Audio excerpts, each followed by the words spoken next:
Hello, everyone. I'm Brendan. I'm Sam. And welcome to Our Life in Horror. And our marathon meeting is here. Our marathon stream. Our marathon stream. I'm thinking meetings because I used to do meetings with this group, but that's why I thought meeting. But yes, our marathon stream. It's a fundraiser stream today. We've never done one. This is our first stream for 10 hours. Our first stream for 10 hours. Our first time doing a fundraiser. I had seen some other content creators doing this and kind of inspired us to do the same thing. I just want to go over one thing here quick. So the donation page, we have the link in the description. Our awesome mod Ryan in the chat already has the link in the chat as well. You can, I have the wrong tab up here. You can change this dollar amount here if you want to do less. Every dollar counts, guys. But $25 helps pay for their Zoom for a month. We're going to get into that because we have two girls from the organization here and to talk about it. 50 helps emergency assistance to a woman in need. So yeah, if whatever you can do, share the stream, like the stream, that all helps as well. But yeah. You can also make that number to be as high as you would like as well. We're not just going to go strictly lower. We're also going to promote the going upwards. Yes, you can. We've got a $1,000 goal here. We're at 5% right now, guys. Woo. So I'm going to take that off and we are going to introduce anything else before we bring them on? Just want to say congratulations to you today. Thank you. Of course. I didn't know that we could, you can also donate in honor of somebody or in memory of somebody as well. You thought it was only in memory. And you're like, Sam's not dead. So yeah. Because Sam is officially 500 days sober today. I am. And I did not plan that, which was weird because I don't look at my day counts anymore. And I just, I randomly looked at it because we were doing this organization and it's close to home for me, and I looked at it, I was like, no way. Yeah. So a big congratulations to you. Thank you. So proud. Thanks. Okay, we're gonna bring out Sasha and Ashley from Sobriety Sisters. Oh my god, I just got nervous because you congratulated me. Sorry. Got flustered. Hey guys. Hello. Yay, congratulations on 500 days. That is awesome. That's incredible. It's crazy that I didn't even plan it. I was like, there's no way. Yeah. That worked out good. Thank you so much for coming on, guys. Thank you for having us. Jinx. Yeah, we're honored to be here today, Sam. Yeah, no, this is great because then people know a little bit more about what you guys do as well. Maybe someone watches this and needs help and is struggling and could find great people like you guys that are helping women in recovery. So yeah, we're going to start off our stream today with some questions for you guys so we can learn about what you guys do. And then we will go on to the horror conversations for 10 hours. This 10 hours.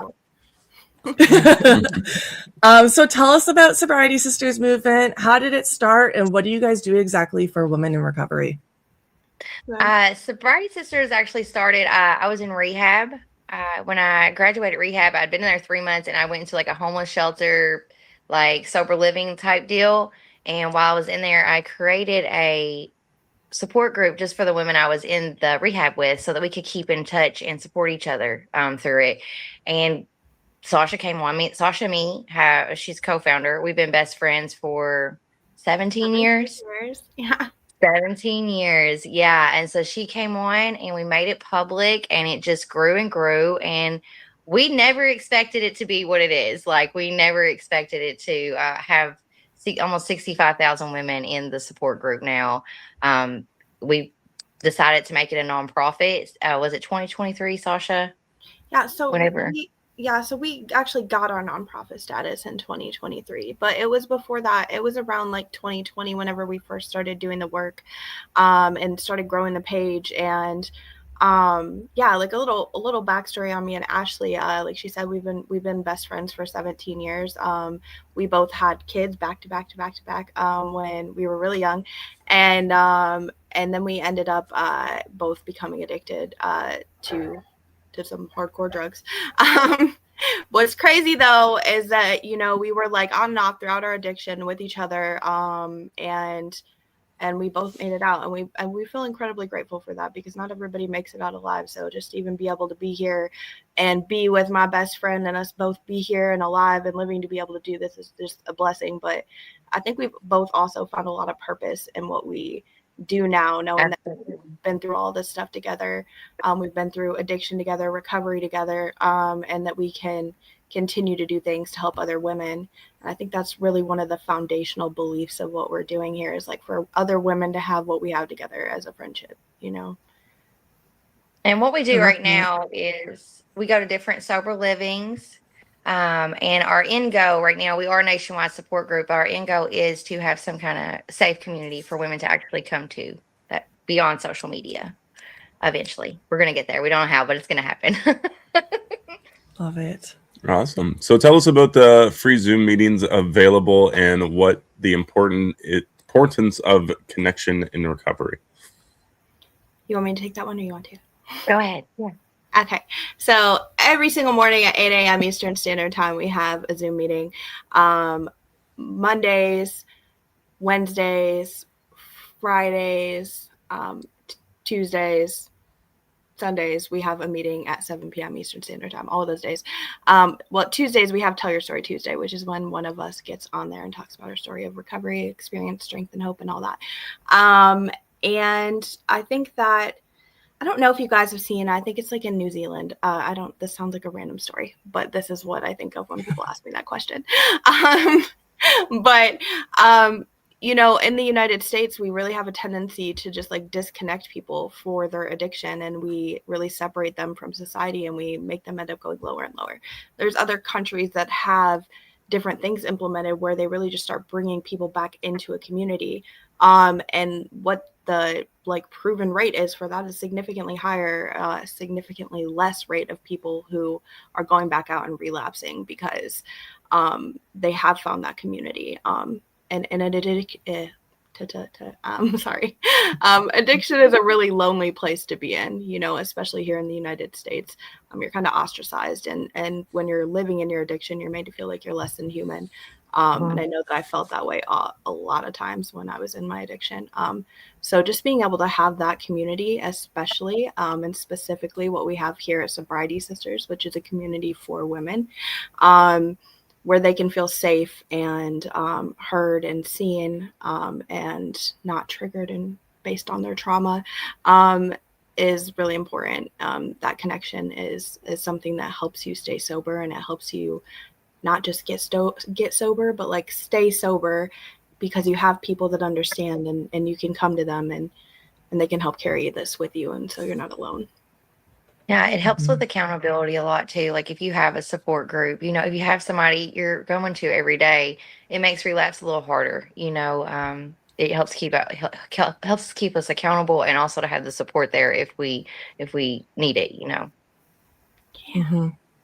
I found you guys on Facebook, not randomly. I was obviously searching for help, but I joined your Zoom meetings right away, and I think I was in them for 6 months straight every single day. I didn't share because I was so nervous, but it honestly helped so much. I was on there every day. Every day. And they always say like sharing in meetings is a way to give back because it helps the next alcoholic and whatnot. This is going to be my way of giving back because I was so nervous in that 6 months. I never shared. I love that. But I mean, I think what you're doing right now is really important too. Everybody's seeing that, you know what I'm saying? Everybody who connects with you knows that they can get sober. You did it. Mm-hmm. And for you to be nervous in a Zoom meeting, but now you have a whole podcast. Yeah. I know. I'm going live every week. I know. Yeah. There's a lot of girls chiming in the chat here too. I just want to point out some comments here I'm seeing. So lots of members in the community popping in here. I love to see it. Oh, I love that. So what are some of the things that the donations will go towards? That way people donating today know what they're donating towards. I love this. So sorry, do you want to take it? Go ahead. Go ahead. I'm a big mouth. No, you take it. It's okay. We're best friends. Let's remind you, we're best friends. We just bounce off each other. Sorry if we're a little chaotic. So our donations go towards things like keeping our Zoom room open. So we always tell the girls who are in there, like, if you're going to a meeting, you would throw $1 in the basket. You could throw $1 our way and it'll help keep the Zoom room open. But the cool thing is, because we're also a nonprofit, anything that's over just like our basic necessities, like Canva, Zoom, all the things that help things run behind the scenes, we get to take back and give back to women in the community. So we have a pretty high rate of that. Nobody in our organization gets paid at all, and they haven't for the entirety of not a single dime has gone into paying anybody's pockets. We're entirely volunteer ran. But the majority of the money that we're able to raise over that, I mean, all the money actually that we're able to raise over just our basic things that we have to continue to operate as a nonprofit, goes back into helping women. So we've been able to help women with things like work shoes. We go to these recovery houses. We take like all kinds of hygiene baskets. So we put shampoo, conditioner, body wash, anything that they might need in early recovery in those baskets. Yeah, good stuff. You know, we get the good shampoo. Maybe not good by some people's standards, but it's not VO5. It's good by our standards. We're like, if you're gonna give them shampoo, it's gotta be good shampoo. So yeah, that's like a really big thing for us. We're like, we're not giving them bad shampoo and conditioner. We don't want to be like, this is what we get, like, you know. Yeah, we're giving them the good stuff. But I mean, other things too, like that make you feel human. So like we talked about earlier, like being in recovery or being in the streets and being on drugs, you know, you really get to a point where you don't feel human anymore. People treat you like you're not human. You act in ways that don't make you feel human. So we do try to include things that like will bring somebody back to their humanity, like, you know, nail polish, eyelashes, like little things like that you would think like would not be a big deal, but like especially as a woman can make you feel like a woman again. You know? Yeah, it's things that we take for granted, you know, when we're doing okay. But when, you know, they're getting in there, they're just, a lot of these women are just starting over. They don't have anything, and they don't even have their families to support them or anything anymore. They've cut all their ties with people, and they don't have nothing. So I know when I was in rehab and sober living, like people would come in and they would give us like, you know, jewelries or have a bra for us or something like that. And it meant the world. Like a pair of socks meant so much to me. Having my own towel meant so much to me, you know? So when we go in there, these girls are overjoyed. They're so happy with what they're getting. It's not like they're getting it and like, oh, okay, I can add this to my collection. They don't have much. So they're extremely grateful for it.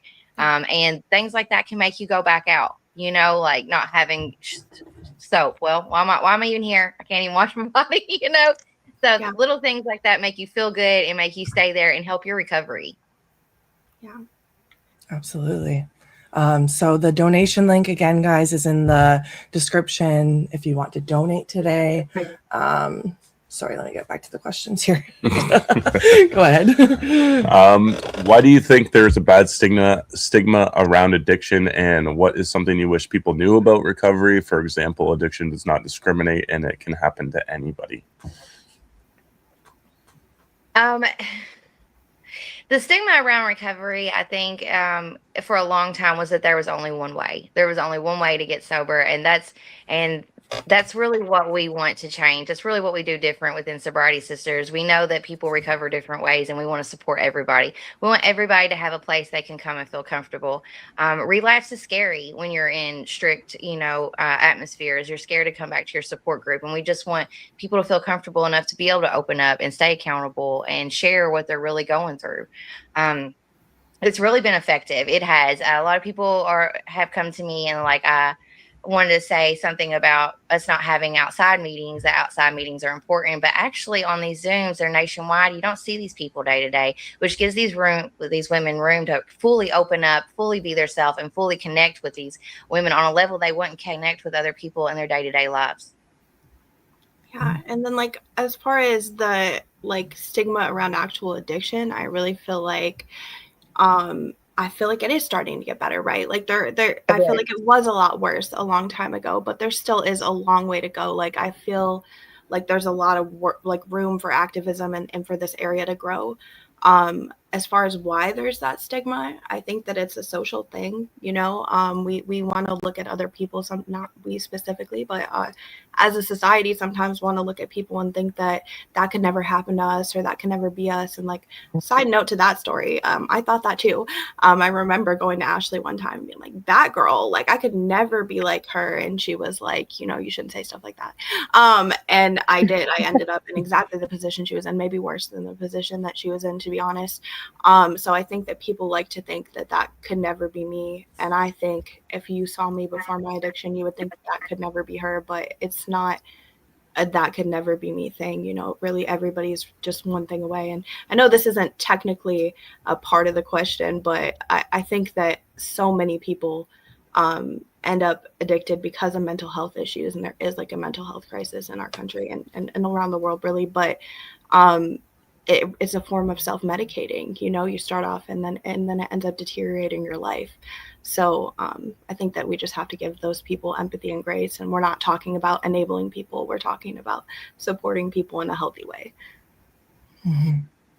I absolutely grew up thinking that could never be me. And the next thing you know, I'm on meds for cravings. I'm like, how did I get here?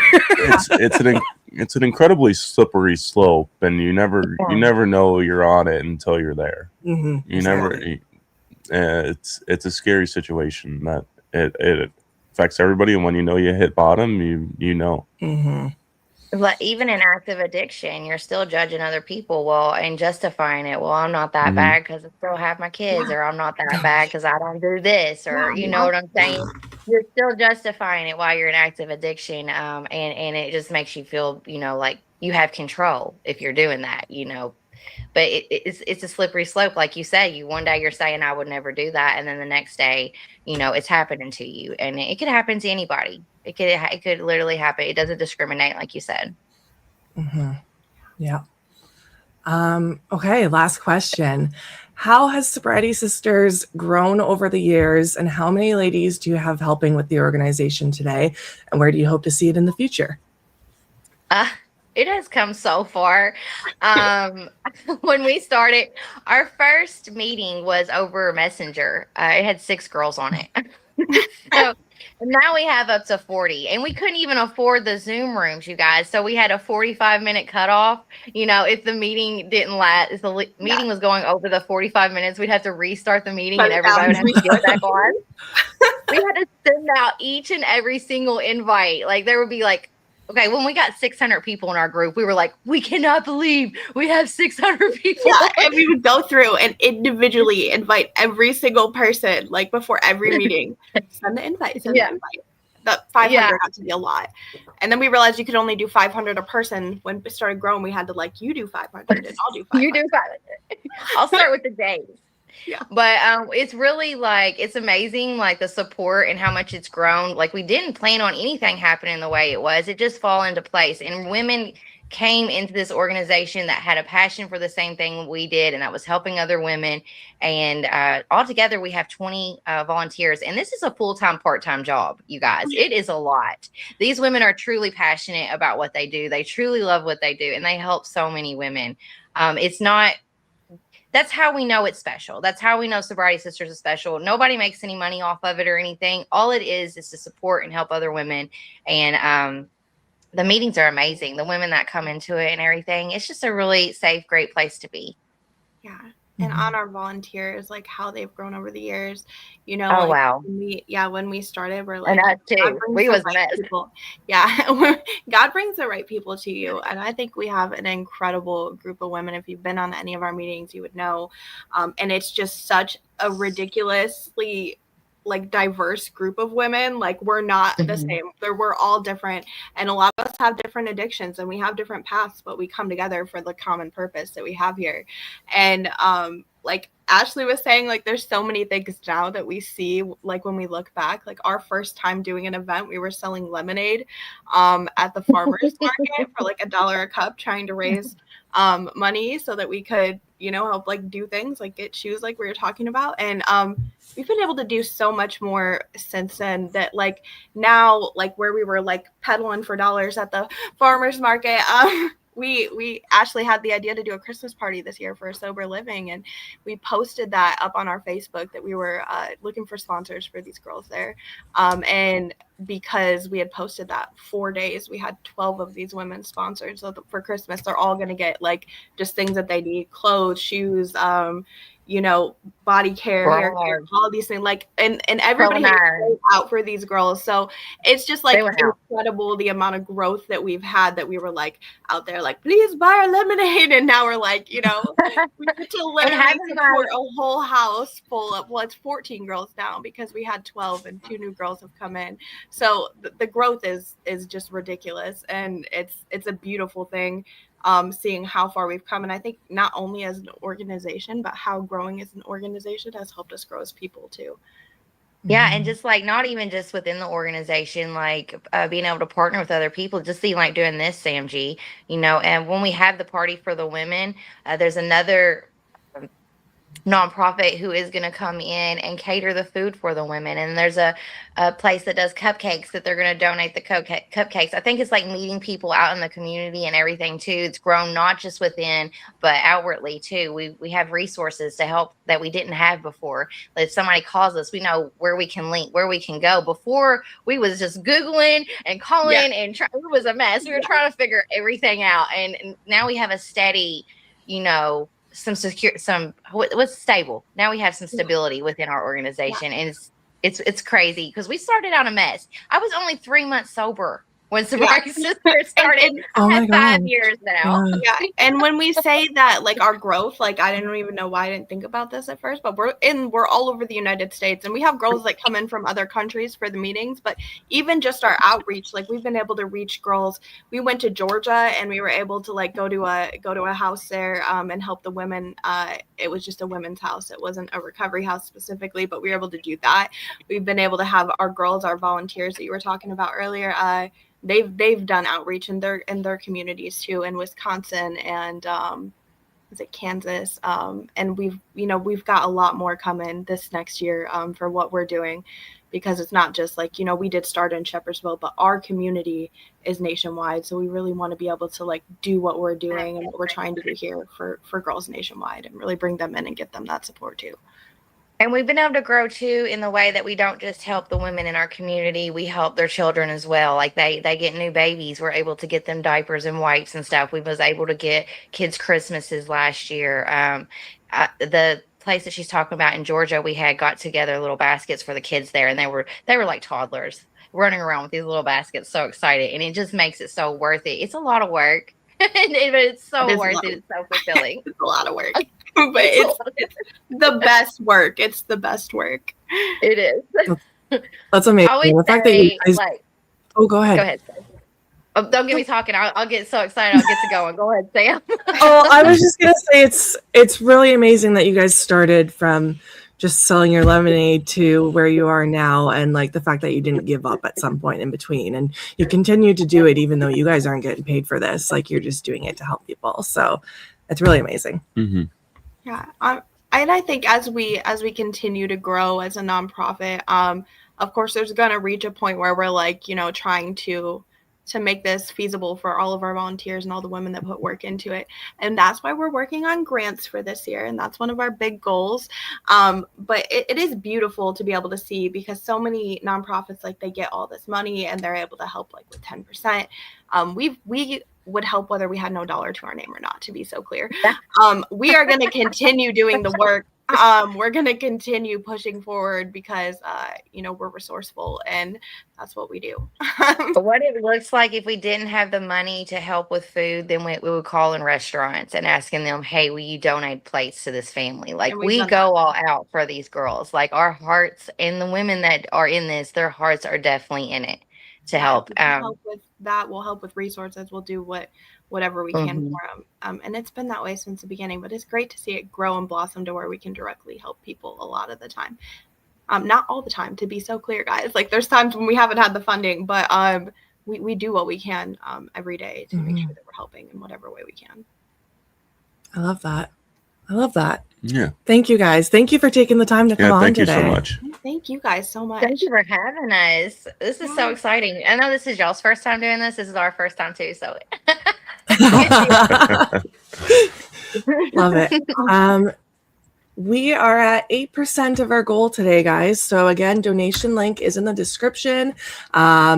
Oh, 10%. It just jumped. Sorry. Awesome. Thank you, everybody. Thank you so Yeah. much, Yeah. guys. Thank you, Shaquana. Thank you, Brendan. Thank you, Frank. Thank you, Julie. All right. Yeah, do you guys have any last comments before we say goodbye and move on? I just want to say that I deeply appreciate you guys having us on here today. I And, this is a great opportunity for us to talk about that. And then if there's anybody out there who's watched this and thinks that they need help or they need the support, everything that we offer our women is completely free. You don't have to pay to be in our meetings. You don't have to pay to be a part of our group. We're here for you. And, we want to help. And we have a beautiful community of women. And I'm not trying to say that everybody doesn't, but ours is the best. Our women are the best. Biased. We might be a little biased, but Yeah. I can vouch for no, that. it really is beautiful. We might make people uncomfortable with "I love you." So Yeah, we do a lot of "I love yous." I love it. Thank you, guys. Thanks Do you have so any much, last Sam. thoughts? Or?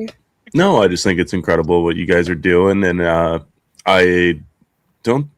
wonder if you'd be able to have gone sober without this group, because like this group was like so influential on you getting sober in general. And I remember when you first started to want to do it, and I was kind of like, I'm gonna on about it, and then just after like the first 3 months or 2 months, you could see a change. So I greatly appreciate what you guys are doing, Gonna and make me cry.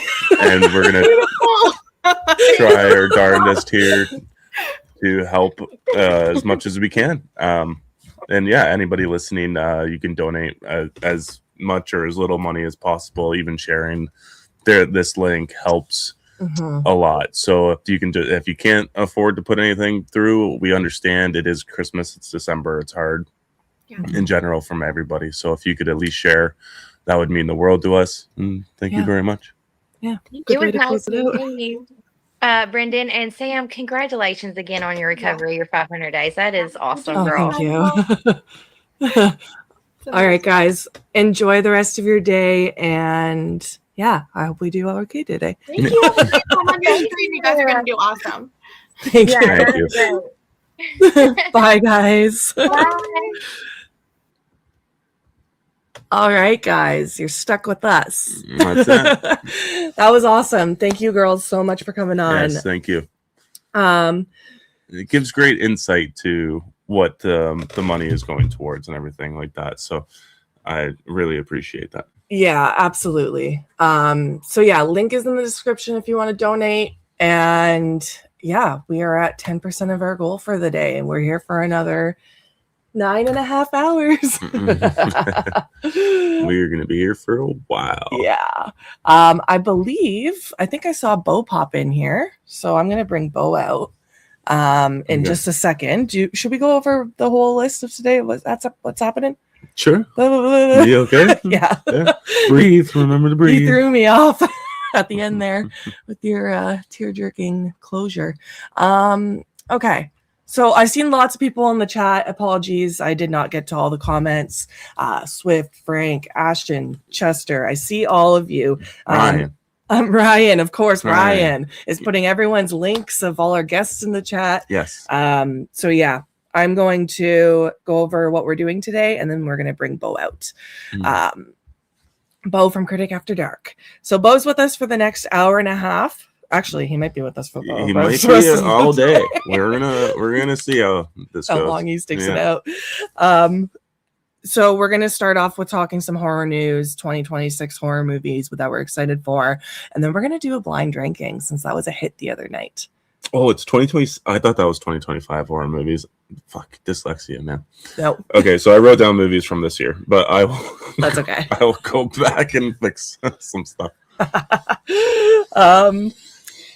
So yeah, we're going to do that. We're going to do our blind ranking again. It'll be 10 movies again. And then at noon, Corey is going to be joining us. And we're going to go through horror decades and talk about what our favorite decade for horror is. Sean's on at 1 p.m. Eastern to talk slashers. We've got Isaiah on, aka the Bitter Wolf, for body horror at 2 p.m. Mike and Serial is on for found footage movies at 3 p.m. We've got Rob on for horror comedies at at 4 p.m. Rob Humphrey. Yeah, and then the other Robbie is on with Kaylie, that horror couple, at 5 p.m. for horror remakes. Then we've got Jordana on from Pretty Killer Podcast for creature features and monsters at 6 p.m. And then we end the day with Davey Death Ray talking Christmas horror at 7 p.m. Mm-hmm. And we will be having a 10-minute break. So in between every guest. We are going to see if we can get that person to stay on for the 10 minutes and maybe chat with the chat. If they want, yeah. If they would like to, while we take a quick break, but still try to give you guys some sort of entertainment. Yeah, we might need to pee or grab a drink, or we ordered pizza for 1 p.m. and have to pay for the pizza as well. I'm definitely going to have to smoke and probably refill my Java. Yeah, all that fun stuff. Yeah. All right, let's bring Beau out. Absolutely. Bring him out. I miss Beau's face. Well, there it is. There it is. Hello. I am doing it on my couch today because that is too long to sit on my uncomfortable chairs. That's so smart. I was debating on bringing half my couch down here as well. Nice. Yeah, we both were supposed to get chairs for this. I brought one from work and he was too late. I procrastinated and tried to get some people down on money, and none of that worked. Now you're on a wood chair. Now I'm on a wood chair with 3 cushions. Nice. I know. I was thinking about it. I had it all set up over there, and I'm like, oh, man, that's a long time. I usually can't even get through, like, one of our hour and a halves before I'm like, stretching and moving. So, yeah, this way I can stretch out. Don't have to do nothing. Got my Nicolas Cage pillows. Nothing. Hilarious. Is that Nicolas Cage on the Mona Lisa? Yeah, this is my Nicolas Cage Mona Lisa pillow. That's hilarious. I got my just collage of crazy faced Cage. Nice. Actually, I have one over here too. One sec. I got my face one like this that you can like change the whole like that shit with. You're gonna have to stay on until Rob Humphrey comes on, and then you can show him. You can show him all the pillows again. Yeah, I'm gonna try and do the whole thing. Yesterday, I got in a freaking car accident, so my back's a little bit. Oh, you okay? Are you okay? Yeah, we made it down to Domino's, and some fucking moron decided to pull in front of us. We were in the lane closest to Domino's, just down the street here, and we were just going, and there was a long lineup of cars at the light, and a guy decided to pull from the other side of the road and right in front of us to go into the Domino's parking lot. Hit the brakes, but you know how much snow's on the road. It's fucking impossible. Yeah. We hit him at about 45. I got it down to 45 clicks, and we slammed right into the side of his van. Took his tire right off. Destroyed the whole front end of our car. Like pieces of it were just everywhere. And mostly just hurt my knees because you know how small the car is we drive. Yeah. My knees are basically on the dashboard already. So when we hit them, first accident I've ever been in my life too. When we hit them, it was like my knees just took all the freaking blunt force. But I came about this close from hitting my face off the dashboard. Didn't do that because I braced. Like soon as he's turning, I knew, okay, we're not stopping. So I braced for impact. So my neck's a bit sore just from the like jolt. But oh my God, never want to be in a car accident again. First time I ever felt one. Just the sound of it, the metal on metal. It's like hitting a brick wall. Just freaking uncomfortable, man. The van didn't even move. Like we slammed right into the side of him and he didn't even actually move. So it was just like coming to a complete stop. Yeah. I'm glad you're okay. Yeah. Yeah, my mom was in the car too with me, and she okay? Yeah, she was a bit like I think she just was having really bad panic attacks because she was complaining about her heart at first. So I was worried, but then after a few minutes she started calming down. And she ended up adrenaline. Yeah. Yeah. Because it was the first accident she had ever been in as well. Oh man. They're scary. I had my daughter's boyfriend was in the back seat, and he slammed into the back of my seat, and he cut his knee all up, like he was bleeding and shit. But he ended up being okay too. And then everybody in the other vehicle was perfectly fine. I was angry, but they were so nice that I couldn't Yeah. Had to hold it in. Like, he got out and he's like, "Oh my God, I'm so sorry. I'm so sorry." I was like, "Man, you're lucky you're sorry, because that was the dumbest." Like, you know that move, right? When you pull up and someone waves you to pull through, and you never should, because you can't see the cars that are coming in the other lane. Well, he decided to do it, and he also had 3 little kids in the car as well, which I thought, why would you do that turn with 3 kids in your car? Like, so stupid, especially in this weather. Like, there's freaking 2 feet of snow out there. But anyways, yeah. So I'm gonna hold it out as long as I can. I got a slight headache, but gonna do it. I know I messaged my wife Kayla, and they all walked up, because it was literally like 1 block from here. We didn't even make it a block from our house, so they walked up to see if we were okay. Wow. Yeah. Wow. I'm glad everyone was okay. Yeah, it's scary. Yeah. Annoying. Okay. Well. Wow. Yeah, tell everyone. Tell everyone about your channel. I thought it'd be weird if I waited till later and then it was just like, "Oh yeah, by the way, I was in a car accident." Yeah, that's the whole thing. Yeah. Thanks for coming on, though, considering. Yeah. Well, I've spent 2 days writing out this entire book. I got like 4 pages worth of content here. So yeah. For all the stuff. Yeah, I'm ready. So for anyone that is new to our channel and has not seen Beau on here before, Beau, talk about your channel quick before we get started. Yeah, my channel, all I do is just watch and rank movies. Once in a while, I'll throw like some box set reviews in. Right now, I've been kind of in the Christmas mode, so I've been lazy and lacking it. But as soon as this Christmas spirit, which we've already done, I know that offends a lot of people, but we did our Christmas yesterday here because we are so busy for the next 2 weeks. And I like to have my Christmas day where I don't have to go out anywhere. So I always choose a day that we have where we get to just sit in the house and play with all our toys, basically. So we chose yesterday. So we did our Christmas yesterday. So now I'll be back into the movie watching mode and doing some rankings and getting everything going again. But yeah, just a lot of rankings and stuff. I've been ranking movies since I was a teenager. I don't know what it is. It's just an OCD thing. I've always had books by my tables where I'm watching movies. I'm just going to watch like 10 Alien movies and rank them. I've always been like that. So that's all I'm going to stick to on my channel, probably going forward. And then whenever I come on your guys' channel, I do other things. Yeah. And ranking today. Yeah, ranking. Blind ranking, though. Yeah, that's fun, actually. That. All right. Well, Jean is here. Hey, Jean. Hey, Jean. Lynn is a new member. Thank you, Lynn.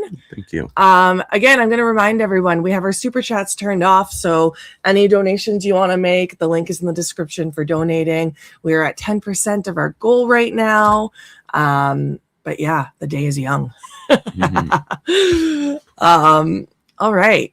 Yeah, we just started. You guys, less than 40 minutes. We still got like what is it? I know. I already have to pee. Yeah, trust me, we know. I'm gonna hold it. Okay, we'll start off with getting into 2026 horror movies, and we'll just kind of go over which ones we're excited for. I have a little slideshow. Yeah, I wrote down a few. Okay, hit us. We're probably gonna have the same ones, I'm guessing. Yeah, probably. Because it's so it's like there's usually it's hard because I was thinking to myself, like, all the horror movies that came out this year that came out of nowhere that I hadn't even heard of, like, hadn't heard of the year before until they came out. Like Sinners, I knew nothing about until it hit theaters, and then you guys came over and told me that there's this movie Sinners, it's really good. So I'm like, ooh, Sinners, The Long Walk. Like, there was a bunch that come out and I don't even know them. So I just wrote down basically all the mainstream ones. All the ones you know are coming. Mm-hmm. And I'm guessing you guys did the same thing. Yeah, I didn't write down anything, to be honest. I just put it up on the screen, some movies that are coming out, and like I'm excited for Primate. We just saw the preview again for that last night. Yeah, Primate looks sick. Oh, I cannot wait for Primate. I haven't Evil watched the Dead trailer. Burn. That's the one where they have like a pet ape, right? And it starts. Yeah, that's all you need to know. Don't watch the trailer if that's to let you know. Like, just leave it at that. That's usually how I do it. Just the basic premise. I like that idea. Killer ape. Yeah. Creepy. Just the one. Well, it was so good and so well done in Nope, right? That's what I was just about to say. Yeah, the one scene, Nope. So to do a whole movie on it, pretty much can't go wrong there. That was like the scariest part of the movie for me. Oh, for sure. I don't get like anxious in movies, but that scene gave me a lot of anxiety. Mm-hmm. It's uncomfortable. It's just like it feels so real. It could happen. Yeah. Well, it does happen. And has happened. Yeah. Sorry. Not. Yeah. It has happened to people. People have been permanently disfigured from keeping such a large animal in their house as a pet. I've always thought it'd be cool to have a pet monkey, but you know what? It'd be creepy too, knowing that thing could just rip you apart at any second. Yeah, a little one would be cool. You know, like what's the little one that Ross always had on Friends? You know, I didn't watch a lot of Friends. You didn't watch Friends? No. Oh, I can't remember the name. My monkey knowledge is same. Limited. I know him as like the little thing that like comes and like sits on your shoulder and he'll wrap his tail around your neck and stuff. A little monkey. Yep. Ashton is most excited for Evil Dead Burn. Yes. I think that's at the tippy top of all our lists. Yeah. It really is. I mean, I'm such an Evil Dead fanboy. Like, I cannot wait.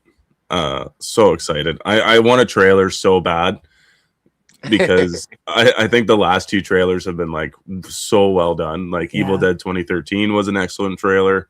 Probably one of the best trailers ever made. Mm-hmm. Evil Dead Rise was also a really good trailer, but that movie is kind of a discussion topic all by itself. So I really hope they continue this trend of just like wicked trailers. But I'm so excited. Like, is it going to be in French? Are they going to be in France? Like, where are we going with this movie? Mm-hmm. Yeah, anything different, new, and then what are they going to pay homage to? Like, it's exciting just to see what they're going to do with it all around. Like, what's the book going to look like? Where are they going to find it? Like, every little detail. Mm-hmm. Cool. Better be a fucking chainsaw and a double barrel. It'd be cool to have an Ash appearance, but I'm pretty sure he's not supposed to. I don't think he's in the cast. They were teasing something, but who knows? You never know. They could just keep it off the cast, and he's just like quick appearance. Be interesting. I'm excited to see where they go with Scream 7 as well. Like, I know it's probably going to be fucking terrible, but I'm still excited just because it's like brand new. And then I also read some info, I don't know if it was fake or not, about where they were planning on going, like to finish off the new trilogy. Did you guys read anything on that? With the I have I have that in my next slide, I think, actually. But we'll save that. But I was hoping it was real. You never know what you read on the internet that's real anymore. It's obviously not happening if she's not coming back, though.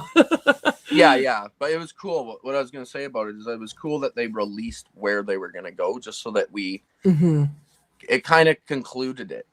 Like when I read the article, it was like, oh, okay, that's cool. At least I know now, and I'm not going to sit here forever going, I wonder what they would have done with part 3 now that it's been scrapped. So basically, they were going to make Marissa Barrera as the Ghostface. I did see that. Yeah. I don't know why I didn't think I saw that. Yeah, and that's interesting, and that's kind of where it was going the whole time anyway. I feel like with the Scream movies, my expectations are never that high anymore, but I was pleasantly surprised with the last one coming out of the theater, so I'm just going to go into Scream 7 again, like, yep, it's a Scream movie, and see what happens. Yeah, exactly. I got no expectations for this movie, especially since they scrapped the original plans, and then they I'm not going to say they rushed this movie, but they're rushing it. They whipped it together fast. Yeah, which is always a scary thing, especially with its end of February release date is also a scary thing, just because that's the movie dumping ground, January and February. So that's kind of scary. Even though like last year we got really good movies in February, we got Hard Eyes and we got Companion as well. They're working on another Hard Eyes. Oh, sweet. Or a script for it, at least. Josh Rubin? I'm not sure. Oh, okay. I just saw a tweet about it and I continued on my day, but I was excited. Yeah. I liked Hard Eyes a lot too. Everybody in this house. It's really solid. Like they blended. Well, I won't even get into it. We have categories coming later today that are. Yeah, we do. Terrifier 4 is scheduled to come out next week. Next week. Next week. Exclusive. You heard it here. No, next year. Yeah, super excited to see how they decide to where they're going with that. I've read that they're going to be giving us some more detail on what he is and stuff.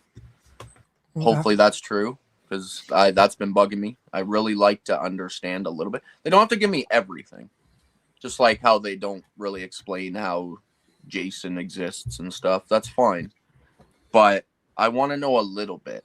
Like, you built up this fantasy behind him where, you know what I mean? Like, there's a fantasy storyline going on there. I want to know a little bit of what the heck it is and why it exists. Mm-hmm. Yeah, I don't know. I'm excited. I'm curious to see where it goes. I just hope that. I mean, like, he's talked about this being the conclusion of this new trilogy, so I hope it is a definitive conclusion. Yeah, me too. We get the answers that we want. You know, I don't say we need every answer, but like, we get the definitive ending for this story. Yeah, that's what I'm hoping for. And then if they want to make tons more sequels down the road, they can just do whatever they want with it. Doesn't have to be anything. Yeah, like, put art in space. I don't care. That'd be fun. But like, exactly. let's have this definitive trilogy done and wrapped up nicely first in a bow, and then put them in space, or put them on Mars. Who cares? That would be interesting, actually. I'm just going to answer this question here quick. Hey, Drew's Movie Club, welcome. So we're fundraising for a group called Sobriety Sisters Movement. Link is in the description if you care to donate. You can donate as much as $1 if you want. Honestly, like, every dollar counts. Yeah, so there's like some preset ones, and then you can go in and click, and you can there's a little bar there where you can go in and type in a specific number you would like to donate. The preset ones are just kind of, they will describe with how much what they will help with. Yeah. So don't feel obligated to click one of the settings ones if you don't want to. Just whatever you can do. And if you can't do anything, of course, just share the stream. Share the stream and help promote and try to get the word out there for anybody. Yeah. We had two girls from the organization, Ashley and Sasha, on for our first 25 minutes, 30 minutes of the stream. So you can go back and listen to them talk about it as well. Yeah. But thank you for asking. And there's your link. Everyone go follow him. Joel's here. Good morning. Good morning, Joel. I'm just going to hit up some comments here before we continue. I'm very behind. Let's see. Tiana's here. Hey, Tiana. Send Help looks fun. Yeah, that's with Dylan O'Brien and Rachel McAdams. The same Raimi movie. Mm-hmm. Yeah, I had that one written down as well. I like things about Evil Dead Rise, but so excited for the new director with Burns. Yeah, I really enjoyed his Infested film. Yes, me too. Oh, okay, that's who's doing it. I didn't even know that. That's cool. I like that movie too. That was one of a pretty top-notch spider movie. I loved it. Yeah. Joel, Primate is playing in our little rinky-dink gallery cinemas theater here in Woodstock. So if it's playing here, it's probably going to have a pretty wide release. Yeah, I like seeing all these low-budget indie movies coming to our little town, because I don't feel like that's how it was like a few years ago. No, not in Woodstock here. We never get anything. Just the biggest name movies. I just saw a trailer yesterday for a movie called Leave by the director of You've Got Served. Haha, looks creepy. He does a lot of Tubi thrillers. Have to look that up. Hey, Flet. Hey, Flet. Welcome. And Gory's here. Hey, Gory. I'm glad those plans got scrapped. That would have been disrespectful to the Sam character. Yeah. Let's see. Did hear a wrestler will be in Terrifier 4. It was teased and reported. I think I saw that too. Yeah, they had Jericho in the last one. So it'll be interesting to see who they bring in on this one. Emma and Austin are watching. Oh, hi. Hey, Austin. Hi, Austin. How are you? We're talking about spooky things, buddy. Spooky stuff. Hey, Davey. Hey, Davey. Davey's on later at the end of the stream for Christmas horror. There's his link, guys. Make sure you're subscribed. Infested was great. Mm-hmm. Yeah. All right. I really got to use the washroom. You guys can continue talking about these movies. All right. I'll be back in a sec. Yeah, let's talk about the Bone Temple 28 years later. Yeah, I that's one I did watch the trailer for, actually. I wasn't the biggest fan of this year's 28 years later. I liked it. It had a lot of good parts, but I found myself getting a little bit bored at times. I don't know why. I'm a huge zombie person. Love zombie movies, but I was just like, my favorite part in the newest one is where he's getting chased across the water by the big guy with his freaking dick hanging out. It's such a. I'm gonna say not his dick is the most beautiful, well shot thing about that part, but like the overall aesthetic and the sky and the colors, it's a beautiful sequence. Yes, yeah, it is. It's really cool, and it's creepy because he's so huge. So I'm hoping they can surprise me. I'll be watching Bone Temple, obviously. I watch everything, but I don't have my expectations very high. I'm just like, okay, this is probably going to be a mid-tier movie, but who knows? You never know with some of these. They could just blow you away. Okay, because they already greenlit the third one, and they were going to wait and see how the third one did, and it's already greenlit, so it is a go with Cillian Murphy in talks to return. Yep, which he showed great. He wants to. So, I feel like these are early test screenings that we're getting, and I think it's. I have a feeling it's gonna be better than the next one, or than the last one. Yeah, so do I actually. I think this one will give us a lot more of the world building and like start getting in, trying to get you sucked into this universe, because it's also hard because they're trying to create a universe here. You can feel it, right? This is the world we live in. The first two aren't really like that. They're standalone zombie movies. But yeah, I'm excited. The movie I'm the most excited for, and I know nothing about, is Werewolf. Next Werewolf. Christmas. Yeah, Werewolf. Yeah, you got to say it with that deep English accent. Yeah, I love the way that Edgar's does his movies, just how realistic they feel. And I just want to see his take on a wolf movie. Like, I don't know. I'm just super excited to see what his werewolf or wolfman will look like. They've released some still photos, and it looks pretty bloody. It looks good. Aaron Taylor Johnson, I think, is probably going to be the werewolf. He looks really good in it. Yeah. Yep. I've seen those too. Really solid. I don't know a whole lot. I don't really watch trailers. I try and keep myself blind on everything unless it's something I just like have no clue about and don't know whether I'd even want to watch it. But or if I make you watch a trailer for a stream. Yeah, I do watch those ones. Usually it's always optional. Ones though that I've never even heard of, so I don't mind watching trailers for those.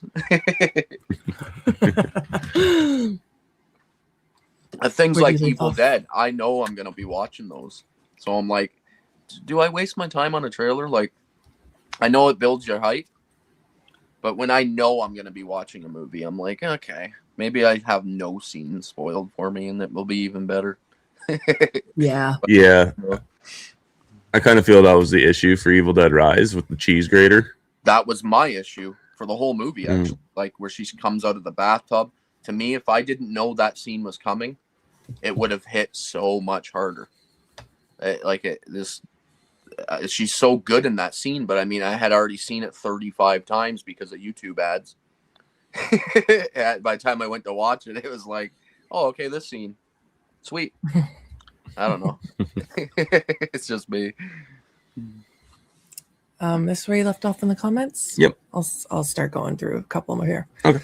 CM Punk is going to be in the new Justin Long horror movie Night Patrol. I seen that. Yeah, I seen the stills for him in that. I know nothing about the movie or anything, but I did see the pictures of him in character. Yeah, I watched half of the trailer. I was like, it actually looks pretty good, and then I shut it off. Or I went back to work or something. Yeah, I'll check that out. I'm a huge Justin Long fan. I like him in pretty much everything. Even if the movie is complete garbage, I still like seeing him. My favorite with him is still He's Just Not That Into You, the rom-com. I haven't seen that one. It's so good. Have you seen I don't know what Accepted? I've seen what? Accepted with yes. Yeah. Ask me about my wiener. Doesn't he say that? No, that's Jonah Hill. Yeah, but that's the same movie. Yeah, same movie. Yeah. He's just doing a play on the band, Bone Temple Pilots. Oh, I don't know the band. Sorry, Davey. Is it Stone Temple? Is it Stone Temple? Yeah. Yeah, Stone Temple Pilots. Oh, okay. Yeah. The Bone Temple Pilots.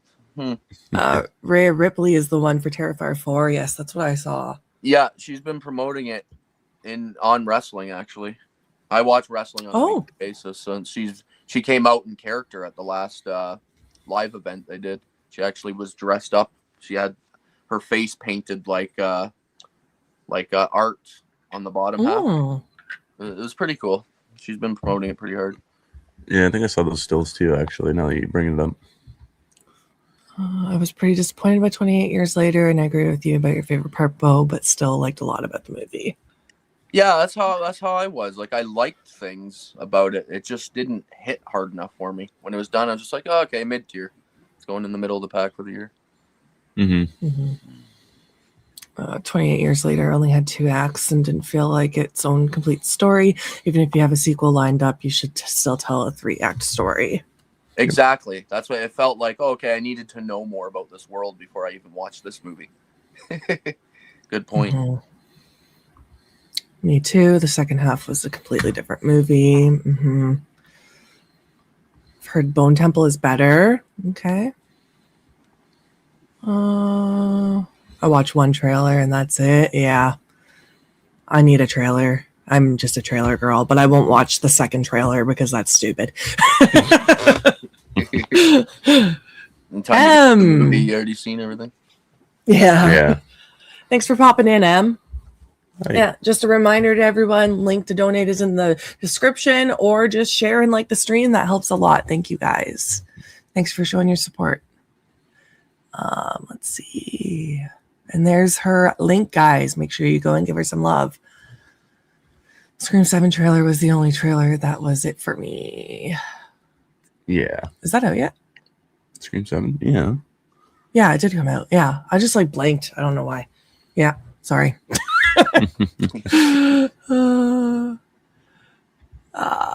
That's mine too. The pen scene gets me every time. Wait, what was I talking about? I don't know. Oh, he's just not that into you. Sorry. Yes. Yeah, oh my gosh, I was thinking about that reference too. I'm like, what horror movie is that from? But yeah, he's not that. I know. I was thinking about Evil Dead with the pencil. Oh, yeah. No. That sounds like a horror movie scene. Ben, Hey, Ben, welcome. Can't wait for Scary Movie 6. I'm excited for that too. Actually, it's been a while. Yeah, I'm excited, but I'm definitely holding my reserves on that one. Because remember, it's like Meet the Spartans and date movie and superhero movie, and like it went downhill real fucking fast. Yeah, it'll be interesting to see if the Wayans. Thankfully, I think they're writing most of it, which is nice because a lot of those other ones you just named, they weren't the writers of.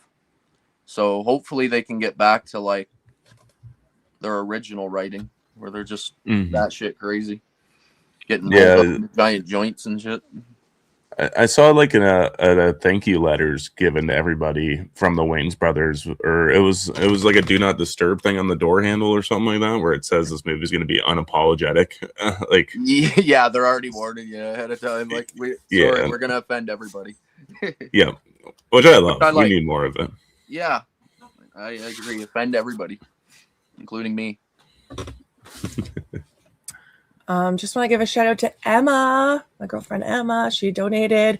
We're now at 13% of our goal for today, guys. Thank you, Emma. Raised $125 total so far. That's amazing. I wanted to throw something out here.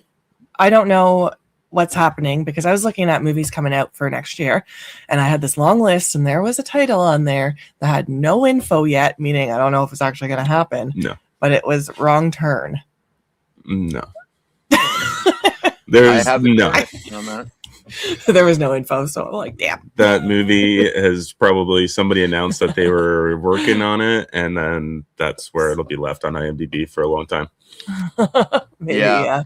Damn. There's another one that I personally am kind of excited for, and that's Return to Silent Hill, just because I'm a fan of the games. So, and this new one, I did watch a trailer for that actually, and it looks like they're going to be like pretty much copying the story from Silent Hill 2, which I just played through and beat for the first time ever, even though it's like a 1997 remake. And it was really solid. So if they stick right to that storyline and just give you a little bit different here and there, I think that movie has potential to actually shock. I know that's going out on a limb because there's not too many video game based movies that end up being good, but I'm hopeful.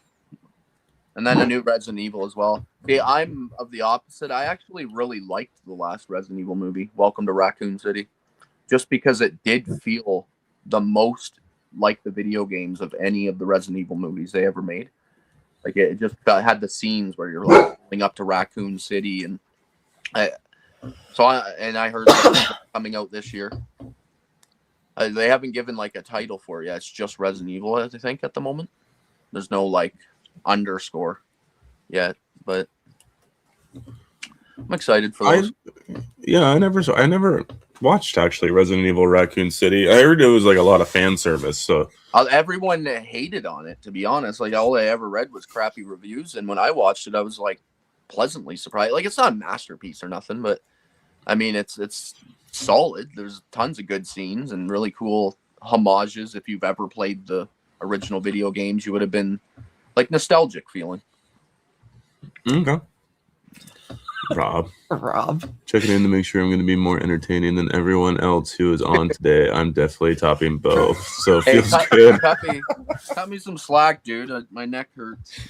I'm struggling to keep my head upright right now.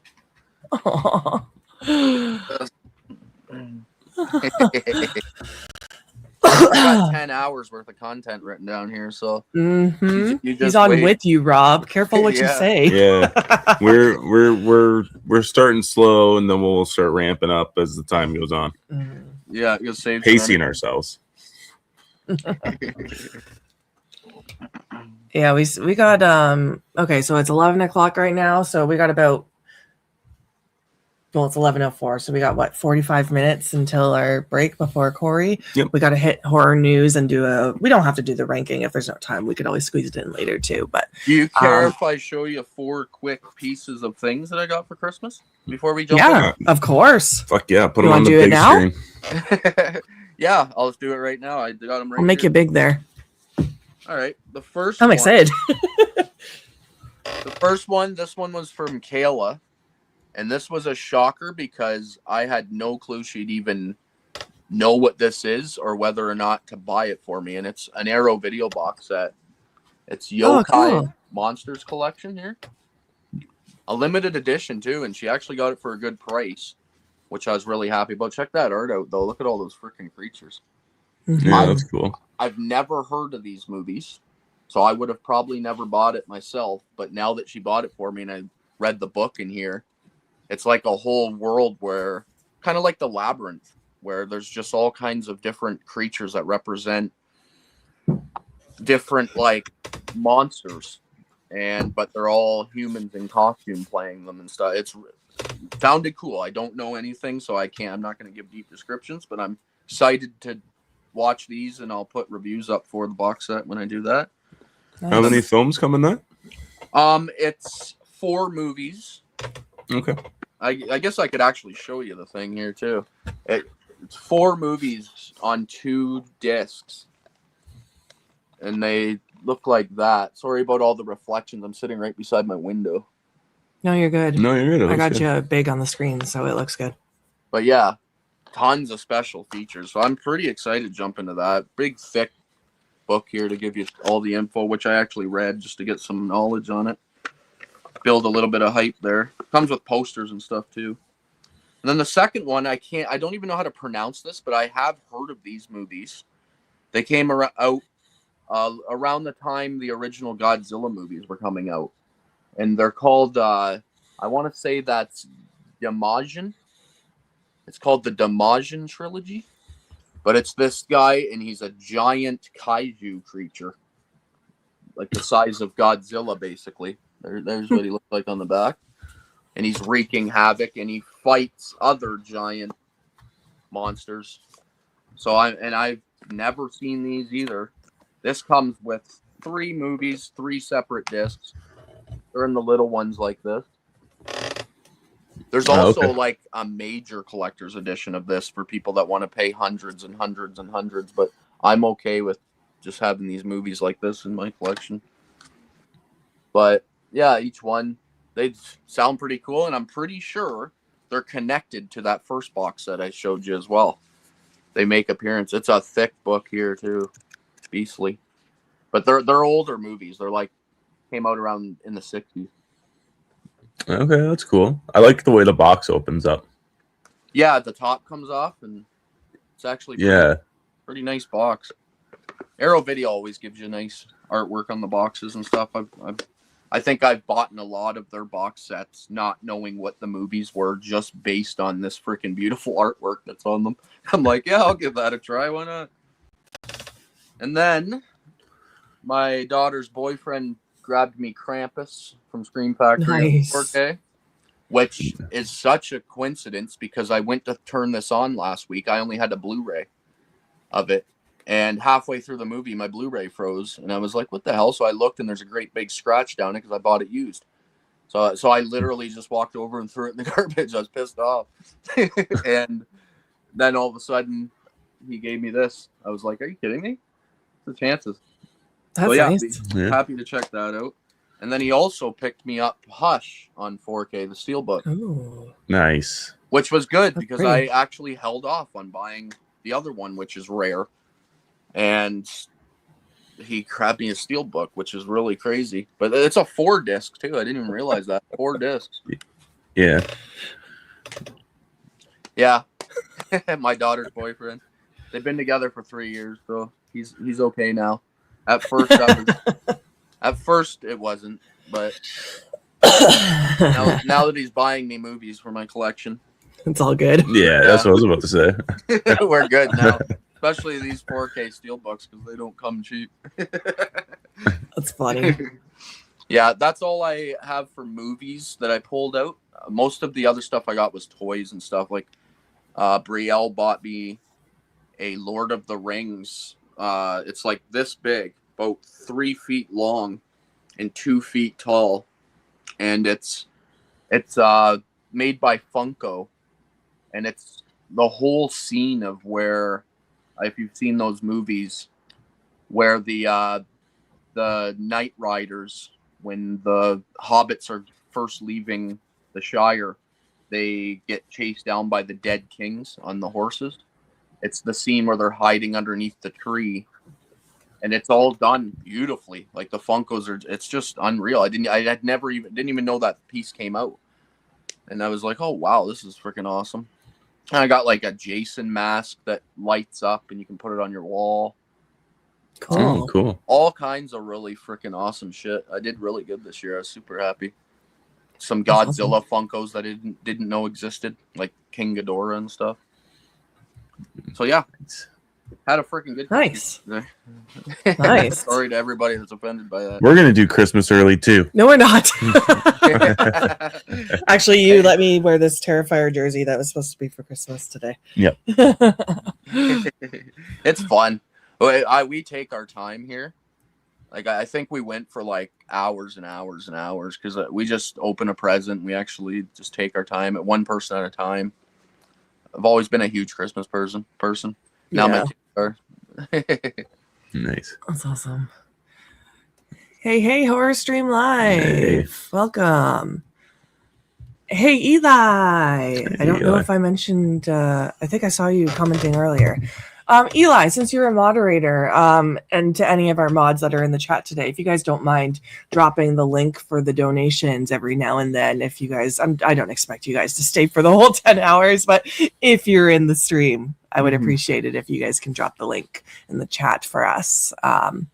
Yeah, we're at 13% of our goal right now, guys. And FYI, I quit drinking 6 years ago. Oh, congratulations. Yeah, nice. That's amazing. Did you say we're at 6% of our goal? 13%. Okay. I'm like, yeah, we're at 13. You have to, I swear you said 6. I said 6 years ago he quit drinking. Oh, okay. Sorry. Okay. Yeah, do you guys want to move on to some news? Sure. Yeah, let's do And it. then that way we'll have time for the blind ranking still. Because we've got about 40 minutes. So the next Paranormal Activity movie from producer James Wan has found a director. Yeah, I should have had Bloody Disgusting pulled up here. Sorry. I mean, do we care? Do we care? I personally don't care. I've never No, been me a either. fan of Paranormal Activity movies. Even the first one. Like I get it. I get why other people like them, but I get so bored watching people just live their lives. I struggle. And I've said this before, I'm not the biggest found footage person, so the movie has to be like really good to suck me in. Like there are some found footage movies that I think are excellent. Paranormal Activity movies were never for me. Didn't really like them. Yeah. Yeah, I think I only like the third one and the fifth one. The marked ones I really liked. Yeah, the marked ones. That's where they added a bit more, where they were all like playing outside for a lot of the movie. It was like a bunch of kids, not kids, like young men, right? Yeah, it's like it takes like the teenagers getting possessed. So like I think throughout most of the movie. Yeah, once I started adding a little more lore to it, I started to get more sucked into in the later ones.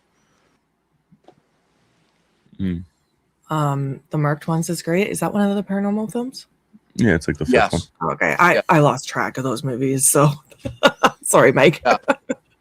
That's where I started to get sucked into. I'm glad Brennan brought that up as well, because I did start liking them more, actually. Still didn't love them. I just started liking them more as they went along. Yeah, I've been meaning to go through and give them a rewatch, but I don't know. I'll end up falling asleep watching them. Chester, if you're not a found footage fan, we're not the biggest found footage fans either, but at 3 p.m. Eastern, Mike is going to be on, Mike and Serial here in the chat, and he's going to be telling us all about found footage films. We've got some underrated categories and all that stuff, so maybe you'll find one you like. He's going to give us a list.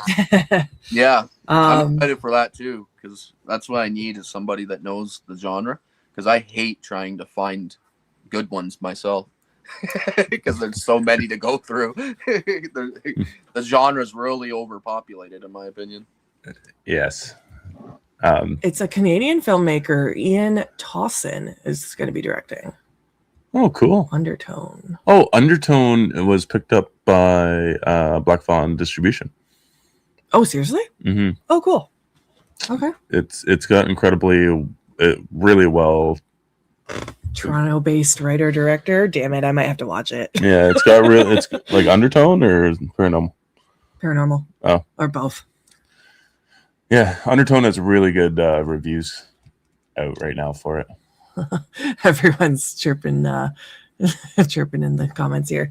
I'm sorry. I drank so much water because I had a popcorn hangover this morning from the movie theater. I have to pee again. Yeah, that's fine. I felt so like gross from the salt and everything this morning. That's fine. Yeah, we Good. what are you doing? I Get out of wasn't here. sure what you were doing. Sorry. Get out of here. I know what I'm doing. I'll Yeah, we be got back all in a day. sec, guys. Yeah. Yeah, we went to the theater last night to watch Silent Night, Deadly Night, and I have to say that was probably some of the worst popcorn I've ever eaten at a movie theater. Oh, really? Did you go here? Yep. You went here in Woodstock, right? Yep. Yeah, they are known to be pretty bad. Kayla, I don't go very often, but Kayla always tells me that the popcorn's always a bit stale. Feels like it's been Ours sitting was- for quite a while. Yeah, ours was burnt. Burnt. Oh, okay. Yeah. And like I noticed it the last time I went there too, because like I went to go see Borderlands, like the Predator movie, and it wasn't really, but I was sick, so I was like, okay, I'm probably sick, so I'm not liking it. Makes sense. And then we were having it yesterday. I'm like, fuck, this popcorn really does suck. Yeah, they're a pretty cheap theater. They're privately owned, and they need to put a little more into it if you want to keep people happy there. Hey, happy with the prices there. Gotta say. That's the thing, right? Half the price of everywhere else, basically. Yep. I know it was $44, I think, for me and Sam to go see a movie there last night with tickets included with popcorn and drinks. Yeah. If we were to do that anywhere else, you'd be looking at like close to like $80. Yep. Kayla went to London. She went here to watch Wicked the first time, the new one. And then they went to London to watch it, and it cost over double. And they got the exact same stuff. I was like, holy moly. Oh yeah. You gotta pay for those recliners, man. Yeah, it's true. I was like, I guess home, I could have bought an Arrow Video like a limited edition box set for the price of that. Oh yeah. And see, Ashton usually gets candy or nachos. Heck, sometimes both. Nice. I'm bringing peanuts next week when we go to the theater. I'm gonna go to like Bulk Barn and buy a bag of peanuts and go. Nice. Yeah, I like nuts too. Yeah. There's your quote for the episode. Some barbecue nuts. That's my goal. Anyways, hopefully. I don't know if Sam wants me to continue on the news or wants me to wait. Yeah. Oh my god. Hold on. Rob's a freak, dude. I raw dog the movies and get nothing. Dude. Raw dog the movies? Yeah. No snacks? No snacks. No snacks? Not even a drink? That's crazy. You're a monster. Jesus. Nachos for Jax? Yeah, that sounds yummy. No, this is my cheese. Max is trying to get my cheese. Oh, here hey, we at go. the price, I understand where he's coming from. Yeah. At least he lives by like a good theater where they actually have probably good popcorn and stuff. It's so much cheaper that way, he says. I agree, but I can't. It's hard to not go to the movies and get popcorn and a Coke. That's all I want when I go. Yeah, I've brought my own drinks in before where I just get Kayla to put me a pop in her purse because I'm not paying $7 or $8 for one. But that's about it. Better Wolf gets a water. Man, I can't watch a movie without a snack. Yeah. And that's a me problem. It's also a me problem. Pizza for me don't matter. Cheese or pepperoni. Our theaters don't do pizza. No, it's just nachos, I think. Yeah. Hello, Scolder. Welcome. The theater is 4 minutes from my door. And they have comfy recliners, and the popcorn has been good when I have gotten it. That's lucky. Yeah, it is. Yes, need some popcorn. Need some good popcorn. Prefer homemade popcorn. Yeah. Okay. Should we move on to the next slide? Yeah, I got nothing on paranormal. Yeah. I didn't even watch the last one.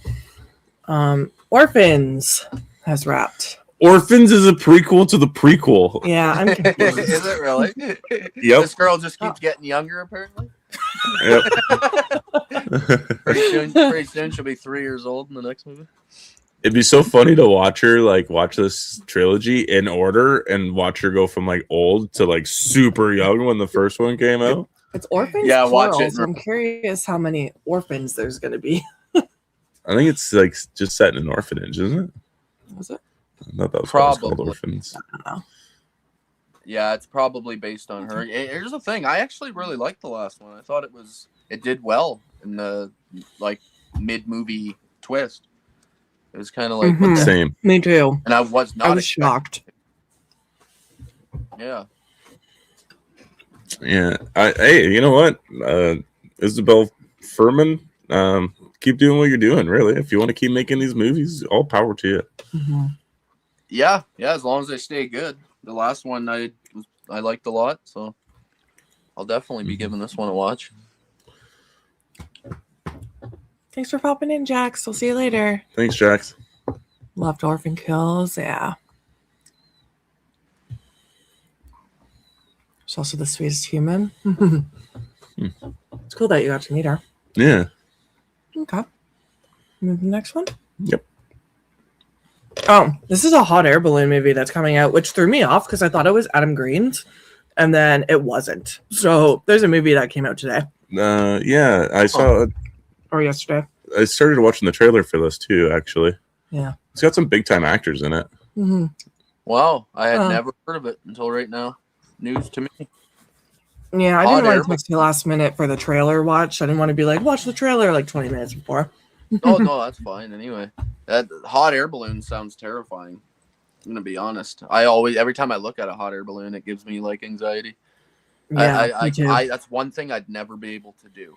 I would feel so trapped in that little basket. I'd probably end up Yeah. skydiving with no parachute out of the thing. So yeah, I Yeah, I'm would be curious. trying that one. Yeah, I'm curious to see how this one goes. I mean, I didn't end up. Did you watch the trailer? I watched it in pieces. I didn't watch it in full. I don't know why. I was in a rush. Oh, okay. Because I only watched a little bit of it too, so I didn't really get enough. It didn't show why it was going to be able to get out of there. But yeah, I think it's a cool and interesting idea. Mm-hmm. Yeah, I'll definitely be checking that out. Dick Van Dyke's 100, eh? That's okay. Yeah. Yeah, that's incredible. That is incredible. I haven't seen him in a long time. Hopefully he still looks well. Big dick. Yeah. Trailers often spoil too much. Yeah. Yeah. I need Agreed. a parachute to be in a hot air balloon. I would too. I just in case I have to get out of there. I'm gonna have to do the jump. Floating I'd be thousands of feet better. in the air.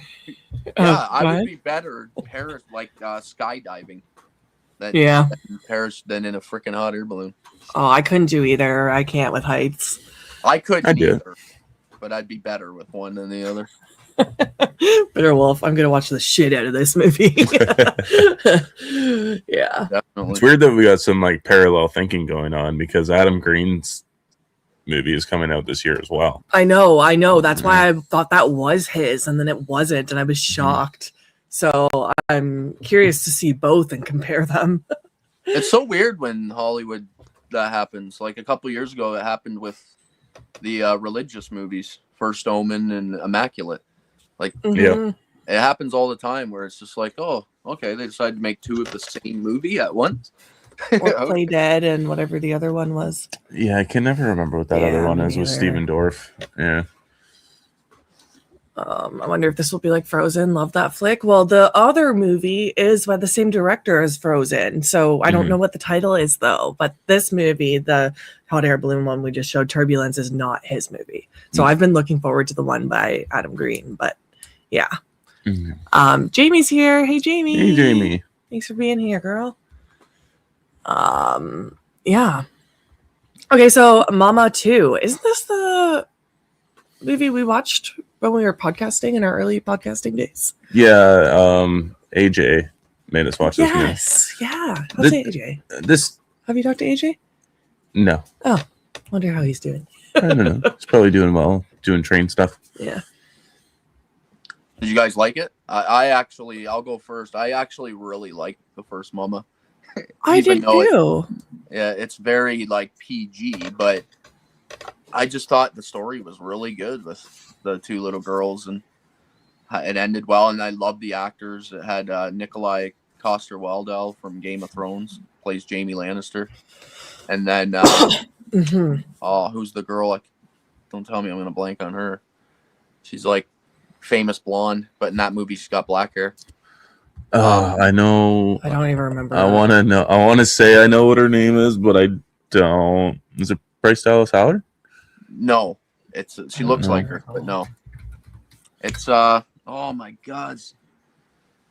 She's in tons of movies I like. Mostly like have you ever seen the movie The Help? Back in I know of it, but I've never seen it. Yeah, like oh man, whole bunch. I can't remember her name, but she's really good in everything I've seen her in.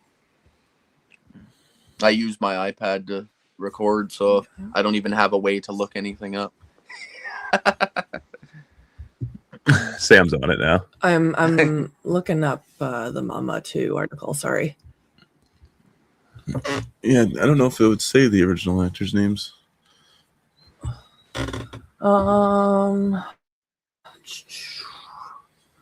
I should just have IMDb pulled up on my phone at all times today. I probably have a movie with her in it, like right behind me here somewhere. Search it. But while I know. I was kind of thinking.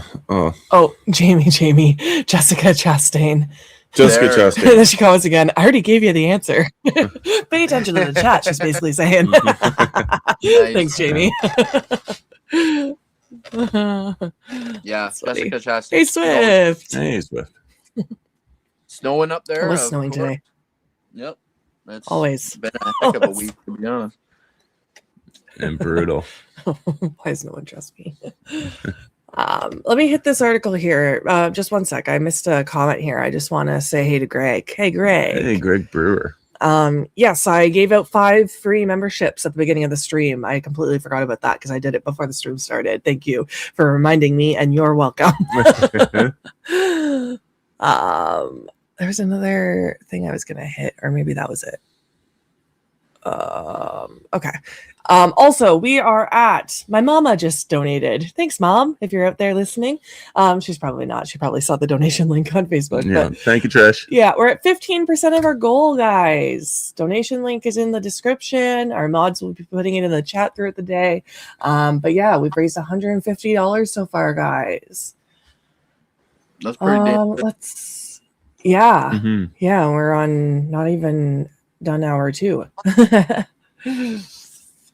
Let's see. But while a sequel to Mama was announced the very same year the movie was released, the property never did end up launching a franchise. Dennis Widmeyer and Kevin Kolch had signed up to rewrite and direct Mama 2 in 2016, but that project never got off the ground. Is it possible we'll see Mama back on the screen someday? Both Andy and Barbara Mashudi took part in a Reddit Ask Me Anything chat this week to promote the season 1 finale of It Welcome to Derry, and Barbara fielded a question about the potential future of Mama property. No one in the Mashudi universe ever really dies, Barbara Mashudi, I'm probably butchering that name, teased during the Reddit AMA conversation. We hold Mama very close to our hearts, so who knows? So this isn't really even. It's Machete. Yeah, they're just letting you know that they will do it if it's ever greenlit. Yeah, like this. I hear news about this every 2 years, and it's never comes to fruition. Yeah, it's fine either way. Like, obviously if they made one, I'd be happy to watch it, but I mean the first one's a good standalone movie as well. So yeah, I agree. All right, let's hit this news. We got a few more slides, and then we'll get into this ranking if we have time. If we don't have time, we can save it for later. We might have another segment where we need more filler, you know? Yeah. Okay. Emily Blunt confirms John Krasinski is writing A Quiet Place Part 3 now. I'm excited about all of it. Those kids are going to be fucking adults now. Yeah. It's been a while. May as well just go back. Maybe we'll go back to just telling new stories from around the world on like day one or a year in, or yeah. I mean, it'll be good to close out the trilogy, but like I'm curious to see where it goes, I guess. But yeah, these kids are going to be having kids by the time this third one comes out. Yeah, it'll have to be set further in the future, I would assume, unless he writes it like as another type of prequel or something. I don't know. Just so he can be back in it himself. Yeah, I did see that he was supposed to be returning in the movie too. So like, yeah, I have a feeling they're going to do another like year one kind of situation maybe that he's put in. Yeah, probably. Maybe they'll attach day one to whatever he's writing. Yeah, Quiet Place 28 years later. Yeah, no shit, eh? Boss called me and woke me up at 9:30 this morning, so I hope I could stay awake long enough to this live today. Oh my gosh. 9:30. I think I was up at 6:15. Yeah. I woke up early today too, actually. It was like 7. Oh my god, the name again. Andy Muschietti. Muschietti still hopes to make 6+ hour extended supercut of It and It Chapter 2. Oh, that'd be sweet. Not to me, it wouldn't. But hey, to each their own. I remember when they announced that, like way back in the day, that they were going to do a physical media like release with that, and I'm like, that would be so fucking cool. I would love it, because they would also incorporate like deleted scenes that were cut from both films. Okay, he means a 6+ hour. That's both movies attached to as one movie, right? Yeah, so that's It Chapter 1 and 2 just all right, cut so together. Already like 4.5 hours, so you'd be adding like an extra hour and a half. So, yeah, I could probably do that. I'm not a fan of the second movie. I actually kind of hate it, to be honest. But the first one, love it. Mm-hmm. So, yeah, like, do you think if they cut it closer to like what the miniseries was cut like, or something closer resembling the book, like, because the first movie, there's no them as adults at the beginning of the movie like it was in the miniseries, right? yeah, I guess if they like completely redo it, like you're saying, where they put scenes from the second movie and the first movie and blend it better, then yeah, maybe that might actually make the whole thing a better experience. That would be interesting. I would definitely check it out if it happens. Because I'm not a big fan of the second movie either, and I rewatched it this year, and I thought it was just fine. Yeah, it's just fine. It's like I don't know. Like some of the stuff, I'm just like, it's not, the comedy didn't land, and I was just like, man, this sucks because it's such a good cast. Like everybody there is awesome, but yeah, the first one though, right from the opening scene, I was hooked. Yeah. What do you think of this 6+ hour It Chapter 1 and 2 combination? I still haven't gone around to watching Welcome to Derry. I know, me neither. Neither have I. Like, that's 6 hours, a lot of time. That's a lot of time. I mean, I enjoyed the first movie. I don't remember the second one and how I felt about it, to be completely honest. I think you're in the same boat as me, but you haven't rewatched it since. No. So, yeah, I got to give those movies a rewatch one day, but I still haven't even seen the originals. So, like, I want to see those ones. Like, that's like a 3-hour movie, too. Yeah, it's a mini series. I would just rather see that first. Okay. Yeah. See a young Seth Green. Oh, he's in it? Oh, yeah. Oh, nice. Thank you, Eli, for the reminder, guys. Thank you, Eli. If you can donate, every dollar counts. Thank you. Thank you. Thank you. I'm just going to step into my kitchen and top my pop-up. Yeah, go for it. Do you and I want to go on the next slide? Sure. Oh, this is physical media. Of course, he leaves for that. Cabin Fever. What are your thoughts on it? I mean, I do love these steel books that Lionsgate is putting out. This Lionsgate limited run of things. I just have the same complaint with them that I've always had, and is that they do not ship to Canada. And not even that I think that this movie needs a 4K at all, because I don't think it does, because I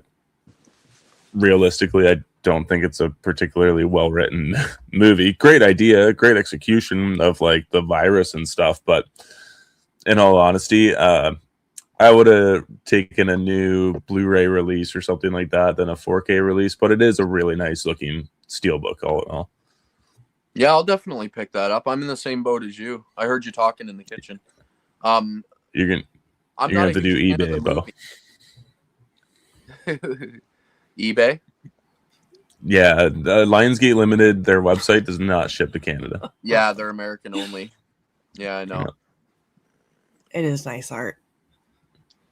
I gotta say, I really like steel books, and I'm not the collector in this relationship, but I love steel books. I know you do, and They're pretty. Kind of frustrating sometimes because they're expensive. Yeah, you got rid of the My Bloody Valentine one, and I'm never going to forget it. I've been looking to try to find it again. That's a nice. There you go, Mike. That's the one I have. I know I've been offered lots. It's just Christmas time right now, so things are toy. Yeah. Eli just got his Dogma 4K, nice. The Anaconda 4K steelbook is actually available on Canada's Amazon right now too, Beau, just in case you didn't know that. I heard it's a really good transfer. I did see that actually. Yeah. Been on there because I thought that was one that wasn't going to get hit.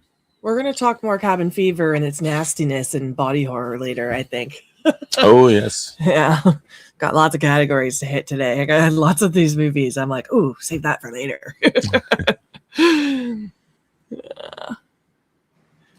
There we go. Jamie Hart, I cannot abide the pancakes, boy. Oh my gosh. Yes. Me, if Emma's still watching, she's probably not. Damn it.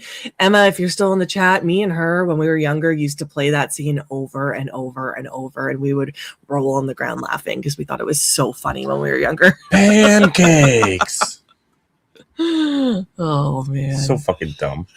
It's so funny. It's dumb now, but yeah. All right. Should we move on to the next one? Sure. I just want to get through this so that we can have time for the ranking, which is not a lot of time. Not a lot of time now. 28 years later, part 3 in planned trilogy officially moving forward with Cillian Murphy in talks. Mm-hmm. I hope he returns. I like him as an actor. Mm-hmm. Something about him. His face. But we talked about this earlier. I'm not the biggest fan, so I'll watch them all.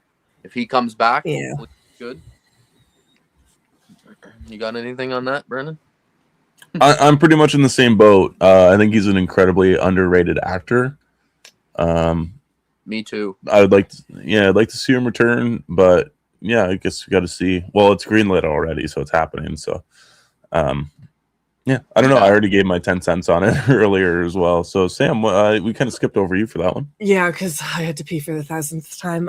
I like Cillian Murphy and Cillian Murphy, and I didn't mind the first movie. I actually was more intrigued with that ending after I heard the lore of it, so I'm intrigued to see what's going to happen in this next movie, and I hope our friends come out for it again, because we went with a group of friends in town and it was a good time. Yeah, we all left the theater laughing after that last scene, but yeah, that was a lot of fun. Everybody just kind of dropped what they were doing and all stared at each other. Yeah, so I think they said that they would go to the next one, so mm-hmm. Yeah, it was fun. So yeah, I'm definitely gonna watch them all. Yeah. Oh, same now. Yeah, same here. Okay. Why would you play Oppenheimer and then return for the 5th 28 years later film? Those movies are overrated. It is weird, but hey, paycheck's a paycheck. Yeah. Like, he doesn't get very many leading roles, Rob. Like, he's always kind of a cast, like an ensemble cast member. Like, that's why he's doing it. And he'll probably be he won't even be the leading role in 28 years later. He'll also be just a side character. Yeah, they'll run into him. Yeah, exactly. Like that's what'll happen. The boy will run into him, and they'll go from there. Oppenheimer was survives the second movie. Yeah, Oppenheimer was his like big leading role. Other than that, like at Sunshine, it was an ensemble cast. It was an ensemble cast. He was a side character in the Batman movies. He always tends to be a side character. Yeah, he is. I can't name anything really. I know there's a couple really old ones back when he was younger, but that they're not known. Nobody's ever seen them, so it's. Expectations for Terrifier 4. We talked about that a little already, but if you want to say some thoughts there, Beau, quick. I don't think we're getting to the blind ranking, so yeah. I expect more storyline because I'm not the biggest fan of the Terrifier movies because of the story. I don't even know. I don't know. It's just when I'm watching them, I feel like, oh, okay, cool, he killed somebody else, and it's pointless because it doesn't matter. But I know my opinion's really of the minority on this because those movies are loved. But I just want more storyline. I want something to just suck me in, and so I'm like that I care a little bit. I don't know. Understand the lore, understand who he is. That's if they give me that, I will walk out with a smile on my face. Because you already know what you're getting with everything else. There's going to be people having their assholes ripped apart and penises shoved in people's mouths, and you know what you're getting, right? So just give us something a little extra, and that. I was pleasantly surprised with Terrifier 3. Like I really enjoyed the story. I actually almost cried at one point, and I was like, a Terrifier movie making me cry? What the hell? They did add a lot. You're right. So I'm curious as to where that ending is going to continue in this next film, because the ending left it with a big cliffhanger, and I'm really excited for that. So I have slightly higher expectations this time around, because I will say after the second one, I was excited for the third one, but I was just expecting a gore fest. I wasn't expecting to have the emotional depth to it at the end. So I hope we get a good theme. I hope there's another theme that's not Halloween, not Christmas. Like I'm always going to say it, Valentine's Day. Give me some Art the Clown with Valentine's Day. We probably won't get that, but give me a good holiday theme. Exactly. I would be happy with everything you just said as well, especially the theme part. Rob. Just hope all the unanswered questions are answered. Yeah. I actually did cry during Terrifier 3. Yes, Mike, my guy. You get me. All right. Mike says, I'm thinking we might get Easter if they continue the religious route. That's another one we kind of thought too. I think Brendan brought that up in another stream. Yeah, Easter would be cool. I would enjoy that. There's not too many Easter horror films out there, right? No, not good ones. This one we discussed already. Did you guys want to talk about it more, or? No, not really. There's not much to say because it's not happening. But it would have been cool to see her just go full batshit and rip some people apart. Because one of my favorite scenes in both of those movies, Scream 5 and 6, is the end of Scream 5, where she's stabbing the shit out of her boyfriend.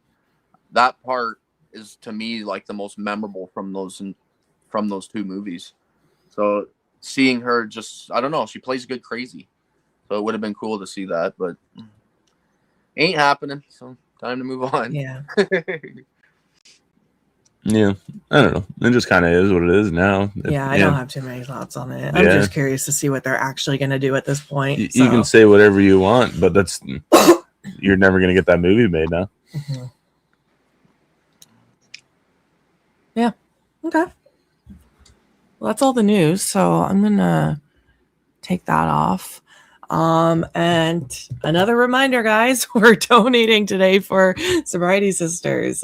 We are at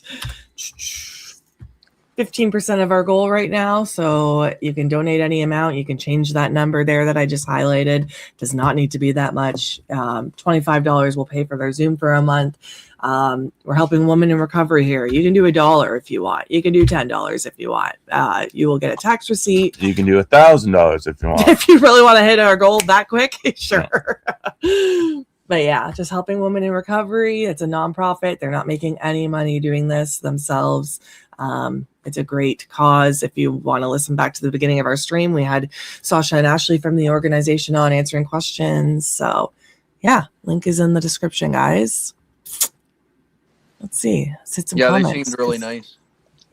I was watching. They are. Yeah. I was ready to come on. I remember when I joined the meetings, there are a lot of I love yous in that group. Yeah. It's like, wow, there's a lot of love in this room. All right, Corey's coming on next. He's on at noon, so we got 15 minutes. I'll hit a couple more comments here. Why do I feel like I have to pee again already? Jesus. Just preparing yourself. And we have break in 5 minutes. Yeah, if you guys want to go for a break, you guys can. If you guys want to go for your smoke or... I'm good. I'm already smoking. Okay. Well, I am not, so I'm going to take advantage of this situation. Yeah. And probably pour myself a coffee too. Our pizza arrives in an hour or two, which is exciting because I'm hungry. Yep. I'm actually getting hungry too. I'm going to have to order some pizza at some point. We got ours set up last night so we wouldn't have to do anything. We like ordered ahead of time on the Domino's thing. Yeah. That's smart. I didn't even think of that. I even wrote in the instructions, please call when you're here. We're in a Zoom meeting. That's actually a good call. That's amazing. Yeah. All right. Well, I will dip out. Break. And I will be back. I'm leaving my headphone. I'll hit a couple comments. I'm going to switch headphones now because my ear is aching. Mm-hmm. Can you pass me those PP wipes, please? I have a thing about sharing earphones. I don't know why. We share more fluids than just ear stuff. Yes, that is true. We do. A little bit of oversharing information. Like, don't like earwax, but we fuck. Yeah, Okay. It is weird actually to swap earwaxes. Right? It's gross. Odd one. All right, I'll hit a couple comments here while we are chilling. Oh, it's weird having the other headphone in. I never put this one in this ear. Throw you off. Yeah. I would be mad if they turned a hero into a ghost face. That's just wrong. Let Samantha be. Her story had a great ending. Yeah, that's fair. I agree too. Yeah. Even though I said the complete opposite, I do agree that it would have been weird to just, it would have felt a bit lazy probably. Where it's like, okay, so you've been hinting at this the whole time and you're just going to do it? Because the whole point of her story is that she's trying not to be a serial killer. Resisting, yeah. Yeah. She gave in at the end. It would have been kind of weird. Been like, Yeah. oh, okay, just give in to everything, I guess. Yeah, I agree. I'm happy that Screen 7 won't have the weird looking DH Skeet Ulrich in it. That was weird, actually. I wasn't a fan. I liked seeing him pop up, but I wasn't a fan of the de-aged version of him either. I'm swapping headphones already. I can't do it. It's too weird having you in this ear.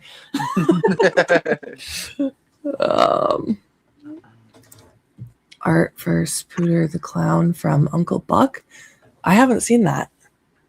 Neither I have. don't know what that is. I know what Uncle Buck is, but I haven't seen it. And I think I watched it when I was a kid. It's Dan Aykroyd and John Candy. It's like a comedy. Oh, okay. Uncle Buck comes to their house and creates havoc, I think. I can't really remember it. But okay. Yeah, I'm assuming it would be good based on his wanting it. Thank you, Ryan. Awesome channel mod. Dropping the link to donate again in the chat. And we actually have another donation here. The Bitter Wolf came out of his cave to make a donation. We're now at 18% of our goal, guys. Thank you, Isaiah. Very nice. Thank you. Yeah. Let's see. Pizza nice. Yes, I'm excited. Where'd you? Oh yeah, you got Domino's. Nice. Yeah. love their sauce. Rob's asking. Me too. I get extra sauce on my pizza all the time. That's all. Hey, once I got extra sauce the first time at Domino's, I've never gone back. And it pissed Kayla off because she hates pizza sauce. So the one actually last summer she was going camping with her parents, and she was like, "Hey, will you order me a Domino's pizza and pick it up, and so I can bring it with me camping and we can eat it for supper," because they were leaving right around supper time. So I got extra sauce on it, even though I wasn't gonna be eating it. She messaged me later that night, "Fucking asshole." Yeah, me and Brendan get separate pizzas because I don't think he gets extra sauce on his either. Like some people get heartburn from that, right? Whereas I'm just like, give it to me. Yeah, they have the best pizza sauce. It's got such a good spice to it. Mm-hmm. So what pizza are you getting? Because Rob's asking if we're getting some sort of weird Canadian pizza, and I know you got a local one. Yeah, I'm probably gonna be getting a local owned, not a franchise like a Domino's. I love Domino's, no stab at franchises, but I've eaten them recently. I eat a lot of pizza. So I'm probably going to go with maybe Sebastian's, which is a little place down the road here. And they're just like a private owned one, but their crust is really feels homemade. Doesn't feel like a store chain or whatever. Okay. But yeah, I get a different pizza place every time I get pizza. Because I just like running through the gauntlet of all of them. So I order pizza. I'll be sitting here at night by myself sometimes, and I'm just like, I'm hungry. Just order a pizza. Nice. It's good to change it up because then you get sick of the one place, right? I've been doing some homemade pizzas lately, and now I'm like ready for Domino's again. Yeah, you get back to it, and you're like, ooh, I actually was looking for that one. Mm-hmm. Rob's chirping Brendan there. Do you all have any unique pizza toppings in Canada, not Canadian bacon?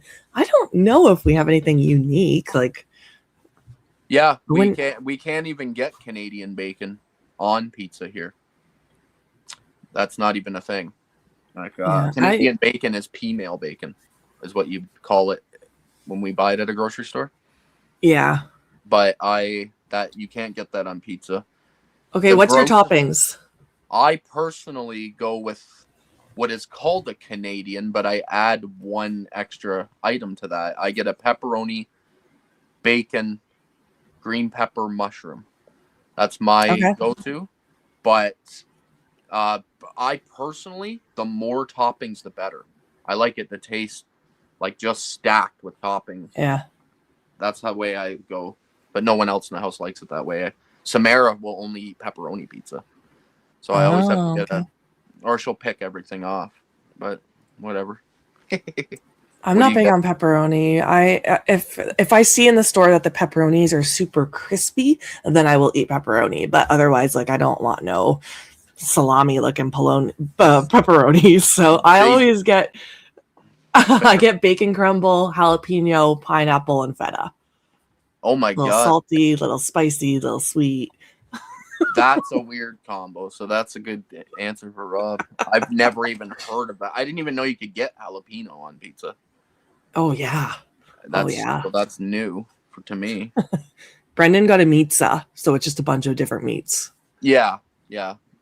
I don't mind that, but sometimes the sausage is a little undercooked at some places and it bugs me. Like I don't like a great big piece of undercooked meat. Yeah. But I like meat pizzas as well. Kayla's chiming in there. Yeah. Let's see. I love Domino's. Can you send some my way in Michigan? Mom and Pa Shop pizza is the way to go. I go through them all, but I do like the mom and pa shops. They're, I don't know, a little more care I think goes into them when you get your pizza. It's also way more filling.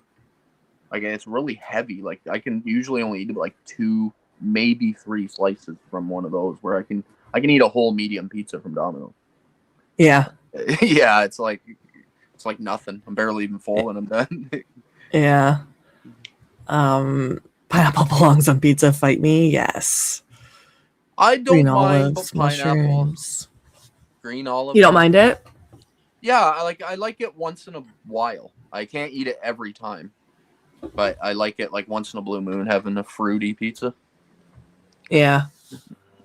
I see Corey's here. I think I'm going to bring Corey out and see what he likes on his pizza. Yeah, let's do it. My ears were itching. I heard pizza, and I was like, well, I got to get in on this conversation right I now. know, Because my stomach's literally growling now because we just talked. I'm hungry. I like me some pizza. I'll tell you that right now. So, yeah, it's Welcome, funny. Corey. It's well, thanks for letting me come on a little early, but I just was a little nervous and I didn't want to be late either. So I'm always like that too. But I love hearing the pizza talk because, like I said, you can't go wrong with some pizza. And I'll agree. We have a couple little restaurants, little mom and pop restaurants in small. I live out in the middle of the country, and so there's some small places that I love to get pizza and wings from them, and it's usually wings. a lot. Like you said, more filling. Like you get more food for the money, but it seems like at the places I go to anyway. Like the wings are like so much bigger than, but then the pizza too. I'll agree. The crust, it's awesome and it's so filling. It's like, well, I just had 2 pieces of pizza, but probably a loaf of bread right there. You know. Oh yeah, you ate a whole loaf of bread in one sitting. Yep. So one thing, people that are not familiar with the area of the country I'm in, I'm like smack dab in the middle. And I love seeing everybody say hi. Hello, back to you. Some people get thrown off because there's some areas of the country. Like I heard there was a question about do you have any toppings that are different in Canada that you do? But I think each region has like a pizza or a type of pizza that maybe other people aren't quite as familiar with. And one of them in my area is a taco pizza. So taco pizza. I know, right? So dip it in salsa. Well, you think about you can throw salsa on there, but you think about a pizza. You got a little bit of it's a little different sauce, but then they will do just a tiny bit of. They do the cheese. They do a little tiny bit of refried beans, but not much at all. Sausage, lettuce, tomato, and crunch up Doritos all over the top of the thing. And then you can put taco sauce or hot sauce on there and eat it like that. And some people cringe when they hear that. And some people are like, give me a piece of that, So I would totally try it. It's pretty darn good. I'll say that for sure. But each member of my family, they definitely do have their little special pizzas that they always want to go to. Yeah, I like that a lot. I heard Brendan likes the pizza, like the all meat pizza or whatever. Like I'll go for those quite a bit of the time. Mm-hmm. I steer away from pepperoni, like you were saying. I love some great. See, this is a weird thing. I love hot, spicy wings, but pepperoni gives me crazy heartburn. Usually. Yeah, it's just weird. I don't know. Sometimes that and red sauce, like for pasta. It's weird. That will give me bad heartburn, but then I'll eat the crazy hot wings and I'm perfectly fine. It's just, I don't know. Yeah. I never claim to be normal. I'm weird. Wings are my favorite food. I love wings. I can eat wings all the time. We have a couple local establishments that we'll grab them and bring them home, and a lot of different flavors. Yeah, I always love when they let you split it up too. Like if you grab like 12 wings, you can do 6 of one flavor and 6 of another, and you kind of have a little bit of each. But hey, Brendan. Hi. We got dill pickle pizza here. It's here? Wait, what? Dill pickle pizzas. Where? There's like a little mom and pop shop in this little town, Victoria, in Norfolk County, and they do dill pickle pizza.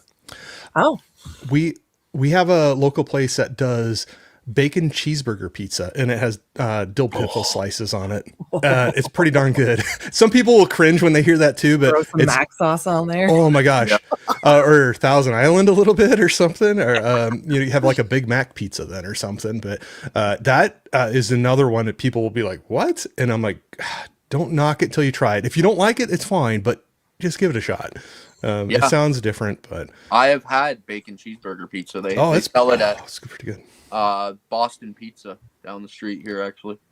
And talking about never had pickles on my pizza. Well, you're missing out, Sin. You got to get the pickles on the pizza there.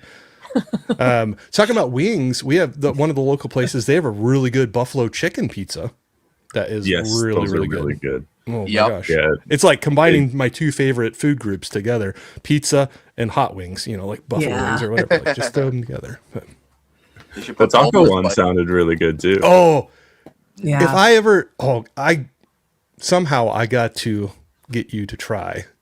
And people also turn their nose up. In our area, we have a chain of gas stations. It's called Casey's. And they make really good pizza. And that's where we love our taco pizza from. So first of all, they're like, what do you mean taco pizza? And then second, they're like, what do you mean you buy your pizza from a gas station? But I'm telling you what, people do YouTube videos about it. It's weird. They have a good pizza business going.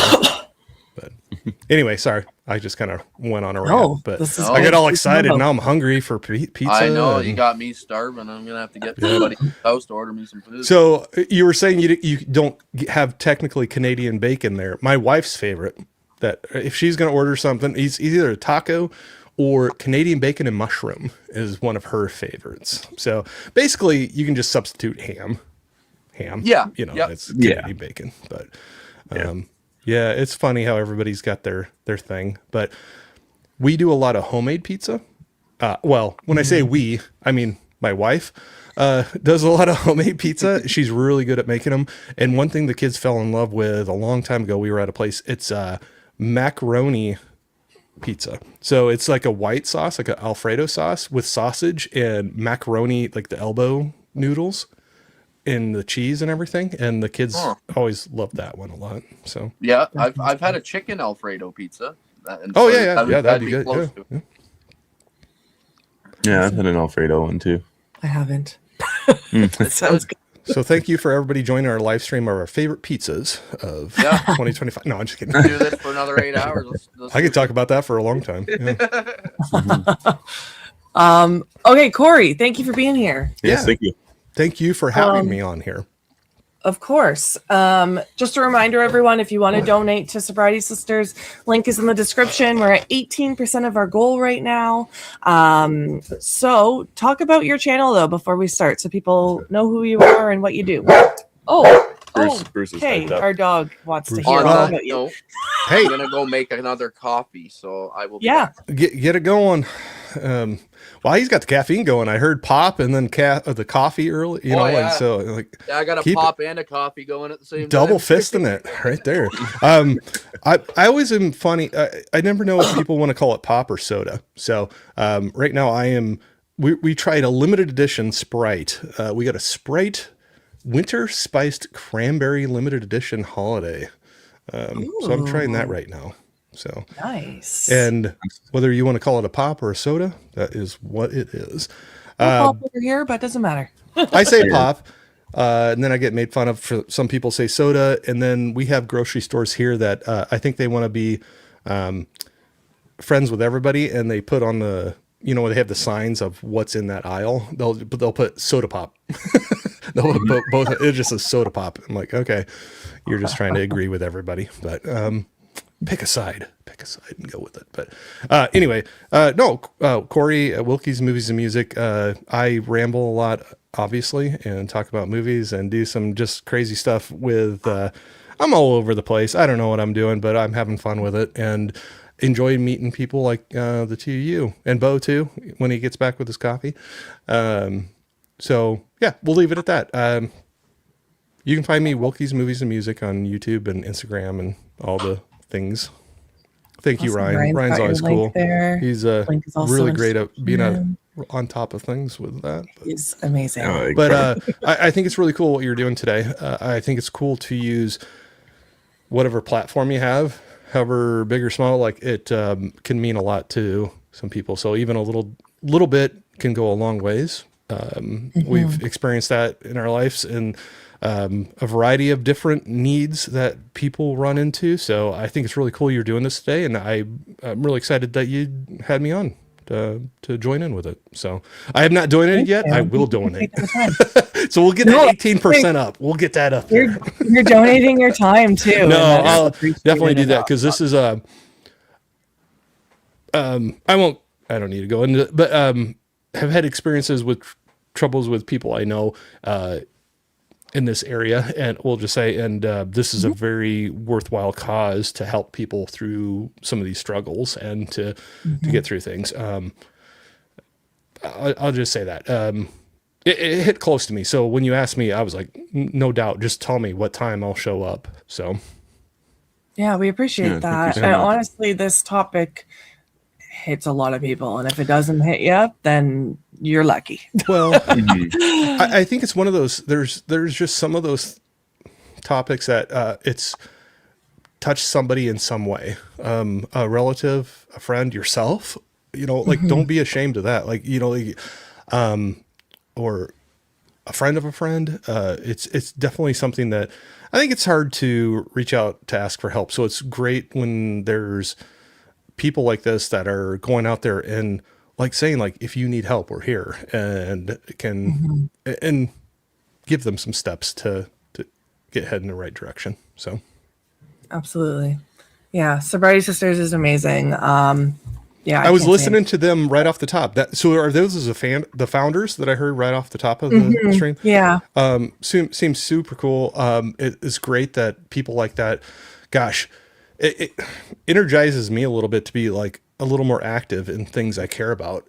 I love seeing people that we're all busy, and it's easy. I you know how many times I'm like, oh, I'm busy with this and that, but it's very cool to see people that will jump out there and, like you said, your time is money. Your time is valuable, and they're obviously putting a lot into this, and it's very cool to see. Yeah, and they're doing it for free. So yeah, exactly. Well, that's their donation. Yeah, like you said, that's their donation. So yeah, absolutely. Okay. Well, yeah, donation link is in the description. I'm gonna sound like a broken record. It's in the description, guys. only for 8 more hours. No, all right. I know, seriously. It's noon right now. No, Eli. Honestly, I think this is very cool. Oh, sorry, I didn't mean to cut you off. No, that's okay. I want to hear about my beard. Please read that one. So. Yeah. Brennan, you need to grow your beard like Corey's. My beard does not come in that great. Trust. So tell me, I'll tell you what.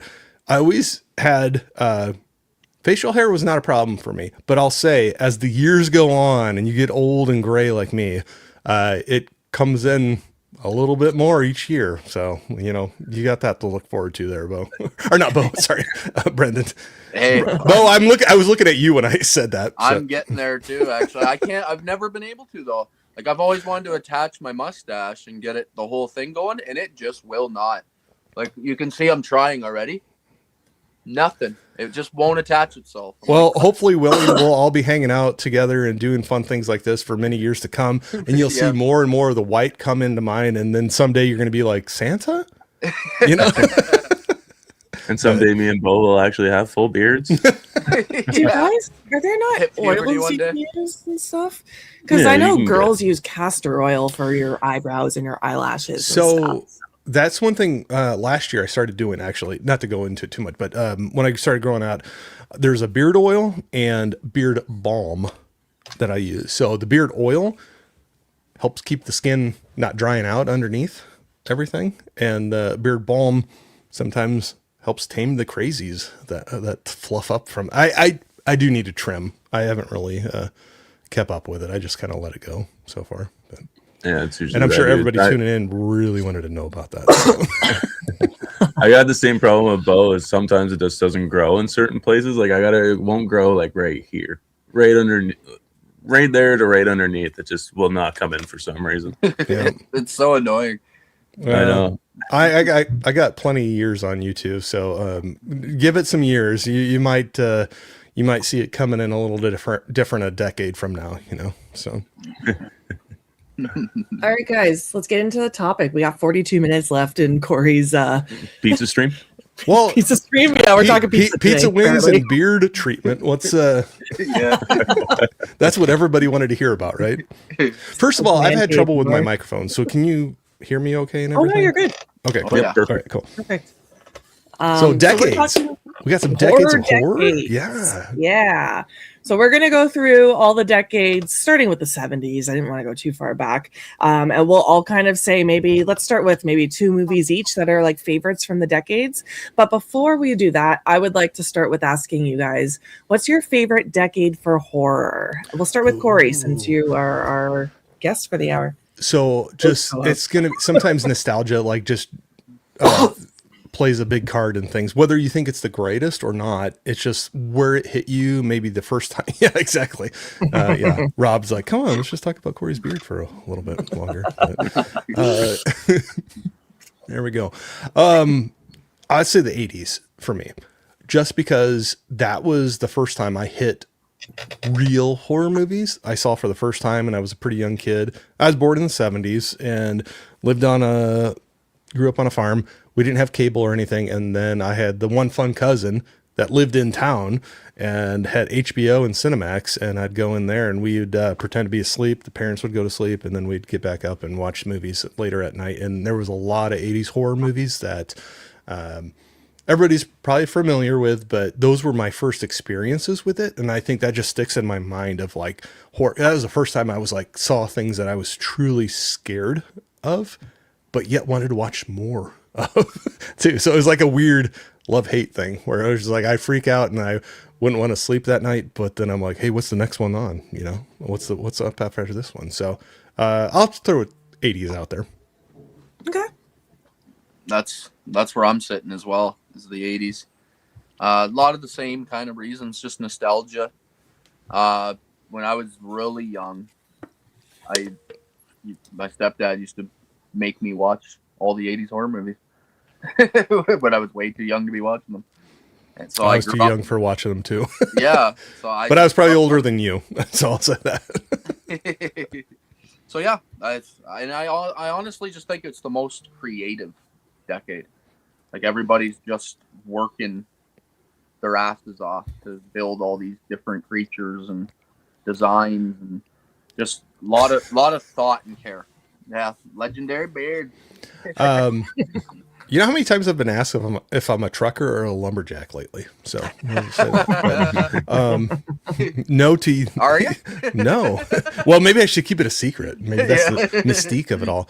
But Beau, I'll say too, think of some of the franchises that started off of the 80s too. It's insane. There's some legendary ones that stemmed out of that. So it's kind of hard not to at least, even if it's not your favorite, which that's fine. Everybody's got their, but you can't like not nod your hat at the 80s, you know, to be like, yeah, there were some epic franchises that came out of there.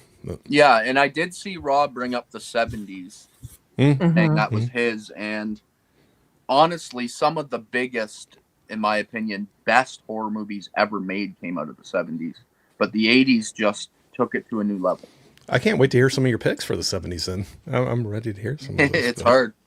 So how about Sam and Brendan? You got a favorite decade between the two of you? Yeah, and I'm joining you fellas. Mine's also the 80s. Yeah. It's hard not to go with that. Yeah, the 80s is so much fun. I love the aesthetic of the 80s, between the clothes, the hair, the music. Like Beau said, the creativity. You know, you had young independent filmmakers putting together the most wildest ideas and whatever they could get made. Like what Corey said too, with some of the biggest franchises of all time starting in the 80s, Friday the 13th, Nightmare on Elm Street. And it was just balls to the wall crazy. Practical effects as well. You can't beat the 80s for those. So I'm most curious to see what Sam's going to be, because we're definitely going to be ganging up on her. Yeah. No, it's okay. Everybody's got to have their love, and it's okay. There's no shame in it. I'm with my girl Jamie here. I can't help it. The 2000s. When I was making my list of movies for each decade, when it came to 2000s, I was running out of room, and I'm like, oh my God, I need to calm down. Because I wrote a long list. Obviously, I wasn't sure how many movies we were going to get to. I know there's not a whole lot of time, but I'm like, I was hoping a different decade would have had me writing movies like crazy. And then the 2000s, I just kept going and going and going and going. But that's when I started getting into horror.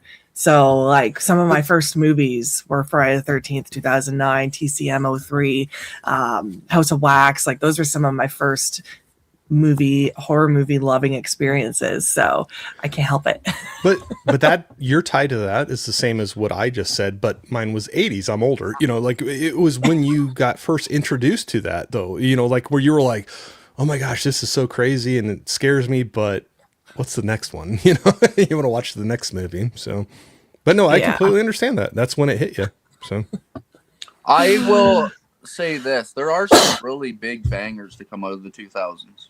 Movies that I also have a lot of nostalgia because me and I'll Kaylie, say every one of these decades, I have some where I was like, oh yeah, this was the decade that one came out. But yeah, it's hard. It's hard. Mm-hmm. Okay, let's start. Let's start back with the 70s. Corey, do you want to go first? You can name, I don't know, let's say 2 or 3 films that are your favorites from that 2 or decade. 3. So, okay, first of all, if I get any wrong, don't give me too hard of a time. I tried to make sure that they all were in the decades, but I'm classic for throwing something out there. Be like, no, Corey, that was not that. So anyway, let's just play along. We're not going to give Corey too hard of a time today because he gets things wrong all the time. But okay, so 70s. I absolutely loved reading and watching science fiction. So I'm going to throw Alien into that. The original. I feel that one leaned more into the horror aspect of some of this franchise. So that was one that I absolutely loved. But oh gosh, this is hard. It's brutal. And I know in this, there's going to be a lot of them that will mention the same, but man, 2 or 3. I'll be quick. Carrie. I don't know why that one always hit me quite a bit. That prom scene, I always remember that. I saw that one pretty young too. And another one I saw very, very young that freaked me out. And I think talking about being at my cousin's house with cable, I did not sleep that night. It was Texas Chainsaw Massacre. So the original. Mm-hmm. So that freaked me out. I did not sleep. So, and now I go back to it and I'm like, oh, that was fun. Remember that time when you were like single digits and you couldn't sleep that night? But I wish I could experience that now just once. Because I remember those nights too, where I was like actually scared. Yeah, now it's been so long since a movie scared me. I'm like, God, I wish I could repeat that. That's just one. I think you always have some of those movies, either to get that original scare, or if there's a twist, or like something that to get that like, oh my gosh moment, again. Yes, but I think that could be Sam and Brendan right there. There's another stream that you can do. Movies you wish you could watch again for the first time, like the ones that you'd be like, oh man, that was not what I was expecting, but in a good way, kind of a thing. Yeah. So, anyway, I'm done talking. Brendan, write it down. Write it down. I think that would be a fun stream. There's so many movies people have that, whether it's a twist or you went into it with low expectations and ended up absolutely loving it, I always think of Saw. I always wish I could see the original Saw for the first time with that ending. Yeah, at the age we're at now instead of a teenager age. Yeah. Just more mature in your movie going. I would love it. All right, I'm shutting up. Beau, 3 movies from the 70s. I did 3. That's a topic upon itself. I've sat here and had that thought multiple times. I'm like, God, I wish I could relive that movie. Mm-hmm. So if you do that episode, invite me on that. That'd be a fun one. Right. Okay. That'd be a fun one. You invite Corey too. This will be the crew. I'm in the same boat as Corey on when it comes to Texas Chainsaw. I'll give 3 other ones, but I have the same thing. That one terrified me when I was very young. So it's lived with me as one of the scariest movies of all time because I just remember being terrified. When I watch it now, it's still kind of scary. And I think it's because something inside you remembers that you were scared at one point or something, right? It's just nostalgic. But one of my favorite movies of all time, maybe even my number 1, is Jaws. And I know a lot of people are like, it's not horror, but I'm like, you know what? It is to me because anything where a giant animal's trying to kill people is horror. So Jaws has to be brought up. I'll just get that out of the way. I will agree with you on that. That was one of them. I wrote down multiple for each of the decades. So sorry not to jump in, but I'll agree with you on that one. That was a tough one where I was going to throw out what I was going to talk about, but I would completely agree that movie terrified me as well the first time I saw that young. Yeah. Now when I watch and something it, with some of the greatest horror movies, it's what you don't see or the things that your imagination has to fill in. It makes you freak out even more, especially as a young kid. And Jaws, I think with that too, there's a lot you don't see, but it. Yeah. So horror for sure. I would say that. Creature feature, but horror, yeah. I'll throw in one that is a little less. It's like my 5th on my list, and it's called The Sentinel. It's probably one that is less heard of. I've never seen that. It's from 1979, I believe, and it's a religious horror where a girl moves to a building, and the people are all acting really weird in this building, and there's multiple twists throughout the movie, and the ending is freaking awesome. It's a very underrated horror gem.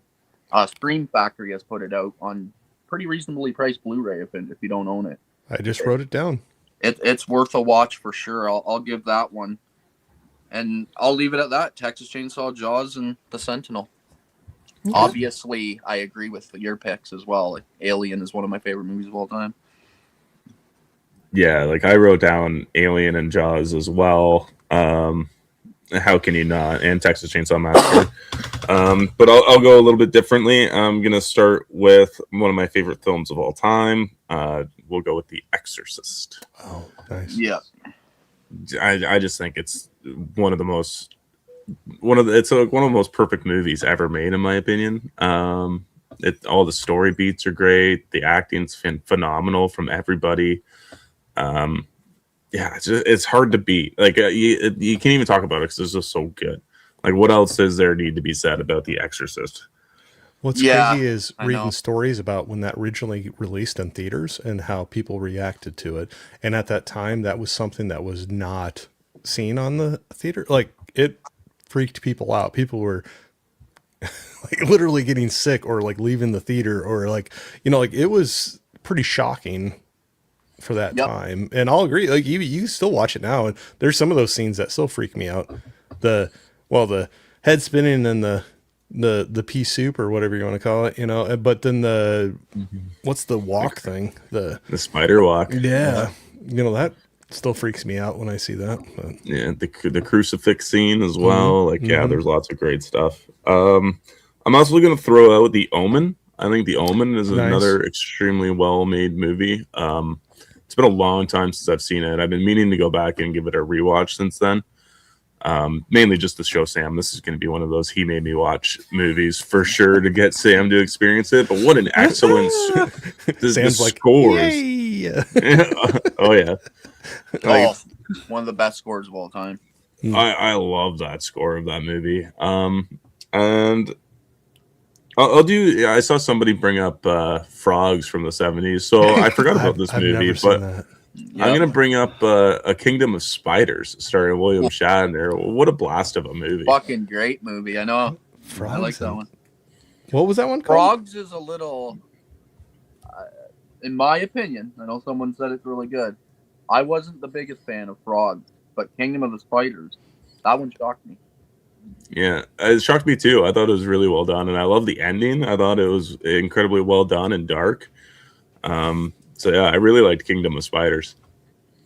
Yeah. Nice. I love hearing the picks I've never heard before too. That's so I got my pen and pad of paper here. Yeah, me too. I've been writing down the whole time. If you see me looking down a lot, it's not. Yep, that's me too. Me too. Yeah. Sam, let's go with yours. What do you got? I got nothing underrated, so you won't need that's your pen and okay. paper for this. There's some great ones. Also, someone said no Halloween love in the chat. I'm not the biggest Halloween fan. I'm hoping it grows on me in the next couple of years. So I wrote at least 5 down for each decade. I'll say that right now. Some decades hit more than others for me, and some I have more than that. But anyway, on my 5 for the 70s, I do have Halloween written down, but I just did not mention it because it's hard to. Yeah. You start throwing out a couple, and I'm not a big fan of Jaws. I'm not a big fan of Alien, so like that's okay. Alien or Aliens horror down. Well, one of them. Last House on the Left I put down, which I do have to say there's some controversial stuff behind the scenes that makes me feel a little icky about watching it, but I can't help it. It was effective when I watched it, so I threw it on there because I didn't think anyone else would. I wrote it down. Oh, did you? Okay. Yeah. And also, I really love the remake of Last House on the Left, and we wouldn't have that without this movie. So, and then Black Christmas. Yep. Yeah. No one has brought that one up, so I'll throw out Black Christmas. And I only have 2 other movies written down because I haven't seen a lot of 70s stuff, and I wasn't going to put stuff I dislike. So I put down Carrie and Texas Chainsaw Massacre. So I'll go TCM. I really like the original Texas Chainsaw. Oh, yeah. That was so gritty and dirty. Like I said, when I was young and saw that thing, I'm not exaggerating. I did not sleep that night at my cousin's house after I watched that thing. Irrationally angry. We'll talk more on Carrie because that one doesn't get a lot of talk for some reason. I like Carrie. That was one that freaked me out too. Like I said, when they got to that final, well, there's multiple things through that, but that whole climax at the prom scene, that's it's freaking awesome. She's just badass. It's like superhero. Sissy Spacek is awesome in that movie. I'll say that. Yes. I gotta go back and watch that movie. I haven't seen that movie in like decades. I watched it I don't without you a remember couple it years even. ago. Yeah. I don't even really remember it, other than like a young John Travolta's in it. And and I'm blanking on her name, but she was also the cop, the sidekick cop in RoboCop. Blanking on her name. Yeah. Oh, okay. Yeah. You know, I know what you're talking about. She was the mean girl. She was the mean girl in Carrie. But and I think she was actually dating or married to the director of the movie at the time. So some people talked about that's how she got the role in it. But anyway, Nancy Ellen, thank you, Chester. Yes, Nancy Chester. Ellen. And Jamie Hart did too. Jamie said it in there too. I always love the chat because I'm very forgetful. I forget names all the time, but you always you can count on the chat. Like they'll throw it out there sooner than I could ever remember it. So I am terrible with names, especially on the spot like this. Yeah, it always throws me off. All right, which decade are we on now? Yeah, we're going to go to the 80s. Before we do that, I'm just going to say we're at 20% of our goal now, guys. Nice. We've raised $200. Kayla Davis has donated. My wife. Yeah, I was going to say, pretty sure that's your Kayla. Yeah. So, Beau. Hey, I know that name. So 20% of our goal, guys. That's awesome. Woo. Okay, we'll go to the 80s. How much time do we have here? Maybe we'll do 2 movies. How many more decades do we have to go through? Yeah, let's do 2 movies. Sorry, guys. I know it's hard now to But pick it's 2. having fun. It's okay as long as it's moving along for you. The big thing is that it's moving along for you too, because you're in here on the long haul, and whatever we end up talking about, as long as you're having fun and it's keeping it going. It's going fast. Yeah, I gotta say. No, But that's a good. fast That's a good. and That's a good it's a thing. good That's a thing. good problem Yeah. to have. Yeah. Yeah. So Corey, who are we you going? can start. Is somebody else starting first, or Yeah, if you want someone else to, you can pass the torch along, or you Beau, can what go are you for gonna, it. what are you gonna get? I'm gonna put you on the spot right now. The 80s is frigged. I will leave. Obviously, the list is monstrous. I will go with a couple that I'm guessing would still be on people's list, but you won't name them. And that's the first one is Demons. Oh yeah. Nice. I think Demons is just a fun, ridiculously gory with some awesome special effects, awesome music throughout. Just a fun time. If you haven't seen Demons, definitely check that out. That one's great. And then my second pick, I'm going with ones I don't even have written down because the ones I have written down are the biggest of the decade. I'll leave those ones. My second pick would be Return to the Living Dead. I think it's like my favorite zombie movie of all time. So It's a fun one. oh man, I just every time I turn it on, as soon as that opening theme song kicks in, and I am just hooked. Like even Kayla, the first time she watched it was just a couple years ago, and that theme song kicked in, and my daughters came out of their bedroom. They're like, "You listening? What song are you listening to?" Like it sucked everybody in my house into the movie because that theme song caught everybody. So now everybody loves the movie. So I'll give those two: Return of the Living Dead and Demons. Obviously, there's the big dogs. I'll let you guys. Yeah. I was just going to ask you to repeat your picks. We just had our kitchen speaker start playing that song. What is it? Take My Breath Away or whatever. Oh, I like that song. Yeah, it just Like turned from on Top me. Gun? I don't know. Take my breath away. Yeah, like the old, like the 80s song.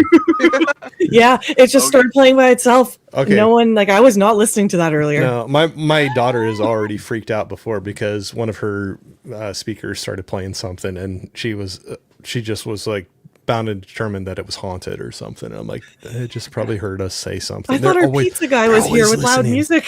They're always listening. Yeah, you don't get demonetized because you got Take Your Breath Away playing in the background. Oh, yeah. Yeah. I thought it was Carolers or something.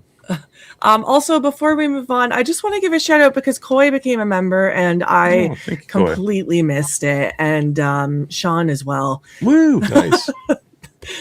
I'm so sorry. The comment section is wild today, and it's a good thing. That's always a good thing. Yep. Corey, hit us with your 280s movies. Two. Okay. I always feel like now staying away from some of the heavy hitters and like throwing some different ones out there for conversation. But how about Near Dark? Oh, nice. You ever see that? The vampire. We got Bill Paxton. You got.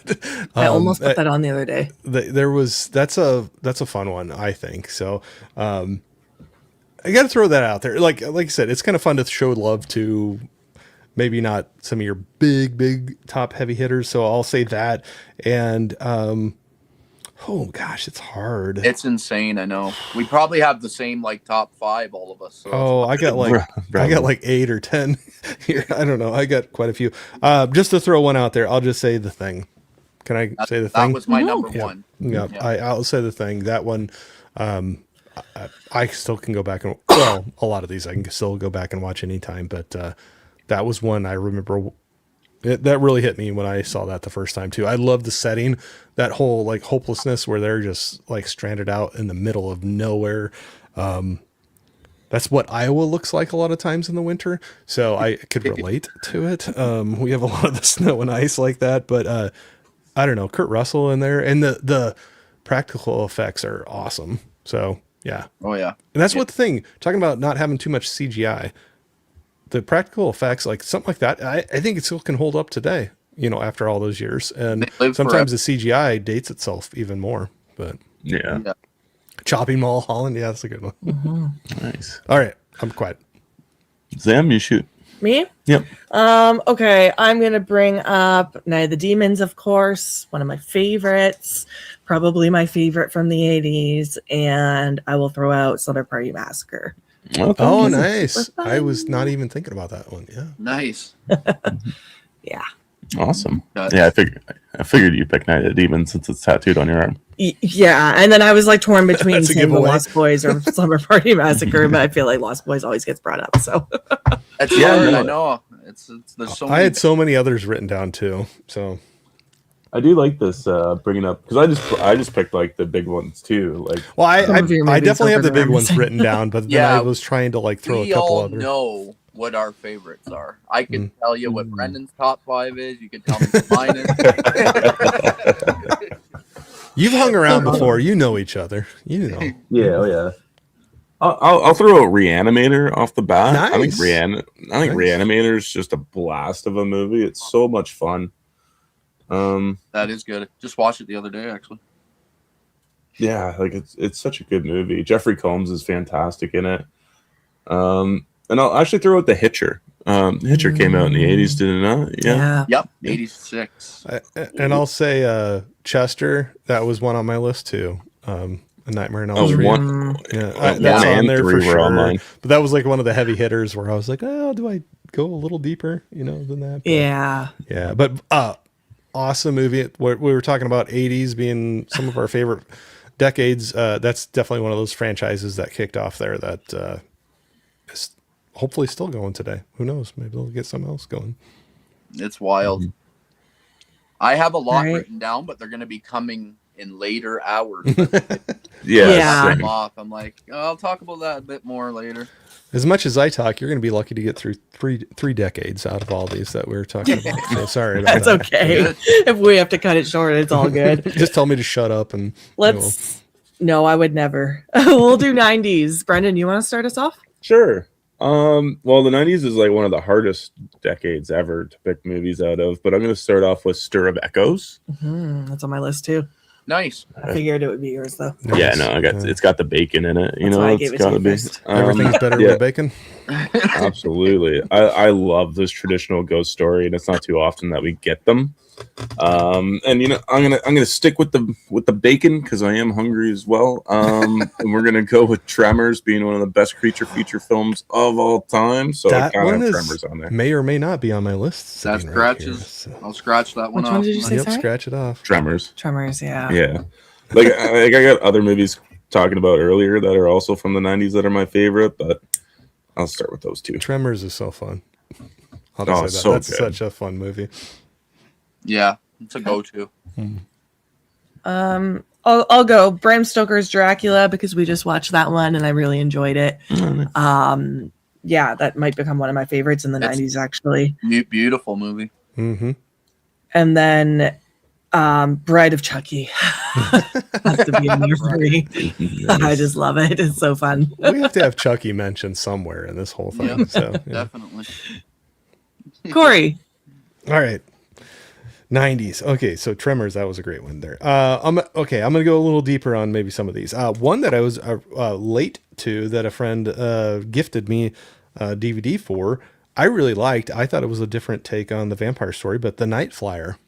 So it's one that's based off a Stephen King short story, but it was an HBO movie. So you can tell with the budget and everything, it's not big theatrical release, but I really enjoyed it. It kind of mixed crime thriller whodunit with vampire horror story. So I had a good time with it, and it's fun to throw out movies that maybe aren't as known.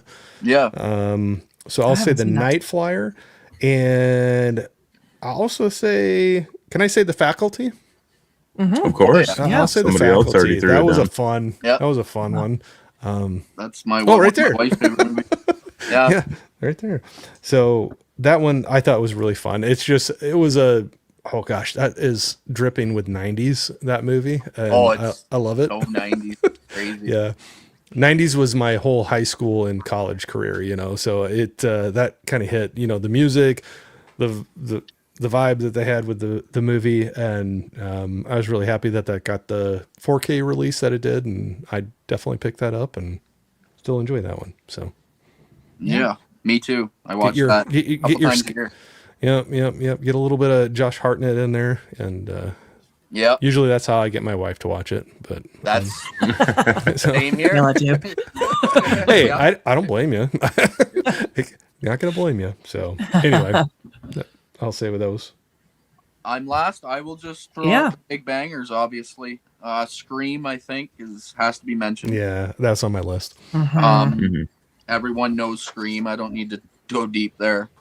And then the second one is the one that borderlines on horror that everyone else probably has on their list, and it's Silence of the Lambs. I have it on my list.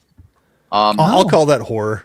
Yes. I don't care. Oh yeah, it's for sure. absolutely horror. Every scene in it, there's tension building constantly, so it's a horror, and it's I love it. Buffalo Bill is just a creepy dude, and I love every scene he's in. Man, when he's staring at himself in the mirror, it's so legendary. It's just like, geez. That it's so creepy and something like that dance scene in front of the mirror. Oh You're man, just like, or it puts the lotion on the skin. And yeah. I said that to a guy at work the other day. Yeah. Every time your hands are drying out, you're like, it puts the lotion on the skin. Yeah. Another That's crazy not one, even just really quick enough. to throw out there. Dead Alive. We haven't seen it. No. Oh, okay. Neither have I. Crazy, goofy comedy I know what it is, horror. though. It's Peter over the Jackson. top. Worth a watch. Anyway, Yeah, I know all about it, but yeah, there just hasn't been a physical release for it in so long. So I I've got been waiting on I that got a one. DVD of it back there. But Nice. nice. It's hard Anyway. to get here in Canada. I can't even get a DVD. Are we actually making it to the 2000s? Yep. Yeah, we are. Yeah, we are. Jump in. Before we start, Eli, thank you. The link again, guys, for donating. Thanks, Eli. We're at 20% of our goal right now. He's always a great supporter. He is. He is. Yeah. 2000s. Sam's decade. Yeah. Corey, you want to start? Oh, your favorite decade, and you're going to have me start with that? I have a lot of movies, But so I'll go still last. all the biggest ones. Oh, okay. I'm going to go off. I'm going to go off from the big ones then. So we're doing 2? Yep. Okay. I'll say the Loved Ones. Yet to watch that. That one freaked me out. Love me some Lola. Oh my gosh. I have a DVD of that one. So I just to say something different. That one did freak me out. I enjoyed that one. And then The Descent. Yeah. Classic. That one as another that freaked me out. I don't usually get claustrophobic, but when they got in some of those scenes, I don't know, the tension just felt like it built up for me through that. Oh, it's so good. Yeah. So there's so many others I could say too, because there's a lot of great ones in this year. But if I'm going to go with 2 and do something different, I'll say The Loved Ones and The Descent. There's some good picks. Agreed. The Loved Ones. Have you seen Devil's Candy? No, I own it and I haven't seen it. That's I'm going to get that on a T-shirt here pretty soon. I say that all the time. So that'll be my new merch. I own it, but I haven't seen it. But I do have that, and I have not seen it yet. But so you recommend it? Yeah, same Oh, director, right? Yep. Yeah, so good. I So gotta get it's to it. good. It's like really good heavy metal. Yeah. Yeah. I gotta get to it. Okay, Beau. 2 movies from the 2000s. All right, I'm gonna go with my first one is going to be another one of my favorite zombie movies of all time, and that's Zombieland. Oh, that's fun. This is like an endless watcher for me. It's watch it constantly. I've seen it probably 100 times, I would say. Like it's a lot of times because everyone in my house, it's one of their favorite movies. So right from the opening, one of my favorite bands of all time, Metallica, opening the movie. It's just awesome. That's a great opening. Say, how can you not get jazzed up if you were sitting in the theater watching that, or even I at know, home, you know, like and that's Woody Harrelson's performance. It's just iconic. I just love him in that. Rule number 1: cardio. Yeah, I'm fucked with the zombie apocalypse. Yeah, me too. But I love the rules, like as they go through that. But And my number 2, I will throw out Jeepers Creepers. I just watched it again for the whatever amount of times, like 3 or 4 days ago, and I just every time I watch it, I'm just reminded at how freaking good it is. Every single scene, man. When him and his sister are driving at the beginning in their car, just talking, I'm sucked in like to every sentence coming out of their mouth. And just as soon as the creeper shows up, when they drive past and the truck's there, and it like everything. I love everything. I'm trying to talk really quickly because I know we need to get through a couple more here. But That's okay. We got 9 minutes. obviously, if you haven't seen Jeepers Creepers, watch it. yeah, Okay. Awesome. Do you want me to go? Yeah, go for it. Yeah. Okay. I'm gonna go with Wrong Turn. Nice. no, Yeah. Nice. The original Wrong Turn, just Mhm. because I remember my uncle showing me that as a kid, and I was like, I'm gonna be up all fucking night now. Yeah, it's like, why are you showing me this? Yeah, probably when it came out, because I do think it was like a rental thing back then. So like, yeah, my uncle Jason showed it to me when I was like really young. Scared the shit out of me whenever that came out. I think it was 2002, 2003, so I would have been 10 or 9 Oh, when that, jeez, yeah. when he showed me that one. Yep. So I have deep nostalgia for that one. And then Darkness Falls. I'm gonna keep championing that one because I have a lot of fun with that movie. I think it is one of the best intros to a horror film, of like cold opens of quite a few horror movies. So Yeah, Tooth Fairy Killer. Me and Kayla Yeah. seen that in the theater. It's really good. I love it. yeah, I wish they would have kept the original design for the Tooth Fairy, but I don't mind the design that they went with. Awesome. I'm gonna go with Bug because that is one we watched in the last year that I had never heard of, and it blew me away. It was so good. It's really psychological. Mhm. and it's a lot of dialogue, but I still like really enjoyed it. Yeah, Michael Shannon and Jude Law. Yeah. And then I'm gonna. Oh, Ashley Judd. Yeah. Sorry, Jude Law. I knew there was tomato. I knew there's like Judd, Tomato. Jude. Actually, I knew who you were talking about too. Yep. It didn't click with me until Beau said that. Anyway. And then I'm gonna go with Joyride because it's one of my favorite horror thrillers. Yeah. Game. Okay, Yeah, not to keep Rusty talking, but I Nails. do love these streams because then I remember some that I'm like, I always know that somebody's going to say a title that I'm like, oh yeah, I forgot about that one, but yeah, it's a fun one. Yep. Yeah. Yep. The Ring and Final Destination. Yeah. Final Destination. That's another franchise that one. got kicked off there too. Yep. Yeah, 1408. I love 1408. Yeah. Oh man. Never seen it actually. I've never seen it. Okay. Shaun of the Dead's a fun one too. I always have a good time watching that. High Tension. Never seen Yeah, it. I like that movie until the ending. It's pretty solid throughout, though. Yeah, The end. I didn't like the ending either. It's too predictable. And it's awful. Yeah. Awful. What do you mean? They just totally fucking. It was No what? spoilers. Ah. I haven't seen it yet. Okay, you're lucky. I wouldn't say it's predictable, but it's unbelievable. Oh, I think our pizza's here. Can you answer that? Yep. Because you're going to be the one going up to pay. Yep. Hello. We have the same bank account. Did you get Yes, separate it is. pizzas? Yeah, of course. Okay, you're Since we started the stream. Okay, perfect. I'll be up in a my moment. portion of the stream talking about All right. pizzas. So Yeah. Nice. Yeah. There you go. Thank you. If I'm not back in time, What are your movies for 2010? Go. 2 movies, quick. 2 movies: 2010, Evil Dead, 2013, and Damn it. Get Out. Okay. nice, Okay. nice, yeah, Nice. nice. Okay, Beau, 2 movies for 2010. I'm gonna You got go 5 minutes. Hereditary. Hereditary as my first pick, and I will go. Oh my god, It Follows as my number 2. I have that on my list right there. That was one of my top ones. That was a great one. Yeah. Or I think it was really good. Oh, it was excellent. Soundtrack, it's awesome. Mm-hmm. I hear dogs. Corey. Okay, me. I'm going to go, I'll throw an international film out there for something a little different. I Saw the Devil. Is out of South Korea. That one is Fucking messed brutal. up. It's good. If you haven't seen On it my yet, watch list. put it on Yeah. the watch list. Think That one pregnancy. is messed up. That one made me feel just physically ill. It's messed up.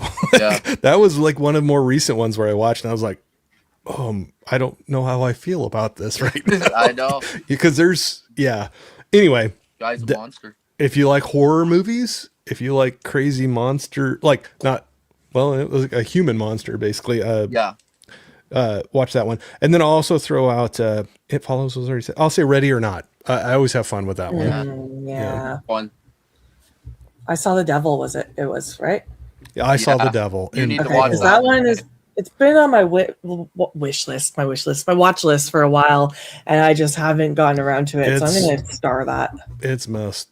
That'll Same be with up The your Wailing has been on my watch list for a while. I have that one too that I need to watch. So anyway, there's so many others I could say, but that's my 2. alley. Me too. It's stacked. I'm gonna go with Excision. I love to bring that movie up I've never because it is seen that. wild. Haven't seen it. It's the main lead is this girl who is absolutely crazy, and I love her, and she's obsessed with like surgery and blood, and it's this like erotic bloody mess, and it's so good. Okay. That's all I'll say. little out there. We're just gonna say no. It's got a solid ending. Yeah. And then I will go with Chained because I love Chained. me a good captivity movie, and that movie is really, really, really good. Yep. That one's about a I love Oh. getting ones I haven't heard of before. I love that. Yeah. Yeah, so Chained is who directed it? It's like the daughter of a big director. I can't remember who. But it's about a woman and her son get kidnapped from a taxi cab. And I'll leave it at that, but it's really good. It's really good. Sounds good. I can hear rustling upstairs. There's a lot happening. There's food. The dogs are excited. Here's the package. Yes, I did. The dog didn't bark until I opened the I was door. gonna say I heard Bruce bark. I heard some movies that I was talking to him, but I'm listening at the same time, so it's kind of fucking me up. But like, what were your movies that they didn't hear of? Change in Excision. Oh, okay. Yeah, Excision's fucked up. Yeah. Yeah, that's a fucking weird movie. Can't wait to watch it. I'll report back. We got 2 minutes left in your. Do we want to throw out a movie quick for 2020? Just do rapid fire, not talk about it much. Yeah. Just throw it out there. Yeah. Your Throw out best two. one. Throw out two without talking about it much. Okay, for right now, so from this year, Companion, really enjoyed that one, and then I will also say Late Night with the Devil. Nice. Yeah. I'll go Last Night in Soho. Mm. And Nice. my favorite of the 2020s so far is Nosferatu. Nice. Perfect. I'm gonna go with Bring Her Back from this year, which I thought was excellent, and I'll also go with Nope, going back a few years, which I also think is an excellent Jaws movie. Oh yeah, it's definitely on my top list. I had Bring Her Back right now too. Yeah. I'm going to go with Watcher with Micah Monroe because I love that movie. Oh, And The New Frankenstein because I also love that movie. I didn't even think about throwing that out. I just watched that last week and it was awesome. yeah. I'll agree. That is a beautiful movie too. Yep. Absolutely. Anyway, yeah. All right. Wow, Corey, time thank flies you when so you're having much. fun. Thanks for I know. Yeah, it does. thanks for letting me hang out. Hopefully it helped the day go along for you and you can keep on rolling with this awesome 10-hour marathon stream for a great cause. So it's very cool to be able to join in and help out with it a little bit. Yeah, we appreciate your we time. appreciate you. Yeah, talk about your channel one last time. I really No. gotta go to the bathroom. I'm gonna go. Let's You just wanna talk about you talk to the guys. chat after. No, if anybody wants to find me, Wilkie's Movies and Music on YouTube or Instagram, come hang out if you want to. If not, that's cool too. But today, I've really loved how many people throughout the day, even before I got on here, I was listening along and jumping in just to see the chat and stuff every once in a while, and been a great crowd, and it's a great cause. So I'll say this is something that inspires me to look at ways that I can, however big or small you are, you can throw some help out to some people, some causes, some things that hit close to your heart. And it's very cool that you all are doing this, and it inspires me to try to think not to be a copier, but that inspires me to try to do something that, however big or small it is, you can help some people out. And it's a cool thing. I'll just say that you're doing it. It makes me want to do something like that and help people out. So it's a good feeling. Yeah, thank you very much. We also cheated off of somebody else, so it's just if you want to do it, just do it. But if there's something to cheat off of, this is a very good thing to cheat off of because it's helping people out. So I wouldn't even say it's cheating; it's just getting inspiration. I'd say it's more getting inspiration from people. So you're like, wow, you were able to do that and help this thing out that means a lot to you. Why can't I do that? And it inspired you to be like, well, yeah, we can do that. And you go out and do that. So I wouldn't say cheating. I'd say inspired. How about that? I love it. Exactly. Well, thank you so much, Corey. Yeah, thanks for having me on. Of course, and hopefully you can stick around in the chat. And I think we got Sean's coming on next with some slashers we're going to be talking about.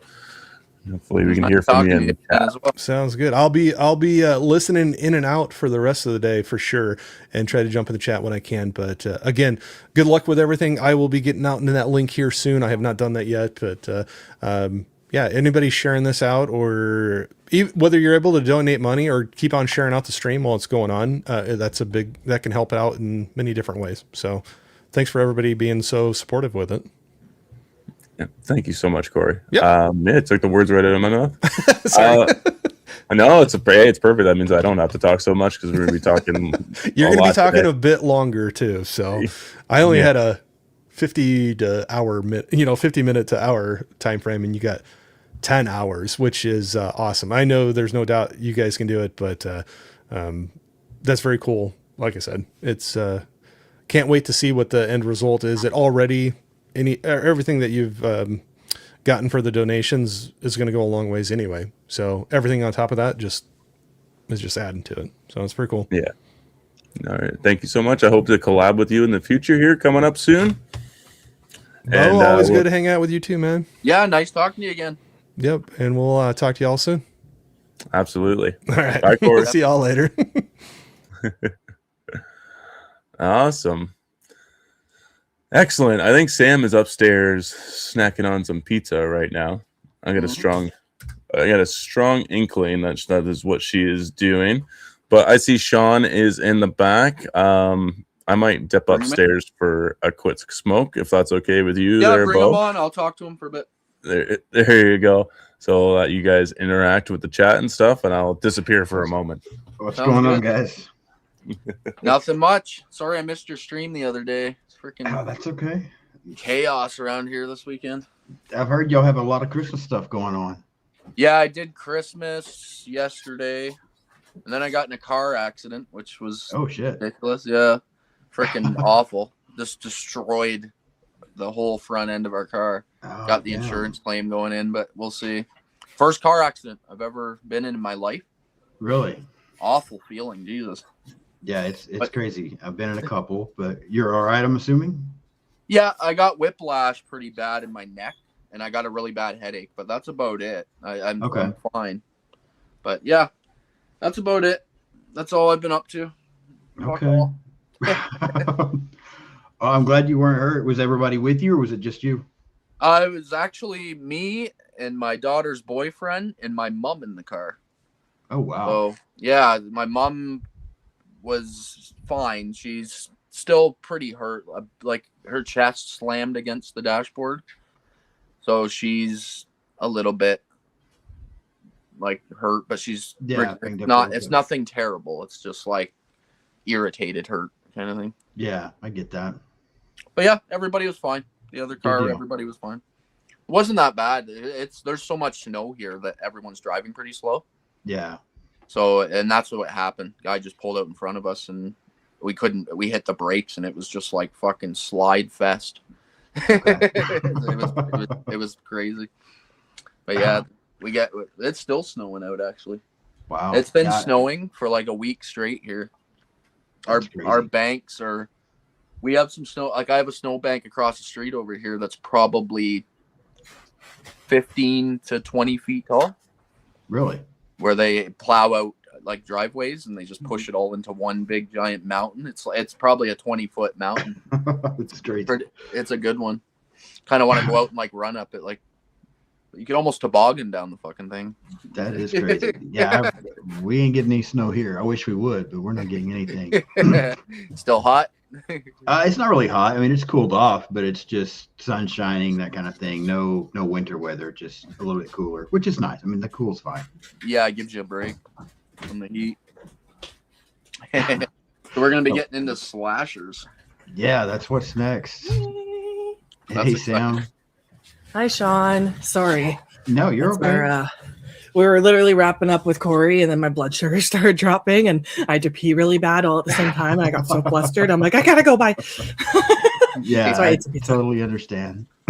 Hello to everyone in the chat. I saw some people say hi, so I'll say hi to everybody real quick. Let me start hitting the chat here while we're in between.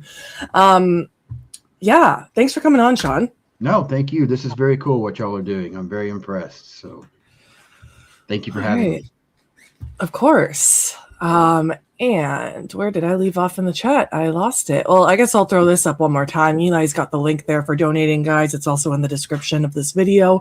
We're at 20% of our goal right now. We've raised $200. So really like to try and get up to our goal by the end of these 10 hours, if not close. But yeah, every dollar counts. Also, you don't have to, I know there's like put on, let me put it on the screen one second.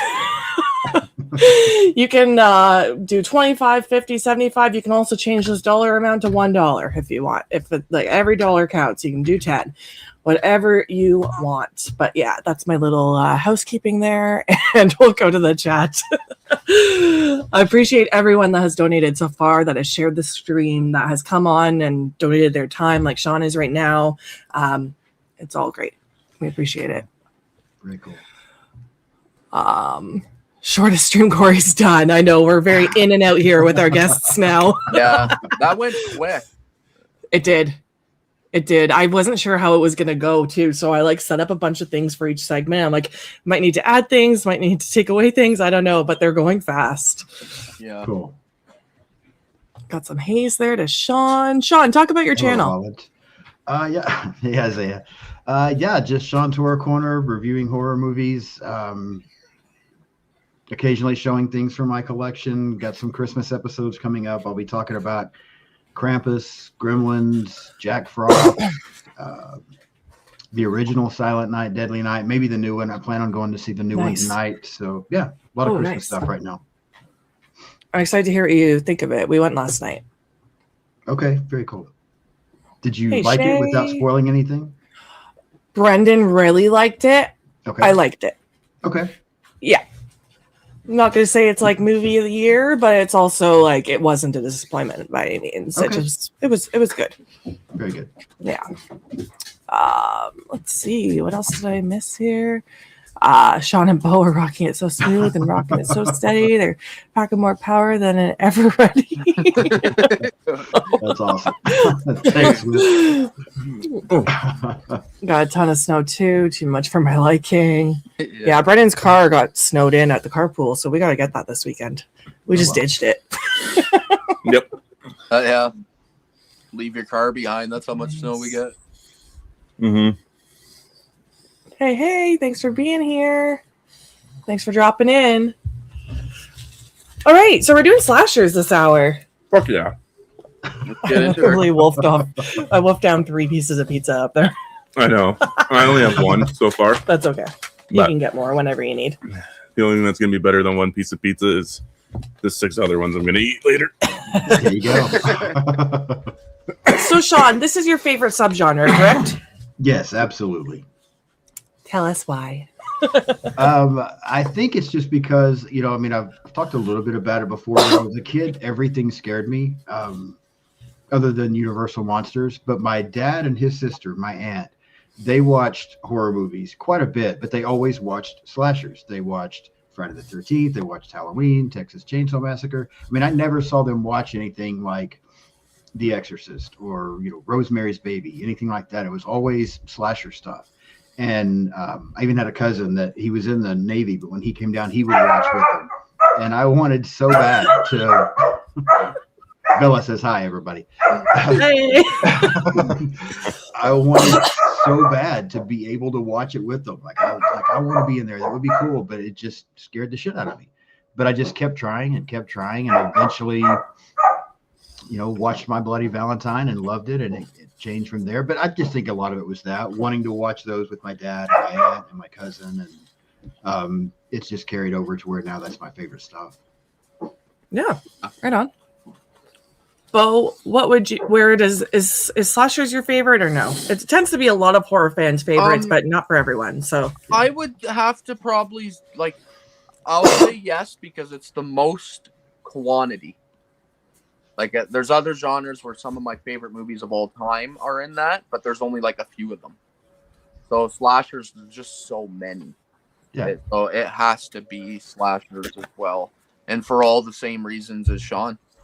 For me, it was my stepdad showing me all the classics when I was really, really young. And I just grew up in love with all the characters, Freddy, Jason, Michael, and then all the freaking... the smaller ones, like single person movies like My Bloody Valentine, and slashers is kind of they're also just fun. Even the stupid ones are fun. Yeah, that's what I was about to say. I think they're fun, and they're just so much, to me, they're so much more rewatchable than some of the other stuff.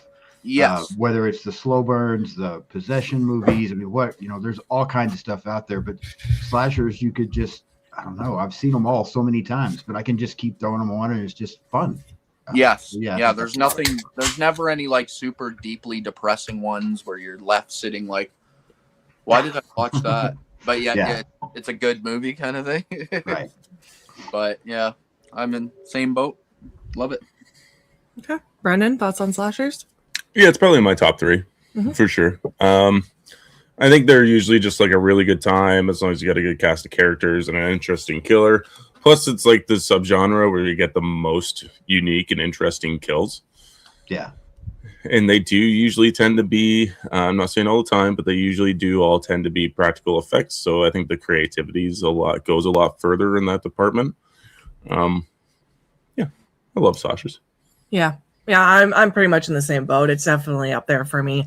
I do have to say I get really excited more for like an anxiety-inducing movie, like something claustrophobic or something like Fall. I get really excited for those, but we don't get those as often. Mm-hmm. And like French horror movies, obviously. If there's a new French horror extreme film coming out, bring it on. But slashers, like there's so many fun ones. So yeah, I think it also made its name too, because like when you go to like what's your favorite like horror icons, you usually tend to go to slashers. Nobody's saying that Pazuzu from The Exorcist great horror icon of all time. Nobody can say that. Yeah.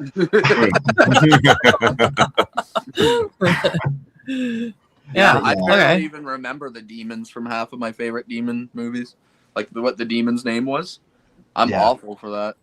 Well, and I agree with what Sam said. I mean, like, I love Fall. I think Fall is really good. And I just watched Frozen a few days ago, and I really like it. I'll have an episode on it on Monday.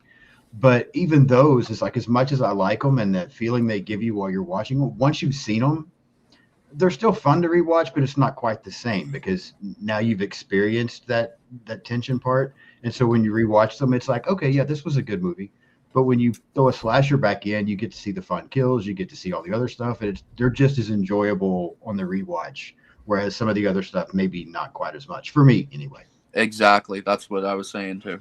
I can rewatch them over and over again. I think that's pretty much everybody. Isn't that, Beau? Everybody I've ever heard talk about it. Most rewatchable genre. Yeah, that's totally fair. Like an anxiety-inducing movie is more of an experience for me. I don't typically go back and rewatch them often. I'm trying to think of like when I did go back and rewatch something. I guess I've seen The Human Centipede more times than I can count, but that's because I was young and dumb and was like showing all my friends, like, look at this movie. But that doesn't happen often with movies. Right. Slashers, on the other hand, I've seen Thanksgiving so many times. We got some Be Careful hating on Pazuzu. Friday the 13th, all day, every day. Very good.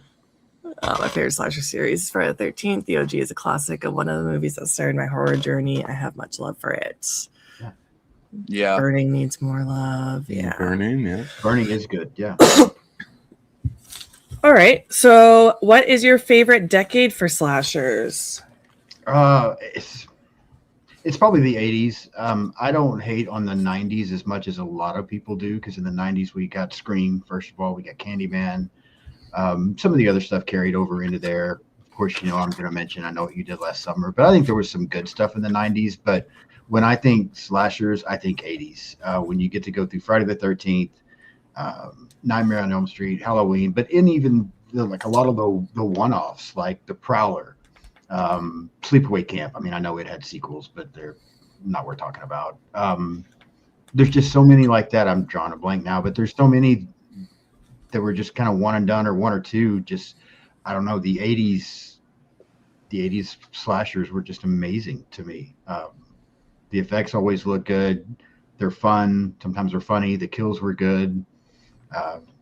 You got a lot more nudity in those in the 80s, Sam, than we get now. So just the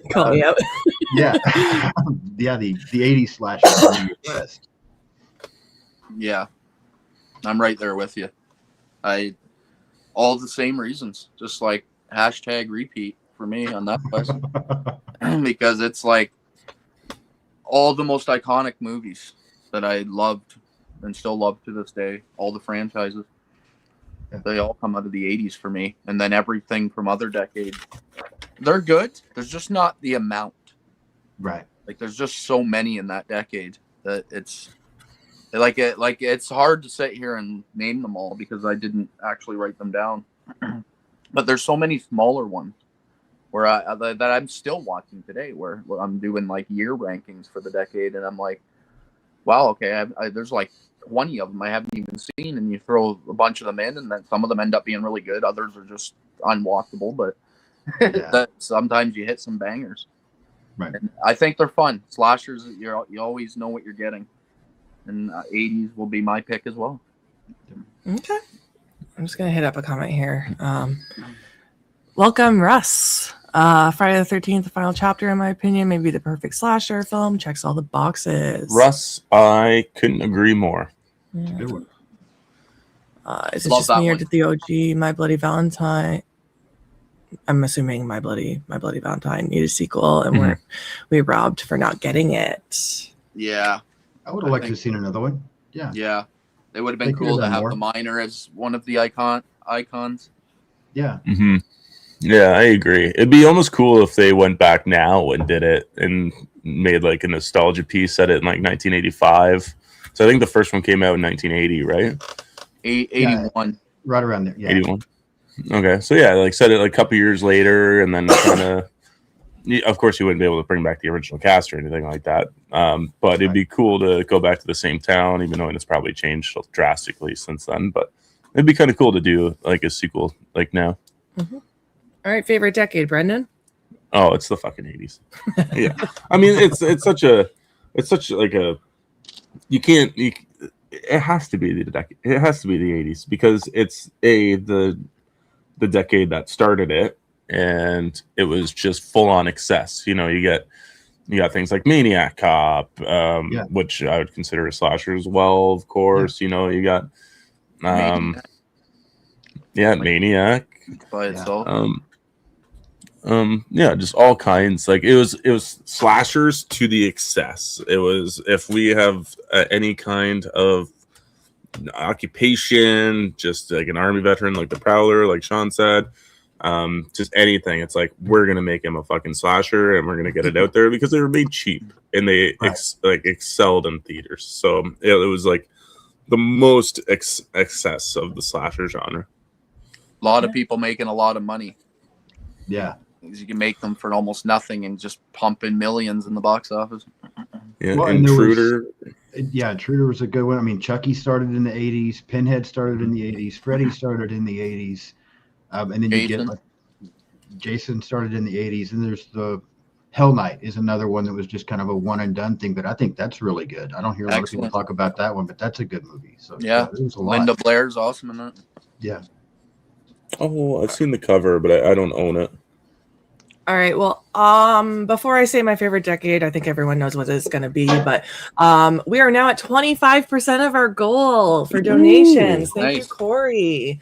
We're at $250 now, guys, that we have raised. Donation link is in the description, as well as our mods have been throwing it in the chat. So thank you to Corey for donating, and to anyone that has shared the stream, liked the stream, has been commenting and helping the algorithm. We appreciate it. My favorite decade for slashers should be the 80s, but it's the 2000s. I can't help it, guys. I am who I am. It is what I like to watch the most. I like my remakes. I'm a remake whore, and I understand there's mad respect on the original film titles and whatnot, but I got to go with my personal favorite to watch is going to be the 2000s. You guys know me with my Friday the 13th remake, TCM. I just got to give it to them. Okay. Besides like those three remakes, what else you got? Let me go to my 2000s list. Where is it? Because I'm like, I would slightly agree with you. Going. I crumpled up my page. I was like, that hour's done. Oh no. Yes, Jamie. See? I'm gonna be calling you out. On this topic, I actually do think the 2000s are a solid decade for slashers. Maybe my second best decade. They Hills are Have Eyes, that slasher? Would you consider that slasher or more creature? Yeah, I consider Hills Have Eyes a slasher. Yeah, Stay Alive, TCM The Beginning as well, Black Xmas. Stay Alive's a ghost story.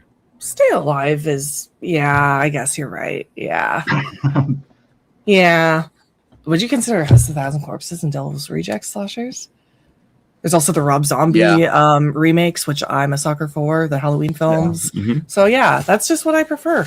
No, I know. I'm just teasing you. Yeah, fucking testing my knowledge here. There's prom night. I got receipts. Defend yourself, girl. I crumpled it up again. I'm gonna need it later, I bet. I can name dozens of shit ones from the 2000s. Well, I Every mean, I decade could has name those some that too. I don't like from the 80s too, but there are ones that I like from the 80s. Don't get me wrong. Yeah, no. I like 80s slashers. I'm not saying I don't. This is just my favorite. I also like modern slashers. We're going to get into this. We got to get into the rest of this conversation because I got stuff I want to talk about too, but more modern. Okay. Then. Freaking Rob. I'm just throwing my hands up and shaking my head at the 2000s. Ridiculous. Yes, Jamie. Jamie's with me here. Okay, so that was our favorite decade, I guess. So we're going to get into our favorite slasher villains. What time are we at? Maybe we'll say 2 villains each. Sounds good. Pick 2 villains that you want to throw out there. Okay. Sean, you can start. Well, I'll probably go with 2 of the. I don't know that I have a single favorite. There's so many I love, but I'll just go with 2 of the. I mean, an easy answer would be Jason and Michael. It's 2 of the early ones, 2 of where it started, 2 that I've probably watched the absolute most. So yeah, that's the easy place for me to start would be Jason and Michael. Okay. Yeah. Yeah. Can't I'm go in wrong. the same boat. I'll throw out the other big dog, obviously, and that's Freddy. I'll go Michael Freddy. And do I need to say anything really? Like we're dealing with the 3 biggest slashers of all time, in my opinion: Freddy, Jason, and Michael. And they both made their money in the 80s. Yeah. Okay. Yeah. Well, let's hit these topics. I want to get to this blind ranking. So 2 slasher villains. Okay. You guys already kind of said the big ones, like Freddy and Jason. For me, was what I wrote down, but I'll go differently. I'm actually gonna throw Norman Bates out there. Very good. Even knowing it's like a proto slasher, a little bit before the term was coined and everything like that, but you got to give it to him, and being a character that is unsuspecting and still dangerous at the same time. So I'll go with him, and then I'll go with I don't remember what the character's name is, but kind of in the same vein is Elijah Wood in the Maniac remake. It's a character study movie, but man, is there a lot of scalps being ripped off in that movie. It's a great slasher. I wish I could remember his name, but I cannot off the top of my head. But I love the POV. I love the POV of that movie. And again, with a kind of an unsuspecting villain you get in that movie, with Elijah Wood being so small and dainty, right? So it's refreshing to see that. Man. He's really uncomfortable in that movie. I believe it. I'm like, we should probably check this guy's computer history because he's pulling this shit off a little too good. There's something in his eyes, you know. He's got like those Jake Gyllenhaal eyes where he can just be like fucking crazy if he wants to be. Yeah. Okay. I mean, one of the villains that scared me from like when I first started watching horror was Leatherface, but I'm going to leave him out and go with 2 different ones. I'm going to go with the Hard Eyes Killer because I'm obsessed with Hard Eyes and I love that he goes after couples and I need more rom-com slashers in my life. So I'm going to go with the Hard Eyes Killer. Heck. And I'm going to go with Mick Taylor from Australia. Yeah. From the Down Under. From the Down Under. Yeah. Yeah. Another and he's got a lot of charisma and stuff too. And the second movie, I haven't watched it since we watched it that one time, but I remember we got a lot more Mick Taylor. It was good. Yeah, because you go into his layer in that one. Yeah. Mm-hmm. Yeah. That's cool. It's a good one. Okay, let's say our favorite final girls and final boys. Let's say 1 girl and 1 boy each. Beau, you want to start? Sure. I'll steal Brendan's, and I'm obviously going to go with Ash for my man. Fuck. But to me, he is the final boy. There really isn't any other ones to me. He's the one. And then the girl, I'm going to steal the big dog, in my opinion, there as well. And that's Jamie Lee Curtis, because I love all of her 80s run where she's the final girl, and there's a lot of them. Terror Train, Halloween's, The Fog. Like, there's a whole bunch. The Fog, not so much, but there's a whole bunch with her, and I love every single one of them. keep it short and quick for you. Okay. Good picks. Sean. Final Boy is tough, but maybe just because I like the franchise so much, I might say the character of Andy from the Child's Play franchise. Yeah. I didn't even think of that, actually. Yeah, I like that one, so I'll go there. And then on the Final Girl, I'm torn between two, but I'm gonna have to do it just because y'all know me. So it's gonna be Julie James, Jennifer Love Hewitt. Yeah, I was gonna say that. Go in on how much I love her now. Steal your whole thing. That's okay, man. That's okay. I will. Yeah. That's funny. That's awesome. All right. Let me see. Chester already announced my backup Final Boy with Tommy Jarvis from Friday the 13th, part 4 through 6. Yeah. Just the character, clearly not the actor, because he changes in every movie, starting with Corey Feldman, and then I can't remember the other two, but he's got quite the character arc in those the Tommy Jarvis trilogy, I'll call it. But yeah, I really like that character, and I wish we got to continue. Rhymes. Oh, nice. There you go. Trick or treat, motherfucker. Thank you, Corey. Thank you, Corey. Appreciate you. And for a final girl, I'm gonna go with the big dog as well, and I'll say Sydney from Scream. I think she, without a doubt, is probably the most active and the final girl that evolves the most out of the throughout the entire franchise. So it's like her whole life on film. Yeah, pretty much. She's playing a mom by the end, and she's actually one. By the time they end the franchise, she's going to be a great grandmother.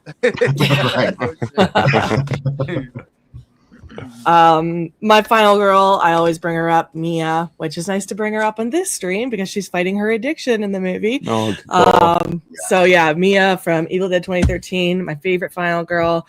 And for final boy, I'm going to bring up Doug from Hills Have Eyes. Brendan loves to bring this one up. I'm surprised you didn't. Yeah. Just his arc along the way is insane. So good Doug. Call. Yeah, I was going to bring up Allie and Jay from Hard Eyes and both of them. But that's cheating. Yeah. Okay, let's get to my game. What time are we at? Okay, we got lots of time. Okay. Oh, yeah. We're good. I'm good. Yeah, let's do this. So it's blind ranking, guys. Everyone in the chat can play along too. Have a pen and paper ready. We played this the other night. If you were there, you know how to play. But basically, I'm going to show a movie, and you have to put it on a ranking scale of 1 to 10. You don't get to know what the other movies coming up are, and that's the scary part because you don't know what your ranking is going to look like at the end of this, at the end of the game. Is there a theme for this? Slashers. Slashers are a theme? Okay. Yeah. So you don't know what slasher movies I picked, though, and there's only 5. Sorry. Okay. 5? Yeah, there's 5 for this one. If we have time, we'll do the other one, which is a stack of 10, but it's 5 for slashers. Sorry, my bad. Okay. So from 1 to 5, the first movie. Where are my slashers? So I got like 5 different piles under here with different categories. Got to put them all back too. God damn it. Yeah, you sure do. Okay, guys. The first movie. Put it on a ranking scale from 1 to 5. Halloween. Starting off strong for a lot of people. Yeah, starting out hot. I am going to throw mine in second place, just in case. Yeah, that's what I would say as well. It's one of the best ever, but Sam scares me because I watched y'all's episode the other day, and I watched what she did to y'all, and I saw people getting stuck with Black Christmas 2019 in their fucking list. And so I felt bad for each and every one of you. So yeah, so I'll say number 2 as well. Okay. All right. Next movie. I just want to give a shout out here to Jimmy. He's in the chat. Hey, Jimmy. Thank you for being here. We appreciate it. Swift is here again. Hey, Swift. Rob says, Halloween is number 1. It's a perfect film. You don't even want to know where I put it. Oh, where'd you put it? Sorry. I put it at number 5. Yeah, I think maybe I thought you did already because I assumed it. So sorry. I am scared to see what else comes now, but Also, we're at 28% of our goal now. Thank you to Ashley for donating. Thank you so much. 275 we're at now, guys. Let's get that number up. Okay. Next movie to put on the ranking. Friday the 13th, 2009. I had to put it in. I'm sorry. This one's for you, Rob. Rob Humphrey. Friday the 13th, 2009. I'll repeat it for you. Put it I'm on gonna throw that right in 4th place. I really, really like it too, but I'm still going to be careful. So I'll say 3. I'll put it at number 3. Okay. Okay, this is going number 2 for me. Nice. I have a blast with this movie. And this also came out when I was growing up, so it's hard. I still remember watching this. I watched this when I was younger, but then when you and I watched it in Paris, and it was my first time picking it up since I was a teenager. Paris, Ontario. We're not bougie. It was the first time I had rewatched it since I was a teenager, and we were just so stupid happy, both of us, after. Yeah, I remember when this movie came out, and I was trying to buy it at like Blockbuster, and it was sold out. Like, you couldn't buy it up at Blockbuster. It was like sold right out. I went to Walmart too. It was sold out. I think I had to wait a week in order to get my hands on it. Yeah. Yeah, right, I have good stories with it too. I love it. Rob's cracking me up over there. Yeah, number 5. Do better, Brendan. I know. I saw that. I chuckled. Oh, you're up. Halloween number 1. Okay. Let's see. This is unfair. It should be at the bottom, but I don't trust what else you have in there, so it's number 4. Also, Brennan's list is crazy, and I might have to cancel my appearance today. I don't remember how him and Mikey were just talking so good about my taste in movies. They were. I just heard that episode too. Yeah. Yeah, such good taste in movies. Now he's like, oh fuck, I have to go back and cancel everything I just said. Friday 13th, 2009, number 2 for great opening, good kills and moments. Mm-hmm. Yes, great opening. Good cast. Yeah. Mm-hmm. It's a stupendous movie. Yes, it's very stupendous. Eli's got the donation link in the chat there, guys. Thank you. Thank you. Thank you.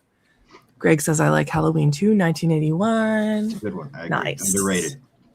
We'll see if it's in my pile. Next up. Oh my gosh, where's my pile? I had to put both Marcus Nispel films in there. Are you kidding me?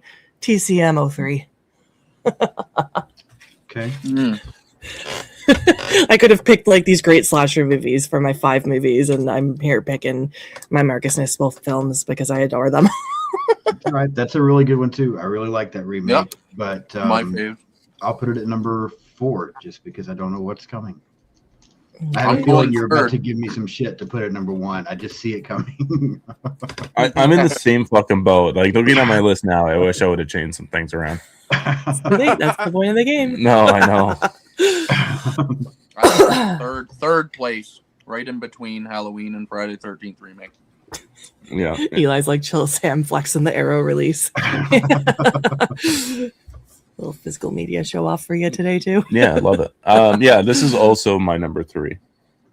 Okay. Fuck, I'm scared now. I know. 09 Jason is the scariest version. Mm. He's fast, right? He's fast. This is true. Number 4 for me. TCM 03 is number 3. I don't like it though. I wish you would have changed some things around too, Brendan. I know you do. Hey guys, 2 more movies. 2 more movies to rank. What's my last? Okay. If that Black 2 more. fucking Christmas 2019 comes out again, I'm gonna be pissed. Oh. Bride of Chucky. This is basically Sam's favorite list here. Yeah. Except for Halloween there. Sorry, guys. Last place for me. Ouch. Still good though. Well, that's what I was about to say too. Like, this is a really good movie. I love it. But I'm gonna say 5 as well because it's not.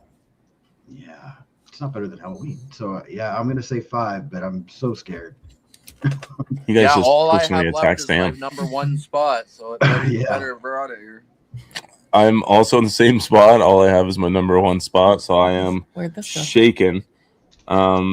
This went in my number 4 spot. Okay. I think Bride of Chucky's good, but I it's don't know if it holds up on multiple rewatches for me. It Dang, doesn't. now for- Scream Factory. That's funny.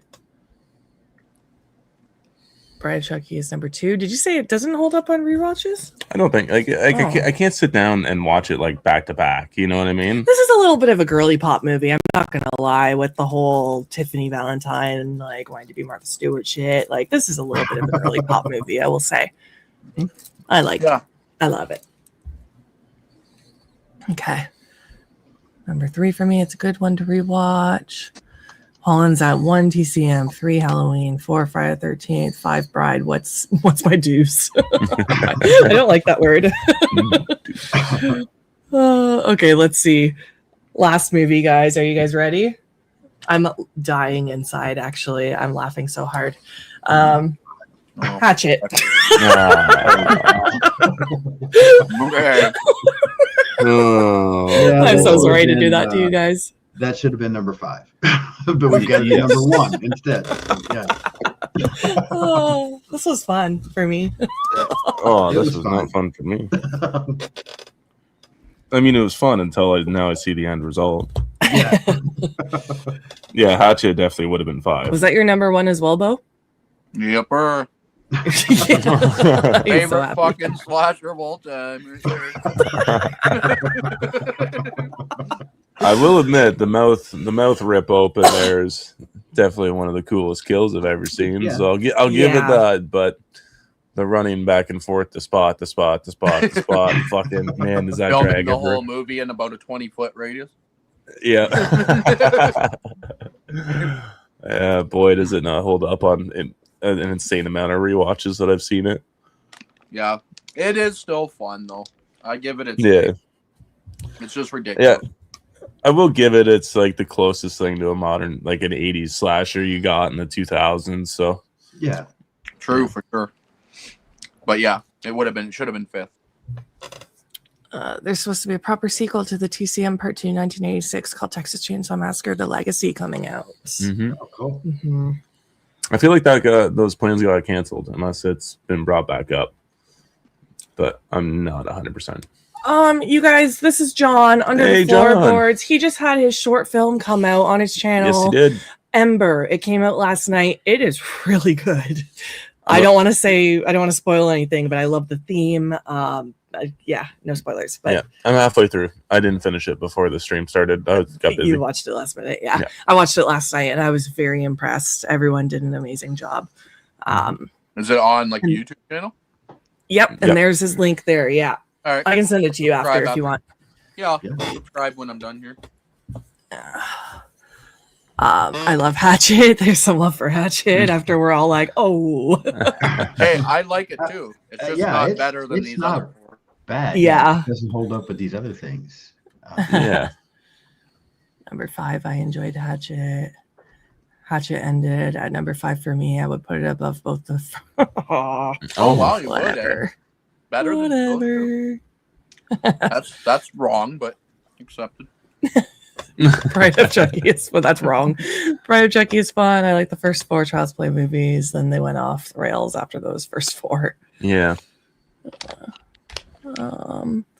I like Hatchet 1 and 2. After that, they fall off. I actually like Victor Crowley almost a lot more than some of them. But anyway, thanks for the love. No problem.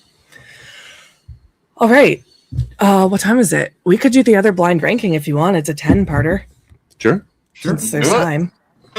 We just We sped through that one because you were scared. I was scared we were going to run out of time like we did with Corey. Yeah, Corey's So- was a lot longer of a list though. It's a lot harder to judge these segments right now. Yeah. We're working. Do you have Yeah, room First for time. this? It might be the first time you've ever done anything on an actual, like what do you call it, like a schedule with a time limit? Yeah, usually we can just Yeah. go for as long as we want. Who cares? Yeah. Yeah, there's no new segment coming up. Yeah, it's a little different. Okay, guys, this is going to be 10 movies. Is it slashers again? Or are we going somewhere else? No. This is. You guys can try and guess the theme. How about? Perfect. Let's You might know after the first few. Yeah, Okay. truly blinded. Well, I hope so. That's the point of a theme. Yeah. If we can't guess it right after the first two, then I don't think there's really much of a theme going on. Oh my goodness. Movies where an ant made an appearance. Yeah. A movie where somebody dies. Oh. All right. 10 movies, guys, this time for everyone in the chat playing along. Rob says, I stand by Curse of Chucky being the best film in that franchise. I think Curse of Chucky is good. I actually like that one too. I don't think I've seen that one. No, you only made it to Bride and then you stopped watching. No, I made it to Seed. I've yeah, sorry. Yeah, we made it to Seed and then you stopped. Ant-Man. Yes. All right, is everyone ready for your first movie to put on your ranking? Mm-hmm. Yepper. The Burning. So for anyone that just popped in the chat and is new, put it on a ranking from 1 to 10. I'm going with summer theme. You have to lock it Summer in. theme for sure. Summer camp, maybe. I didn't mind it. I didn't like it as much as I thought I was going to. Neither did I, but I liked it a lot. I liked it Just more than I was going to. I'm going to say 7. I like it. I'm going to say number 7. Okay. I'm going to be safer than that, and I'm going to go in 5th. Just because I know Sam's probably going to hit me with a whole bunch of fucking doozies. Okay. I'm actually going to go right in between you guys. I'm going with 6. 6? Okay. Rob. Gosh. Burning is 3, 6. Going with 4 to be safe.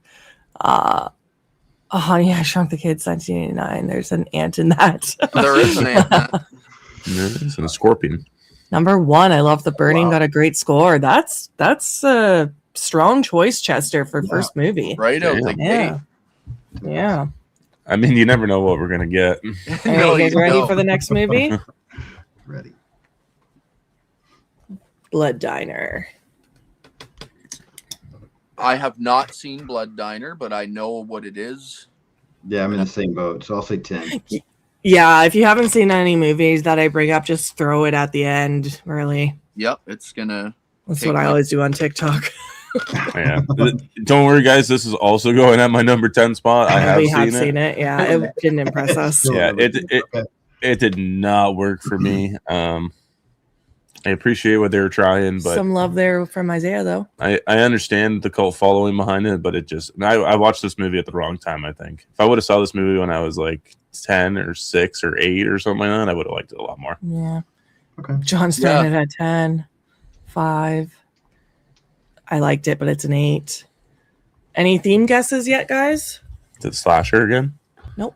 Movies It's definitely not with summer. weapons Summer on the cover. Yes. Nope. Oh, that's not a bad guess. Yeah. No. Oh, that is a good guess, actually. I didn't even notice that. Okay. Chester, if you haven't seen it, just throw it at the end of your Is it movies that start with the letter B? Nope. Mm. It's pretty easy, actually. It's a lot easier. I don't think there's a real theme. Swift, wish I wasn't driving. Glad you're listening. Giving up already. Nope, not fire. Not cooking. Okay. All right, guys. Next movie. Reanimator.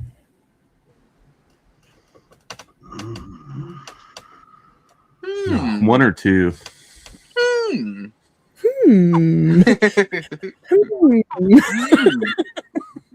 Let me ponder. Yeah.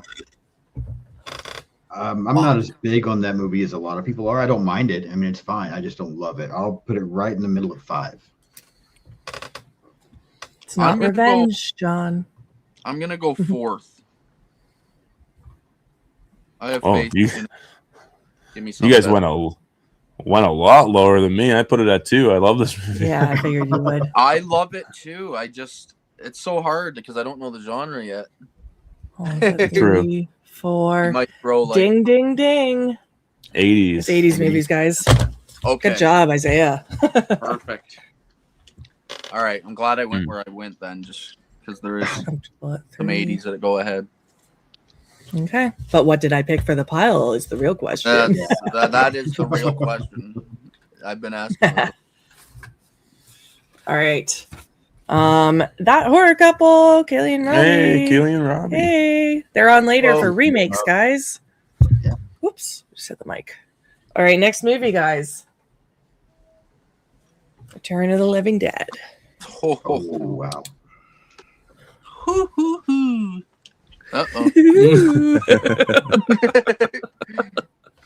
Oh man, this is not gonna. I love that movie so much. I don't know Me why. too. I absolutely love that movie. I'm gonna say number 2. That's where I'm putting it as well, Ooh. just in case she puts one of the ones that I know I like a little more. Yeah. It's like the only Linnea Quigley movie I don't like. We gotta give it a rewatch. Yeah, I mean, you got like the dancing on the grave or whatever, the car. Yeah, the insanity. I put this at number 3 for me. Okay. It's been a long time since I've seen it, actually. John's got it at 5. Holland's got it at 4. Oh, John, I thought you'd have this a lot higher for some reason. Return of the Living Dead is 2 for Rob. Good job, Rob. That horror couple's link is in the chat. All right, next movie. What time are we at? We still got 10 minutes. Okay. Yeah, you got time. Night of the Demons. Don't disappoint me, guys. This is the gonna put it- Linnea Quigley movie I love. I'm gonna put it in 12th place. Oh, wow. Taking shots. Just fucking with it. I'll say number 6. It's another one that I like. It's just I know a lot of people that like it more than I do. I do like it. I'll say number 6. That's where I'm putting it. Number 6. Okay, Okay, I'm going 5. that's better. It would have Stay been together. above the burning for me. It would have been my number 5 so far, but I already had 5th place stolen. Okay. Oh, John, I'd have it at 4, but Sam Baton switched me with Reanimator. 7, 9. Wow. All right, 6. Sorry, guys. Sam's soul just died. Yeah. Do I need to play a Night of the Demons clip here real quick? It's good. Hey, how about an orgy? I'm sure if we try, we can get Jay hard again. Had to. All of y'all haters. Number 5. Okay. All right, guys, ready? American Werewolf in London. Oh, Shit. yeah. Damn. I'll say 4. I'm gonna go way down in 8th. Oh, wow. Even though I love Whoa. it. Oh man. Oh, I Isaiah love put it in at 8 too. Okay. Bitter Wolf. Okay, I actually went with 4 too. Okay. Yeah. It's hard to beat that one. That one's so much. That's another like fun werewolf comedy. Like it's got a lot of dark humor, but it all Yeah. lands. Mm-hmm. I agree. I need a rewatch. It's been a while. 8. Damn it, where do I put this? 2 for Holland. 2 for John. Best transformation ever. Very good. A favorite for Kaylie. I like it, but I like all of these movies so far. Mhm. It's at 5 for me, but I like it a lot more than that. That's fair.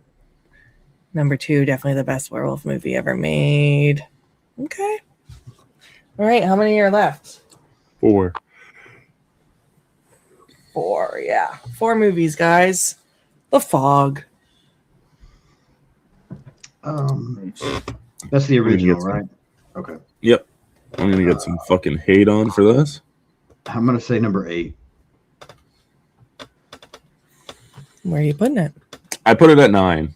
Now, yeah, I don't really remember this movie. I've only seen it a handful of times, and that was back in when I was doing like my John Carpenter watches, and I haven't made it back to it. I've been meaning to give it a rewatch since buying the 4K. I just haven't gotten around to it.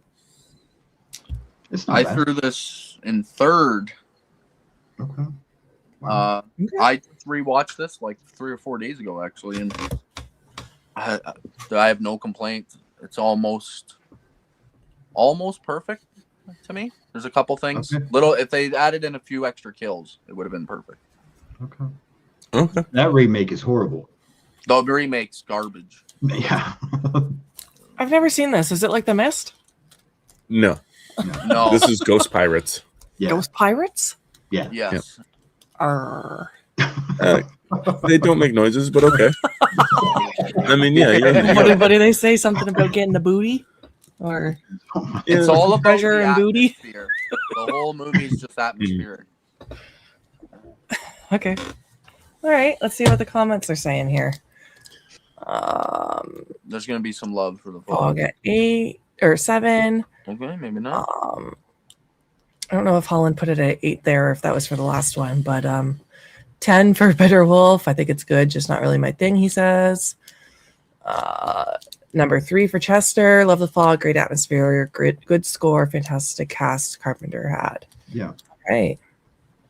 Fog is an amazing ghost story. I just can't put it at 1, so ended up low. Okay. Okay. All right, guys, a few more. The Burbs.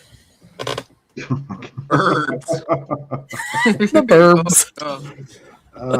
Yeah, that's Glad I number left 9. that spot open. Number 9. That's where I put it. Number 9. Yeah. Okay, I put it at 8, and I probably would have put this movie at 10 actually if I knew it was coming, because we kind of watched it while you were getting tattooed, but I could barely hear the dialogue. Oh, I so thought you watched it after. no, I didn't. No, I watched In the Mouth of Madness after. Oh, sorry. Yeah, so yeah, this one was like I get what was going on just like from what was going on the TV, but I could barely hear any of it. Gotcha. I gotta get another tattoo soon, so we can go watch another movie without audio. Mhm. I've actually only seen bits and pieces of it as well. I've never sat down and watched the whole thing. Oh, okay. I mean, It looked decent. Okay, it's got a couple of funny parts. It's just not something that I would probably watch again. Okay. Okay. 7. Holland's at 1. Oh wow. 6 for Chester. Burbs at 6. I have an issue of 1 and 10 available now. Yeah, I'm scared. I've got 1 and 3, like high numbers left. I got 1 and 7. I'm in the same boat as Beau. I got 1 and 7 left. Yeah. Like the Burbs more than what I thought I would. Okay. All right, guys. Let's see what the last ones are. Night of the Creeps. Oh, okay. Ooh. I really wish there was a definitive answer. What's next? Yeah. I Let's don't do know that. what That's you're how the going game with works. last, so I'm gonna go out on a limb and give that my number 1 spot. Ooh. I'm gonna give it number 3. I really like the movie though. I think it's a lot. So of do fun. I. Yeah, I think give it's it number excellent. 3. Yeah. It's got everything I love. It feels like a 50s monster movie at some parts, and Yeah. zombies, and Yeah, awesome it's a lot comedy. of fun. Thrill me. Where'd you put it? Well, I'm really banking on the last movie being Evil Dead. Would No be backup. Very specific movie to pick from all of the 80s movies I could pick. would be like the best one to end us off with. So I put this at 7. So I'm very scared to see what's going to be at my number 1. Okay. Let's see what the peeps are saying. I actually grew up watching The Burbs. I love it, but love all of these other movies more. Okay. Tiana, how many hours are we at? Almost at 4. Yeah, almost 4. Okay. Almost at 4 hours, and we are at 28% of our goal, guys. Yes. Donation link is in the description. We're at $275 raised. Appreciate it, guys. A 9 for Holland, 7 for Bitter Wolf. Kayla says, love Night of the Creeps. Yeah. She watched that I with love me. Night of the Creeps. It's going to take number 1 for Rob. That's where I am too. Rob, you like a movie? Wow. This is a great group of movies. It's hard to place them. I like lots of movies, Mike, all the good ones. 8, but I fucking love Hitchcock.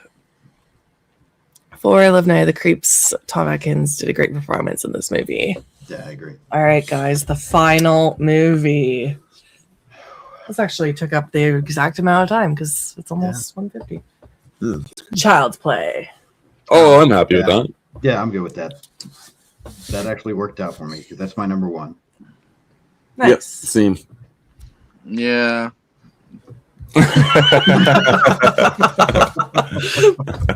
Beau screw himself over there. I'm not too unhappy, but yeah, Child's Play deserved to be a little higher on my list. But it is what it is. I think the rest of the list looks pretty damn good, but that one, it is what it is. All right. Let's see. Reluctantly 1. Child's Play at 10. This list is a mess. You created it. That's right. No, I'm so sorry, Chucky. It's my 10. Yeah. That shitty fucking Child's Play movie. You got room over there? Yep. Yeah, thank you. You're going to put all these away after, right? Mm-hmm. Tomorrow. Tomorrow? I can do it after. That's Don't worry. I'll do it after. All right, Sean, thanks for coming on. Yeah, thank you so much, Thank you all Sean. for having me. This was fun. I appreciate it. Thank you. And good luck with the rest of it. Thank you. Thank you. We appreciate your time. Do you have anything coming up that you want to promote on your channel? Next week, I'll just mention the 3 episodes coming up real quick. I have Frozen, Krampus, and Gremlins coming out next week. So Nice. there we go. Nice. Yeah. In a couple weeks, we're doing Psycho 2. Yeah. Well, I'll be doing Psycho 2 soon. I'm excited for that. Okay. Awesome. All right, Sean. Thank you. Appreciate All right, it. I'll head out. Y'all have a great day. Yeah. We'll see you All later. right. All right. Bye. Bye, Sean. Do either of you guys need a break for anything? I sure do. I have to go to the bathroom quick. Do you want to? Can Okay. you mingle with the chat? I can mingle with the chat. You guys better talk to me, guys, through the computer. Are you good by yourself? Yeah. No, I'm just saying, do you need a break as well? Oh, I have to go to the bathroom, but you go first. Okay. Because I can go quick at any time. Yeah, okay. I've just started drinking an energy drink now, too. So I'm going to end up like Rob on Slasher Radio while loopy. I heard that episode, Rob. Yes, there's Sean's link, everyone. Make sure you guys go subscribe to him. He's doing lots of awesome stuff over there, too. Chester had said number 1, Child's Play rules. Brad Dourif killed it in his role. Yes. Psycho 2 is really good. I've never seen a Psycho movie, to be completely honest. I've seen American Psycho. Hi, Solo Sam. How's the pizza? What's on them? So I had pineapple, jalapeno, feta, and bacon on my pizza with extra pizza sauce and ranch dip. It was really good. Thank you, Kaylie. This was supposed to be a Christmas gift. It's my Terrifier jersey. I just decided to wear it today. Brendan hadn't wrapped it yet. He hasn't wrapped any gifts yet. And this one was sitting out on the table. I'm like, if you're not wrapping that, I'm wearing it for the stream. So I took it. He has to wrap his gifts. I'm done wrapping. I have one of those energy drinks left. Maybe I'll drink it on the stream today. Do it. I'll grab another one. No, I won't. I won't grab another one. But do it. No pineapple on pizza. Come on, Jimmy. Need a little sweet, need a little spicy, need a little salty. That's like the perfect combo that I got going on there. I love me some pineapple on pizza. Yes, Ryan, thank you. This is the donation link, guys. We are at, let's see, I believe we're at 28% of our goal here for the day. We've raised $275 for Sobriety Sisters. They're helping women in recovery. It's a nonprofit, so they're not making any money doing all this. They put all the money into helping women, into running their Zoom meetings where they run free Zoom meetings for girls in recovery. So yeah, definitely a good cause. They helped me in the beginning of my sobriety journey. That's an understatement. So yeah, thank you, Ryan, for dropping that link there again. Hopefully we can get up our goal here. We're in almost 4 hours into our 10-hour stream. Appreciate everyone that has donated so far, that has even just shared the stream, liked the stream, commenting along, helps the algorithm, guys. So welcome back. Man, like fucking Austin Powers up in there.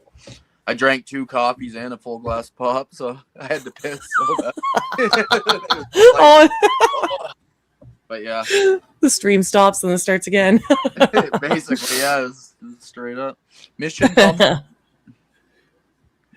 That sounds like the pizza delivered to Mount Olympus. What's that? Don't tell people that. Oh, that you didn't wrap my gift, and so I wore it. Sam just went ahead and put a diaper on, so she doesn't need to worry about getting up anymore. Yeah, I'm just holding it for the rest of the stream, guys. Yeah. Oh. That's fair, Rob. I actually didn't love the back either, but I love the jersey overall, so I bought it anyway. It is pretty awesome. I bought a pineapple and ham one. Yum. I think that's called like a Hawaiian, right? Yeah, here it's called a Hawaiian. Yeah. Yes, Kayla. Pineapple on pizza. Back on that again. Yes, Ashton. In the Pineapple Club here. Pineapple Club, isn't that like a swingers thing? Maybe I shouldn't say that. Upside down pineapples, I think, or something like that. I don't know if I should be mad at Kaylie or Rob for the pineapple pizza. Chester doesn't like pineapple. Jimmy says it should be banned. It's criminal. Yeah, my daughter does that too. Fruit on pizza. Like, she's like, "What's next? Apples and oranges?" I wouldn't want that, but pineapple's good. Yeah, I don't mind it. Gotta get Sam and Brennan to NYC for pizza to set them straight. Oh, that's funny. We do have New York style pizza here. Like, you can order it at our restaurants where you can order New York style. It's like huge slices and thin crust. Yeah, I know thin crust. I don't know what New York style is. What does that mean? It's I don't know either because I've never been to New York, but we do a couple of our restaurants. You can get it cut New York style if you ask, and it's like great big slices, just monsters. You can almost roll it up and fold it like a panzer. Okay. Yeah. Okay. I don't know if that has anything to do with New York. We're Canada. Yeah, I don't know. But Mount Olympus is the home of the gods of Greece. Okay. Yep. Pineapple belongs on pizza if you like pineapple on pizza. It's so good with pepperoni and jalapeno. Call it a pepper pineapino. That's almost what I do. I do the jalapeno and bacon, though, with some feta. Yeah. Pepper pineapino. I can't even say that fast. No, I know. Sam doesn't have to look at the back of the jersey. Brendan does. Why did my brain go to a dirty place? Yeah, that's what I was thinking too. That's funny. Isaiah Bitterwolf is next. I see him backstage there. Whenever you're ready to pop on, buddy, just put your camera on and I'll put you on the screen. We're gonna be talking body horror this next hour. Yeah, I'm excited. You call it a Hawaiian, we call it Jersey. Jersey? Maybe he meant Jersey. Yes, Swift. New York has the best pizza. Oh, I see someone backstage coming on. Hello.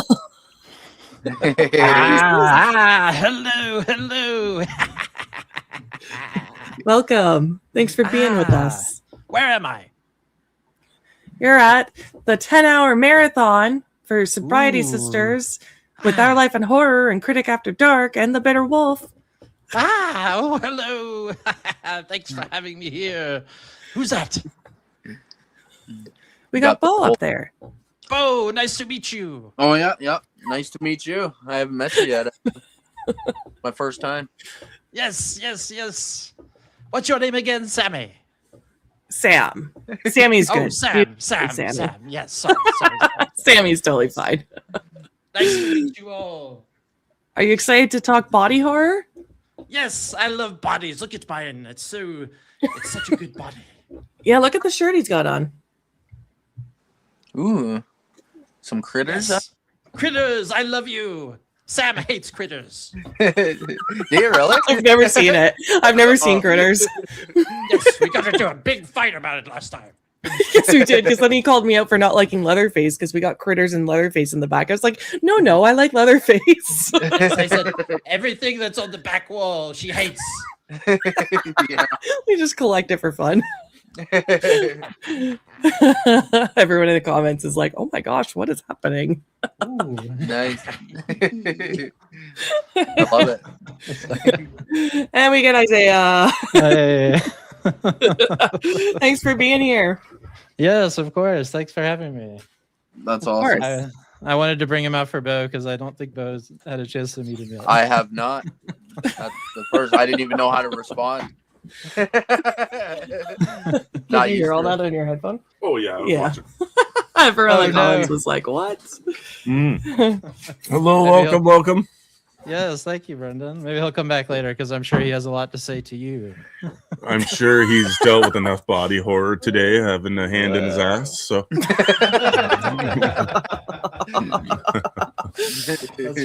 That's right. I'm gonna Oh, I run to love the the bathroom size. now. I didn't realize it was that big. Yeah. We've It's awesome. got your link in the chat there. Talk about your channel before we get started on this. I can hear you in my headphone, but Oh, I'm thank gonna you. run up quick. Yeah, thanks, Ryan. So I am Isaiah Swanson. I'm the founder of The Bitter Wolf, which is a website, YouTube channel devoted to horror, promoting the work of indie horror primarily. So on my website, I am publishing writing. So we have movie commentary on the website, and we also have original horror fiction. Also on the website and YouTube channel, you'll find my project, The Horror Mosaic, which are video profiles of people in the horror community, featuring all these lovely people here, Beau and Brendan and Sam, and lots of people in the chat as well. So I want to include everyone in this project.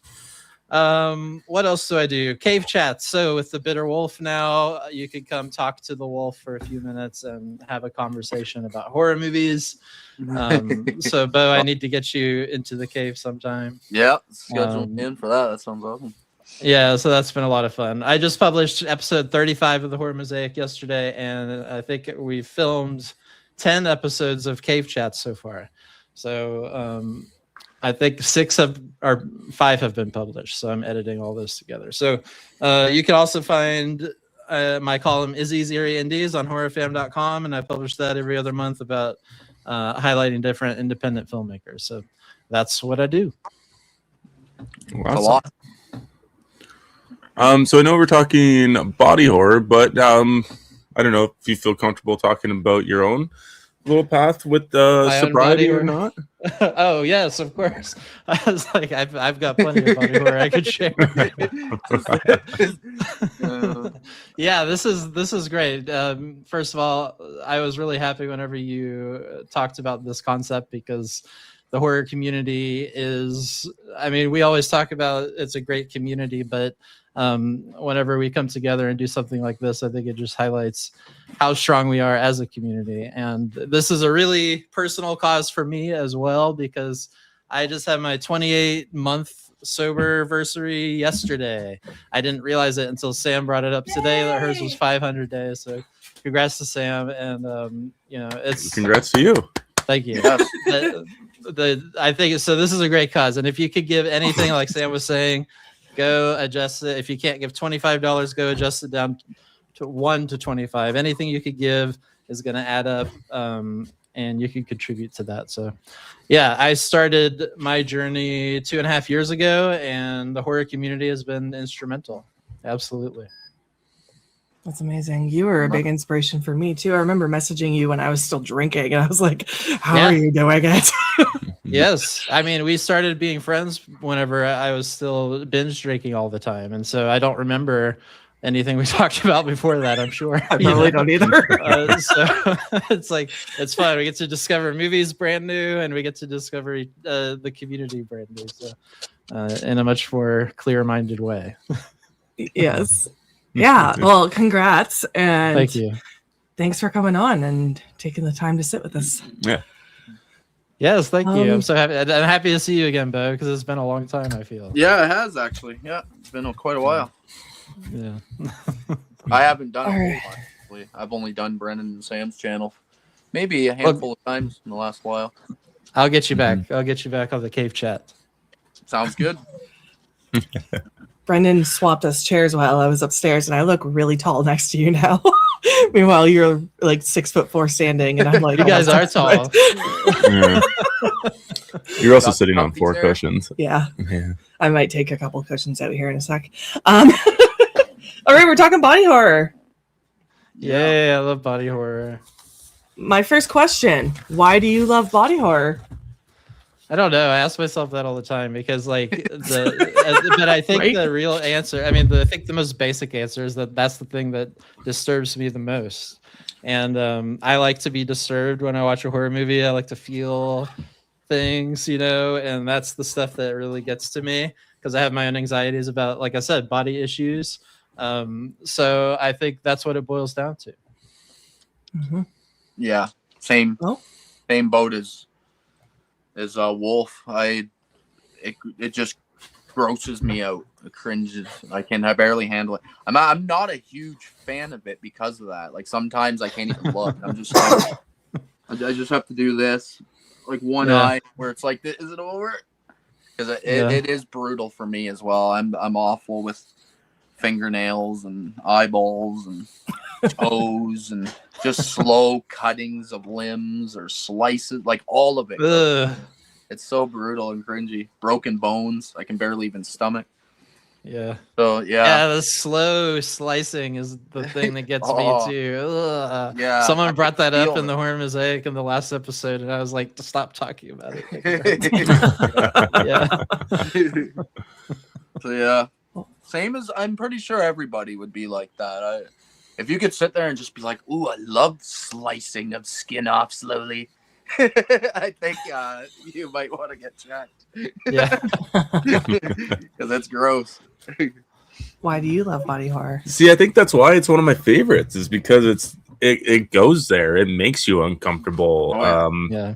It's definitely one of the genres that give me like the most, ick, after watching it, because you can imagine what it feels like. Like if you're watching somebody else's fingernail get pulled out, you've never probably experienced that pain, hopefully, but you can kind of, it's like nails on a chalkboard sometimes watching these types of movies. And there's so much like social commentary behind them all as well. And there's lots of different ways to interpret them. So yeah, I love body horror. I think it's fantastic. Yeah, me too. Like Isaiah said, it makes you feel something. It makes you feel grossed out and your stomach hurts at times. And I know my non-horror friends are always like, why do you want that? Yeah. I'm like, I don't know. It's an emotion. I want to feel alive. It's an experience. Right. So, yeah. And the bodies are so personal. I mean, it's our most personal thing because it's where we're inside of this, and so it's like the body horror gives you a chance to really, there's so much about our bodies that we don't talk about because we're inside of them, and you just can't talk about it to everybody. So I think body horror gives you a chance to let that out in very terrifying ways that you can feel. Absolutely. All right, so we are going to be doing top 5 lists for body horror. Oh, that's a hard one. Sorry, I thought you looked at me. It took me a while to come up with it. Yeah, that's hard. I'm going to be completely honest. I made a long list and forgot to actually fill in my top 5, so I'm winging it. But we're going to go around. It's going to be really hard now for me. We're going to go around and just say, like, Isaiah, you can say your number 5. Beau will say his number 5. but Brendan will go 5. I'll go last 5. Okay. Fill in my list here quick. And then, yeah, we'll just go in a circle until we all get to our ones, basically. And then if there's time at the end, I did a 5 list because it's only a 50-minute conversation. But if there's time, I do have a 5-minute blind ranking, or 5 movie blind ranking for body horror. Ooh, okay. We'll see if there's time. Great. Well, number 5, I'll get us started here. I was like you, Sam. I wrote down a million movies because it's like when we get these categories, I have to write them all down and think about all of them. So I picked, like, I wrote down different categories under body horror that I consider different categories, and then picked some personal favorites out of those to represent the category. So for number 5, I had these are like specific body parts that turn into something. Like they get animated somehow, whether they get possessed by something or they get disembodied, and like in the Addams Family with the hand running around. So I one of my favorite examples of these is a very underseen movie called Killer Tongue. And this is this is from I think it's 95 or something, but it's from the 90s. And it stars I have to look up who the star is again. But it's just a wild ride. It has Robert Englund in it. It also has Doug Bradley in it, and they share the screen together at a couple points in this movie. But it's just a wild movie involving nuns at a gas station, aliens, lots of sex stuff. There's like a Jesus swing that they ride on at the gas station, and the tongue, it's like an alien tongue that possesses this woman's tongue, and she goes out and kills a bunch of people with it. So that's my number 5. I love Killer Tongue. That's nice. Awesome. I wrote that down. Yeah, I did too. I've never heard of that one. I got 2 comments saying Killer Tongue is my nickname. Yeah. Boys, relax in the comments. That's amazing. That's funny. Apparently we should have did a sex horror comment or category. Yeah. Oh, damn it. Missed opportunity. Yeah. Come on, Sam. That's your favorite category. I know. But what's your number 5? At number 5, I'm going to go with this isn't a great movie, but I just enjoy it a lot, and it's from Kevin Smith, and it's called Tusk. I don't know if you guys. Yeah, it's just uncomfortable, unpleasant. Justin Long is phenomenal in it. It's just like Kevin Smith is the director, right? Yep. Yes. Okay. Yeah. I was blanking there for a minute, but yeah, he's just. Oh man, this guy is just a monster, and he basically. Have you seen it, Sam? Yeah. It's my number 5 too. Oh, okay. There you go. Well, yeah, he slowly turns Awesome. Justin Long into a freaking walrus, and it is fucking weird and disturbing. And the villain, I can't remember that actor's name. He's in a million things, but he is brutal. Michael Parks. Yes, Michael Parks. There it is. Just a really good, solid actor. It's almost like Academy Award level acting from him in that. It's really good. Mm-hmm. That's great. Nasty. Tusk was on my list too, actually, for a different one. Okay. Maybe I'll just go next because Tusk was one of my number 5. This is not one of my favorite movies, but it had to make my list because for body horror, this is probably the most terrifying thing that could ever happen to you. And when I was clay sculpting, that was one of the first things I tried to sculpt was the Tusk outcome of what he becomes. And it's absolutely disgusting and terrifying. I don't know, the whole you see the whole process of him getting to the final form as well, and it's absolutely traumatizing. So great. That's my number 5. Yeah, no, that's a great pick, especially with his loss of humanity too. By the end of the transformation, you got Johnny Depp in one of the wildest performances I've ever seen. I forgot he was in that. Everybody forgets about it. Or something. Yeah, he's like from Montreal. He's the inspector. Everybody forgets about it, but that's like the one thing in the movie that drives me fucking up the wall. Like I hated it, but it's still in there. Have you ever seen Yoga Hosers? Oh no, I love Yoga Hosers. Yeah, me too. That's what Johnny Depp's character debuts in that one. Oh yeah. That's Oh, right. I forgot okay. he did that. Yeah, he's in both. Okay, I didn't know that. I'm gonna have to maybe go check that one out. Yeah, I saw the trailer for that one, and I was like, I think I'm gonna skip that one.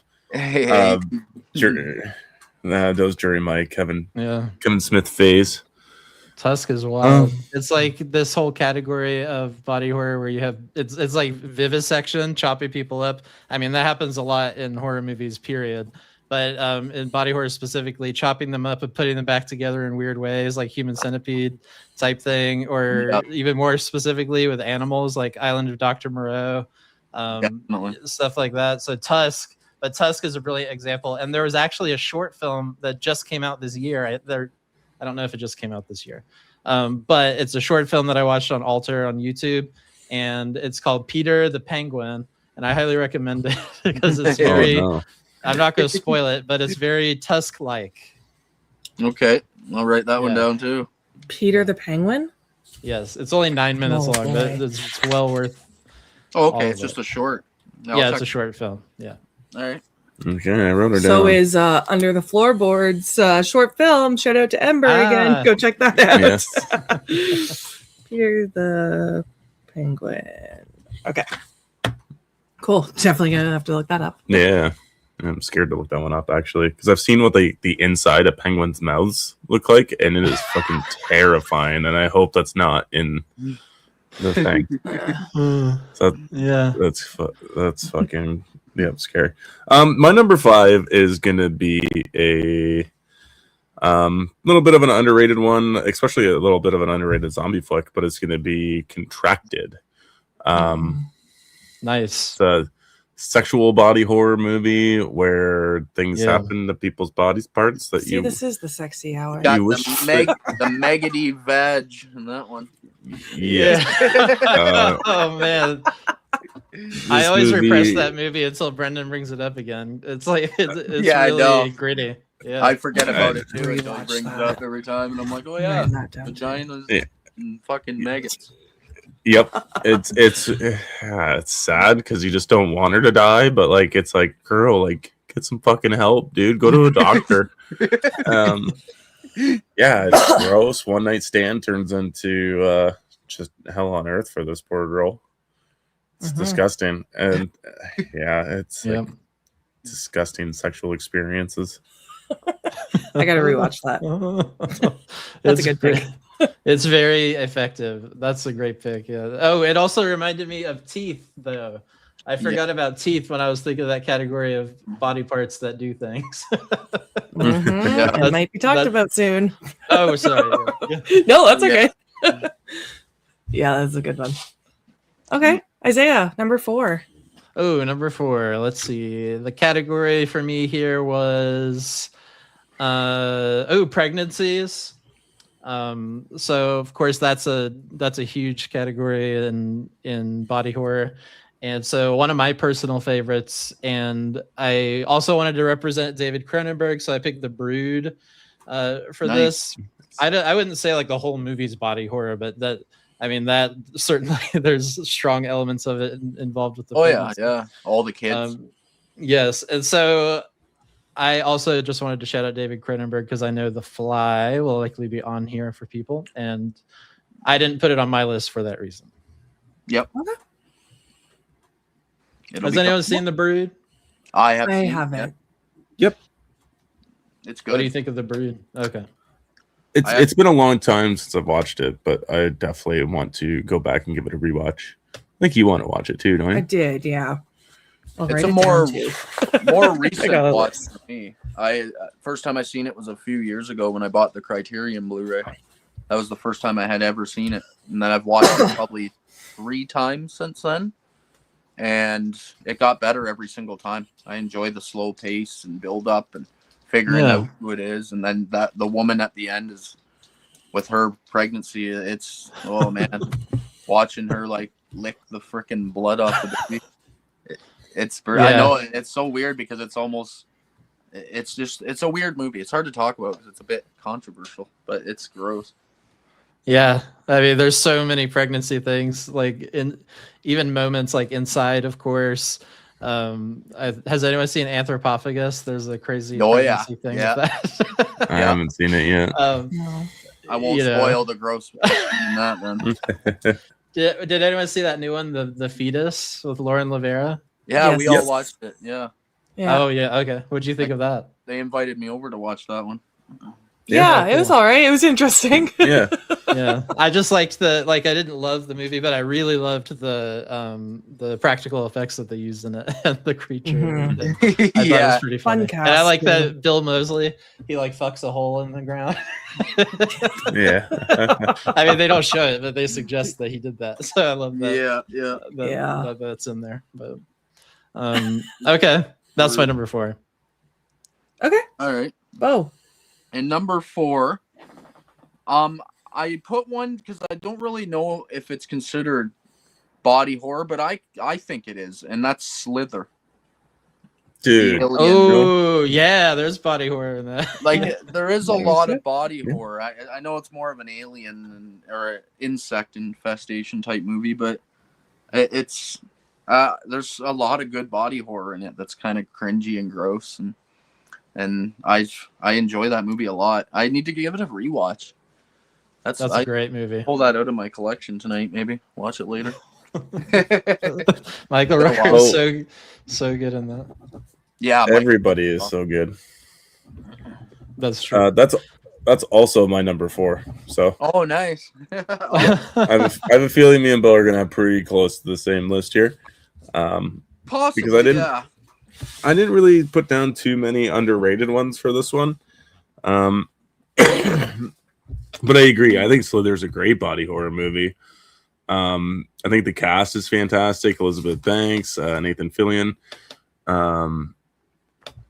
Michael Rooker, as you guys said. It's a great comedy as well as a disturbing alien invasion / body horror. Like Michael Rooker, when like half of his face is like not great looking, but it's still sort of normal, and then he's got his like big teeth on the other side, and it just looks fantastic as like the worm, and then you got the high school love interest or whatever that he had when she's in the giant balloon. She's impregnated with all like the worms. Yeah. Yep.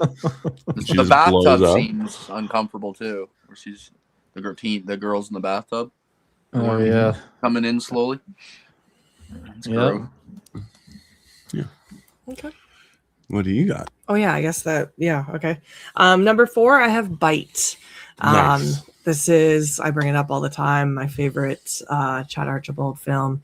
Yeah, it's about a girl that gets a bug bite and what happens to her after, and lots of body horror in this movie. I think is it on? I think it's Tubi. Tubi? Yeah, it's on Tubi. Yeah, so if anyone has not seen Bite, I highly recommend it. Yeah, you guys recommended that to me, and when I watched it, I was actually pleasantly surprised. It was a lot of nasty shit in that. It's gross. Uh-huh. Mm-hmm. Lots of fluids in that movie. Yes. I still haven't seen this. It's been on my list forever, but I need to finally watch it. Okay, I won't say too much more then. I'll just say like the transformation of where she lives is crazy too. Yeah. But Oh, okay. I'm excited. I love the transformations, and of course, like werewolves. That whole genre could be considered body horror because of the gnarly transformation they go through. Does anyone have favorite werewolf scenes? I think there's some that really go for the body horror element of it. Like we've talked about Company of Wolves before, maybe. But it's like where they peel off their whole face and they have to grow a whole new skin over it. Yeah, mouth and that one. Yes. Cool. And someone mentioned again on the horror mosaic. Someone the other day mentioned the Howling 4, where they like completely melt into a skeleton before they turn into the wolf. You know, and so I think that's hilarious. I haven't seen that one. I need to check that out. Yeah, the Howling's a franchise I haven't deep dove into yet. No, I've only seen the first two. First two. So I need to go deeper into that. Yeah. I mean, American Werewolf in London, of course, the transformation there is so brutally painful. So maybe that's on someone's list later. I don't know. But I just wanted to shout out the werewolves just in case. Yeah. Ginger Snaps for me. I would love that one. Yes. Oh, yeah. When you see her tail coming under her undies and stuff, like it just gives me the heebie-jeebies. That's Yeah. that's a pretty brutal one, actually, now that I think about it. Mhm. It's pretty slow. The ones that are kind of slow, I thought they were going to go that direction with Wolfman, the newest one with Lee Wanell. But anyway, I don't want to get stuck talking about that movie. Yeah, Wolfman. I didn't mind that. Where did we leave off? Is that my last one was Bite? Are we on to 3? Yes. Okay, Ooh, sorry. 3. Okay. 3. Okay. So for 3, I wrote down movies that have to deal with like doctors, dentists, things like that, or someone else is going in and messing with you and trying to fix you or something. And that's one of my personal things. So like teeth, I've had teeth issues that I struggled with. So The Dentist is my number 3. I absolutely love The Dentist. I love Brian Usna. He's one of my top favorite directors.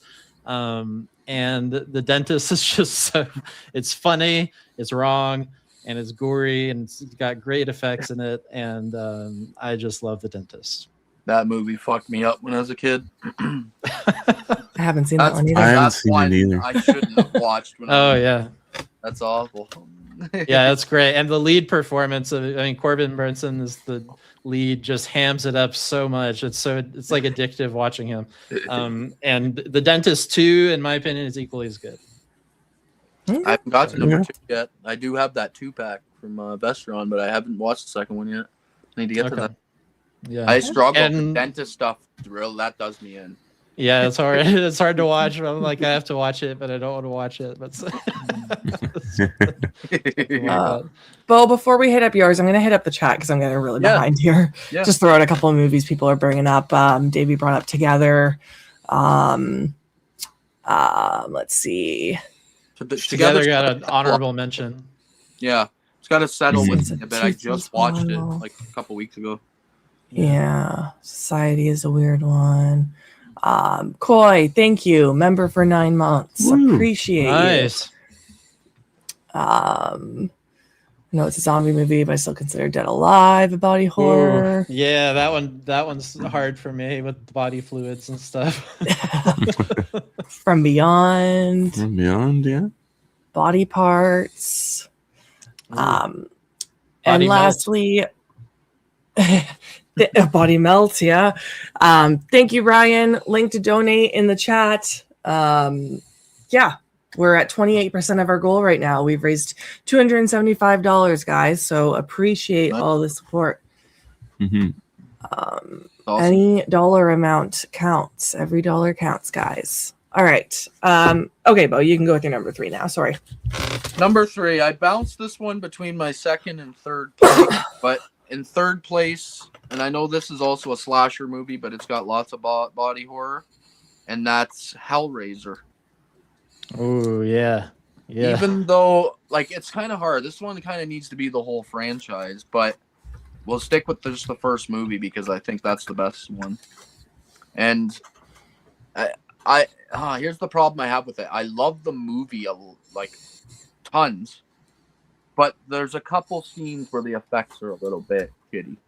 I think me and Brendan talked, or not me and Brendan, me and Sean, me and somebody talked about this on YouTube not too long ago, where the effects didn't really hold up when the hooks are going into the skin, but some of the other sections when he's coming back to life and he's still like a skeleton and he's slowly gaining skin and all the muscle, and it's really freaking gnarly, and I like it a lot.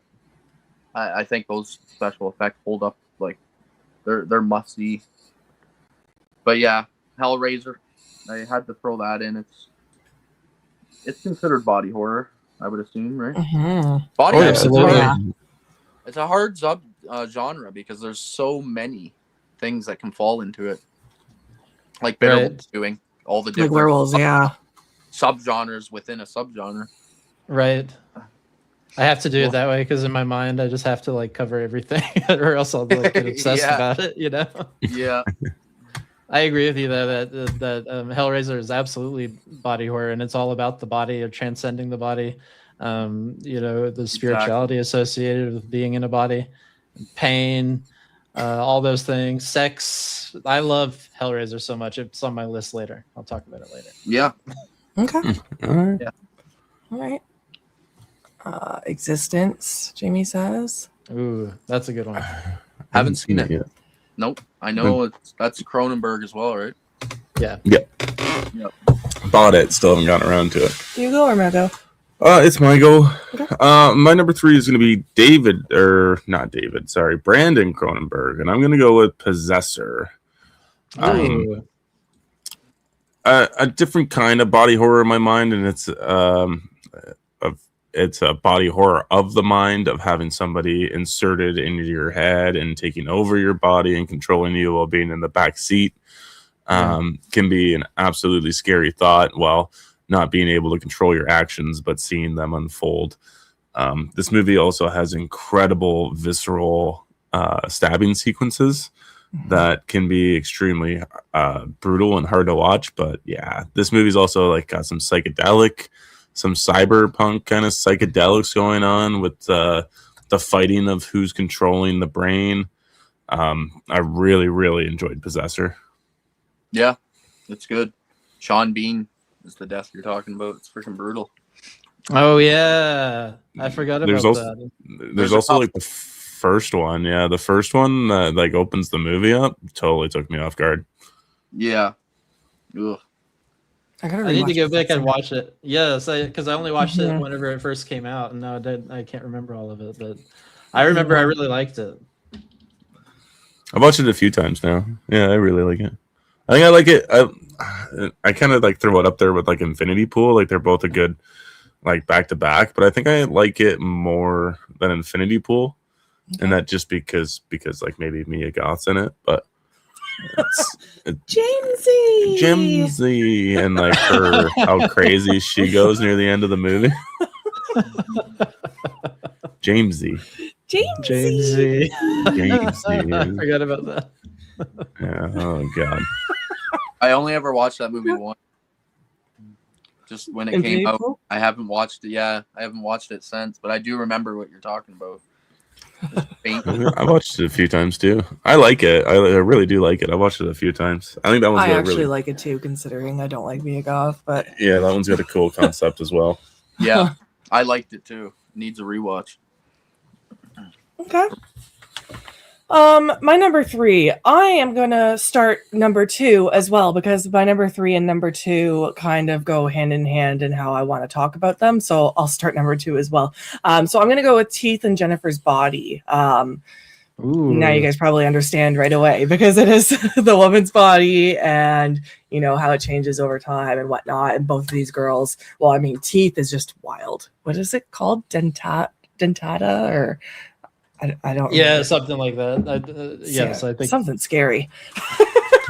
But Teeth, I absolutely loved, and Jennifer's Body is obviously one of my favorites. And I mean, she goes through like with the lighter on her tongue, and nothing happens. Like she's invincible, and her transformations to her body. So she's becoming more of a demon, whereas the girl in Teeth just has fucked up circumstances, unfortunately. But vagina dentata. Thank you, Jamie. Yeah, so that's why I wanted to say both of mine. So 3 and my 2. Okay. Awesome. Those are great. Teeth is way better than it has any right being. Yeah. It's so intense. Like you don't. Whenever I was going into that movie, before I knew anything about it, you just hear the basic premise. I thought it was going to be kind of a B movie vibe type thing, where they go into cheesiness, but it's not that. No, it isn't. Yeah. She does disturbing shit in it as well, using it. Yes, but the subject matter is just so intense, and like it's dark. The ending is just brutal. But I really like that movie. Mm-hmm. Yeah. Okay. I'm just gonna say what's up to Stephanie, who popped in here. Hey, Steph. Hey, Steph. Welcome. Okay, I guess we'll go over to Isaiah with your number 2 then, right? Yep. Yeah, number 2. Oh, that's Hellraiser. As Beau brought up here, I wanted to talk about like body modification. That's a big thing in horror. There's movies like Grafted, where the whole has anyone seen Grafted? Yeah. Yes. Okay, actually, I don't want to spoil it, so I can't say anything about it. Okay. I got a big kick out of that movie. I got distracted by Grafted. Sorry. I like Grafted. I thought it was good. The Ugly Stepsister.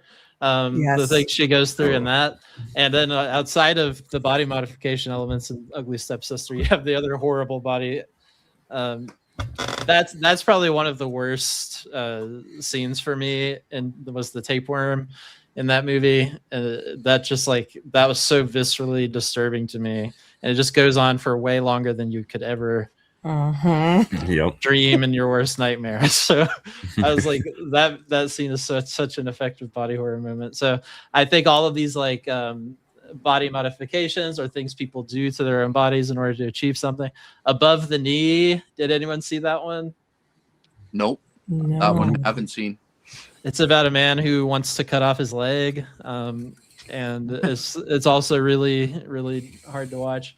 But we all write it down. But I love Hellraiser because it has a lot of those elements that Beau was talking about. I don't want to get repetitive, but the like I said, the transcendence of the flesh, the feeling of pain and euphoria and things like this. So I love that element in Hellraiser. Yeah, it's got a good storyline because of that. Yeah, and it's just brutal. I just love how brutal it is, and how these angels, because they're not exactly demons. I think they're more like sex angels or something. Yeah, I don't know, but I just love those. Yeah, you ask for pleasure and they're bringing it to you the only way they know how. Yep. All right, good pick. Beau, what's your number 2? Number 2, I went with a newer movie, and that's The Substance.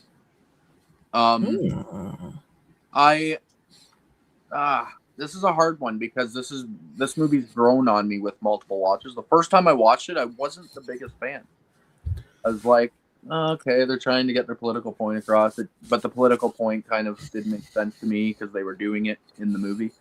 But when I stopped looking at it as a political movie and just looked at it for what it was, and that's kind of like a homage to 80s crazy ass horror movies like Society and stuff. But now I like it a lot. It's risen up, and I think the performances are obviously excellent. But the music's catchy as shit. But it's just weird. I don't know how to describe it, like why she turns into the monster at the end and just goes to the award fucking ceremony and shit. Like it just cracks me up. Puts the fucking mask I on. love that. Like it's just so bonkers. I'm like, what the hell is this? But yeah, I had to throw The Substance in there. It's grown on me over time, and it probably will get even better, higher on my list. But yeah. I can't talk about it yet, but I'm surprised you have to talk about it, but I guess you have it higher. Yeah, I forgot about it. I mean, it has the commodification of the body, and because that's a huge thing in Hollywood, but also just in our society in general. Like we're selling our bodies basically.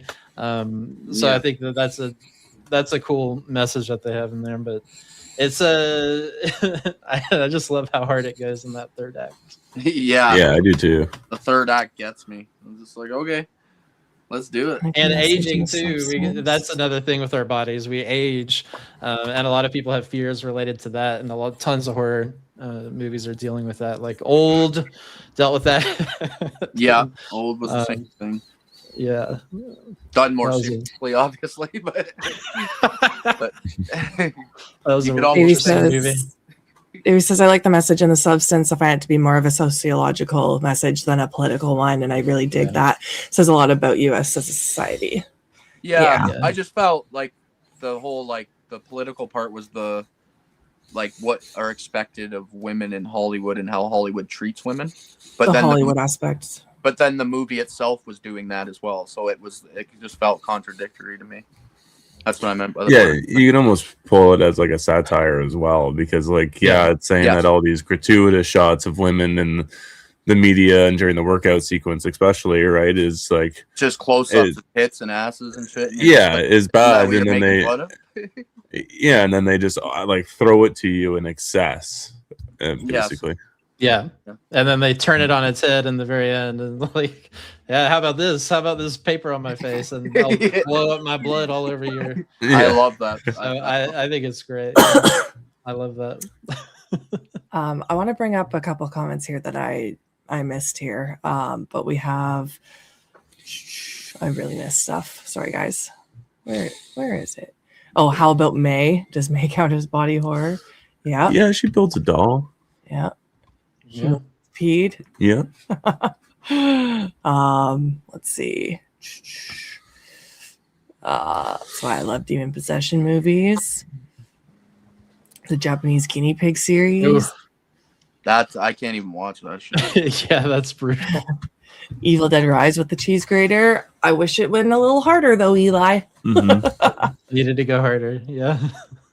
God, I wish I could have unwatched Infinity Pool. Oh, Infinity Pool is so great. Ryan's with me. I actually didn't mind her in the Frankenstein movie. I will say that I enjoyed her. Yeah, it's because it was the most tamed down It she's was. ever been. Martyrs. Yeah. Murders. Oh yeah. Jeez. Yeah. We were talking about peeling off of skin. I mean, come on. Yeah. Yeah. Would ticks be considered body horror? I haven't seen that. I love that moment where his face blows up. That's one of the best moments in the whole movie. That's definitely that's a body horror moment for sure. I know I say this all the time, but I love Hellraiser because it reminds me of a modern day Edgar Allan Poe story. It's a brutal tale of morality and Comeuppance. Yeah. Using big words there, Davey. Okay. Thank you. Donate to the cause if you can, or share this live. Thank you, Kayla, for the reminder. I'm a broken record over here, though. But the link is in the description, guys. Mm-hmm. Donate to Sobriety Sisters. We are at 28% of our goal here. We've raised $275 today. Again, there's the options there to donate, but if you can't donate $25, you can donate $1, you can donate $10, you can whatever you want. Donate $1.50. Every dollar counts. Or you can donate $500 to $1,000. It's all up to you. And like Kayla said, share the stream, like it, help the algorithm. That all helps as well. Okay, thanks, Kayla. And thank you, Ryan. Okay, where do we leave off? Sorry, are we at number 2 still for Number 2? Yeah. Who just went? I went with the substance. Right, Yes. right. And I'm not going because I did my number 2 already. So it's my go. So it's your go. I'm gonna go with my last 2 are like cop outs for me. But I'm gonna go with John Carpenter's The Thing. Yes. Of course. Yes. I actually could flip flop the first 2, but I'm gonna go with John Carpenter's The Thing because I think it's almost I don't know. The top 2 are both hard to watch, I guess, in their own rights. But I think the practical effects in this movie almost outrank any other movie I've ever seen. Such interesting and cool, unique creature designs as well as body designs. You know, you get the defibrillator sequence with his chest bursting open, which is fantastic. Also, the isolation in this movie is so well done.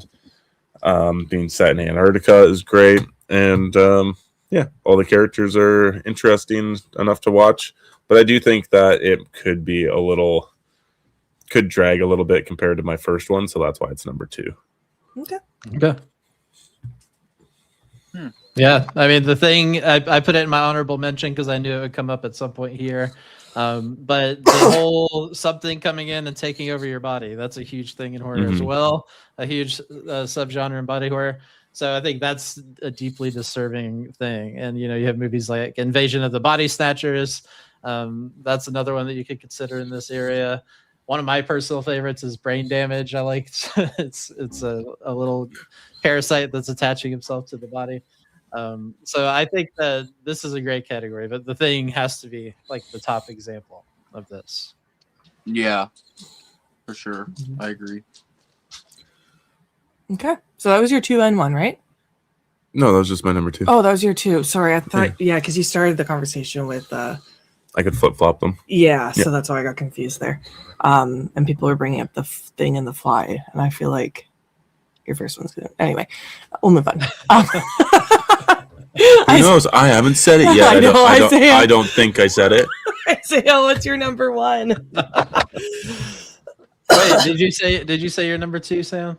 I forgot what it was. Yeah, because I did Jennifer's Body and Teeth that's at the right. same time. So Jennifer's Body is my number 2. Okay. Okay. So my number 1 category is social satire. And so, I mean, a lot of these could be considered social satire, but the ones that are just like really obviously about that. I just like the heavy-handedness of body horror when it comes to dealing with some of these issues. Because like I said, so much of the time we repress it. So I like it when it's all in your face like that. So my personal favorite is Society, and I bring it up all the time. Whenever I talk about these, yes, I just think I'm obsessed with the rich people ruin everything. That's the theme of Society. And it was true in the 80s, and it's even truer now. So I think I love the idea that we could turn them and visualize this into the nasty, writhing, disgusting orgy mess that they are as a group, and they all fuck each other. So I think this movie needs to be watched more often, and it's great because they're all a bunch of buttheads. I'm a butthead. For anyone that has not seen the movie, they're going to be like, what? Yes, let's watch the movie. It's a weird one. Weird one. It's actually... it's like I had that on there, and I had a couple other movies, Street Trash and Body Melt. These are movies in that category. I mean, it's funny that melt movies also seem to be the social satire movies, where there's a lot of bodies melting into each other. But there you go. Yeah. It's always a fun scene. People blending into each other. Yep. Yeah, that's a great pick. Beau, what's your number 1? I just went with the easy answer. I went with The Fly. Not only do I think that the body horror, some of the... Sorry, my dogs are out running around. That's okay. Not only do I think some of the body horror is like the most cringiest of all time and most well done, but I also love the love story.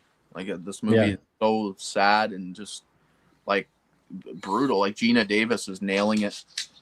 Like she's and I think they met in the movie as a real life couple. I'm pretty sure, and they might have been already. I don't know, but you can feel the chemistry between them, and I like that. So I just went with the easy answer, The Fly. Beautiful. Okay. Gross scenes, man. Pusses and bones breaking and all the things I hate the most. Ooh, that's got to be like the best body horror movie for sure. You know, it's like that's just my opinion about that. Yeah, I agree. It's just it hits all of them. Fingernails snapping in half and pus shooting out of your stuff and popping zits and like just everything gross in one movie. No, I also went with The Fly because I also think it's one of the best body horrors of all time. Absolutely. Yeah, like we said, Beau, I think the difference for me in between like The Thing and The Fly is the fact that you get this I think it's a decent love story between Gina Davis and Jeff Goldblum. I think Jeff Goldblum's incredibly entertaining to watch no matter what movie he's in. Yeah.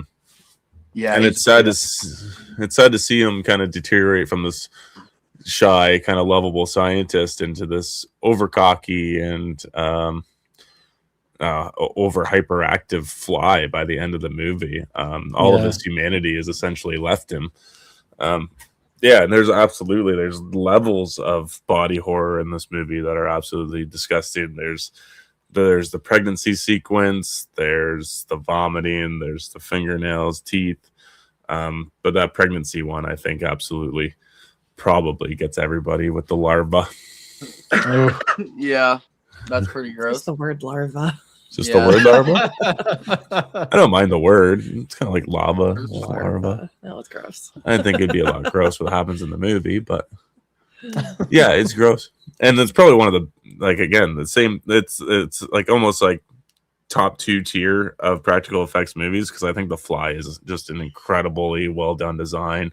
It looks disgusting and such a tragedy of an ending. A lot of work went into making that stuff. You can just feel the work into the creature design and stuff. Yeah, the arm wrestling match. Yeah, the arm wrestling. Man. Arm. Okay. Brutal. All right. Well, my number one is The Substance. It's actually my number one, and I've only seen it one time because it kind of hit me pretty hard as a woman, because obviously. But yeah, after leaving the theater, I was like, damn, that was like really good, but also kind of a bummer. So I haven't put it on again because I'm like, like I want to go through it again and I don't. So I'm gonna rewatch it soon, probably soon. But yeah, I loved The Substance. I mean, I won't talk about it too much because we already did, but it's a great film. So there's a bunch of shrimp in that movie. That's disgusting. Yeah, it's absolutely disgusting. Eating. I'd have to say that's movies. probably one of the most disgusting sequences of the movie, in my opinion. Yeah, it is. Yeah. Really. Jesus. It is the most disgusting. I just Everything realized else- all of my movies I picked are all female leads with body horror happening to them, except for Tusk. Yeah. I think that makes sense. I mean, that's the experience you have going through life in your body. So that makes sense that that's what you would identify with on the screen. Yeah. Do we think there's only 2 minutes left? I don't think we can do the blind ranking. No. 2 minutes. 2 minutes. At first, I forgot that it was 50-minute segments and not an hour, right? I was like 12 minutes. I'm like, no, it's 2. Yeah. Well, thanks for coming on, Isaiah. Yeah, thank you so much. And thank you for sharing. Yes, it was a Your blast. experience. It's super fun. I love these movies. I'm gonna have to go watch some body horror today. Talk about your channel one last time before you take off. Yeah, so you could go find me at Real Bitter Wolf for my YouTube channel and my website, realbitterwolf.com. And that's where you can find the Horror Mosaic Project and the Cave Chat episodes with the Bitter Wolf puppet. If you know anyone who should be featured on the Horror Mosaic, send me an email. If you want to be talking to the puppet, send me a message. And just follow me on social medias. And I love to meet new people in the horror community. So, yeah. Awesome. Awesome. Yeah. Thanks again. And yeah, congrats on how long did you have again? 28 months. Awesome. Nice. Love it. Very Thank good. you. Congrats. Yes. Congratulations. Yes. Thank you so much for doing this fundraiser as well. And I hope everyone will send in just a few dollars if you can to help them get closer to their goal. Yeah, thank you. Thank you. Yeah. Thank you guys. Yeah, I think we're at 28% at the moment. So every dollar counts. Yes. All right. We'll see you later, Isaiah. Yes, All we right, will. bye-bye. Enjoy the rest of your day. Bye. Bye. Who needs a break? I'm gonna go take the dogs out. I'm going to take the dogs out. Do you need a break for anything, Beau? I think I can do one more hour before I get supper, before I get somebody to order me some pizza because I am getting hungry. But when I wanna need take- that, I go talk to somebody in the house to get I need a coffee. Okay. I might bring Mike out. He's already backstage. Is that okay? Yeah, of course. Yeah, And then very when you much. get back, I might just take a walk up the stairs and walk down just to get my legs moving. Yeah, I'm still in that chair again. I'm starting to feel it a bit in my back. I'm gonna be honest. I know. After I switched chairs with Brendan, I started feeling it after just 1 hour sitting in that chair. Let's get it. Okay. Need to get the good stretch in on camera here. All right, guys. Again, donation link is in the description if you want to donate. If not, share the stream, like the stream. Everything helps. And we are going to be talking found footage this next hour with the king of found footage himself, Mike and Serial. Hi. Hey. This will How's be one everyone I'll be doing doing? a lot of listening to Mike on, so I don't have to talk a whole lot. Because How's it going, Mike? I don't know much about found footage. It's going well. I'm excited. Thank you guys for having me on. When you asked me about this, I was super excited.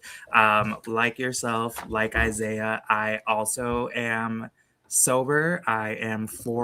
Will be 4 years in January. Wow, impressive. Congrats. Thank Beau you. too. Yeah. So Beau's also sober. I don't Beau too. brag. Congratulations. I don't bring up mine because I was never addicted. I've had okay. anxiety problems my whole life, so I just haven't done drugs or drank. I haven't been drunk since I was probably 18. So that's like 20 something years ago.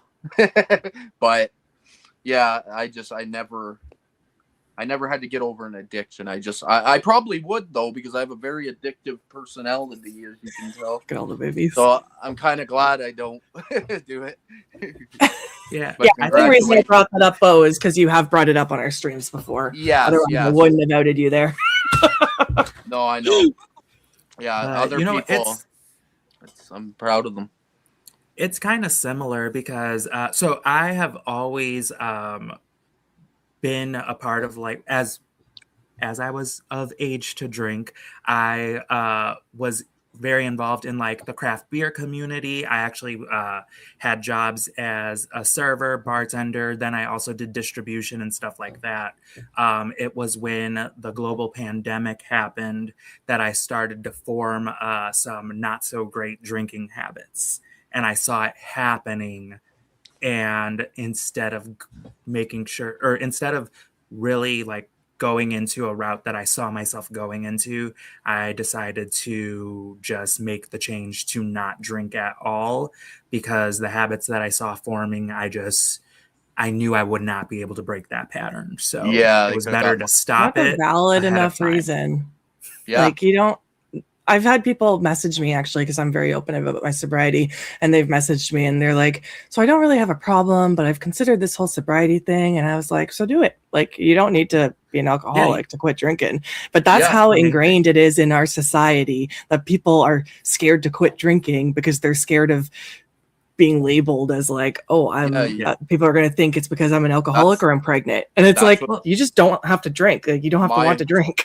Exactly. My whole life has been like that. Every party, because like my wife drinks a lot, and I not like a lot. Sorry, I didn't mean that. I meant like just throw her under the bus. You know what I mean? Sorry, Kayla. She's the one with the problem. But I've gone Kayla's to gonna come in the chat. in my life as a non-drinker, is what I meant to say. And I always have people like, why don't you drink? Why don't you do drugs? Like, people pass me joints, and I'm just like, no, I'm good. And it's such an uncomfortable situation to be in when you're not participating, because people do look at you like, like, what's wrong with you? Why are you fucking here then, idiot? Like, you know what I mean? There's Kayla, like, fuck. Yeah. That was actually really funny. Oh man, I'm not gonna live that one down. I'm gonna get yelled at later. But yeah, but it's so true. You get it. Yeah. Yeah, it's but it is what it is. I don't ever have a problem being around it and stuff, and I never put anybody down that's an addict, because I get it. I'm addicted to other things like these right here that I've had probably 30 of while we're doing this entire podcast. So I understand addiction. Well, congrats, Mike. Thank you. That's amazing. Okay, we're going to do found footage, but we're going to wait for Brendan. I'm not going to start the topic without him. So talk about what you do. Talk about what you do. Real fast. I know people said it before, but for you, congratulations on the 500 days. Oh, thank you. Yeah. I appreciate it. And it's so funny because I literally did not plan this stream to be on this day. And I just randomly checked my day count. I was like, what the fuck? That's crazy. Okay, so yeah, we're at 28% of our goal, guys. Donation link is in the description. Donate if you can. Mike, talk about what you do in the horror community. I can hear Brendan coming. Yeah, thank you. So I am Mike and Serial, and that's where you can find me on socials. I am 1/3 of Rise from the Dead podcast, where we go ahead and we kind of pick a movie. It's usually a hidden gem, a much older film, or an indie film that has not too much buzz around it. And we like to just basically dissect the movie, talk about it. And at the end of it, we decide if it should stay buried or if it should rise from the dead. So that's what we do there. I'm also one half of Voices from the Mausoleum on YouTube. Right now, we do a lot of what we're doing is Found Footage Fridays. even before joining Voices, I've always been huge in the found footage community, like just trying to be very involved in it. So it was really awesome to join Angel on doing Found Footage Fridays. And then upcoming in the new year, we got a lot of stuff that we're planning out too. And then myself, I do the Cereal Box of Horrors on Instagram and TikTok. And right now it's just kind of a little hodgepodge of movie reviews. And I have some fun stuff that I'm kind of cooking up for next year as well. Awesome. I've been loving the cereal box reviews. They're so fun. Thank you. So yeah, Mike's doing a lot. So I have his, oh my gosh, the dogs want your pizza. I have his links in the description as well as all of our other guests. I keep forgetting to mention that, but make sure you're following them. Welcome back. The dogs like trip me down the stairs because they're hoping I'll drop the fucking pizza. They're smart. And I'm sorry, I can't eat enough to get full all at once. So I'm like constantly bringing down a slice of pizza. And you came down with a cup of coffee. Yeah, I have coffee in my hands. You guys just want to see me die. Okay. Mike, congratulations on almost 4 years. Thank you so much. I was watching when I was outside. Watching throw Kayla under the bus there. I laughed. That was hilarious. I didn't even know how to we're gonna talk. It's like, oh, whatever. It happened. It's over. Yeah. People like that are weird. If I offer someone a beer and they say no, I don't really care why. Caring is so weird. Yeah, because it's like I'm not trying to offend you. I think you don't want my life story. Like, you know what I mean? You're at a party. You don't want to hear my whole life story on why I don't do it. Yeah, I think if someone cares that much, it's more their relationship with alcohol. Because I'm sure when I was younger, I would have been like, why aren't you drinking? But look at me, because I had a drinking problem. Sounds like you were a peer pressurer. Part of where people feel that you need alcohol to have fun. And again, if you want to do that, that is totally fine. I'm never going to make someone feel bad for having fun while drinking alcohol. But if you think that I can't have fun while being sober, you're wrong. I'm just not fun in general. Story of my life right there. You said it. Oh, the first year of going to get-togethers was kind of rough for not drinking, but like lately we've been going to some parties, staying up past midnight. Not like crazy, my god, maybe 2, but I was like having a blast. So yeah, it's doable. Doable. I think this is about the smoking. Yeah, Beau, that addiction was the hardest to kick. I quit smoking the same time I stopped drinking, and it was a crazy time in my body and in my mind. Oh, yeah, I know. I'll have to quit eventually. I'm getting that age where it's starting to affect my breathing, so it's coming. Sam's looking at me. I'm looking at him. Sorry. Give them some pizza, he says. No. The pandemic was dangerous for addiction, seclusion, boredom, depression. Yes. Yeah. I know. I've talked to my doctor. I don't know why I'm getting into this, but I talked to my doctor about my drinking, and she's like, "Oh, COVID did that to us." And I was like, "Oh, I've been doing this for over a decade," but I totally understand that it started a lot of people's bad habits. So yeah, it was hard. Okay, let's get into found footage. I really got to use the washroom, so I'm going to run upstairs quick. But what's the first thing here? Why found footage? Why found footage? Why do you love found footage? I'm going to keep my headphone in, so I'll hear you. No problem. So, yeah, I'm a huge found footage fan, obviously. And the reason why is The Blair Witch Project. On a personal level, it was a movie that just kind of changed my mindset on what is scary. But also, I like the immersive experience that found footage and in-world camera in general can bring you into, because like mockumentaries, analog horror, there's so many different other versions of found footage. That's why I like to say in-world camera, because not all in-world camera movies are found footage, but I like that immersive experience. I like that you feel the most into the movie than when you're watching like a standard narrative type movie. This has the potential to really make you forget that you're watching a movie from time to time. And with a lot of the older ones or simpler found footage and in-world camera movies, because one thing that you'll hear me say a lot moving forward with how popular or the resurgence of found footage that's happening, because I do see it becoming a little bit more popular, but we are seeing more found footage is just the style. But they're doing these crazy things and they're using CGI and a lot of stuff that takes you out of the experience. So that's a good thing that I have to deal with because I like the stuff like the Blair Witch Project or even Paranormal Activity, even though that's not one of my favorite films or franchises, but that it puts you in it a little bit more than say like a Cloverfield. Yeah, it's like playing a video game. Like, you're scary as hell. Yeah, you're more immersed and you're part of the story instead of just watching someone read you a storybook. Yeah, that's basically it for me. Yeah, that makes sense. I agree with that. Beau, Beau, do you want to go next? Yeah, like my thing with found footage is that I've only seen. It's not one of my go-to genres, so I've probably seen under 100 found footage movies. Maybe even under 50. So it's like, I haven't found a lot of them that I absolutely love. So I've still not 100% sold on the genre.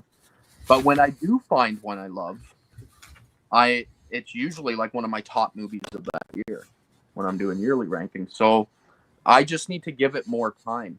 Like more appreciation. That's why I was happy to do this section because Mike, I know you're a big found footage person, so I just want to hear some of your picks and give me some ideas, and like I'm going to be writing everything you say down basically because it is a genre I need to go deeper into.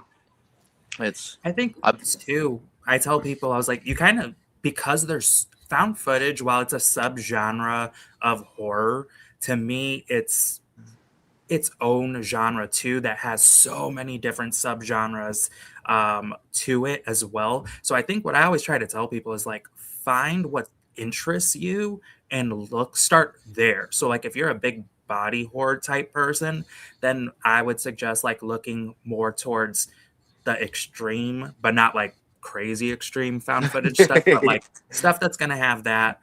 There is vampire found footage. There's like witchy folklore found footage, psychological horror. Like I would say look for what your favorite genre is and then start there because there's so many different types. That's true, actually. Yeah, it's like found footage is just the camera style, right? So it's basically got its own. That's just the label, and then it's all the subgenres of horror within that. So yeah, there's a lot to deal with and go through there. That's cool. I would agree. Yeah, I totally agree. I'm in the same boat as Beau. Found footage has never really been truly my go-to. And for me, it's even harder to find movies that I do really like. Like I have found some, but I've only seen probably under 50 as well. I've noticed now, like with footage movies that I've been liking a lot more, which Sam has showed me one, and then I think we watched a screener of, but is like kind of like the mockumentary style. Really like Mungo is also one of those types of films that I really enjoy. But yeah, like Paranormal Activity movies tend not to be for me. The Blair Witch is a classic, but it's I'm like hard. That too. I'm not a huge fan of the ones where it's just a camera sitting in one position filming people. I like where Mike was saying, like where you're more immersed in the experience. Like you're actually going into the haunted house with them and that kind of stuff. Those have always been my favorite ones. So I'll probably stick to watching those for a while and dig deep. Yeah. And then there's also there's beginner found footage, and then because people think like the Blair Witch Project is the most famous found footage film, so that should be where everyone starts. And I don't think that's beginner friendly at all. I think you need to find stuff that has action throughout the entire movie for people who are wanting to get into the genre, rather than sticking them with nothing happens, then everything happens at the end. Yes, I agree with that point exactly, because I think that's what turned me off, was the first ones I've seen. I didn't watch Blair Witch when it first came out. I never seen it until I was like much older and had already seen other found footage movies. So it's like the slow burn effect isn't friendly to the people not familiar with the genre. So yeah, I agree with that point exactly. Okay. Sam? Why found footage? Why found footage, girl? Well, when I find a good found footage movie that's super effective, it's super effective. But I have a hard time finding those, to be honest. So yeah, they're far and few in between. But hopefully we bring up some today that maybe I'll discover. The whole episode falls on you, Mike. You gotta sell us all. No pressure. Yeah. So the next topic I wanted to bring up was Found TV, because you're a big champion of Found TV, and maybe not everyone in the chat knows about it. So did you want to talk about that a little bit? Sure, no problem. Found TV is a streaming service. They have a free with ad option and a monthly and yearly subscription option for no ads. But they are a streaming service dedicated to just in-world camera style found footage films. They just recently in October celebrated their 1-year anniversary. I was doing the beta testing for them, so I've been with them since almost the full beginning of what they were doing. I heard about it in a Discord chat, and then I jumped on to be a beta tester, and I'm so glad I did. The owners, Monica and Louie, are the coolest people. They are the nicest people. And you could really see the love in found footage that they have. And so it was easy just to want to support what they're doing, not just because I love found footage, but because I like the people who are behind this service. It is a really cool streaming service for people who love found footage, and for the people who don't but want to try something new. Like I said, there is a free option. You just got to go through the ads like Tubi and all the other free streaming services, but there's so many hidden gems in that on that service. I will say, if you're wanting to get into it, definitely ask around for recommendations, because again, they have a lot of found footage, and some of the found footage isn't for everyone. So there are good stuff. It's it's also like Tubi. If you're just going through and picking one at random, you're going to find something you love, and you're going to find something that you're like, why am I watching this? Yeah, for sure. But it's a really cool service. I love Found TV. Awesome. And we're not sponsored. I just thought I would throw them out there. There's a little bit of a debate going on in the chat here, because I think where's the comment? How far up do I have to go? I don't know. I think John brought up the Leslie Vernon movie. Yep. Yeah. Oh, there it is. Yeah, Oh, highly recommend Behind the Mask. As Above, So Below, Hunting for the Hog, Mind, Body, Spirit. And then they started talking about if it's more mockumentary or found footage. And then John's saying that mockumentary is found footage. So what do you think? I think it's in-world camera, and it's just easier to say found. To me, found footage is just an easier thing to say for most people. So it is good. You're gonna find people that say it's found footage, just like Lake Mungo. People will call it found footage. To me, mockumentaries are still part of the family. They're in-world camera. It's all found footage and mockumentaries are in-world camera, but not all in-world camera is found footage and or mockumentary. But it's all there. It's siblings. They're in the family. Yeah, they're sisters. Okay. Okay. Because a lot of mine are that style of filmmaking on my list. Yeah. Mm-hmm. Okay. Okay. What are some of your mainstream favorites? We'll go around and say some. Beau, do you want to start? Sure. I wrote for mainstream favorites. I wrote down a couple. I'll start with my actual favorite found footage movie ever made, and that's the original Wreck. And I don't even know what it's just zombie found footage, I'm guessing, or is that mockumentary? Yeah, no, I don't that's even definitely know. like found footage. Yeah, just Yeah, that showing one's Yeah. found footage.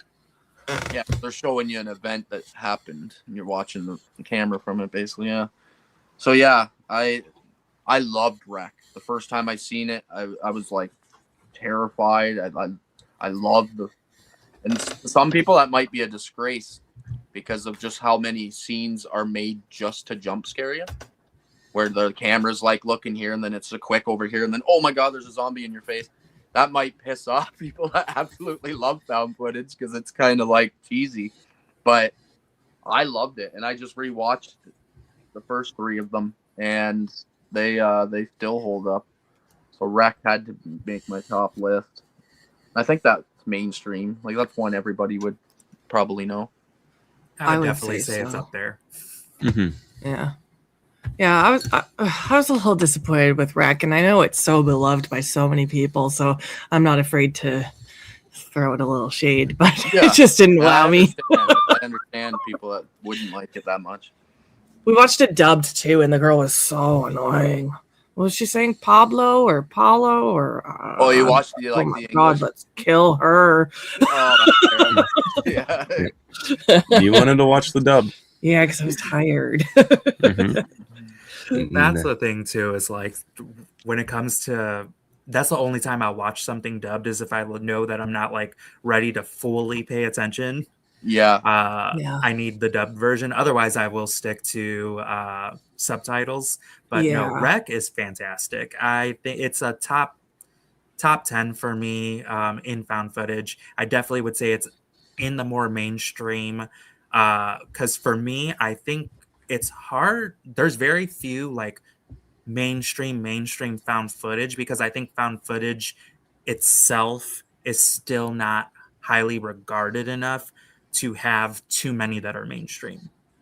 But Yeah. in the found footage community, Rec is like one of the most known. It's right up there with Blair Witch. Yeah. Mm-hmm. Okay, Mike, throw another mainstream one at us.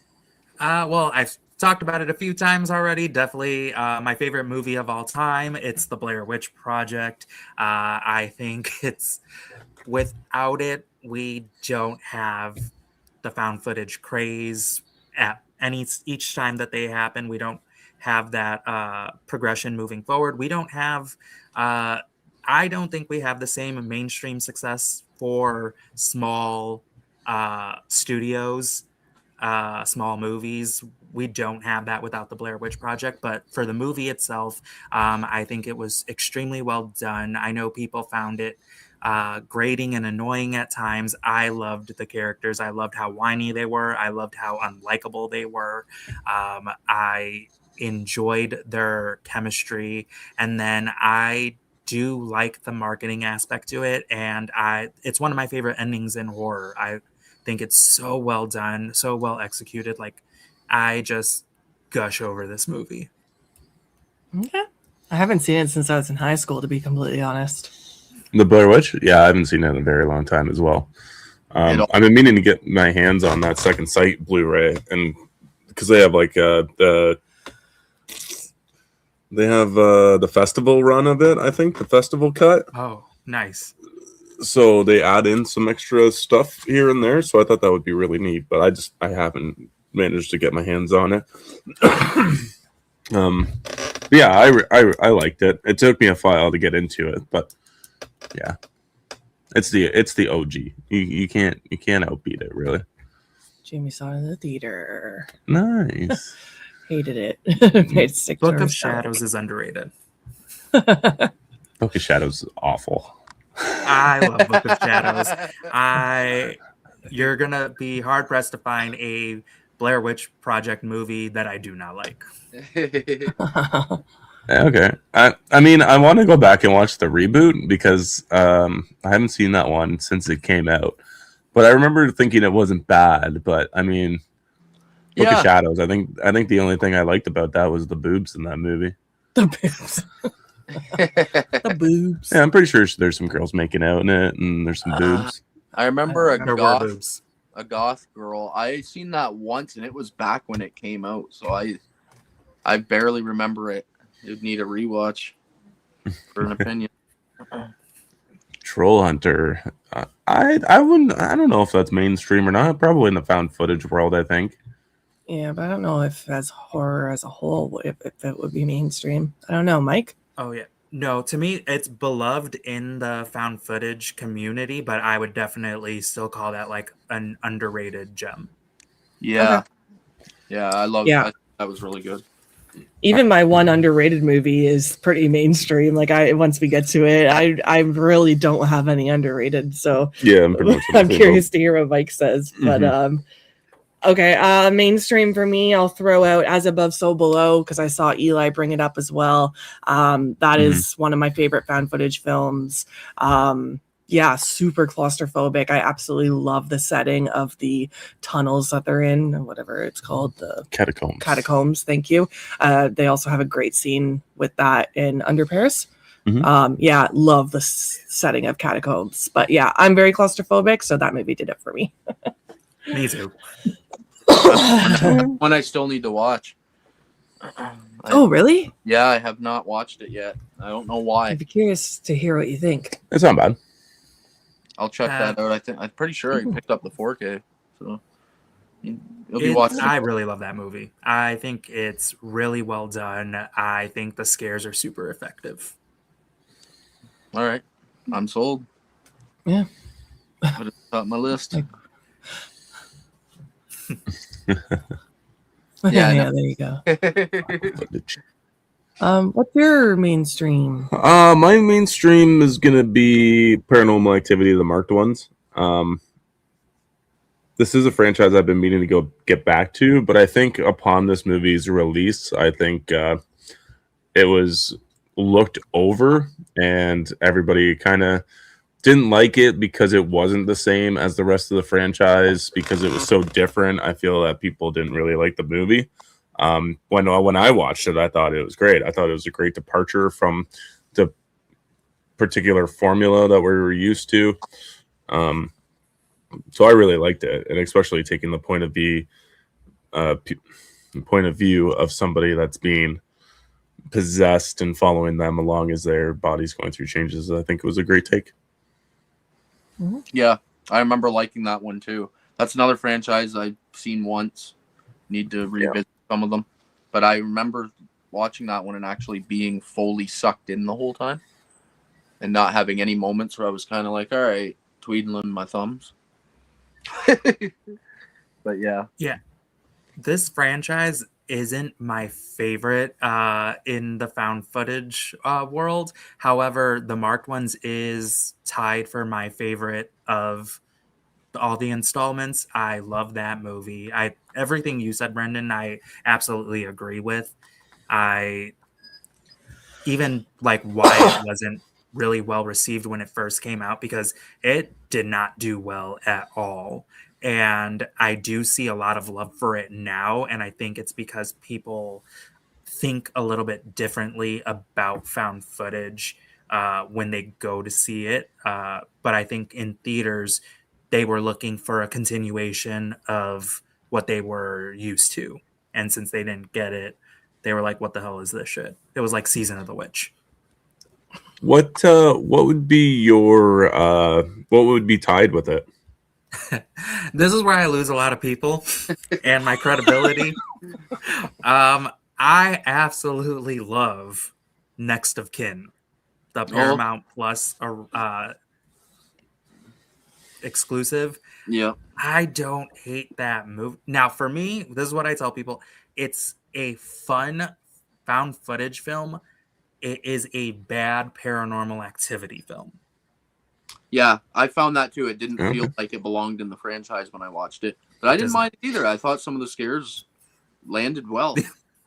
Yes, the Amish one, right? The Amish one, yeah. I don't think I've seen that. No, and you know what? We don't have Paramount Plus. I didn't pick it up on DVD because I wanted just a Blu-ray release of the movie. But I don't think a single standalone Blu-ray release exists. You have to get that Paranormal Activity box set. The whole collection in one, yeah. Which I would get too, but I have most of them on Blu-ray anyways, so it's kind of hard to justify it. So that's actually the only one I haven't seen. Nice. What's the girl from Lisa Frankenstein? Catherine Newton. Catherine Newton. Yeah, she's in what, number 4? Oh, seriously? Yeah. Yeah, she's in either that one or 4? Ghost Dimension. Is that or 3? No, it's an earlier one. Oh, okay. It's either 3 or 4. I'd say that one was tied for that one would be like my number 2 spot, I think. Okay. I don't remember any Paranormal Activity movie to be. Yeah, like that's a really early role for Catherine Newton. At least I think it's her. Yeah, I'm with you there. I do believe it's her. Yeah, it's her. The first time I seen her, I can Google it. Natural. I already got it. He's got it already. Okay. It's too late. She's in a few episodes of Supernatural, actually. A few when she was really young. Oh, one of the dogs shit themselves. Perfect. Nice. They said we're talking about this terrible franchise. This is shit. Yeah. Yeah, you know what? I don't even think they have the cast members on the backs of these. She's in number 4 because I know that for a fact because somebody I know had a huge crush on her, and I'm pretty sure it was because of Paranormal Activity 4. Was it me? Was it you? Maybe it was you that told me that. I don't know. Somebody said that to me at some point.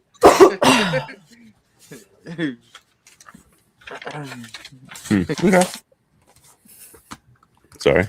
Sorry for the It's okay. tangent. Blaming the dogs. Where are we going next?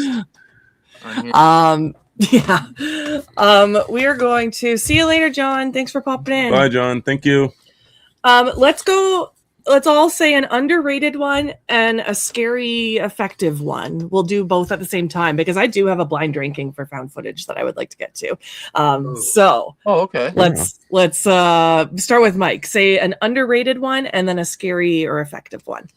Okay, so underrated. I will always say this movie.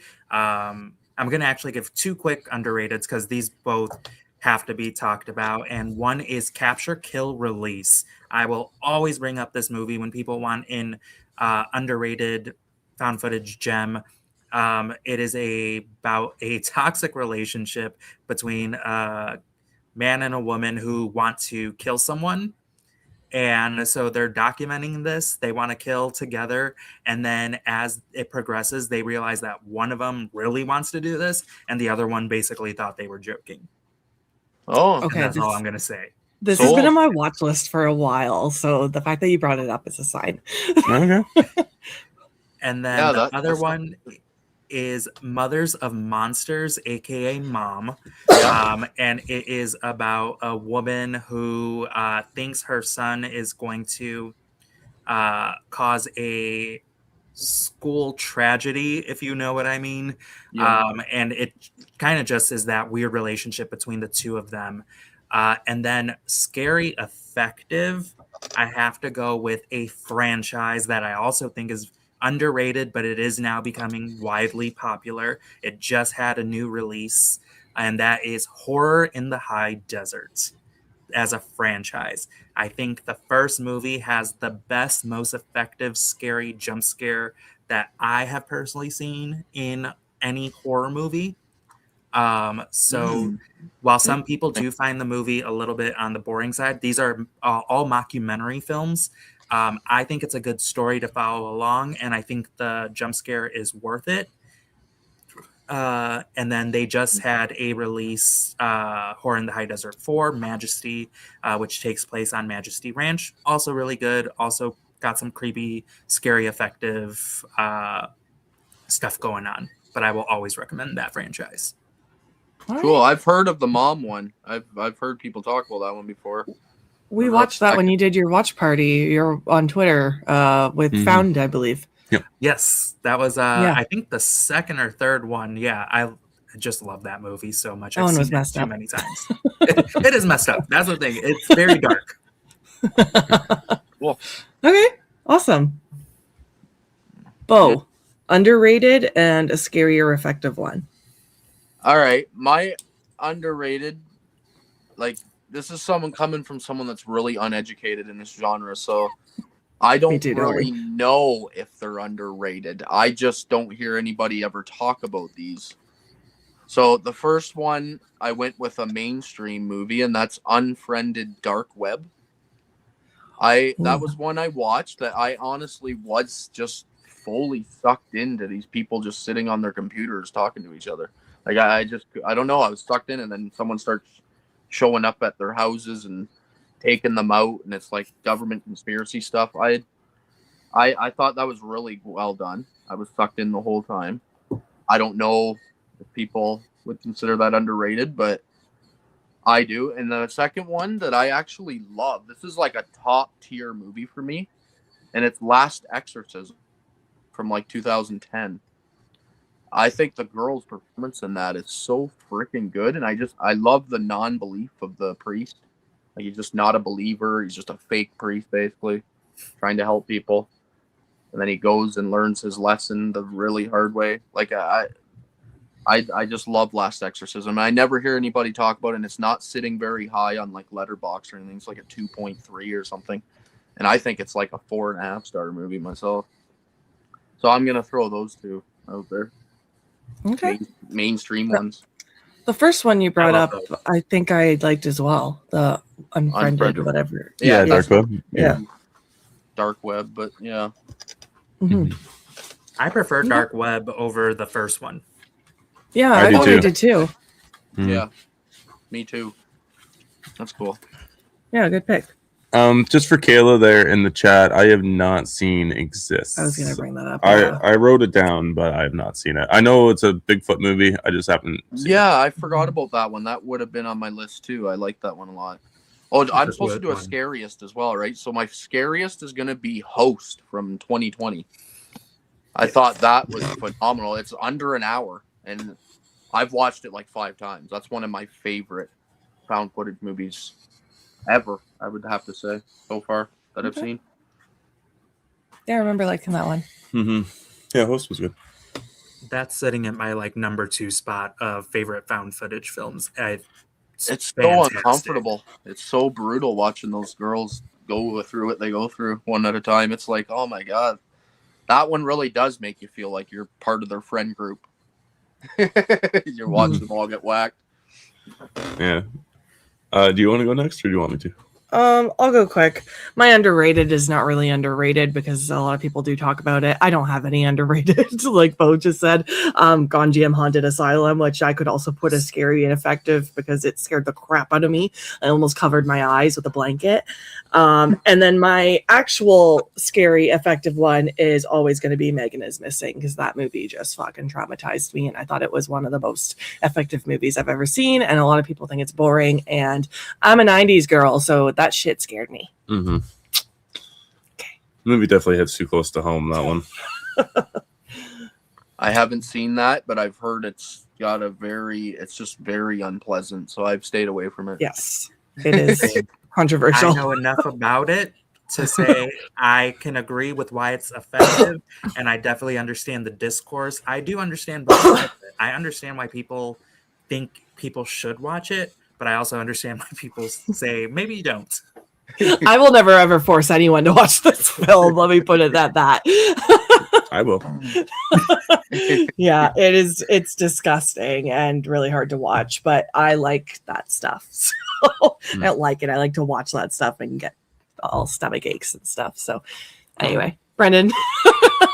For underrated, I'm actually gonna go with I don't know. I had Grave Encounters written down just because I love that fucking movie, but I don't think it's underrated necessarily. So I'm gonna go with Savage Land as being underrated. This is a mockumentary style that's pretty unique in the story it's trying to tell. It's about a town disappearance essentially, and kind of recounts some eyewitnesses and video camera stuff from that night that everything goes down. And I think it was just kind of an interesting way to tell that type of story. And I didn't know where the movie was going. By the end of it, I still kind of had questions on what was actually happening. Rob, we're just gonna have to take Rob's a break. on next. Yeah, I know. We're just gonna have to take a break from 4 to 4:50. We'll just be on a break. We'll just all take a break and let Rob do that one by himself. Yeah. No, I don't think we can let him have that much control over what happens on our channel. Yeah, that's too scary. We'll just skip it in general. So yeah, I'm gonna say Savage Land because that was the first time that I think it was the first one I watched in that style, and I thought it was pretty unique. You showed it to me, and you didn't like it, but I really enjoyed it. Like I made sure we stayed. Like I stayed and finished the whole movie. As for scary and effective, I'm gonna go with the new movie Strange Harvest. Oh, thank you, because I wanted to bring that one up too, and I went with Megan is Missing, and then I regretted it. So you go. Which is the same style of like mockumentary thing, but it's way more effective. Good. It's so effective with the crime scene footage, the cops body camera. It feels like a true crime documentary, like a real one. Yeah, it feels like Netflix put this together. So it I think it did an incredibly good job. Can I ask you a quick question before I write yours down? Do either of them, are they like, do you have to watch some girl get raped in them? No. In Strange Harvest, no. Not in Strange Harvest. No, you don't have to, okay. You don't have to do it, and you don't have to do it in Savage Land either. I cannot. No, not in Savage Land either, no. In found footage style, the revenge movies. They're just too real, and they make me sick. I can't handle them. So yeah, I want. Oh yeah, and Megan is Missing is not even a revenge one. It's just a. Yeah, I know what that is. That's the bleak very one. young, Mm-hmm. not ending well. Yeah, Strange Harvest didn't have anything like that though. No, Strange Harvest is like culty, sacrificial kind of stuff. So good. Cool stuff like that. It's so good. Yeah, it's so good. And then Savage Land is like about a town that's attacked by I don't know how to say it without giving it away. It's fine as long as it's not the other stuff. I'm good. It's not. It's interesting too because I've never seen a movie quite taken like that. So I thought it was really good in that sense. Okay. Awesome. That's 5 I have now that I have to watch. Do we want to do our blind ranking then? That'd be fun. Okay. So it's 5 movies, guys. So if you're playing along in the chat, grab a pen and paper. 5 movies. You're going to rank them 1 to 5. I'll start with one movie. You have to put it in a spot, lock it in, and you don't know what the next movie is going to be. Okay. What's that? This is as scary as Megan is Missing. Not quite. It is for me. Hopefully I've seen at least a couple of them. You're welcome, Isaiah. Well, you know it wasn't Paranormal Activity because I pulled those out of the shelves, so that those aren't in the list. All right. Isaiah says John Perkins tapes might be the most visceral, effective found footage I've seen this year, but I can't unsee some of this stuff. Thanks, Mike. I warned you. That's all I got. Oh, before I forget, we're gonna have to switch headphones after this hour. You hurt in your ear? We're at 20%. We need new headphones. Oh, like switch your headphones. Okay. Yeah, and we're gonna switch yours. Yeah, I tried to put your headphone in and I switched it right back. It felt so weird hearing people in this ear. Anyway, okay. All right, we're moving on to the top 5. You guys ready? Sorry, housekeeping. Number 1. Yeah. Grave Encounters. Yeah, easy. Rank it 1 to 5, guys. Where would you put it on the list? 1, 2, 3, 4, 5. I'm gonna put it. There's 5, Rob. I'm gonna put that one at 3 personally. I liked it. seen it once, and I don't know what else you've got in that bag, so I'll keep her in the middle. That's the thing too. I'm putting it at 3 because I don't know what you have. I'm gonna do what Rob would say and just say wrong. This movie is my number 1. I absolutely love this movie as somebody that grew up watching paranormal investigation shows and how sometimes they're extremely over the top. I love this. I think when the psychic guy shows up is literally one of the funniest scenes I've ever seen in some movies, because he's like so serious and then he just drops it. He's like, that was really good, right? Like I felt real good about that shot. I love Grave Encounters. It's easy. My number 1. Okay. This is easy. This is a good list for me. Rob's putting it at 4. Same with Isaiah. Yes, we have seen it. I fell asleep at the end of the movie. Yeah, I loved it. So I fell asleep in that girl. They're both great. I have seen that one too. I actually like that as well. Are you sure, Isaiah? Because I still haven't seen this. Because I thought the guy who did Grave Encounters is the same guy that did Strange Harvest. Oh, I don't know. Coyotes was a lot of fun. yeah, we enjoyed it. Mm-hmm. Really, that movie's getting shit on. Everybody, Yeah. I know. like worst thing they've ever seen. We were laughing. Yeah, I had a really fun time with it. Yeah. Okay, I have it. Check it out. Yeah, I saw it at Walmart the other day for like $9 for a DVD of it. Yeah, I that's was what like, I grabbed. it's not bad. Just a DVD. Okay, you guys ready? Yes. Right. All right. That's going to my top of my list. Taking my first. I think I'm comfortable with that. I feel like I'm copying Beau now. Yeah, that's going to my number 1 spot too. So far, Yeah, only it's going to my number technically, 2. if you were talking first, I'd just be copying you. So. Okay. Rob put it at 2. Oh, my ear is hurting with this headphone actually, but that's okay. We're good. We're rolling. All right, you guys ready? Yep. Yes. This is a 2-pack, but we're going with the first of the Houses October Belt. All right.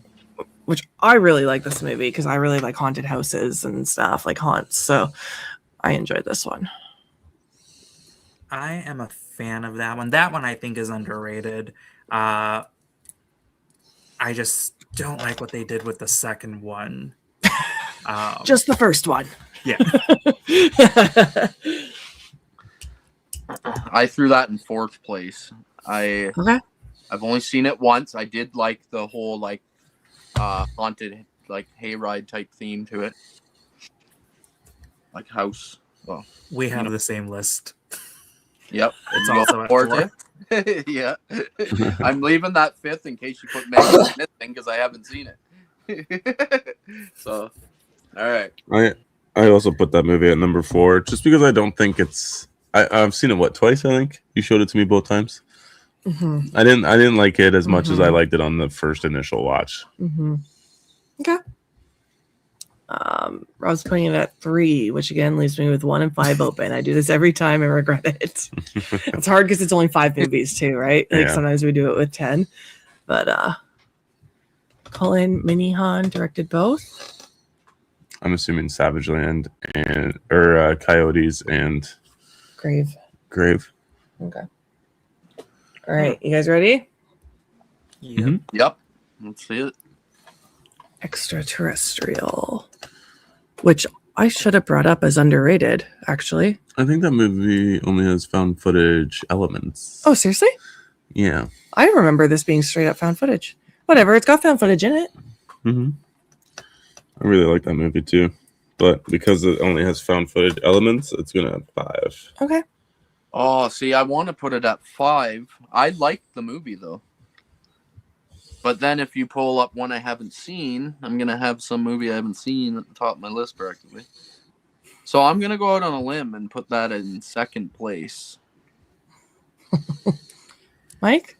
We finally deviated from each other. I am putting that at 5 because I have not seen that movie.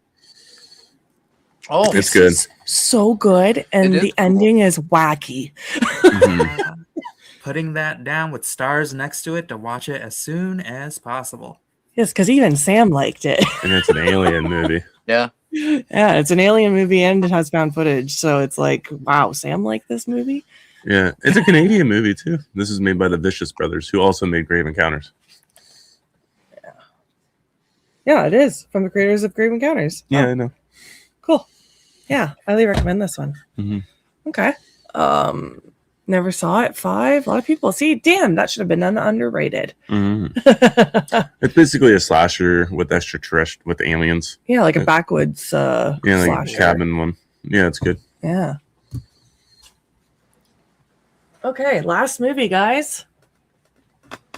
As Above, So Below. Perfect. The one I haven't seen. So nice. Yeah. I love this cover. I am perfectly happy with that being my number 2. Oh, perfect. Yeah, that's hitting my number 3, which I'm also happy with. Okay. Actually, this is like, besides like extraterrestrial being last, I would have probably put Houses October Built. But the problem is that extraterrestrial doesn't have, it's not technically found footage. It just has found footage elements. Like there's some cell phone recordings in it. That's where you're getting confused, because they do take a lot of video footage on their cell phone. Oh. But it's not the whole movie. Oh. Not bad. That's okay. I always picture it as found footage. I do that with another movie too. This is like my closest list to actually being perfect. What's the other movie I always get confused and I think it's found footage?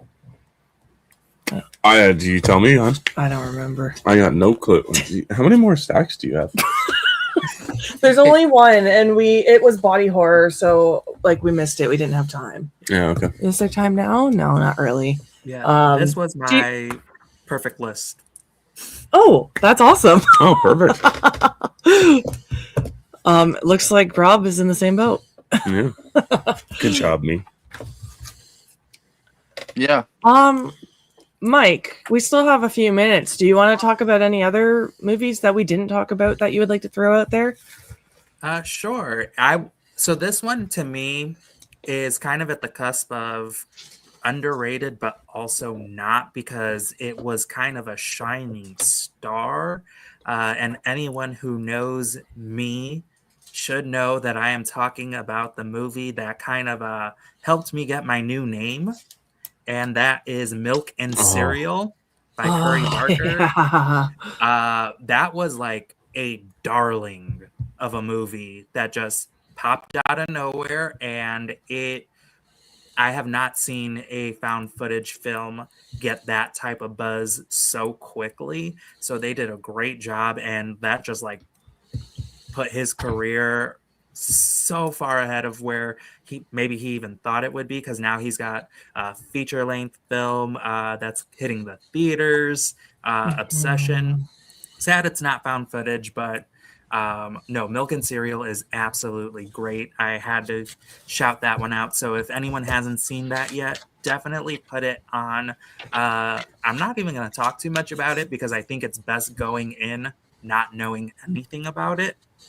That would be me. I know what it is. It's the one that he released it on his YouTube channel, right? Yeah. Like, Yeah. Yes. I will watch He released it on YouTube, and like within 2 days, it was one of the most talked about movies. So I just think he did a great job with that.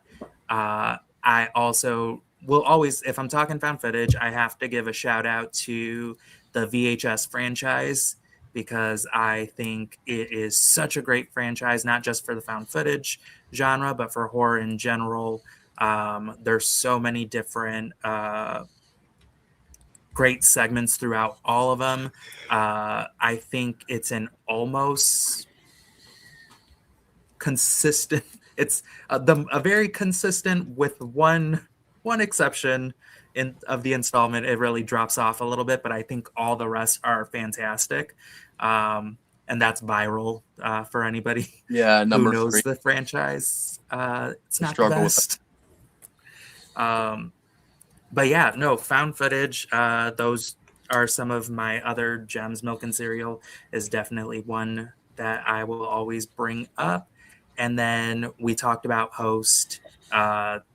And then, or actually, if you guys want scary and effective found footage films, I will always suggest just going into Japanese and Korean films. If you see those titles, just watch them. There are so many to name, but anything by Koji Shirashi is fantastic. He is known for Noroi the Curse, but he also has a series that's kind of hard to find, but I feel like you can find it on YouTube. The Senritsu Kawasagi Files. There is some disturbing like footage, not like Megan is Missing type disturbing, but like just some creepy imagery. And I think the monsters are great. The stories are really well done. I love everything by him.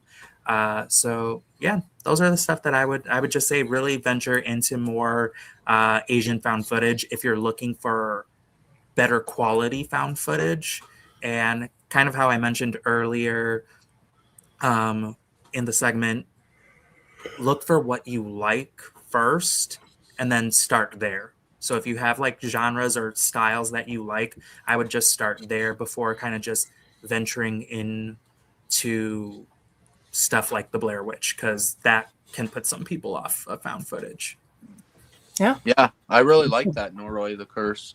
I just watched that for the first time in a box set that I have. And that was actually... Is that the J-horror box set? Yes. That one. I think that was the best movie in the box set, in my opinion. It just had me sucked in the whole time. It's just like the most interesting. Cool. Yeah. Awesome. Thank you, Mike, for coming on. Thank you. Yeah, thank you for having me. Yeah, we appreciate your time. Anything you want to promote coming up that's coming up on any of your channels or on your Instagram or? So we got some, we have an interview coming out soon for Rise from the Dead, doing some short film stuff. And then right now, we just released it yesterday because yesterday was Friday. For Found Footage Fridays, we actually just did our first time diving into an analog series on YouTube. So instead of just doing a particular movie, we're going over an analog series called Greylock, or the Greylock tapes, that went kind of viral a few years ago. So we're doing a deep dive into those episodes. And then, yeah, right now, I'm just kind of on my Instagram and TikTok, just dropping little random movie reviews here and there. So if you guys want to follow me, it's Mike and Serial. Awesome. And that's all I'm doing. Awesome. Thank you, Mike. Appreciate it. And I hope you enjoy the rest of your day. Yeah. Happy Saturday. You guys too. Enjoy the rest. Hope the hours go by quicker. No, it's going good. Like Isaiah just said here, we are finishing our 6th hour now. We're going into the 7th. Yeah. Yeah. Got Not this. bad. Got this. My back's only completely numb, and I'm gonna need some rub A535 on my neck. Oh, same. Good luck with the rest of the stream, guys. Yeah, see you later, Mike. Bye, Mike. Do you want to hit the refresh and see how we're making out? Yes. I just saw Kayla said, yeah. let's get us to 30%. Yes, please, guys. Oh, there's also, you can donate anonymously if you don't want us to read your name out. I forgot to mention that. That is an Okay. option for you. I was wondering about that because I've been yelling everyone's name out. I'm like, yeah, Corey. Yeah, Ashley. Yeah, no, I understand if you want your name to be read. If you don't want it to be read, that's fine as well. Yeah. You can exit that. Again, you can adjust the number as big as or as little as you would like. Yeah, you can put a 1 in there. You can do a 2. You can do a 5. Yes, but any number does help, and if not, please remember to like and share this page. Yes. And try to get as many people to see this, so we can try to get this number up for the Sobriety Sisters page. Every dollar matters. And thank you for dropping the link, Ryan. Thank you for still being here, Ryan, and modding it out. Trooper and the Beau. We were And only, the Beau. We were only gonna have Beau on for an hour and a half, and he said, "I'm gonna try to do the whole 10." Yeah, how are you hanging in there, Beau? Good. I'm gonna step away for probably 15 minutes while I go talk to everybody and see what they want for a pizza order. Sure. As soon as I send somebody out the door to go pick it up, I will come sit back down. Sounds good. Believe it or not, I think that we're all gonna leave, and we're just gonna leave Rob Let's put Rob on the to the screen. mercy of the chat. Yeah, I'm not missing Rob. I only miss a few minutes of him, so Because we gotta do a headphone switch out. Oh, we do. Yeah. Okay. Let's pull Rob on. Hey. Hey. Hey, you guys ready? The main event is here. I don't think everybody's been waiting for all day. Let's do it. Oh, Rob. We are talking horror comedies with Rob. Yes. Yes, we are. All right. I will be back. Do I actually need to leave for this? I can run up and grab the headphones. Yeah, but I'm gonna just leave him here alone. Oh, I wanted to leave him for the mercy of the chat, but I know Mikey's in here. I saw him chatting earlier. I'm sure they'll bicker it out. Can we ban him? Can we do that? No, you're not allowed. Please. Do you want to Just fill this that one water? time? Sure. Thank you. Okay, Bo I'm had to gonna run go upstairs and make sure Kayla wasn't on the sauce. Just fucking ruthless.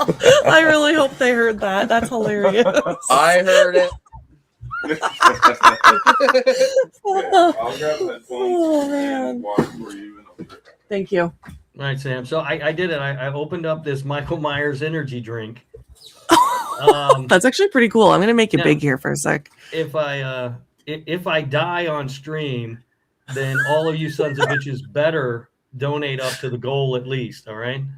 Because the last time I had one of these, I got a little dizzy. Things were a little weird. That was a really funny episode. What episode was that again? So everyone can go and listen. I don't remember. But and then I tried it again with the Chucky one that I had, and I didn't feel great after I drank that one either. So these weird off-brand energy drinks, maybe not the safest thing in the world. I've been drinking the Alani's, and I know Cass has brought it up on your podcast before. I'm obsessed with them. Might have a heart attack one day because I drink at least one a day.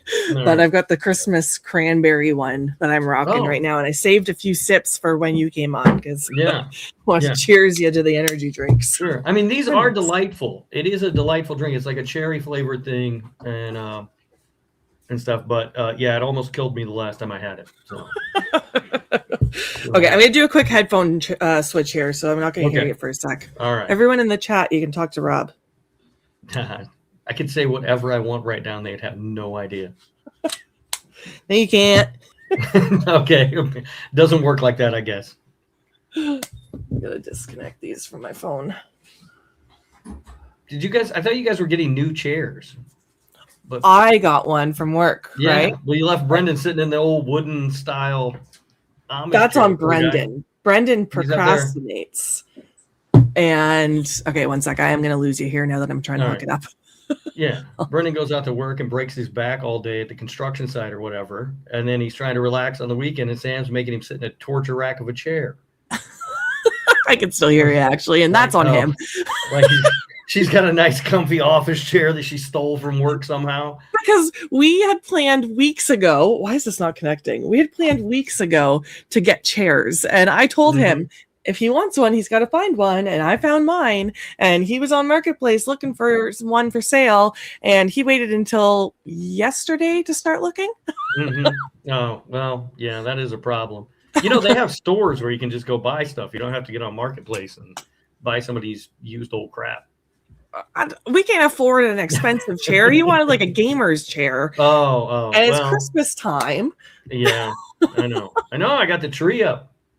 Yes, I know. I love it. I hate that tree. I hate that tree so much. Why? It's a pain in the ass. And every year, I swear, I'm getting rid of it and getting a new tree. And then I forget. And so then every year I go to set it up. I'm like, son of a bitch, I got this stupid tree. So I've had this thing for like 3 years. And every year I say I'm going to get rid of it. I don't like the holidays anyway. So it's just an extra annoyance. Brendan doesn't like putting the tree up either, but I love it. Oh, I hate it so much. And the one I had before this tree was like pre-lit, which was real nice because I didn't have to mess with the lights and all that stuff. You know, you just set it up, plug it in. It was good to go. And that was awesome. But when I moved down here to South Carolina, I left it at my old place accidentally. So then I had to go buy a new one, and it sucks. Oh. Okay, my headphone switch isn't working. Is there feedback when I'm talking? Is there an echo? I'm not hearing anything. No, you sound fine. Okay. We might have to go without headphones until these ones are charged up.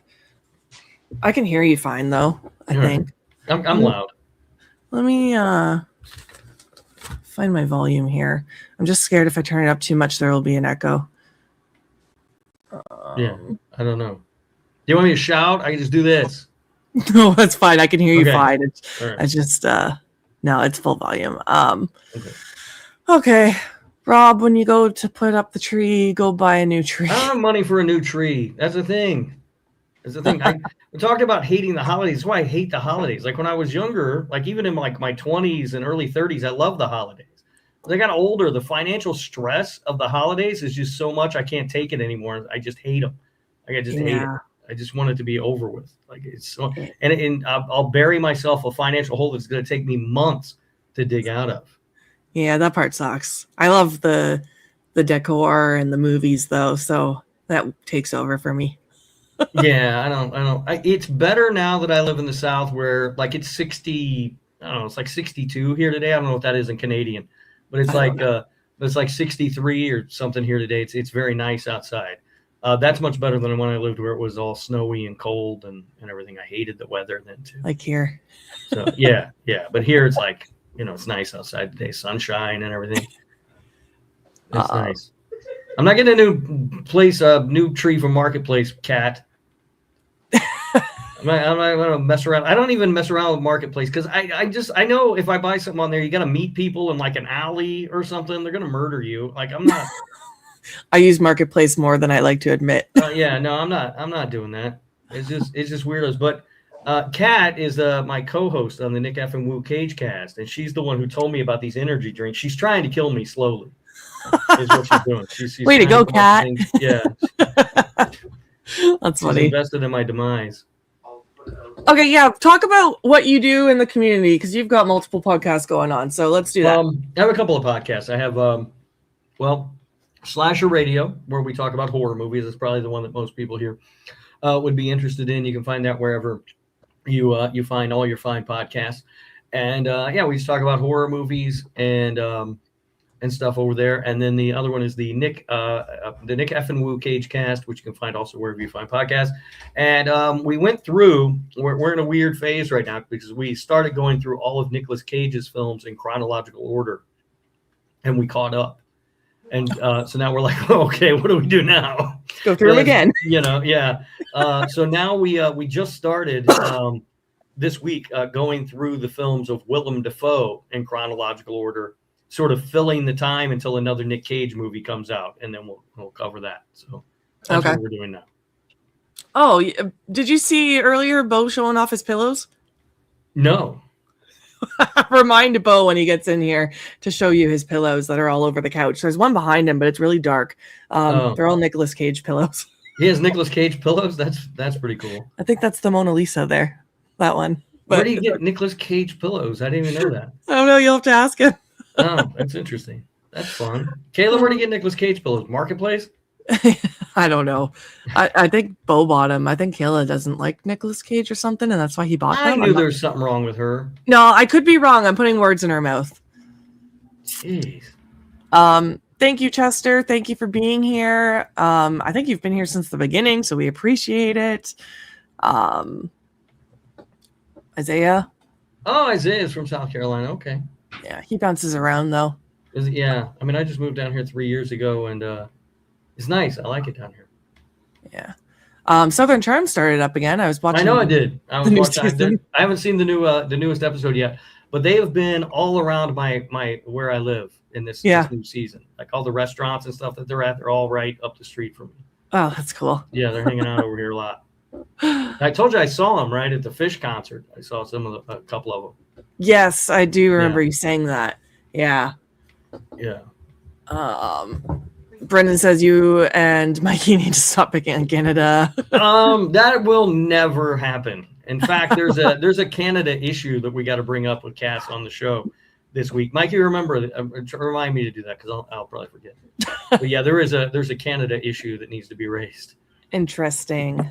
Yeah. They're from Amazon. The pillows are from Amazon. Oh, those are from Amazon? Oh, there they are. Oh, look at that. That's crazy. That's awesome.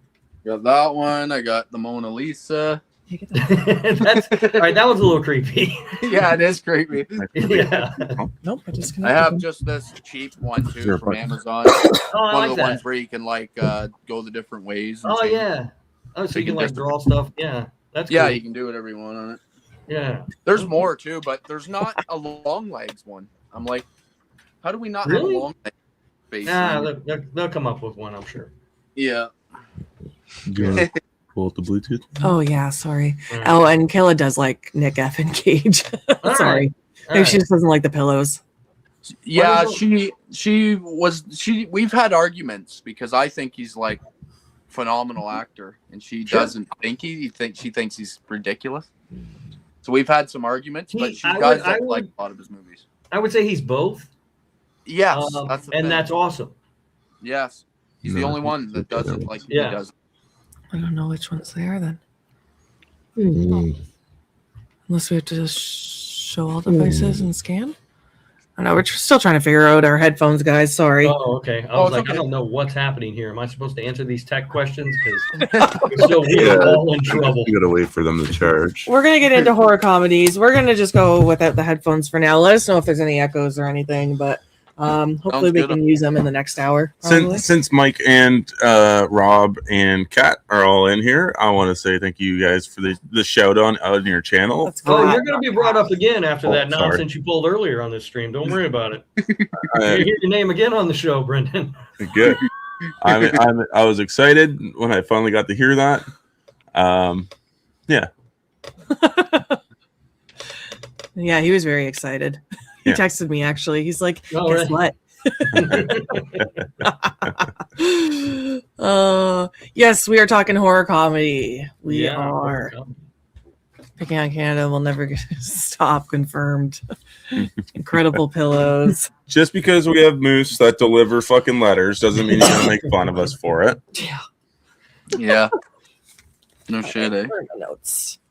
You almost need it this weekend. It's a lot of fun. I mean, Canada is fun for us to pick on. It's just, I don't know, it's very easy. And it makes it more fun that Cass gets irritated by it. Like if she just sort of let it go, then it would probably stop. But she can't do that. Okay, so why did you pick horror comedy? Well, because everything else I wanted to pick was already taken. For one, I knew you were gonna say you that. got to me. I was like, I don't know how many guests you've got, like 9 or 10 people you got scheduled to come on. I must have been like the 11th person you got to on the call sheet. You were like, well, shit, we need one more person. Everyone else in the world has said no, so we'll ask Rob. Everything I said was, well, we could do this, and it was like, well, Sean's doing that. Well, we could do this. Well, this person's doing that. Well, son of a bitch. All right. But I do like horror comedy, so it worked out okay. That's funny. Horror comedies are a good time, right? Like it's the perfect sort of blending, right? Like they go together well, like peanut butter and chocolate or something. Like horror and comedy just work well together when done properly. Unfortunately, a lot of times it's not done properly, but when it's done well, there's nothing better than a good horror comedy, in my opinion. Mm-hmm.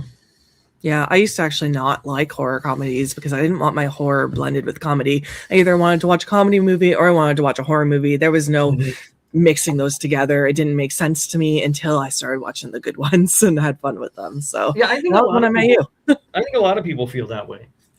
Like they don't want the two, they want their horror to be just scary, but Yeah. I think until you dive further into the horror world and then you start appreciating those more, maybe. Because it's true. When I was watching horror in my 20s, I wanted it to be scary. I didn't want to watch it unless it was scary. So, well, by also, like after you watch horror enough, you sort of become desensitized to it. So it's kind of not scary anymore. Right? Mm-hmm. Like I can't remember the last movie that actually scared me, like really scared me. Mm-hmm. But a lot of them can make me laugh and be, like, quote unquote scary at the same time. Yeah, I think something too is that once you've gotten to a point where you've seen so many, it's good to go back and watch those movies because then they'll actually be more funny because you can catch the references to older movies or whatever. So it's something that you might not have gotten the first time you watched the movie, you'd like a lot more on the second reviewing. Yeah, there's a lot of homage or homage. Before I ask. Before I ask Beau on his opinion on horror comedies, I just want to give a shout out here to that horror couple donated, and we are now at 33% of our goal for the fundraiser. Wow. Woo! All right. Yeah. Robbie Making our and way Kaylie. up. They're awesome. Those guys are awesome. Yeah. Thank Robbie you, makes me Kaylie laugh. I was Robbie. watching your trivia thing on Sean's channel the other night. He was funny. He is hilarious. He is funny. Kaylee's so sweet. Yeah, so $325 raised so far, guys. The link to donate is in the description. Every dollar counts. You can donate $1 if you want to. So Or $500, whatever you feel comfortable if with. you wish. Yeah, whatever you want, whatever you got. So Beau, tell us, how do you feel about horror comedies? I love horror comedy. It's one of my favorite subgenres of films in general. I have a lot of like 5-star movies that are horror comedies, and I'm gonna get into talking about them from each decade here in a couple minutes. I haven't seen a lot that I absolutely hate. I'll say that. Like, even if some of the jokes aren't landing, I'm still having a good time because it's got horror elements. So I just think it's a perfect mashup. If the comedy ain't landing for you, at least you get to watch some zombies rip people apart. You know? Yeah. I mean, there are some movies though that aren't really scary and they aren't really funny either. You know, so then I'm just stuck watching something that's not good on 2 levels. They can fail miserably. Yes. Yeah. Don't get me wrong. There is a few. That's for sure. Okay. So we're gonna get into the decades, and just say maybe 1, 2 horror comedies that you like from each decade, and we'll start with the 80s. And then at the end, we'll talk about horror comedies that didn't work well for us. So we'll start with the 80s. We'll start with Rob. Do you want to say 2 horror comedies that you love from the 80s? Yeah, I had a lot from the 80s, honestly. I picked Student Bodies from 1981. Have you guys seen Student Bodies? No, I've been wanting to buy it, but I just haven't been able to find it. Yeah, it's not a super popular or super well-known horror comedy, but it's so funny. It's just like a riff on slasher movies that is really funny. And then the other one we talked about earlier from 1989, Tom Hanks in The Burbs, I think is super funny, and I really enjoy it. The horror elements, that one leans more towards a comedy than it does a horror movie, but there's definitely horror elements in it, and it's a really good time. Yeah, I got to rewatch The Burbs. It's been so long. Yeah, I'm in the same I boat. haven't seen that one. Yeah. Yeah, I don't know how you guys have not seen The Burbs. I know I didn't watch it when I was young, so I just don't think I've gone back to it because of that. Yeah, it's a really funny movie. It's really good.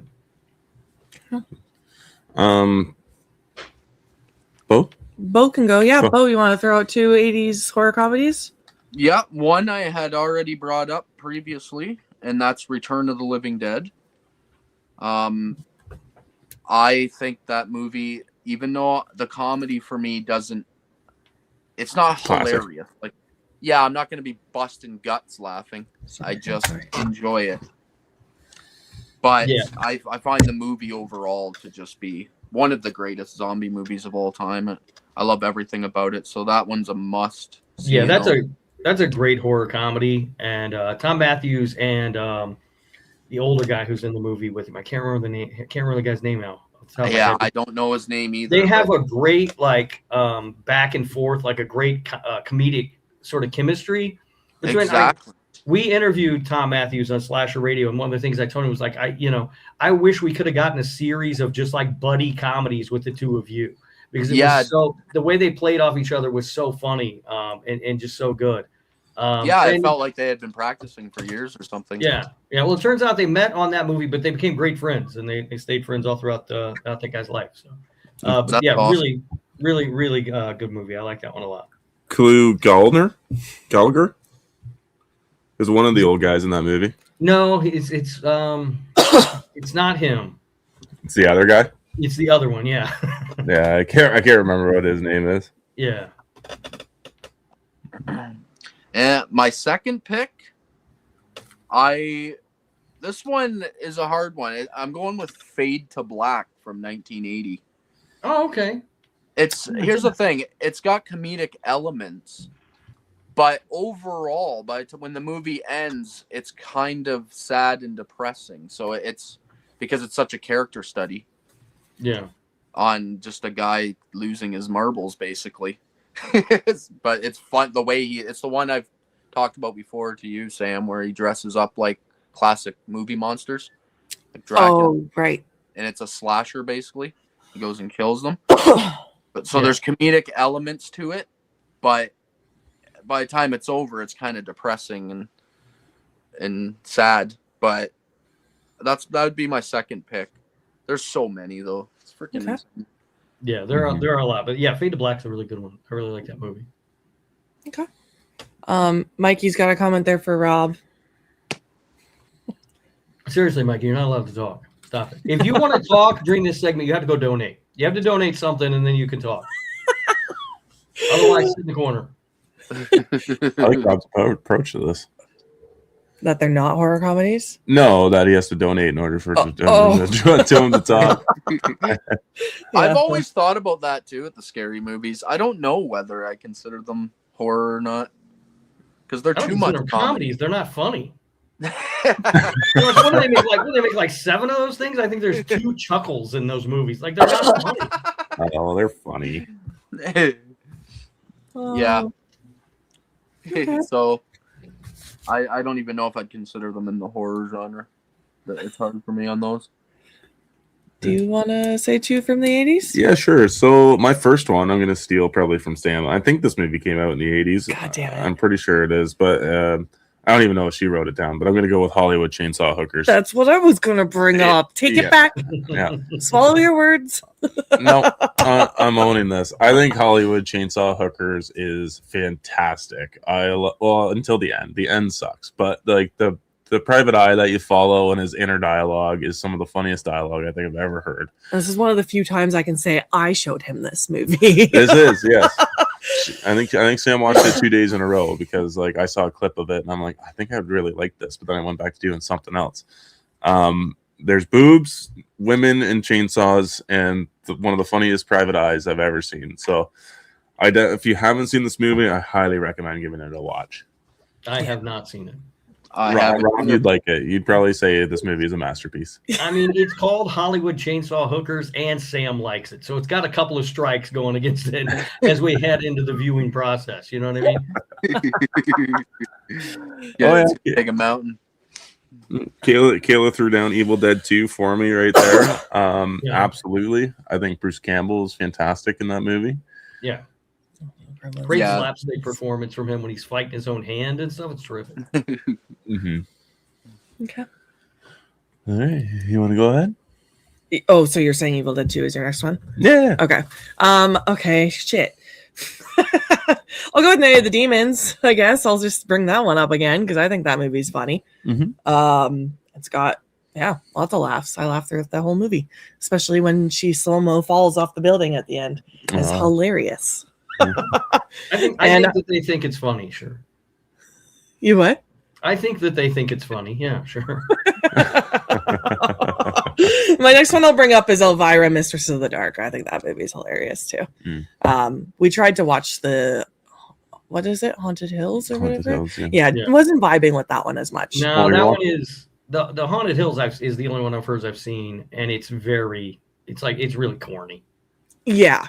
And I'm just like, all right, this isn't, Annie's one's a bit corny too, but I thought it was a lot better. Well, we were watching it at Halloween while trick-or-treaters were coming to the door as well. Yeah, we ended up turning it off because there's a lot of cleavage and the blinds were open.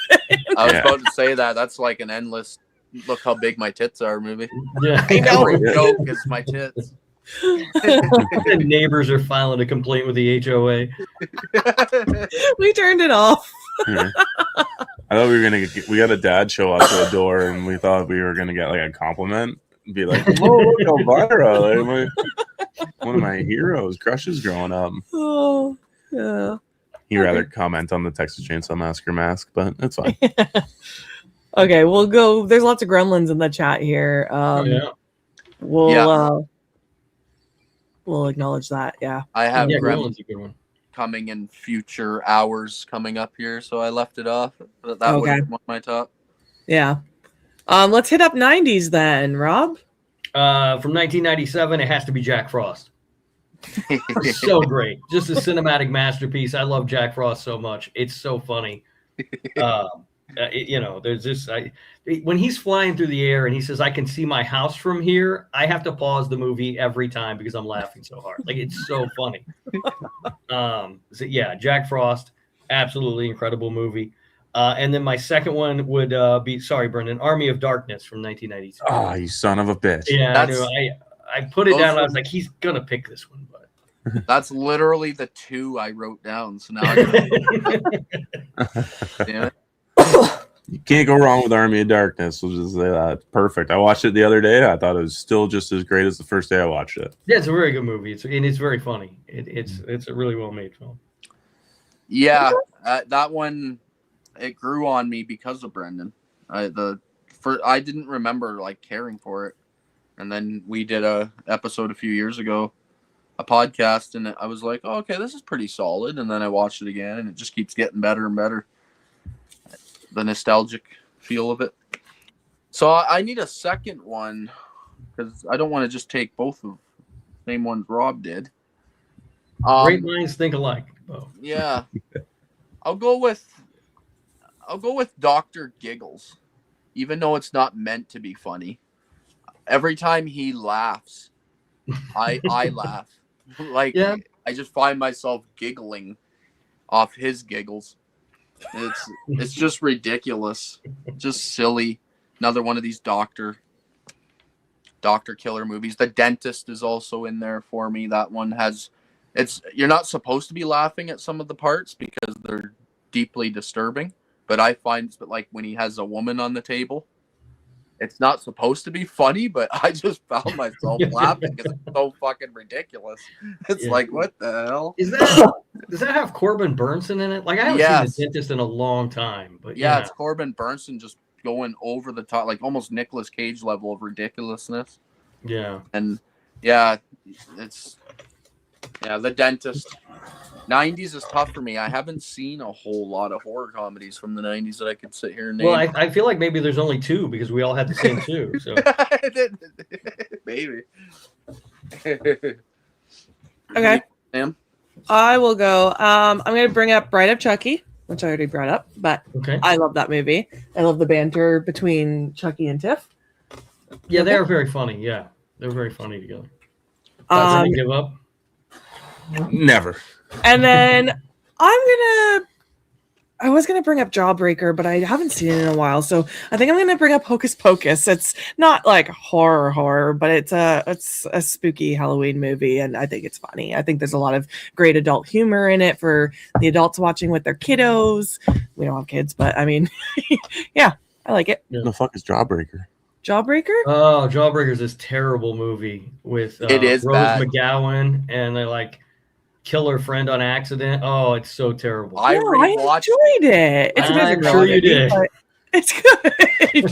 I watched it for the first time like last year or something. Mm-hmm. Oh, okay. No, Yeah, absolutely. that's why I'm not bringing it up because I've only seen it the once. Absolutely not surprised that you like it. I'm gonna make you watch Jawbreaker. Yay, from the sounds of it. That was one I remembered liking when I seen it when I was really young. And then we bought it on Blu-ray. Me and Kayla watched it because she thought it was really awesome too.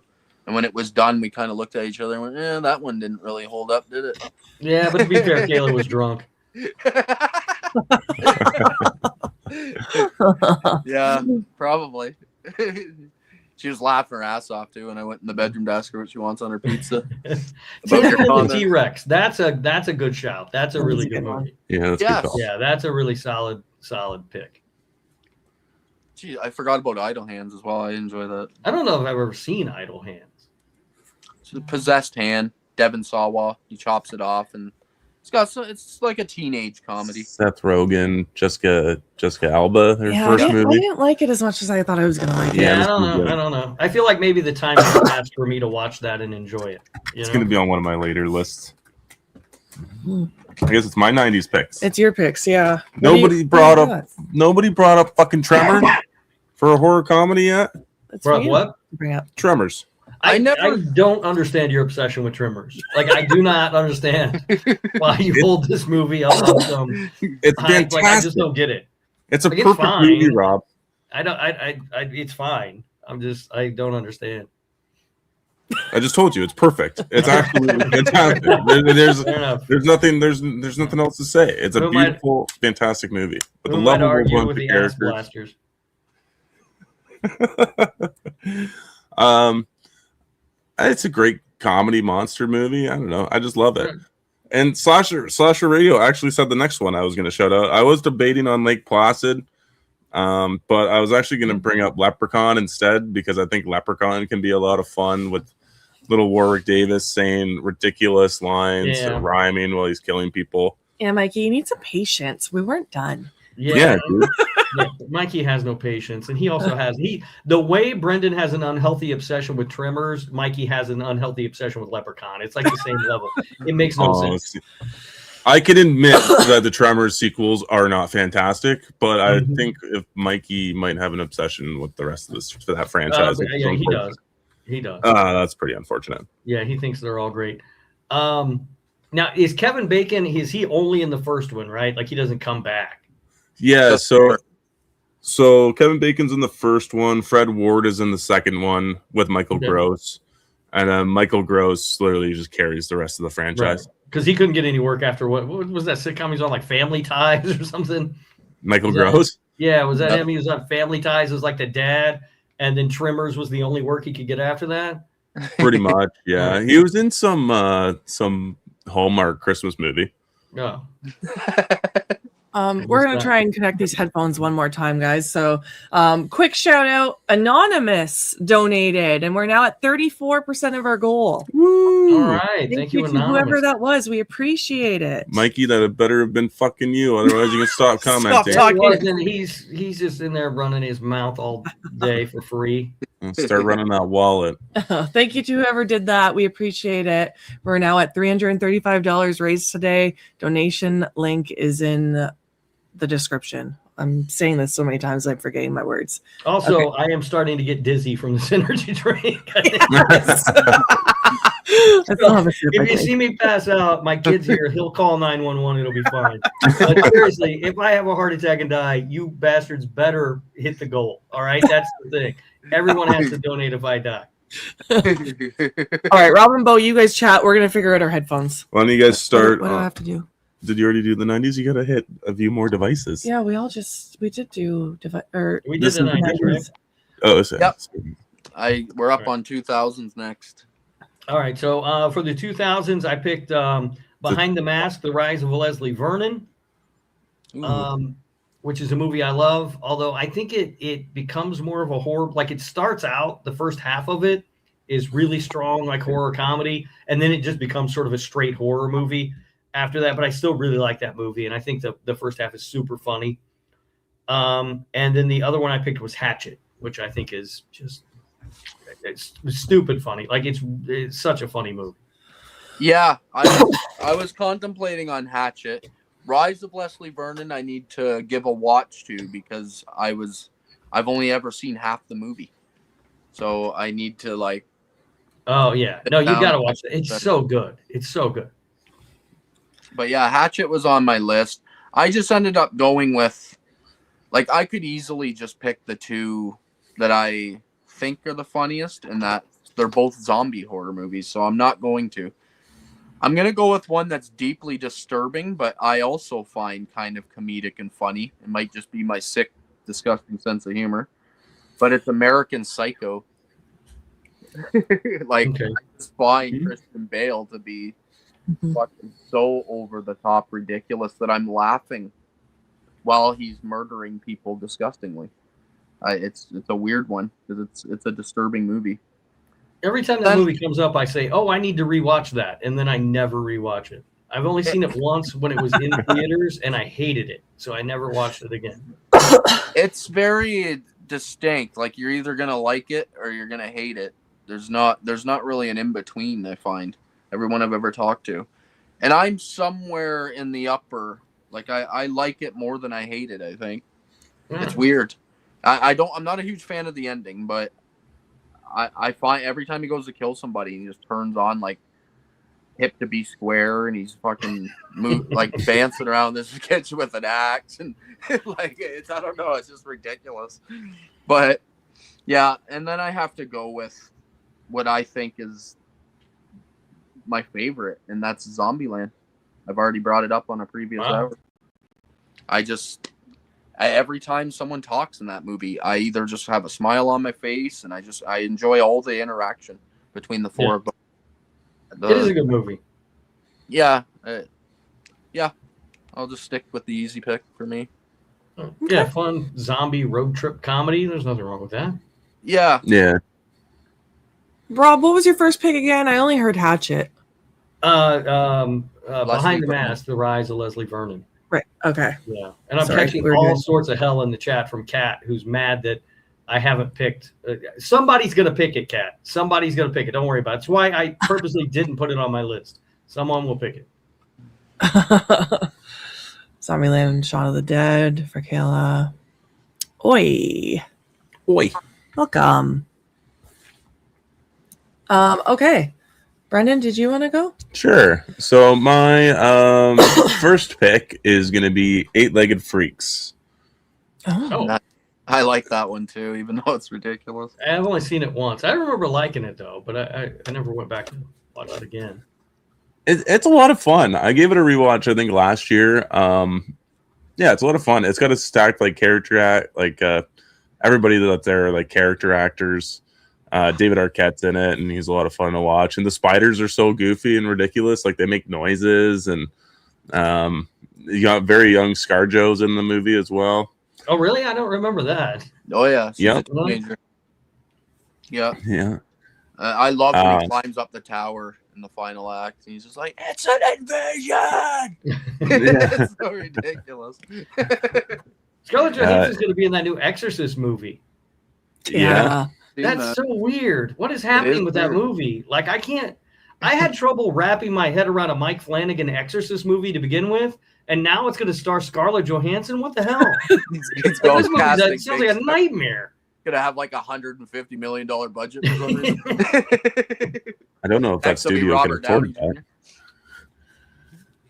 They spent like fucking what, 800 million just to obtain the rights. Yeah, something stupid. But don't worry, they made like 10 million of that back on Believer. So let's see. I'll do the one that everybody kind of figures is going to happen in this. I'll do Shaun of the Dead just as my kind of basic answer, because it's a classic. It's fantastic. Every line of dialogue is planned and works. The characters are fantastic. I love it. I know Samantha's over there rolling her eyeballs, but Shaun of the Dead's a great movie. How do you not like Shaun of the Dead, Sam? I don't know, but it's coming up later in my didn't work for me horror comedies. So Kayla wants her pizza. Should be the pizza there yet? No, it's not. I'm starving too. I'm trying to focus on not passing out at the moment. This drink is. Did you eat before? Seriously, I did eat, but don't buy off-brand energy drinks. That's the lesson we've learned from this whole thing. Drink some water with it. I can't do energy drinks. They all spin me out. They're brutal. Okay, for 2000s, I'm just going to bring up one. I didn't have a whole lot that I wanted to bring up. So I'm just going to bring up Jennifer's Body. I love the banter between Edie and Jennifer. I think it's funny. I don't know. I'm going to bring up that one. Yeah, Rob also brought up Hatchet as well, which is like that would have been one of my picks too. It is pretty funny. I find a lot of the jokes laugh. I think Hatchet's really funny. He has been telling me that I had to drink it. I paid for it. Like, what am I going to just throw it away after I paid $3 for it? Come on, let me get my $3 worth. But I think what was I? Oh, Jennifer's Body. Yeah, it's a bad movie. I don't like that. That's why I didn't stay too long on it, because I knew you were going to chirp me. So yeah, I don't like that. It's a bad. I'm middle ground on it. To me, it's middle of the pack. A good man picking Shaun of the Dead. Rob, take notes. Yeah, I know. But I knew somebody else was going to pick it. Like, so we're not going to go through a list of horror comedies and somebody's not going to pick Shaun of the Dead. So why would I use one of my picks on it? Yeah. All right, we've got 20 minutes left, 19 minutes left. So let's get into 2010s. Rob? 2010s, I picked one movie, and it's because it is the perfect horror comedy, in my opinion. I could come up with a second one if nobody picks it, but somebody will. But the one that I did pick, and the movie that I think of immediately when I think of horror comedy is Tucker and Dale versus Evil. That was one of my picks too. Yeah, it's just so funny. It's so good. And so like it's got a lot of gore, but it's like over the top and just ridiculous. I mean, it's a perfect horror comedy in my opinion. The concept is really great. Yeah, the concept's funny. Yeah, just that back too for like all the movies they make about how like redneck America is a terrible place and everyone's evil and monstrous. It's a good like stab back at the horror community. Yeah. I really like that. And no, Mikey, I didn't think about Happy Death Day, but you're right. That would have been a good pick. I do like Happy Death Day. Yeah. And Kayla, we wouldn't survive. No, are you kidding me? You already got to deal with one Canadian on a podcast. I'm surprised we're agreeing on your first pick movie here, Tucker and Dale. I mean, it's an undeniably great movie. Yeah, that would be one of mine as well. I'll only do one movie too, and that's Scout's Guide, another zombie horror movie. Oh yeah, nice.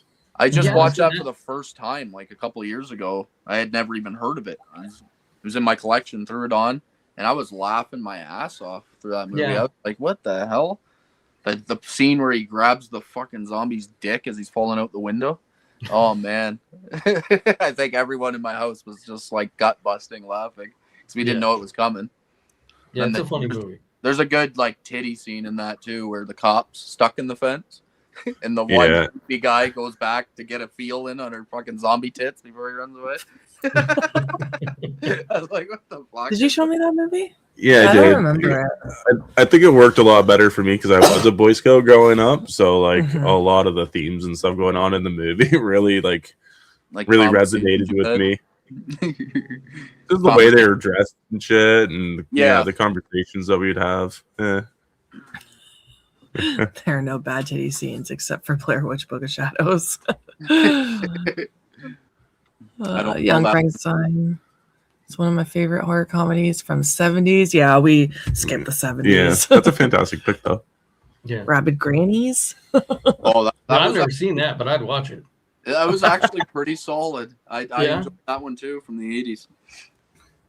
I've heard that a few times. I'm going to go with Deathgasm for my 2010s pick. Okay. Solid pick. Yeah, Deathgasm's fantastic. It's all capitals because lowercase is for pussies. Yeah, I think it's a lot of fun. It's very gory and over the top. I have some issues with it, but it's pretty damn close to being like a perfect horror comedy as well. Yeah. And the sequel is coming out, right? Yep. Yeah. I don't know if that's I don't know. The sequels that far out always feel weird to me. We watched a screener for it for a film festival, and it was okay. It's not as good as the first one, in my opinion. Yeah, it might do better as like a back-to-back viewing, maybe. I'm not sure. There's a lot of wiener in that movie, though. Yeah, it's Coxageddon and a lot of wiener. I don't think I've seen it. Like an uncomfortable amount of wiener.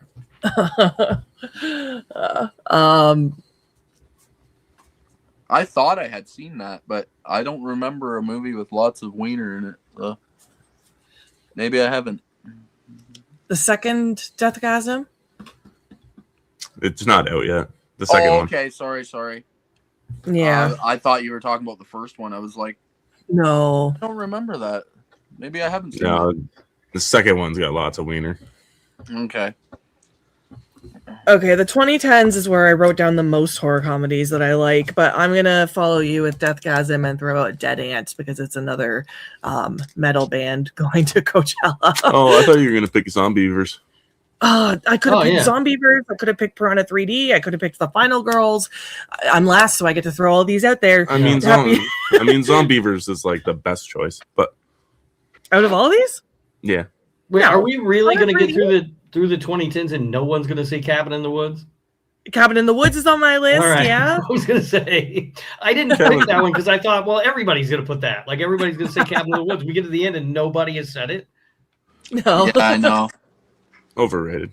Yeah, Dead Ant is hilarious though. I have so much fun with that one. I've never even heard of Dead Ant. Like I have no Oh, idea it's- what that is right now. It's about a band that are on their way to go to Coachella, and it's just funny. All their wigs and like, Yeah, it stars Jake Busey. and it's Sydney Sweeney's in it, and there's a bunch of Yeah, Tim Jake Allen. Hillary and Sydney Sweeney. You're not selling this movie. I can tell you that right now. Tom I'm not going to Arnold's watch in it. anything with either one of them in it. Tom Arnold too. Yeah, Tom Arnold. It's ridiculous. It could be fun though. But Tom Arnold's the one name that might draw me into that hellhole of a cast.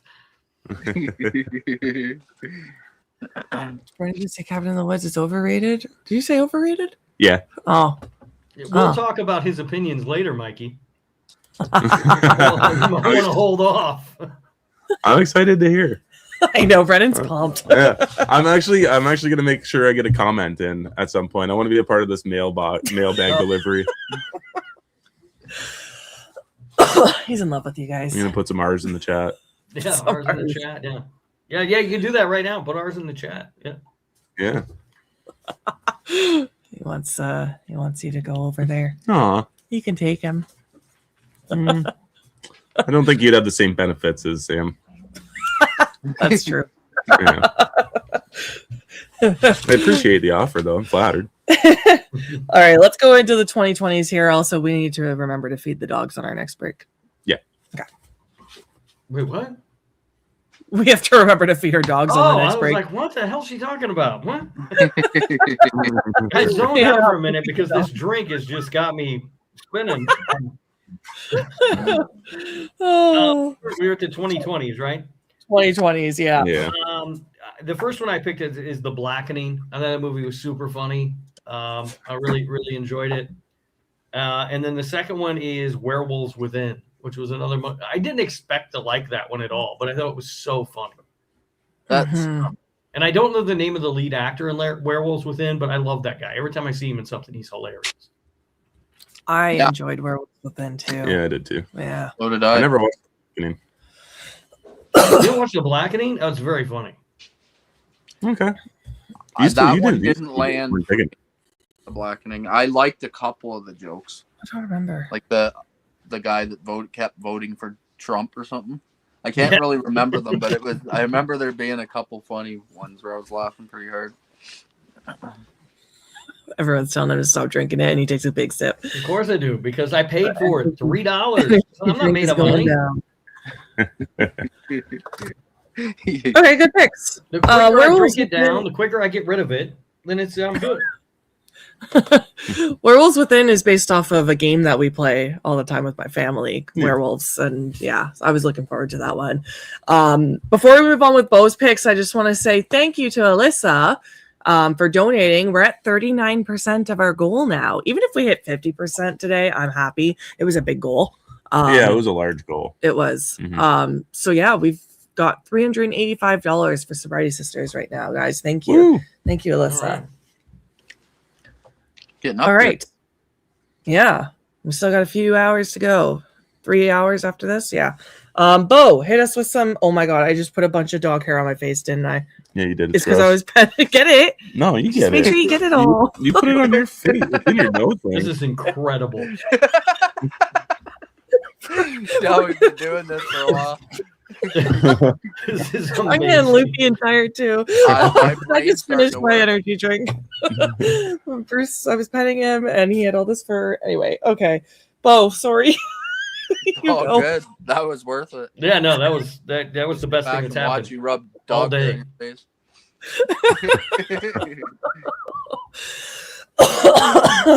I feel bad going first because I'm gonna steal what I know will be one of Sam's picks, and it's Hard Eyes. Damn it. Yeah, I know. I'm sorry. That one landed for me as well. I really.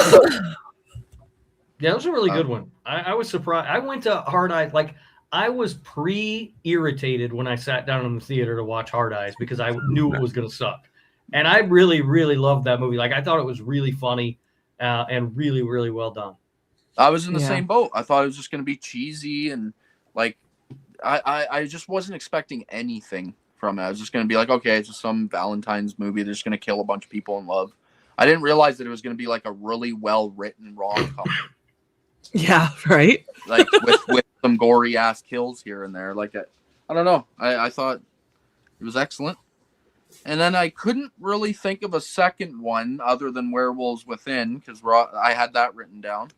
But I watched one a few months ago called Spontaneous from 2020. And it was another one of these rom-com ones where a couple teenagers are in love and then all of a sudden kids start exploding, spontaneously combusting.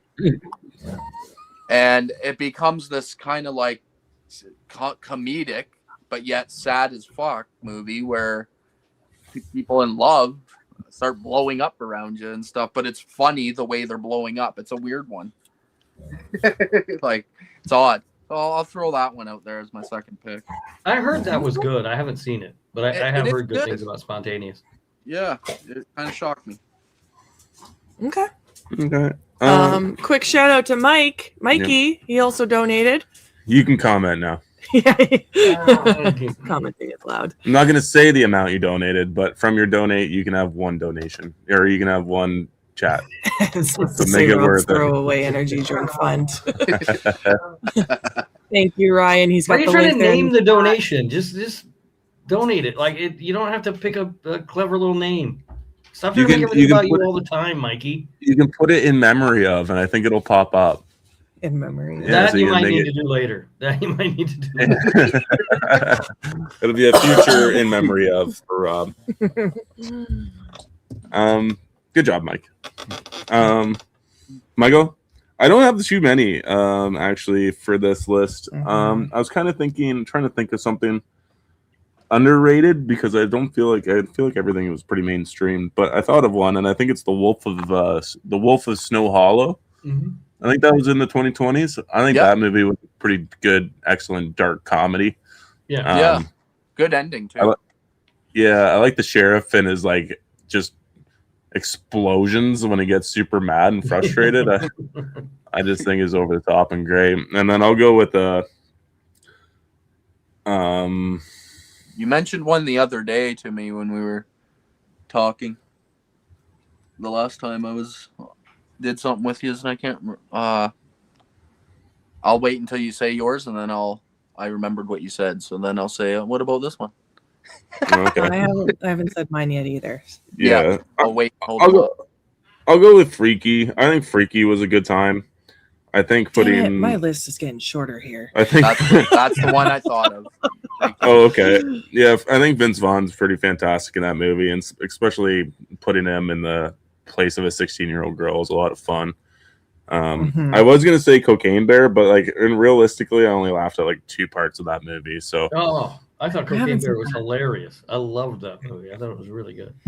I only laughed when the kid tried to eats the cocaine, puts it on his tongue, and then is like, "Oh, I'm feeling it already," and they're oh, it's so fucking gross. And I started laughing so fucking hard. Yeah, but I thought it was good. I like Freaky too. I thought that was good too. Yeah.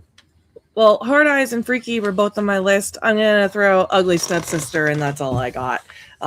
It's body horror, but it's also a lot of fun and funny. Is that like a new foreign movie that just came out? Cinderella thing that's on Shudder?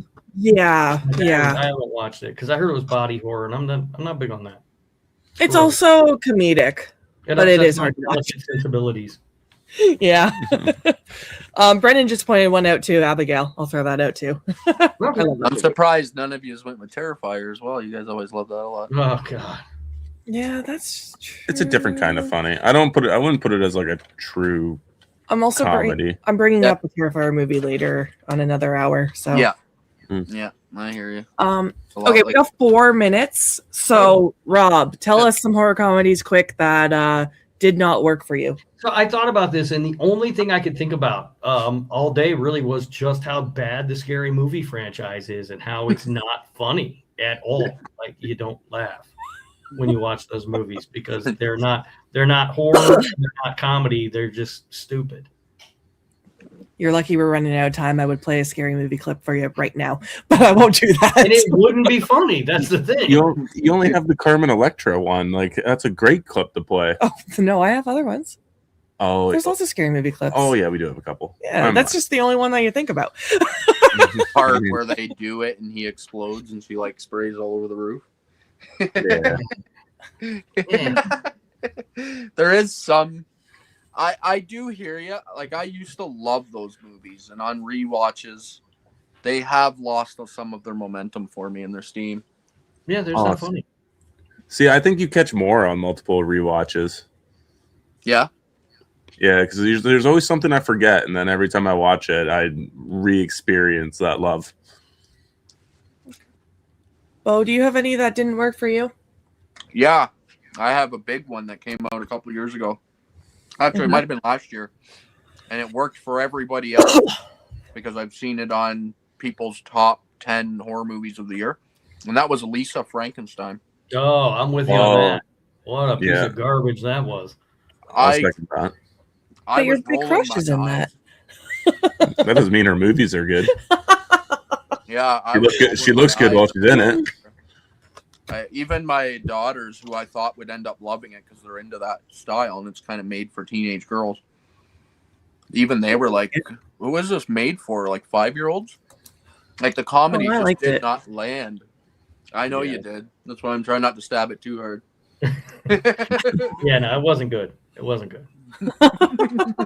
Okay, that's fine. And I didn't really care for the new Beetlejuice either. But I mean, I don't have any deep nostalgia for Beetlejuice. I have never liked, even as a kid, I didn't like Beetlejuice. Oh, I think Beetlejuice is all right. Yeah, I like the new Beetlejuice. Mikey and Kat both brought up Deadstream. I haven't seen it. Deadstream is awesome. Deadstream is really, really good. I forgot about that one. I'm kind of embarrassed that I forgot Deadstream because that is a really, really good movie. It's been on my watch list for a while. I might need to bump it up. Yeah, I forgot about it. I always forget about it, and then somebody brings it up, and I'm like, oh yeah, I really did want to check that out, but just never got around to it. Well, get off your ass and watch it. It's good. I'm too busy watching Tremors. Just over and over again on repeat. Yeah. We have how many do you watch all those movies, Brendan? Like, do you love all the 9 Tremors movies? Is that no? All right. No, I like 1, 2. I don't mind 3, and I think 4 is pretty underrated. The rest of them suck. 4 is the one where they go into the past, right? Yeah. Yeah, I like that. Good Lord, they go in the past. Oh my God. Oh yeah, 1800s Tremors. Yeah. Sounds awesome. We can just skip us. Yeah, that's fine. Yeah. I mean, I have one movie that I kind of want to shout out for that. Yeah, just do it real quick. Come on, you guys can do it. Shaun of the Dead. Idle Hands. Idle Hands does not fucking work for me. I didn't like that one either. All right. Really? Kayla's gonna be pissed. Yeah, I actually like it too. I don't know. I watched it when I was 14, so it kind of landed. Yeah, I feel like that's the thing with Idle Hands. Like, I feel like I missed my window to watch that movie and enjoy it. I feel like at my age, I'm gonna sit down and watch it and be like, this is annoying more than anything else. Yeah, like, I'm still not getting stoned out of my mind in order to watch movies about so it just doesn't fit in my ways no more. Yeah, and Sam, don't think I didn't hear you try to slip Shaun of the Dead through there like that's not an awesome movie and you're not great. No, we're moving on. Thanks for coming, Rob. Bye. Yeah, no, I don't like Shaun of the Dead at all. Yes, Mikey, this is what I have to deal with. I can't comprehend that either, really. No, it makes no sense to me. I struggle on that one. I just didn't laugh at all. There was one scene I laughed at, and that's about it. Thank you, Mike. Oh, yeah, Mike, he's the judge. Oh, yeah, Mike doesn't like that movie either. Oh, really? Yeah. He thought it was just okay, too, because I was actually... Mike. Yeah, like I said, I have a comment to make about all the things I've heard over the last 3 weeks. All right, Rob, do you got anything you want to promote for Slasher Radio? Thank you for coming on. Ryan's got your link in the chat. Thank you. Yeah, no, we're just we're out there. Come listen to Slasher Radio wherever you find podcasts. Check out the YouTube channel. I mean, I have nothing to do with that at all. They won't let me near it, but it does exist. Awesome. Perfect. Yeah, thanks for coming on. Yeah, thank you so much. It was a lot of fun, as always. Nice talking to you. Get out of here. Hit the leave button. He just stays till the end. I just have to stay till the end of the thing now. Oh wait, I found it. Bye. Talk to you soon. Okay, we gotta feed the dogs. You're gonna head up and feed them? Yeah, and I gotta use the washroom quick, but I'm just gonna give. Can you stop, Bruce? I'm coming. Don't You worry. heard feed me. I know. Okay, link to donate is in the description. Yes. We're at 44%. Thank you, Michael. Thank I you, think Michael. that's Mike. That's Mikey Bones again? No. I think that's Mike and Cereal. I Mike think that's his Cereal? last name. Thank you so much. I could be wrong. Let me know if that was you, Mike. But thank you. We're at 44% of our goal now. We've almost hit 50%, guys. We were so close. Yeah. Okay. Yes, it was him. Thank you, Mike. Thank you so much, Mike. So thank you to everyone that's donated this far. We still have a few hours to go. How are you hanging in there, Beau? We can barely see you now. Yeah, I gotta turn some more lights on. And That's okay.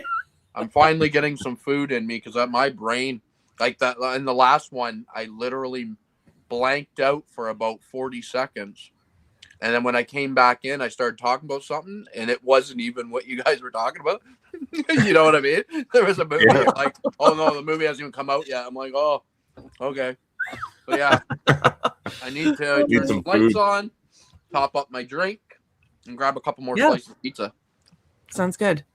Davey's back. Welcome back, Davey. Welcome back. Had to read some Terrifier 3. Yeah, he's doing a read along over there. Oh, nice.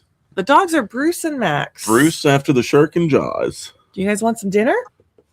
Oh yeah, they just piped up. Oh yeah. I'm gonna go feed them. Beau was getting woozy with hunger. Yeah, Rob was getting woozy from his energy drink. Nah.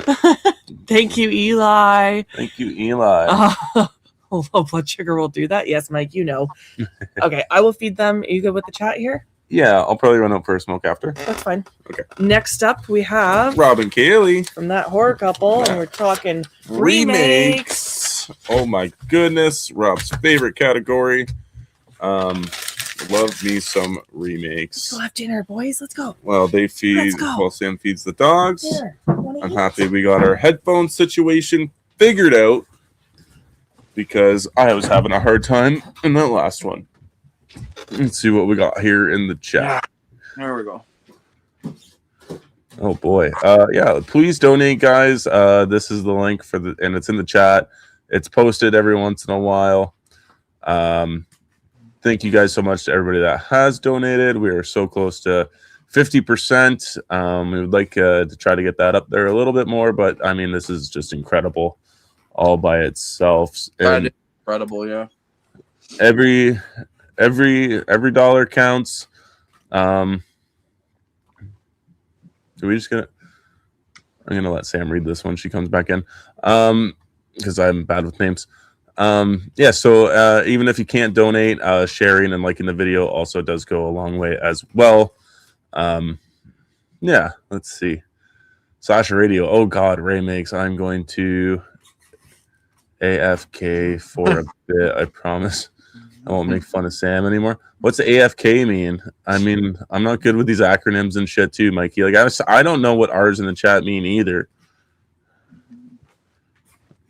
Yeah, it is. It does. I know what it means. It means they're going to disappear for a few. Yeah, okay. Not into horror remakes, but I don't know what that stands for. AFK. Away from the keyboard. Oh, well. Ours in the chat is stupid. Don't worry about it. Well, no, I mean, you guys always say it, so I want to know. Let's see. Beau, Davey wants to know if you brought enough to share with the whole class. My whole family, that's it. I'm sorry. I mean, yeah, we got our own pizza like a few hours ago that we've been having like a piece every hour. I was getting my hands were a bit shaky there. I was starving. I've been up too early and all I drank was coffee all day. I know, pretty much the same with me too. I know we are getting old. That's what happens. All right. Well, I see. Oh, besides the cops coming for us. Yeah, so I live on a busy road, so it's getting nighttime, so the criminals are coming out and the cops are gonna start. Sirens are gonna be going by constantly. Oh yeah. Well, I see Kaylie and Robbie in the back there. I'm gonna bring them on, and yeah, you guys can talk about your channels. Thank you guys so much for coming on. What up? Thank you guys so much for having us. Yo, I'm so happy to be part of this, dude. Good. We're killing it, dude. Here. Yo, Beau, he's hanging in there, man. Yeah. Oh yeah. He's been here all day, dude. Yeah. I'm alive. You're killing it. Yeah, I was in a car accident yesterday. Oh So my I'm god. Anything bad, like minor, or you okay? It was just minor. Just tore the front of the car off a bit. It's Oh, damn. undrivable. But Oh, that's awful. I had never been in one, so I didn't know, and I braced for the impact, and it kind of gave me whiplash a bit. Yeah. Because I didn't realize that when you hit it, it's like hitting a brick wall. Right. It's just come to a complete stop. So it was like, ooh, and I almost hit my face off the dashboard, but just a little bit out of it today. I got a little bit of like, oh, okay. I got in one car accident. I was at a red light and some truck just like rear-ended me. This was like a long time ago, but like I remember it was like the loudest damn thing I ever heard. I was like, what the fuck? I like the sound still sticks at me, like just the metal, like hitting metal sound. Metal on metal, yes. Yeah, I'm just like, yeah, that sound is crazy, man. And then the guy got out. He's like, "You all right?" I was like, "Dude, what the fuck?" Yeah, what the fuck just happened, asshole? He's like, I couldn't stop. And then he's like, "You want me to call the cops?" I'm like, "Yeah, let's call the cops." I'm like, yeah. We're So, so yeah. glad you're okay. That's awful though. That happened. Yeah. It happens. We live here where there's like mountains of snow. We have probably a 20-foot mountain of snow across the street from the shoveling. That's how much snow we've got. So a lot, Like, a lot of skidding and stuff. A lot of like black ice. A lot of stuff like that. Yeah. Yeah. Guy just pulled out in front of us, and there was no stopping. It was just hit the brakes, and your car's just not even stopped. Didn't even slow down a little bit. But dude. yeah, it was fun. Happened you just down the street, so that's good. It was Are you one block sore? away. I remember being sore afterwards for like days. Yep. I was like, ah. Yeah, it feels like you kind of worked out or something. Yeah, Weird. exactly. That's what it feels like. Yeah. Mm-hmm. But yeah, all good.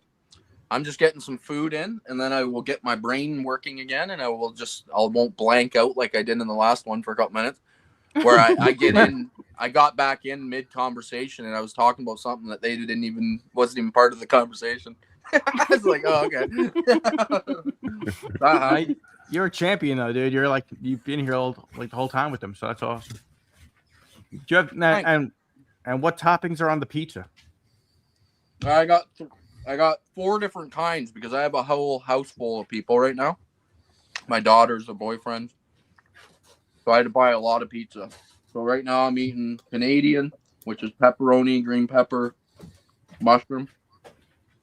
Wow, Canadian pizza. Never heard of that. That's awesome. It's just like a type, right? Like I don't know if in the States, do you guys have like Hawaiian?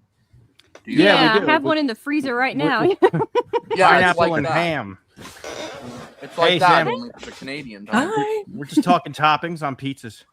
Yeah, we're getting back into the pizza toppings now. Our topic. Yeah, I'm so, Should have been a 10-hour pizza stream. Should have been. You know, that would be dope. I'm so happy to be part of this, dude. It's going well. It looks like. Thank you guys. Yeah, let me just check here. It's for a We're great at- cause. It's for a great cause, and Yeah, thank you, Leanna, for donating. We're at 49% Yes. of our goal. I even said I'd be happy with 50% of this goal. Like it was a big goal. So you we're reached at today's goal, 4 though, didn't you? No, the goal- Today's goal was anything over $1. So we got way past that. Yeah, We're good. we've got $490 right now going towards Sobriety Sisters. So that's amazing. Such But a thank good you guys cause, for dude. being here. Hell Of yeah. course. Yo, and I hope it's okay to say we both had problems with drinking ourselves in the past. So I think it's great to be part of this. And I don't know. For me, there's no better feeling than not needing it to get by anymore. Because there was a time when it was really bad for me. I'd wake up, first thing I'd think about is going out getting some stuff, and it's not like that anymore. And I would even freak myself out. I was like, I can't watch this movie sober. Yeah. And I was like, this is a drinking movie. But I realize now, I notice all these different things when I watch it sober. I'm like, I never noticed that. Yeah. I never noticed that. So, it was even with YouTube. I didn't think I could do YouTube. But I'm crazier now than I ever was. It had nothing to do with the alcohol. It had nothing to do with the alcohol. That is true. Yeah, I was like, I'm gonna be boring sober, and it was in me all along. Yeah. So I love that though. It's hilarious, but I love that. I remember 2021 was my last drink, and it was right before 4th of July. It was like 2 days before 4th of July, and it was weird because I was like, that's a holiday I would usually just go crazy on. And I'm watching the fireworks like just with nothing, like with just regular beverages. And I'm like, this ain't bad. The fireworks look awesome. I'm like, I could do this. I could do this. Yeah. Can see them straight. Yeah. Well, congrats to you. That's amazing. Yeah. A long dude. time. Congratulations. Yeah, no, and even in Vegas here, like we go to see a movie, dude, and in Vegas, like where you get the popcorn and stuff, there's a bar like right there in the theater. So now that like I'm not like a grandpa or nothing, but now that like I'm sober, dealing with drunk, obnoxious kids in the theater while I'm watching a movie, I'm like, hey, like, God damn. I know. I'm like George Costanza when he was doing the opposite. You ever see that episode? When he just starts screaming at the guys in the theater. Yeah. Yeah, but We don't have like a straight up bar in our theaters, but they serve booze. Yeah, they serve I would always be dabbling in that, obviously, in my drinking days. But now, like I remember in my first couple months of sobriety, and we would go to the theaters, and my heart would be racing because I'm like, I want that drink so bad. And now I go to the theaters and don't even think about it. Thank God. Get an icy. Yeah. Ices are where it's at. That's what I get. That's what I happened. know the slushy things. Yes. My brain went like elsewhere where now I'm like, damn, this is some good coffee. Or I'm like, this soda is amazing. Mm-hmm. Like, Yeah. for a while I was just slamming liquid death cans because it like reminded me of holding something, you know, like holding. Mm-hmm. So I was like, this water rule. I'm like, water rules. I'm like H2O. Yeah, so dude. No, but there's no better feeling of just like when I didn't need it anymore. I'm like, this is fantastic. And like it just feels awesome. Like seriously. Like, I agree. Freedom. Yeah. Yeah, Agreed. Well, thank you for being here. Talk about your channel for anyone that doesn't know you, and then we'll get into remakes. We're sober, and you know, we're that horror couple on YouTube, and we do horror movie reviews. We're on all social media platforms pretty much, and we also have a members page where we put other stuff on there. If you want to support the channel, you could definitely check it out. Yes. Awesome. Yeah, everyone check out their channel, go subscribe, become a member, all that stuff. Right Okay. now, guys are like doing a lot of the dairy. I haven't watched any of them because I haven't started the show yet. Yeah. Yeah, same. I Yeah, wish, we it was one of those things. we still haven't caught up. We missed Yeah. last week's episode, so we have to watch that tonight and then the next one tomorrow. When you have night. like on a YouTube channel, when you start doing a show, you got to stick with it and do every episode. So I told Kaylie, I'm like, I don't want to do this show if it's gonna blow. So I just said let's watch a few episodes first, see if I want to talk about it every week, you know, because but we watched like the first 3, and I'm like, okay, we're doing like combination. yeah, I was episodes, like, this is yeah. pretty rad. This is pretty rad. So yeah, I think it's great because certain things are straight out of the movie, right? Yeah, Speaking- they do a really good job like tying Speaking of things remakes, in. Yeah. Yeah, there's certain things out of the It remake, right? Yeah. Like certain location, like the house It's is the same town. It's yeah. right out of the remake. Mhm. The that tube thing the kids were walking through. Oh, the sewer? Yeah. It's all right out of the remake. So yeah. Tube thing. The tube thing, man. Yeah. Nice. Oh man. Yeah, Okay, I'm I just gonna saw a comment here that Davey said. You guys can pin the link in the chat too. That way someone can find it. Why did I not know that like 5-6 hours ago, 7 hours ago? Yeah. Here I have the mods. Yeah, here I have the mods constantly posting the link for us. Gonna save them a lot of work. I mean, they got to do something. No, that's okay. I will get to that. No, I was super happy to be part of this, and like I donated because I wanted to help the cause. You know, sometimes you donate, you want credit, like with Sean's like logo on YouTube. I just wanted like credit for that. I didn't really want to help, but today I want to help. You know. Oh man. We definitely appreciate I it. have those Yeah. days too. Yeah. Yo, I'm great like, I lineup. cooked supper, everybody. Yeah. Great lineup. Acknowledge me. I'm like Roman Reigns all the time. All right. How do I pin it though? You might have to get on YouTube. You had Sean, you had Rob, you had Isaiah, Mike and Serial. Bitter Wolf was you had a great lineup today. Tough lineup to follow. I got to up my game a little bit here. You're good. All right, we'll get into it though because we have 45 minutes. So where's my layout here? Why do you guys love remakes? If you do. I love how they can No. go ahead. You can go ahead. I always have mixed feelings on these, okay? Because part of me is like, why would you touch something that's perfect and I love so much? And then, but as a fan, I can't ignore it. I'm like, I got to see what they did with this, So I got mixed feelings on it. But what I love right away is like the nostalgia part of it. It reminds me of like, it's like Halloween's in theaters, but this time it's Rob Zombie trash modern version. day. Yeah. So I think they bring kind of like a modern day vibe to like a classic, like it's like it's Friday 13th, it's Halloween, it's Texas, but the kids are texting. Yeah. I 100% agree with that actually, even though it's funny. But yeah, everything you said is exactly what I think of horror remakes as well. I used to hate them. There's certain remakes. Yeah. I forget which movie exactly, but there were certain remakes where they're like, we got to figure this out. Let's Google, and they just go to Google. I'm like, dude, this is wild. That is cool. Yeah. Same thing. I used to absolutely hate remakes. Every time one came out, I was one of those people that would just be like, why would they make this garbage? But then it grew on me over time where I was like, if I like this thing so much, who cares if they're making a whole bunch of versions of it? I'll watch them all. Who knows? Maybe they'll do something different than the other one didn't. And to be honest, I still hate most of them. but there are some that really stand out, and we'll get into all those coming up here. I feel like they snuck up too, because like late 90s, like they came out with Psycho, and then that one fucking just gets under my skin. Yeah, I got a hot take on that though, but okay. And then they did Texas, they did The Omen, they did Amityville Horror, and then all of a sudden it was like boom, just like a flood came in of like every classic title, and I'm really surprised that Jaws didn't get touched in all that in that era. In that era when they were going after everything, I was like, wow. And right around like Deep Blue Sea, you think they would have threw a Jaws remake in there?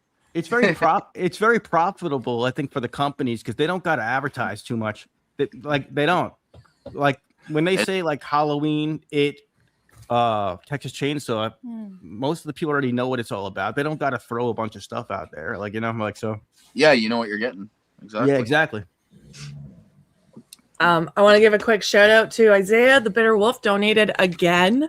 So we are at 51% of our goal, guys. Ooh. Thank you. What was it, Isaiah or the wolf? Was it the wolf?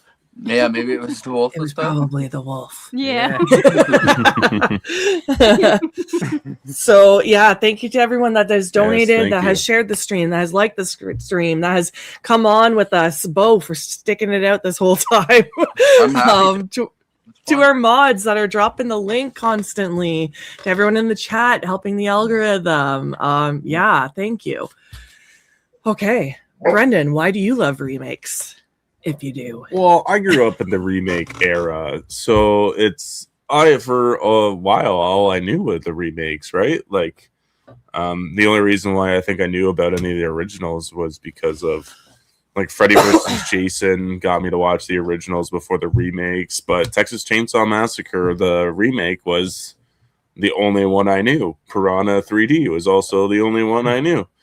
I didn't know that they were potentially movies that were being remade. House of Wax, 13 Ghosts, all these movies that came out in the early 2000s. And then my horror knowledge, of course, grew. But I like remakes, of course, when they are done well. I think it's hard to remake a movie that is already kind of perfect, and then they're like, "Oh, we're just gonna remake it," and just to get the kind of cash grab. But I like remakes more so when they take a bad film and turn it into something good. But I don't think they do that quite often. Like, I really like Fright Night, and like the original Fright Night I think is fantastic. The Fright Night we get in the 2010s is still okay, but I don't think it needed to be remade at all. That's like kind of one of my examples. Friday the 13th, I think they put a nice little spin on it, and I think the Nightmare on Elm Street they did an absolutely piss poor job with. That's another abysmal one that makes me sick. Yeah, but there's still things of that movie though that are good. Like there's elements like the micro dreams. I think those are a fantastic idea. But yeah, it's just poorly executed in general. But yeah, the micro dreams. Just saying that. Yeah, I get you. I hear you. The cast is phenomenal too. Yeah, I feel like I'm sorry to cut you off. No, it's okay. I was just gonna say I'm gonna leave my kind of answer like that and let Sam get into it. Yeah, I'm kind of in the same boat where it's just where I started with horror was with the remakes. Like, I don't think I watched any of the originals until you and I started dating. Yeah, because I didn't care to go back and watch the old movies. I have good taste. Oh, whatever. Don't rub that in for Mikey to see or to hear. But I just grew up like that was what I started with, so it's just what feels nostalgic to me. And yes, I do appreciate the originals, but I just enjoy a good remake, I guess. And for me, like, if you don't enjoy a remake, just don't watch it. Like, it doesn't ruin the original. I hate when people say that because it's like, just don't watch it. Pretend it doesn't exist, right? Let everyone that does enjoy it, or the new generation of horror movie lovers to enjoy it. Like, right? They can go back and do their research and find out where it came from on their own at their own time when they're ready. Like I was when I met you. You weren't ready for that experience, but I put you through it. Yeah, you did. I think one of our first dates we watched Friday the 13th, the original or something. Yeah, probably. Yeah. I love that movie. That's a great movie. Done it, Mrs. Voorhees. Brendan does have good taste. Remakes just put more eyes on the original. There you go. Yeah. There's also like certain remakes that totally flip the script too. Like, did anyone ever see the Maniac remake with Elijah Wood? It's the whole thing is POV. Yep. It's completely different. It's brutal. Yeah, I was like, this movie is like totally its own thing, kind of, but like it's just totally different. So I like that as well. Yeah. There's also like there's the odd remake that like I never saw the original, like The Ring. I never saw the original. The Fly. I never saw the original. So I heard the Ring's a remake, right? It's like a Japanese film. Ringu is the original, right? Yeah, we watched it. I think the remake's way better in that case. Yeah.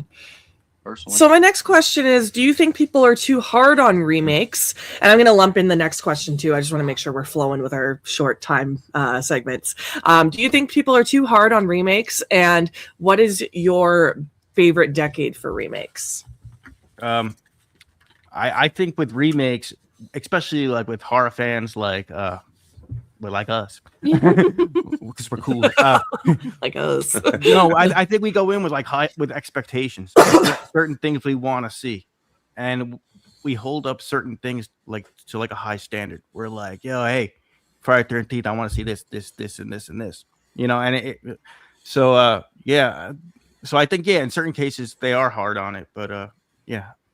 I think it's so, yeah. Same boat as you guys. I think it's justified for that reason. Yeah, because if you're gonna remake something that's so nostalgic to so many millions of people, expect some criticism because everyone's got their standards going into that movie. Like, I feel like with nowadays, with like today's audience, the young TikTok kids, that they cut out the slow burns a lot. They cut out a lot of the storytelling aspects of it, and they make everything like super fast paced. So a lot of times with certain remakes, I come out and I'm like, the original was so much better. But I see these young kids are like, hell yeah. And but so I get it though. I get it. But it's because you don't have to follow a storyline. You can just look at your phone and be like, oh, sweet action part. Yeah. Bam, watch that. Okay, I'm back to TikTok has fucked our attention span, I gotta say, and I'm a victim of that. I am too, actually. It's sad. Me and Robbie, the only normal ones, like from the Gen Z or millennials. I think we're all millennials. I think I'm a millennial. You are. Yeah, I am a I millennial. never remember what I am. You're a millennial too. Okay. Yeah. So am I by like 1 year, and I just make the cut. Yeah, so does Rob, I think. Yeah. We're I the same age, Beau. Yeah. Yeah, 40. Yeah, we should party. with some Canadian pizza. Yeah, Canadian pizza. Nice. I just heard about it. It has all these interesting toppings. I think the 2010s were like a really great time. What are we for talking about? Our remakes. favorite era? The era, yeah, because there's a lot of heavy hitters that came out during that time. At least my personal favorites of remakes wise. So I think the 2010s are a great time for remakes. I did a little bit of homework here. My favorite era would have to be like the 2000s, hands down. I feel like they weren't afraid to go like just right to you. They went right for it in the early 2000s, and they weren't afraid to get their hands dirty, like the Texas Chainsaw Massacre, Dawn of the Dead, The Hills Have Eyes. Like those movies are brutal, and and they didn't rely on just nostalgia. It was like, hey, we're gonna give you something like gross. Yeah. And like I just thought that was pretty cool. Like yeah, up like the ante from the original. That Dawn of the Dead is badass, of like 2004 or something like that. Dude, that's a badass movie. Like yeah, and it's kind of crazy too. Yeah. it's so entertaining. The zombies run. It's not slow paced like the first one. I'm talking like a Gen Zer here. Yeah, I'm hip through with that the kid. slow paced shit. Yeah. Yeah. 6, 7. Yeah. I was going to say that at some point. I have no idea. I don't know what that means. That's like a Lil Wayne song. It's called 6 Foot, 7 Foot. That's what I think when I hear that. I don't understand like No, it's a different rap song. Yeah. I have no idea. See, that Lil Wayne song is actually a good song. Yeah. I think the song it's based off of is a bad song. Oh, okay. I can't remember. Yeah. Yeah. Somebody at work was explaining it to me. Oh, okay. Yeah. I love like Halloween. It's my favorite movie, the first Halloween, John Carpenter's Halloween. And I remember this is how, if I'm wrong, someone correct me, but this is how I remember it. They said they're going to remake Halloween. And I was pissed. I was like, they're going to remake Halloween. And I was like, here we go. So, and then it was revealed later, Rob Zombie's going to do it. And then I was like, that's interesting. I was like, that's interesting to me. I was like, because I figured he'd make Michael like brutal, like Leatherface, or like Jason, or like, and he kind of did. He did make him like very violent in that movie. But I don't know. I know some people have problems with this, but I did like the Smith Grove footage, his childhood footage, the stuff we never got to see. So it was kind of like he gave us a backstory, and that was kind of for the fans. The way he flipped that Bob death with the sheet over the head, that was for the fans. Like. You know. Yeah. I love Zombies Halloween, so don't get me started. I was gonna say Sam loves that. I always think of you, and then the Friday remake. I think of you when I see it. You know, I saw someone mention the Rob Zombie Halloween earlier. I wanted to throw it up, and I just didn't get to it. But that's you. My Bloody Valentine 3D too. That's a great one. They flipped the ending of who the killer was, like between the two guys, and to me, that was like a huge shout out to fans of the original, because like only the fans of the original would be like, oh, like, you know. So I was like, that's kind of cool. They did it like that. So, you know, just give us something, us older people. Just give us something. And Davey, I love both Rob Zombie Halloweens. He says he loves the sequel. It's a masterpiece. Yeah. My Bloody Valentine remake is very good. Yeah. It's kind of cool to have a Halloween movie with the word flappy ass tits in it too. Like Carpenter didn't go there. He did not. No. Beau, did you say your answer as to why do you think people are too hard on them in the best decade? Yeah, I just agreed with okay. With them. I said along the same lines. I actually think that people aren't too hard on them. I think that they get the exact amount of criticism they deserve. Right. Okay. You got anything for that, Brennan? No, I'm pretty much in the same boat. I agree. I think when there's, do I think some of them are a little more beaten up than others? Of course. But this is, of course, a fan base that has been around for decades now. So it's kind of hard to appease everybody. But I do think when, but when I do think that when a remake is done poorly, it's a group consensus. Talking about April Fool's Day remake. But I know what you did last summer this year. I was like, say what? But did you guys like that movie? Oh, I'm sorry, Sam. My bad. you can talk bad about that movie all you want. I also didn't like that movie. I fucking hated the ending, but I thought the middle part was good. I would have liked it better if I streamed it on Tubi instead of paying to go see it. It felt like a Tubi film. Yeah. And what Freddie Prinze, I never liked his acting, dude. He's like, Max is dead. He's fucking awful, man. Max is dead. I've done so many podcasts with them where we've shit on this. Like, he always looks so confused for no reason. Yep. I like that one where he's like, "You're dead," and he punches him. We put that clip in a lot of our videos from the original one. Oh yeah, he just blasts him in the face. He's like, Ryan Phillips. yeah, that was amazing. Yeah, I don't know that one. I don't know, that one was weird. But can I throw something out there? You can What do you want to throw it. No, I want to throw out. Now I don't know. I want to get your opinion, you guys. There was this term that came out last couple of years called requel, where it's part remake, part sequel. And I felt like Town That Dreaded Sundown 2014, I felt like that was pretty damn awesome.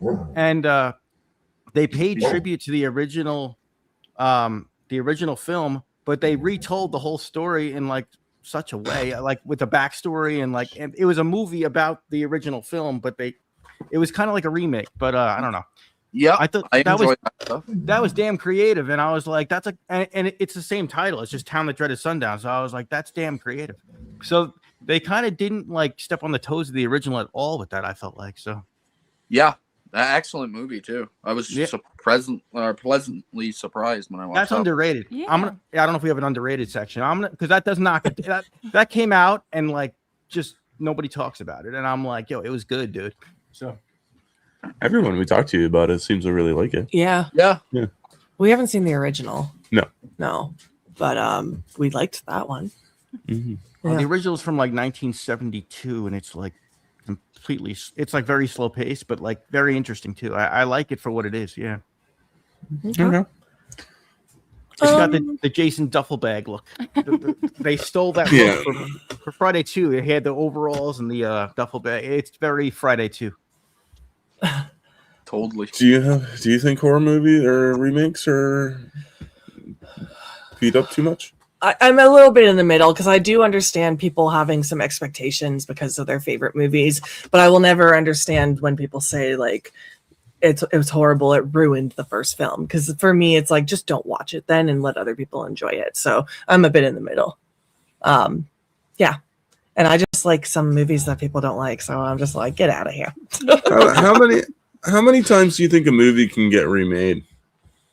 2, 3. I think that just depends on. Like, what do you think the appropriate number would be? I mean, they had The Blob, they remade The Blob in the 80s, and now they're working on remaking The Blob again. When do we think enough is enough of? When is enough? Remaking that movie? With something like that, I wouldn't call it just The Blob. I would call it like The Blob with like with another title with it underneath it, just to mix it up. Because the blob year blub.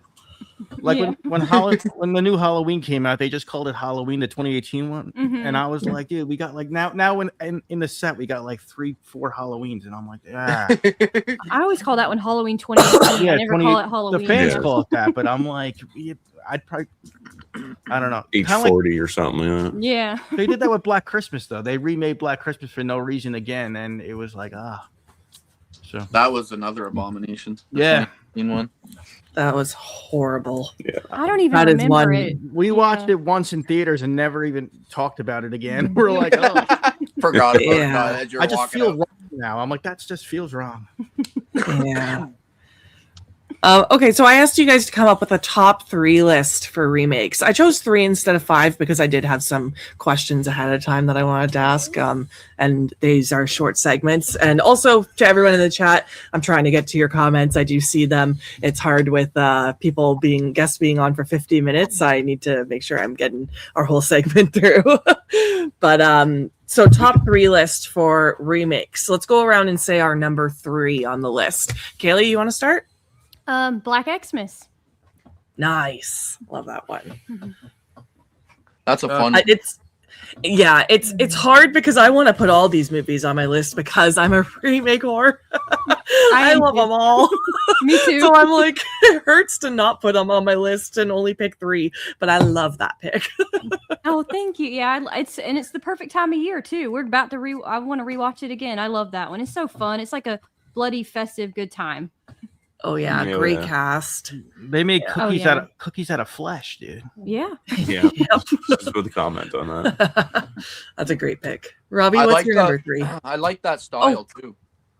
Like where they decide that okay, we're never gonna live up to how classy the original movie is. Yeah. But let's just go batshit crazy. Yeah. It makes it work. Yeah. Yes.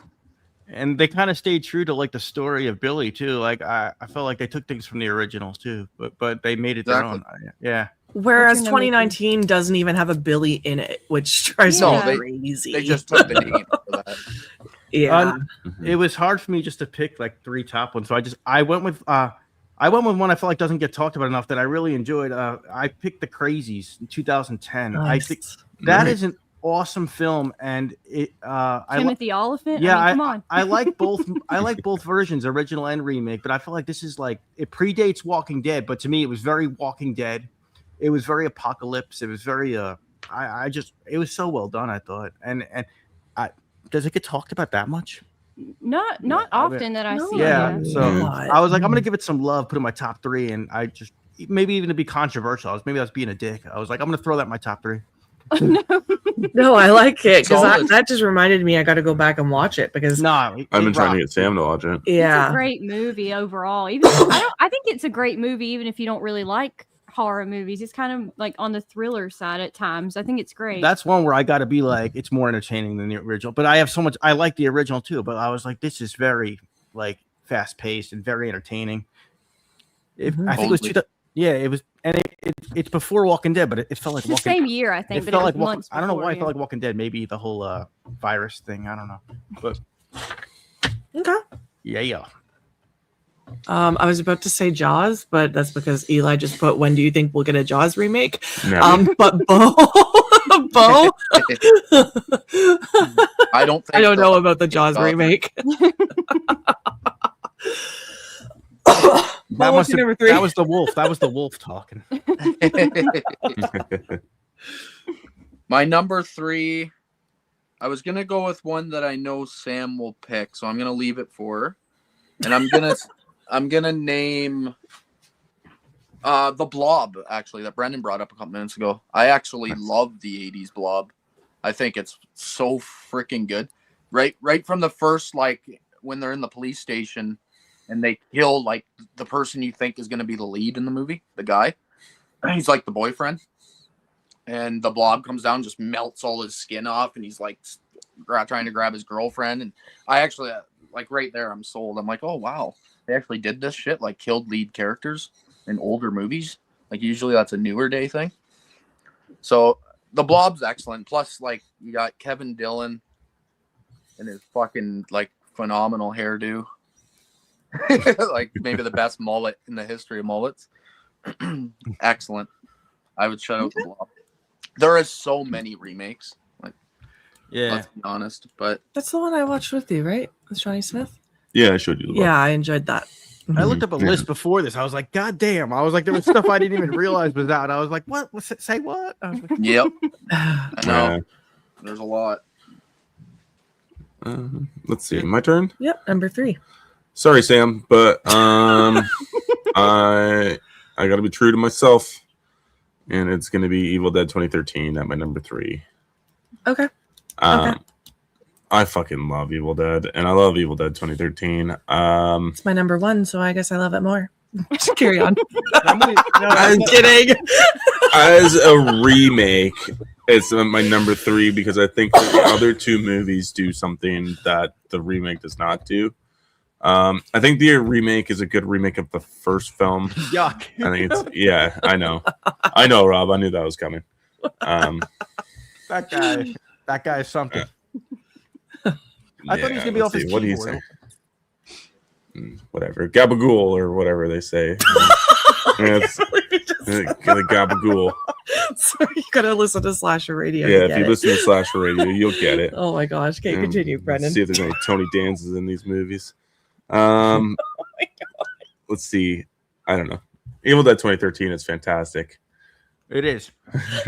It does rock. That movie does rock. I'm dying. Yeah, it's definitely the scariest of the Evil Dead franchise.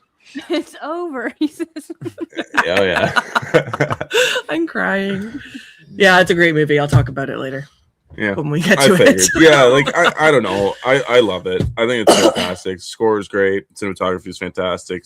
Story, everything about it to me is just like screamed Evil Dead to me. What is your list? I have like a multiple big list. So I just want to make sure I'm not bringing up movies over and over. But okay, my number 3, I'm going to go Texas Chainsaw 03.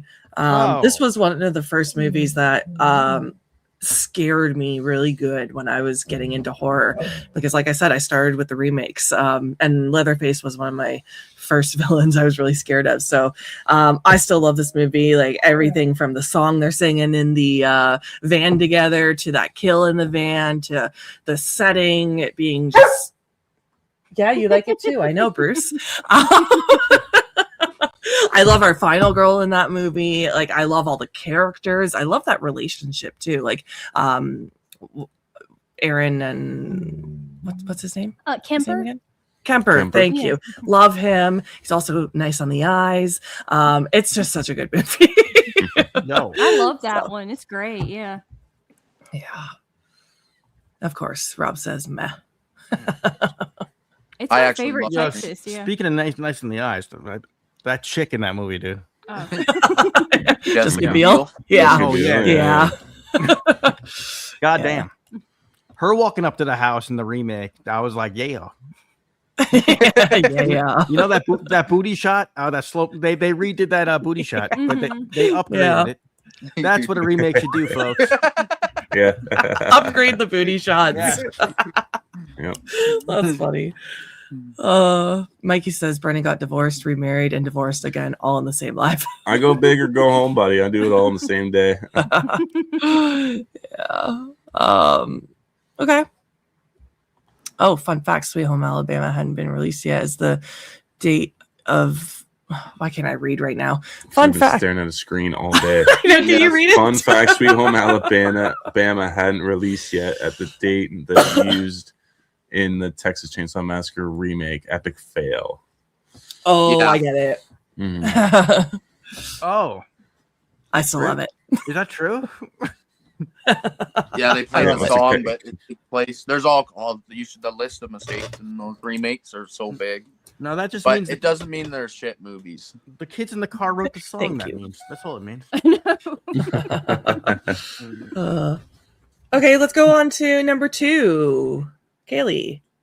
My number 2 is going to be It Chapter 2 from 2019. Oh, nice. I love the It remakes. They're so good, so well done.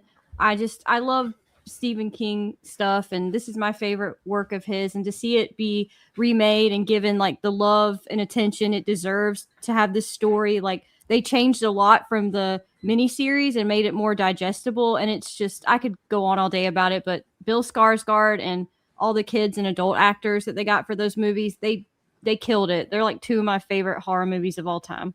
And I feel like that was a necessary remake because the original was like TV format, right? Mm-hmm. And so I feel like that's necessary to knock it down into like a film format. You know, I feel like it was important to do that eventually. That's okay. Kaylie, I'm gonna have to call. I'm calling you out too. Literally talking about how shitty that movie is. Last hour. So. Oh, really? I wasn't gonna say anything either. But didn't they stuck to the book with the look of Pennywise and everything, right? They did. Yeah, it's been a long time since I It's read also the book. It was a long She's time ago. allowed to like it. Yeah. I know. Oh no, it's okay. I know I'm like in the minority when people are like, "What's your favorite horror movie?" And I'm like, "It and It Chapter 2." They're like, "What?" I mean, I agree with the first one.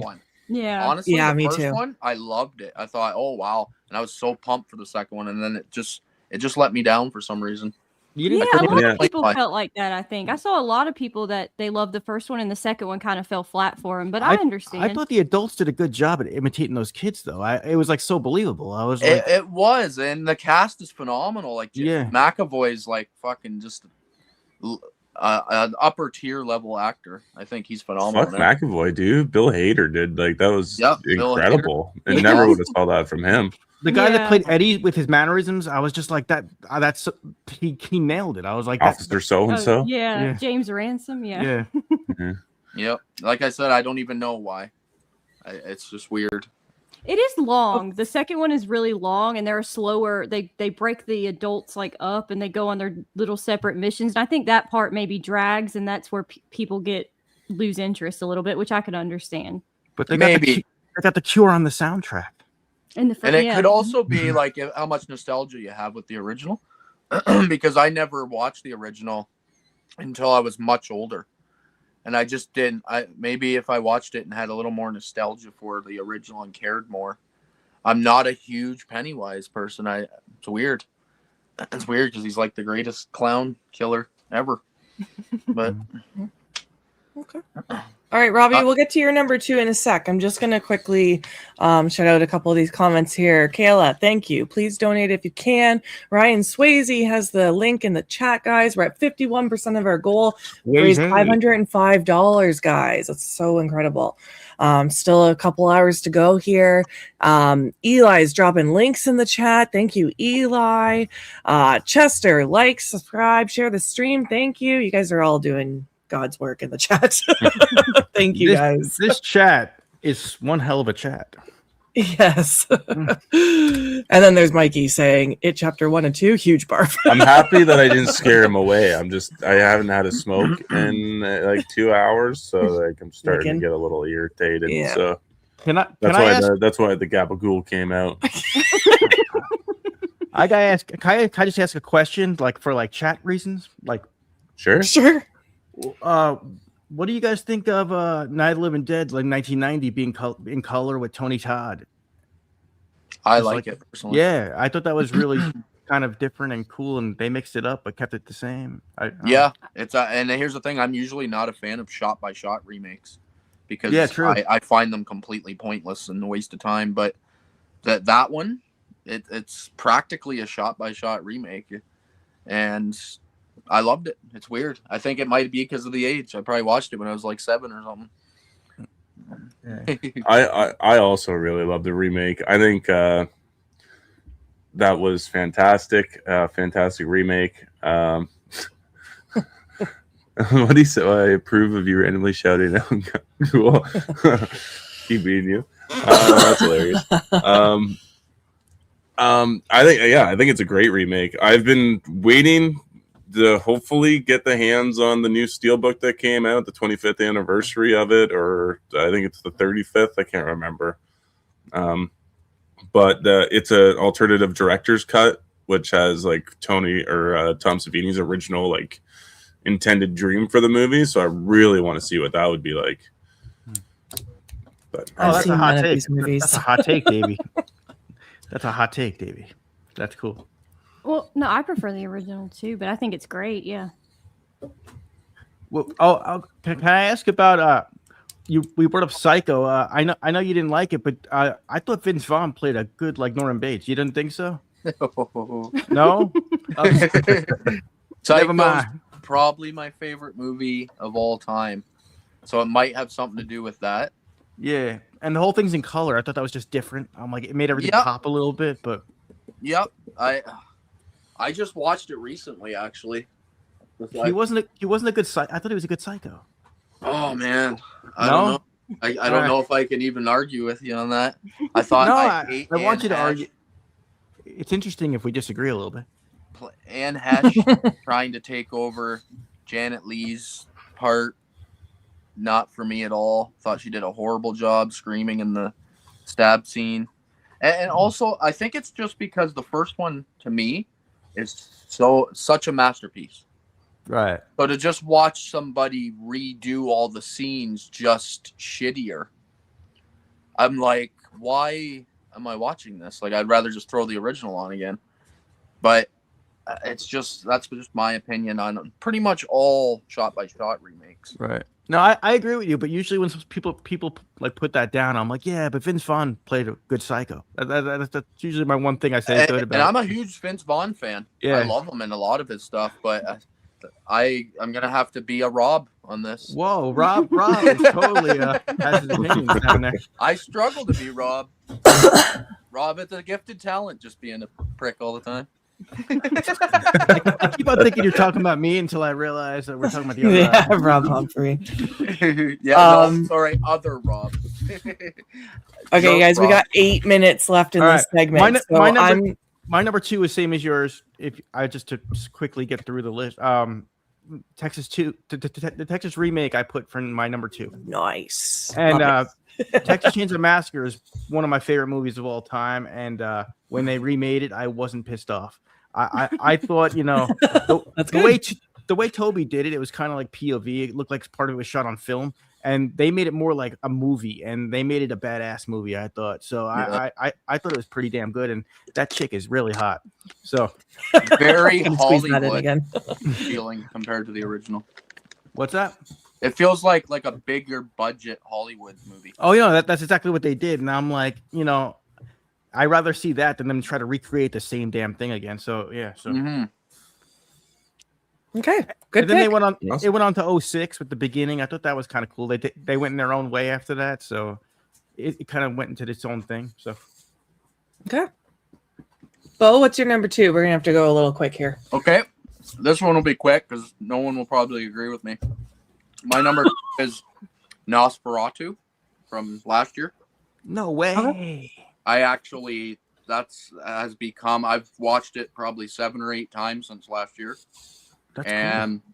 A new movie. I think it's such a beautiful gothic masterpiece. Every time I watch it, like I actually tear up at the end and certain parts, how beautiful it looks on my TV. The vampire penis, the vampire penis too. Yeah. He cries when he says that too. Yeah. Vampire penis. And I know Kim doesn't even like this movie, and she's seen it like 6 times. It's grown on me. I actually have grown to enjoy it. I would probably give it a 4-star now, maybe a 4.5. Jesus.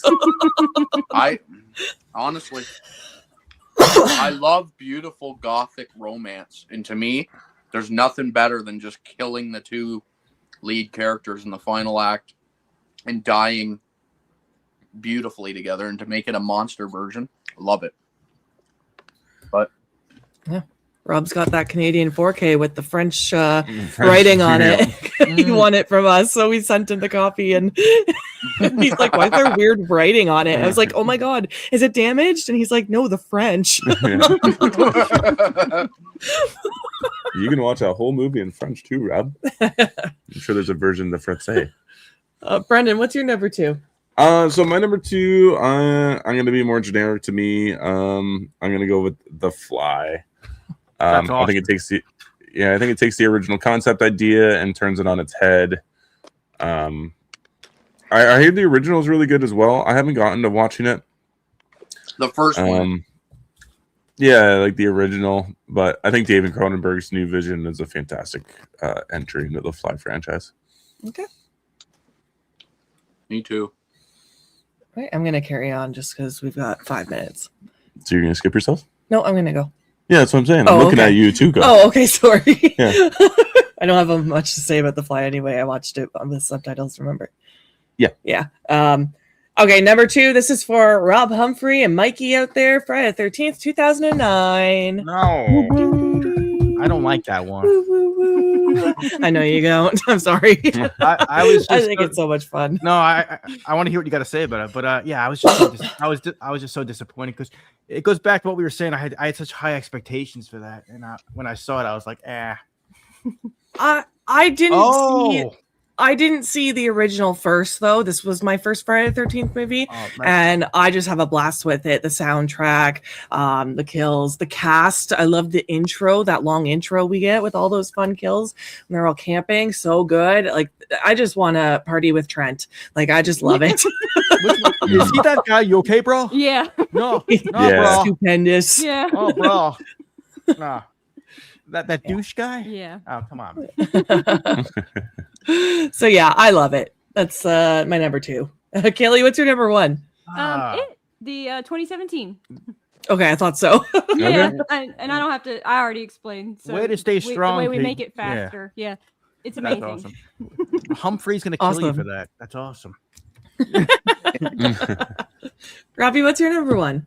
I put Rob Zombie's Halloween, and Halloween. I just before it came out, there was a lot of talk about it, and people were hating that movie before it came out. People were talking shit about Rob Zombie before that movie was released, and I just think the balls on him were just huge. He has huge balls, and yeah. So I just thought would say so. No, I would say like that was a ballsy thing to do. I could tell he was under a lot of pressure, and you know what? He made it his own, and he made it Rob Zombie, and I liked it, and because I just remember a lot of people talking shit on the internet before that was even dropped about how it's gonna suck, and some people think it sucks, but I thought it took a lot of courage to do that. So I so badly wanted to put that on my list. I love Rob Zombie Halloween. Oh yeah, plus I thought it would be on yours. No, yeah. but like I said before, he gave us the Smith Grove footage that we never saw. He gave some kind of explanation to why Michael's like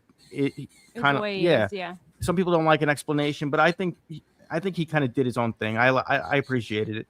So, and I love Michael Myers. Yeah, I love that pick. And he's like 8 feet tall in the remake. It's crazy.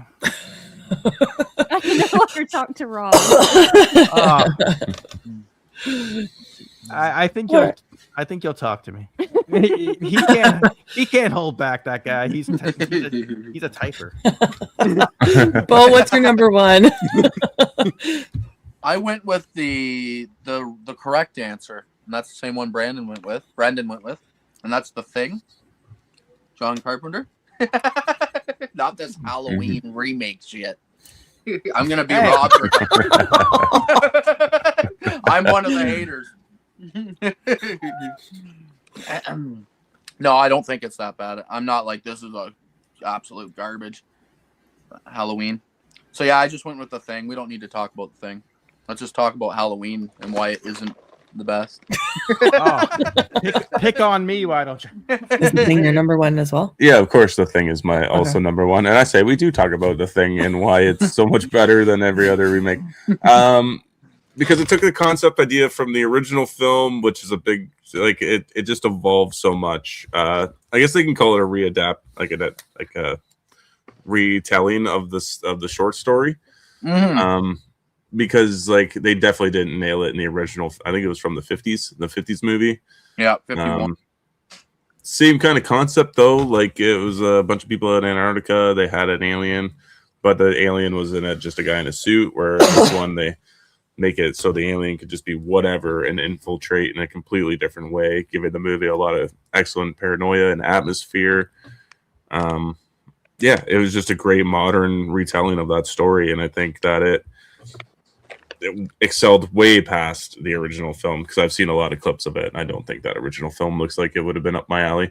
Like they open the door and open and close the door of that movie, like in the movie, like 150 times or something.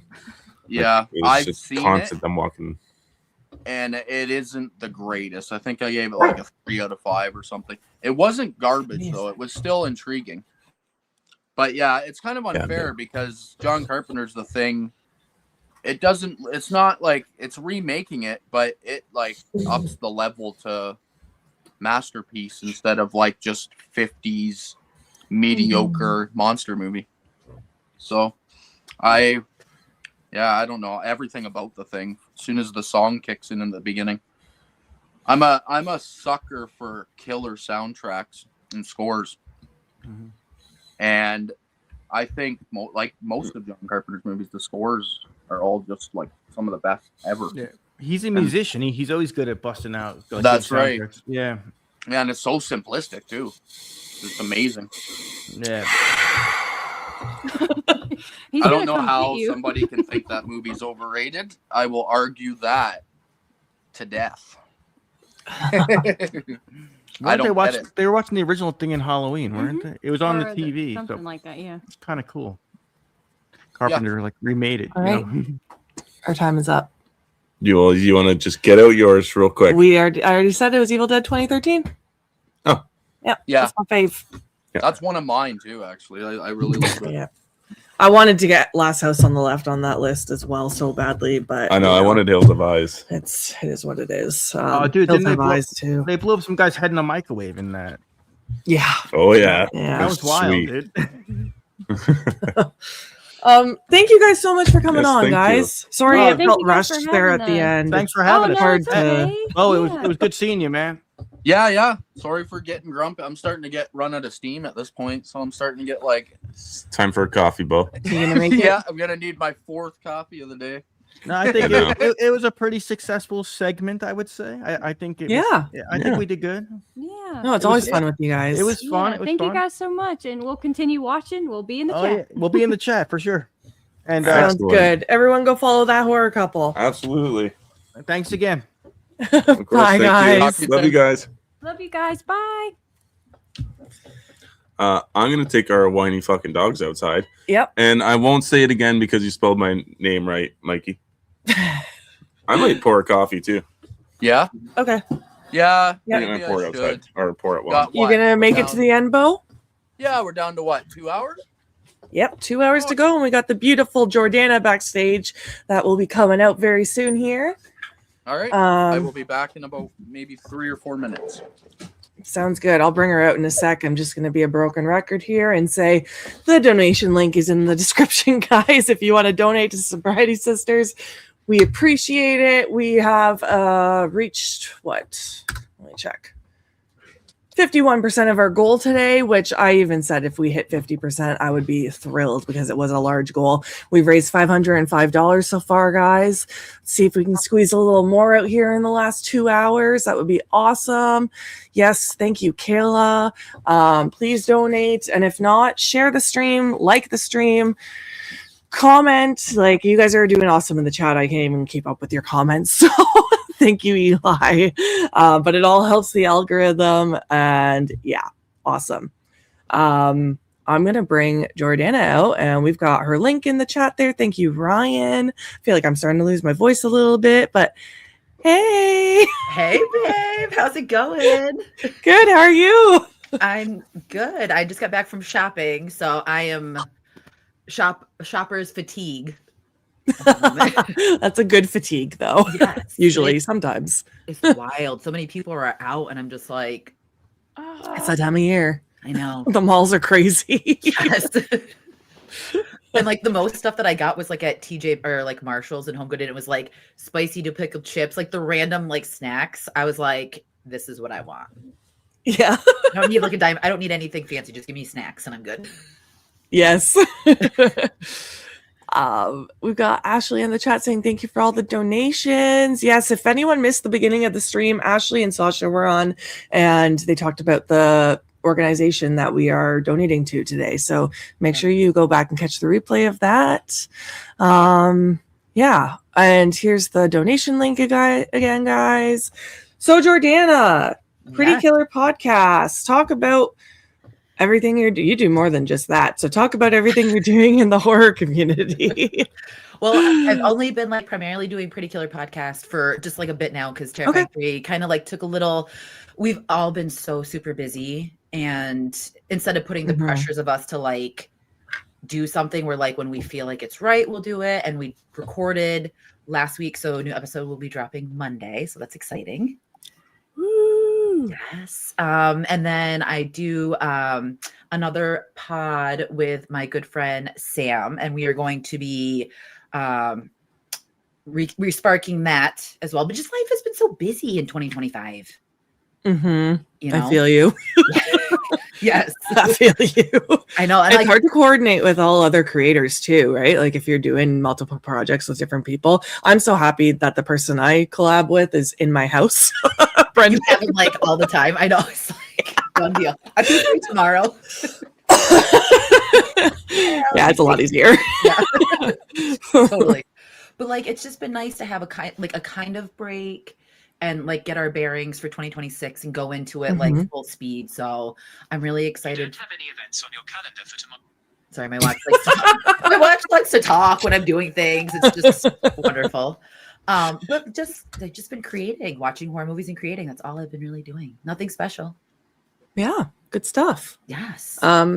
So we're talking creature features and monsters today. I'm going to wait for the guys to come back before we actually dive into it. I'm excited. Yeah, thank you. Thanks for being here. Of course. I'm going to see Beau is coming there in the corner. Yep, up back. I'm going to leave the two of you for a minute then because I really got to use the washroom. Oh, go ahead, girl. Take a break. I'll be back. Yeah, I know. Hey, we're 6 hours in, 8 hours in. We'll hold it down. I came into the chat when it said that someone left a comment that the thing was overrated. I was pretending like I didn't see it. Almost have an aneurysm. Yes. I mean, because, of course, opinions, horror is subjective, but I will. Some opinions shouldn't be objective. They should just be, that is the guideline. Set in stone. Yes. But I will say, though, for my creature feature picks, I did not put the thing on the list, not because not to deny it's the best horror sci-fi movies to exist. I just felt like we've always talked about it, so I wanted to bring some newbies to the mix. You know what I mean? Yeah, I'm in the same boat all the time. Like I feel like when you're doing the greatest movies of all time lists, it's kind of the same ones over and over again in every category. It's hard. It is. Like I talk slashers, and I was always like Halloween, Jaws, Terrifier. So like I want to try to talk about things that are not like the norm. Yeah, mix it up a bit. Mm-hmm.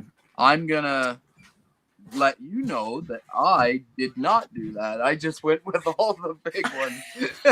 I know. I did like 2 lists at first. I was like, okay, and I did the first one, and I'm like, that's every time we talk creature features of any regard, I put these. So I wanted to throw some newbies in the mix, and yeah, it's fun doing that because you get new ideas. Yeah, I've written down. I got a list of probably 30 movies here I've written down today just from other people suggesting things. I find myself doing that too. Like if I do a live stream, people will be suggesting movies. I'm like, hold on, I need a book to write it down. Yeah, because I'm always open to new movies. Oh, but I will say this while I'm on and people are talking, to anyone watching and yourself, there's a movie called oh my god, hold on, pause. Yep, look it up. And I always blank on this name because I think Invader, but it's not. Oh, excuse me, it's Explorer from Another World. Explorer from Another World. Oh, okay. Yes. And this one it came out this year. It's on YouTube and Amazon Prime for free, but it's a horror sci-fi that's set in the 60s.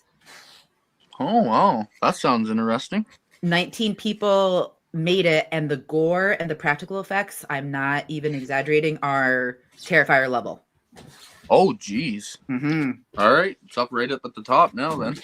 And I think it might be my favorite of 2025 so far. It's only 40 minutes, but the fact that 19 people put their blood, sweat, and tears into this, yeah, and I like a good short movie once in a while too. Like it gets straight to it. And you just get right into the action and figure this stuff out.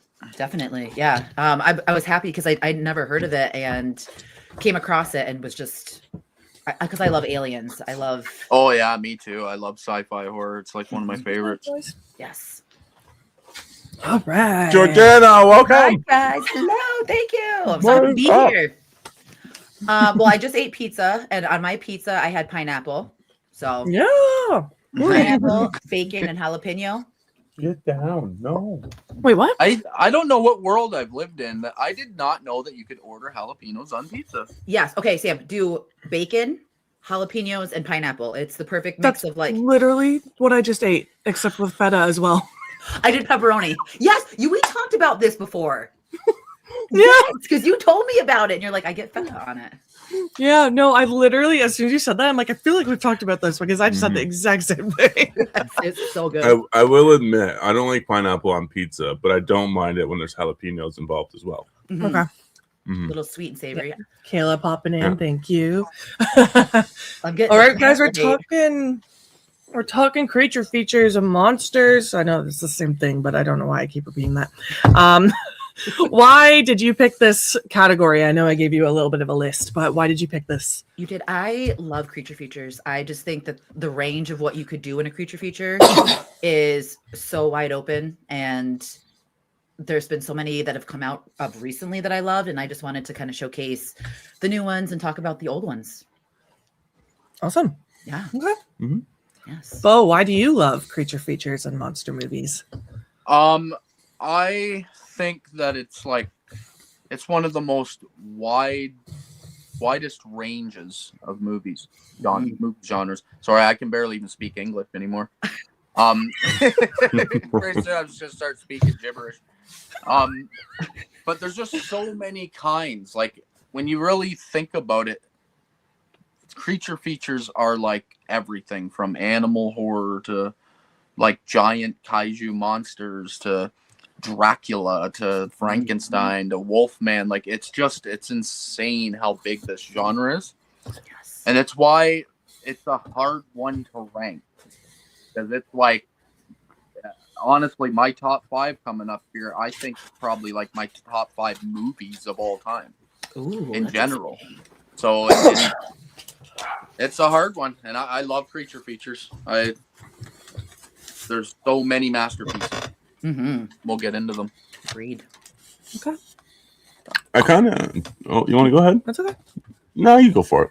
Oh, Go for it, girl. Get it. I was going to say, I typically don't consider myself a creature feature fan, but if we're including things like Greg just brought up, like werewolves, zombies, vampires, then there are some that I enjoy. So that's the thing. When I think of creature features, that's why I wrote also monsters, because when I think of a monster, I think of like Frankenstein's monster and stuff. But when I think of a creature feature, I think of critters and stuff. I don't know why that just, my brain goes that way. That's the way I am too.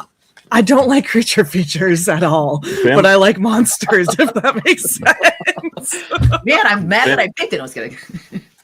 Vampires are literally called creatures of the night. I know. It just, that's what my brain does, though. So, yeah, I'm like a little torn in this category. It was really funny when she was talking to me, like, I don't even know what I'm going to talk about for this. I'm like, you don't have any werewolves or zombie movies or vampire movies that you like? Yeah. Nothing? Practically Are we counting those? everything. I'm like, yes. Every horror movie that doesn't have a human killing somebody. Exactly, right? Yes. Or I a was just gonna ghost. say that. Yes. Yeah, Davey. I mean, the Blob and the Fly are creature features. Exactly. It can really go down to anything. But Brendan, why do you love creature features? I mean, there's such a variety of things you could get in one of these creature features. You can get aliens, you can get just like mythic creatures from any kind of folklore. Itchy nose. What else do I have here? I also have like, I'd usually put this in like an animal attacks kind of thing, but like you have giant versions of regular sized animals, like Lake Placid with a giant alligator, a python, a giant snake. You know, there's such a wide variety. There's such a wide tone as well. Like you got comedies, you got like Anaconda remake coming up with Jack Black is gonna be a comedy. I think the original is taken a lot more seriously, which is pretty nice. But like you get a little bit of everything in this subgenre. Yeah. Eli said, "Is Color Out of Space considered?" Yeah, of course. It could have been body horror too, right? Like it's that would definitely be in body horror as well as a creature feature. Like I totally could have done a top 5 list of just shark movies, but I didn't, guys. Yes, I know. I didn't put any shark movies on here. I didn't do any of the norms that I would do at all. All right. Jordana, do you want to start with your number 5 on your list? Yeah, absolutely. So I went with one that was released last year on Shudder, and the title, I will say, is a little bit off-putting, but it's called Daddy's Head. Yeah. Yes. Yeah. And that movie, because whatever the thing is, if he's a skinwalker, an alien, however they tapped into that, like, you think you see something and you don't, and then you find like the way that you see it throughout. It was just such a stunning way of a little is perfect. You know what I mean? Like, 'cause you didn't see it all. It wasn't heavy throughout the movie, but when you did see it, you were just like this, like, holy, like, what is that? Yeah, what the fuck is that thing I'm looking at? Yes. Like the kitchen scene where it's like the dog, the girlfriend, and the kid, and the things in the corner just fucking takes off. Like, we all gasped audibly. We're like, oh, like, you weren't expecting it. And I think it was a breath of fresh air. I really enjoyed it. A lot of people didn't, but I think it's a hidden gem. It's creepy. Yeah, it kind of reminds me of Terrified in that way, where you see the thing under the bed and you're like, what was that? And like you kind of like have like a oh my god moment. It's off-putting because like when it takes the shape of the dad, like out in the teepee in the woods, when it's like when they're in the branch house thing, just like how I also put myself in that situation. How would you feel like being a kid and seeing your dad's face on this like creature thing that's lurking and like slowly backing up and lurking? It's just unsettling, luring you in. Really, it's cool. I actually was really pleasantly surprised with that as well. And when we turned it on here, I had no clue what it was. I'd never heard of it. I was just like, oh yeah, well, what's this? This sounds cool. Daddy's head. Hopefully it's not what I think it is. Every time I bring it up, people are like, Jordana, what are you watching? I'm like, dude, no, absolutely not. But yeah, I thought I enjoyed it. So I wanted to throw that one into the mix. Yeah, good pick. Yes. Yeah. Beau, what's your number 5? Like I said, I just compiled a list of, honestly, probably my top 5 movies ever made. Possibly, like, it's just crazy. So in 5th, I put Aliens, number 2. Just because I find this even more of a creature feature than the first one, which I also absolutely love. But the second one is just like big creature aliens killing the shit out of everybody. They see lots of them. Like, I don't know, something about it. And I love the alien queen. Ripley gets pushed into like iconic territory in this movie, where she's going to become like an icon in horror. Yeah. Getting inside, like, everyone's seen Aliens. I don't need to go in deep detail. It's even I have. Yeah, even you have. There you go. Aliens. That's okay. It's crazy. Crazy how good. I love it. I love the sequel. I think it's great. Action packed.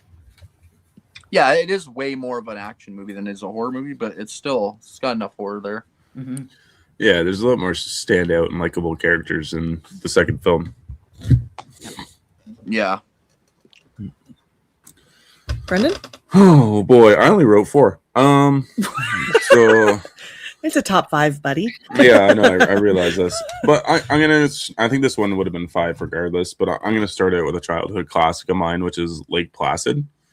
Yes, pretty well known. I mean, it's got a stacked cast. I think it's a lot of fun. I think the alligator it's a saltwater crocodile. That's what it is. But it looks really good in this movie. There's a couple really bad CGI shots now. But I remember seeing that VHS cover at our local little convenience store that rented out movies, and I had to watch it, and I watched it a lot. You get Betty White pulling off, it's probably one of her first horror movies she was ever in. And then she also swears in the movie, which I think was a shock to a lot of people watching it for the first time. Yeah, Betty White's awesome. Yeah. So I really like Lake Placid. Is it perfect? Absolutely not. But do I hold a lot of nostalgia for it? Absolutely. Yep. I haven't seen it, so. Yeah, I know. I want you to watch it with me, but. Yeah, I think you'd like that, actually. It's a fun, like, I don't know, comedy that you'd probably find funny. I think it's like in the same vein of Piranha 3D. And I know that you like that one, Sam. So I think you would enjoy it because it's kind of like, it's fun, but it's also gore, like nasty when it wants to be. Yeah. There's no boobs in it. Yeah. Yeah. Okay. No boobs. Cool. We got Betty White's boobies, but. All right. Eli says the Cabin in the Woods better be on someone's list. I didn't even think about that. Not on mine. I'll tell you that. Not on mine. Damn. There's a lot of creatures in that. I do like it. more of an action film, but Predator, there's no rules here apparently with our creature features. So No rules. My list. It works. So. All right, my number 5, I put Splinter. Nice. Yeah, we watched this one for the first time last year, maybe. Love that one. Last year before. Yeah. Loved it. I had never even heard of it, and to be honest, I was like, "Ooh, this is a creature feature," and I was like, "I don't know, like if I'm gonna like this." Man, did I love it! It's such like a it starts off so backwoodsy with them driving down that road, and then they end up at this gas station, super isolated, and the sound of this thing is creepy, and like the form of it when it like gets you with like the splinters and stuff. It's creepy and creaky, and ugh. So yeah, I'm going Splinter for my number 5. Yeah, that's an underrated gem. I like That's that. a great one. pick too. Yeah, I love that movie. Yeah. Okay. Excellent. Jordana, number 4. Oh, this is so hard to rank them. I just like literally threw the list together. I'm like, I'll just say them as they go. It's not okay. I'll just go with the next one because I'll get out of the way. An American Werewolf in London is just literally an all-time favorite of mine. It's a classic. Rick Baker and his design of the werewolf is phenomenal. I still want that tattooed. The scene in the theater when he looks up and it's all the blood and it's just like hanging from his mouth. It's iconic. I love that movie. Yeah, there's so much to love. The transformation scene is like gut wrenching. Just the hands extending and the feet extending and him screaming in pain.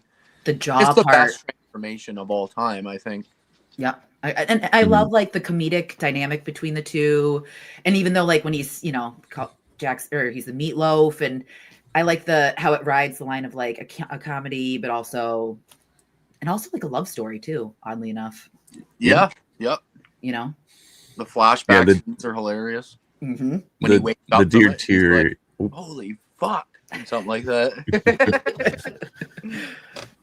The deterioration of Jack is also so well done throughout the movie, and it's so aggressive, but it looks fantastic. Yes, I love all of it, and it's just like the opening scene where they're in the field and the way he gets attacked, and again, it's like minimal to the eye. Like even the subway scene when the guy's getting chased, and you just see the werewolf kind of like peek out on the pan shot of it going up the escalator. Oh, like chef's kiss, so good.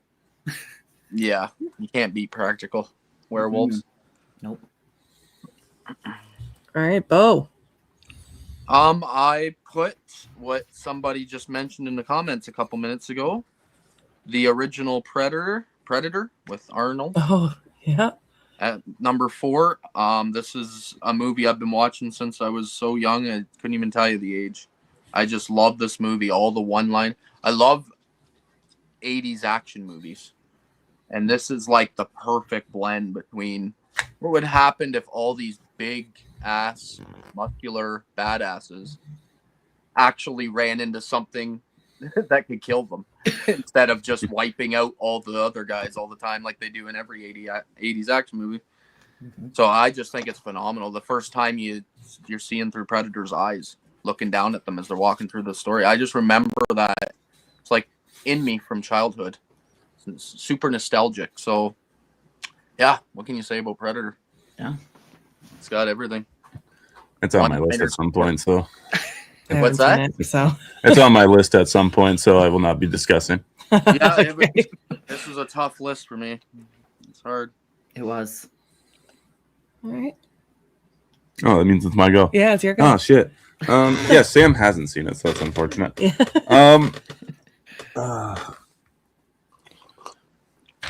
I'm gonna go with. I'll go with Anaconda. Nice. I think Anaconda is just a blast. I kind of alluded to it with the Python movie, which I also loved growing up, but I think I watched that one a lot, and then I watched Anaconda, and I was like, "Oh, there's better big snake movies out there." So I fell in love with Anaconda pretty easy, and I love watching it. The practical effects are fantastic. I actually don't think the CGI holds up fairly well in that movie. But you got a stacked cast too: Jennifer Lopez, you got Owen Wilson, John Hoyt, Ice Cube. Oh yeah, Ice Cube. Fuck, how could you forget? Owen Ice Cube. Wilson, the dude from Richie Rich. Yes. Yep. So it's just an incredible cast of characters, really. And yeah, I really love it. I think it's great. I actually really want the 4K at some point coming up here in the future. Yeah, of course you do. I really do. Yeah. I don't own it. Even own I don't. Anaconda. I don't own it on Blu-ray. I own it on DVD, so I would like a higher format. I think I own it on VHS. That's it. Oh hell yeah, that's even No, awesome. I own a DVD of it. And the like 4-pack that comes with all 4 of them in the series. Yep. Yeah, that's yeah. Yep. I did not realize there was 4 of them. Yeah, there's 4. Oh yeah. Oh. The second I one think actually isn't that bad either. I actually kind of like it, even though most people hate it. But I thought it was cool. Let's check it out. Yeah. I actually watched Arachnophobia, I think last year for the first time. It was last year or the year before. No, it was last year. I think that movie's great too, but I've only seen it the one time. So really good. Okay. My number 4 is The Descent. Excellent. Oh my god, I forgot about that one. So good. It's such a claustrophobic movie, and I would not want to be in a cave with those things. Nasty. They're terrifying. The movie has everything. That's not even the thing that terrified you the most. The terrifying thing that got you the most was her being like having the panic attack in the tunnel. Yeah. When she was stuck. Yeah. I mean, yeah, even if the creatures weren't in there, I'd still have a panic attack. Yeah, you're like I'm freaking out a little bit. Yeah. I'm very claustrophobic. That one was hard. Like that was like weight on the chest type deal. It was like, oh, God. Yeah. Yeah, I I'm love there The with Descent. you on that. The Descent is so freaking creepy. You could have not put the monsters in. It could have just been them exploring that cave for an hour and a half. And I would have been like, oh my god, enough is enough already. Are they ever gonna get out? No, you're like exhausted at the end of the movie because you can't get a breath. You're just like, what's gonna happen next? Basically. Yeah. I love movies like that though, like the 47 Meters Down movies and stuff. All those claustrophobic movies, they get me. Yes. Even like what was that big one on the was it Fall? Even like being in that up in the air. That one was like we took breaks in that movie. Yeah, we did take a couple breaks. I've never had to take a break in a movie before, but just to walk around and make sure we knew we were on the ground. It's just so disorientating. And I don't mind heights, but after watching that, I was just like, I don't know. I never want to go up that high. Yeah. Standing on things that just your foot fits on when you're that high in the sky, it's pretty intense. Yeah. All right, number 3, Jordana.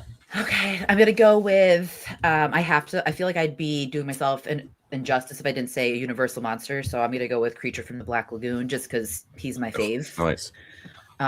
Some of the most beautiful images too, like the lagoon chase with him underneath her, and creepy. Like he was scary back then, so definitely have to go with Gilman. That's your favorite too, right? Yeah, the Gilman's my favorite.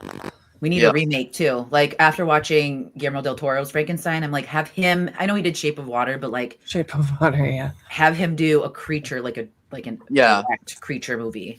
Exactly. Someone is remaking it, isn't James Wan? I think. James Wan, yeah. Yeah. Oh, is James he? Or at least his company. His company. Hopefully, he's the director because at least it gives it a little bit of hope. I don't mind him as a director. I know. I was gonna say I wouldn't mind that, but okay, I didn't know that. Yeah, I don't think Guillermo del Toro will do it. I think he told his story with The Shape of Water, and that'll be kind of it. Yeah, I just me being a little prissy bitch about it because he did Frankenstein so well. I'm like, please. Yeah, I love Guillermo. He puts a lot of work into his movies. So yeah, anything that's getting remade, hopefully he's doing it. Yeah, for real. Yes. Yeah. All right, Beau. Number 3. Me and Jordana already talked about this when you guys were upstairs. I put The Thing at number 3. I have brought this up, I think, on every single one of these hours we've done. So, every hour. Every hour it's getting mentioned. But it's how do I not? Like it's one of my favorites of all time, and this was the one list today that I actually was just true to it. Mm-hmm. These are my favorite. So I had to put The Thing in there.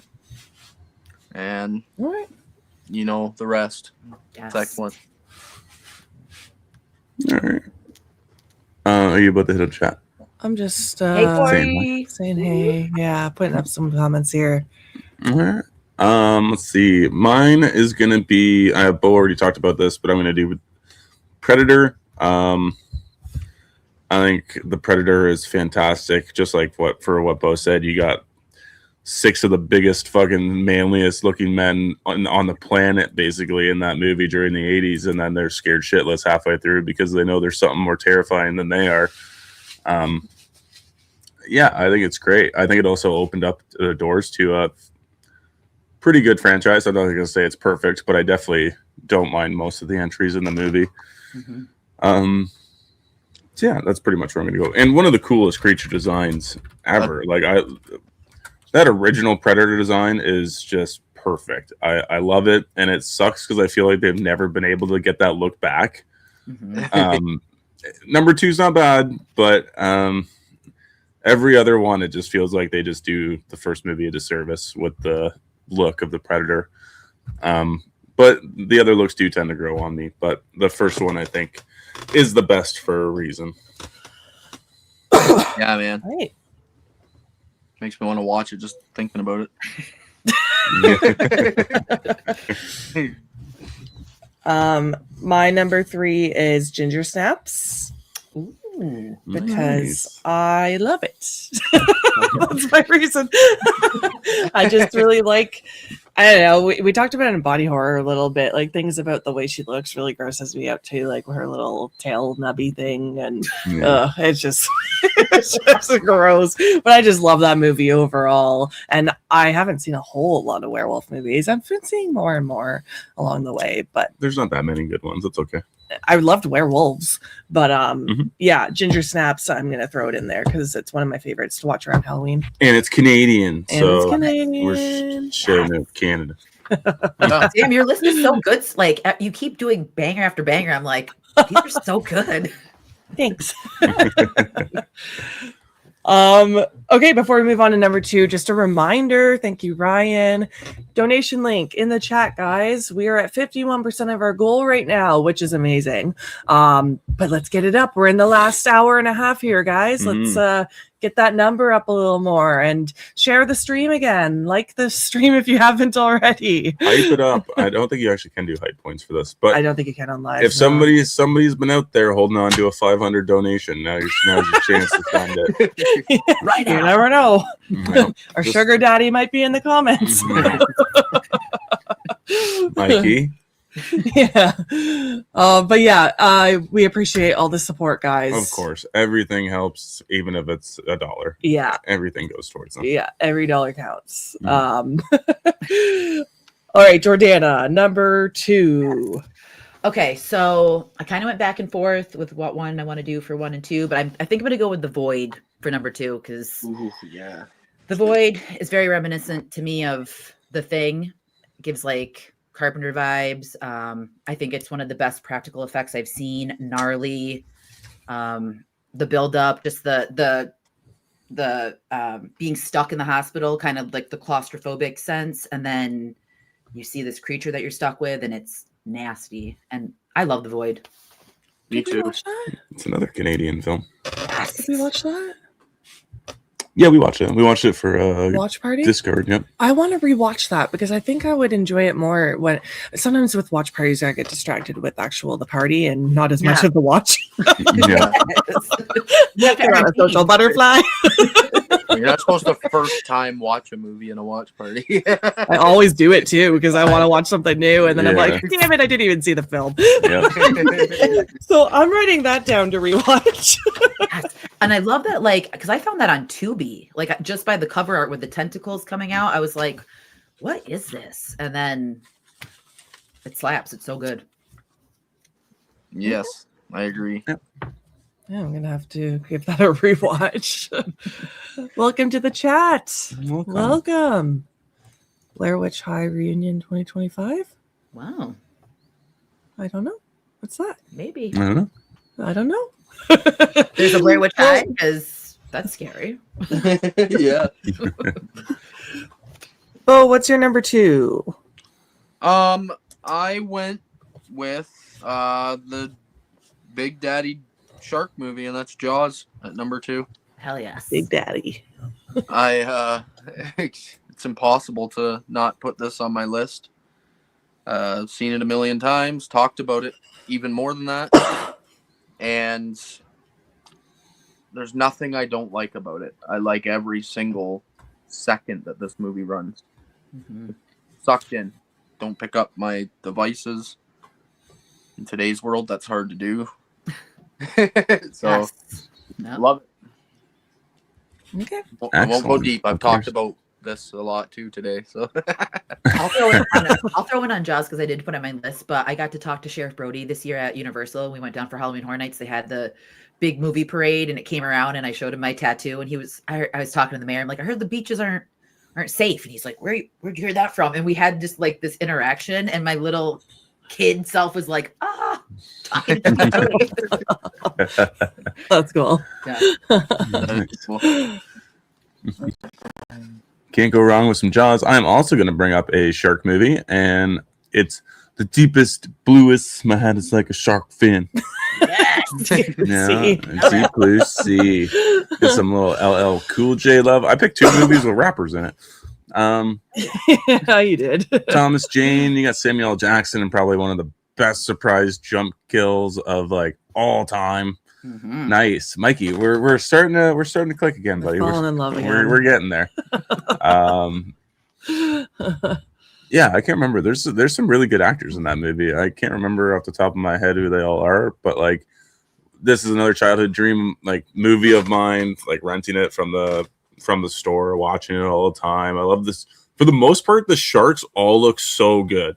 Mm-hmm. Like incredibly well done practical effects. Like with the sequence where the scientist gets his arm bitten off is some of the best shark effects I have ever seen, and I have never seen anything again like it.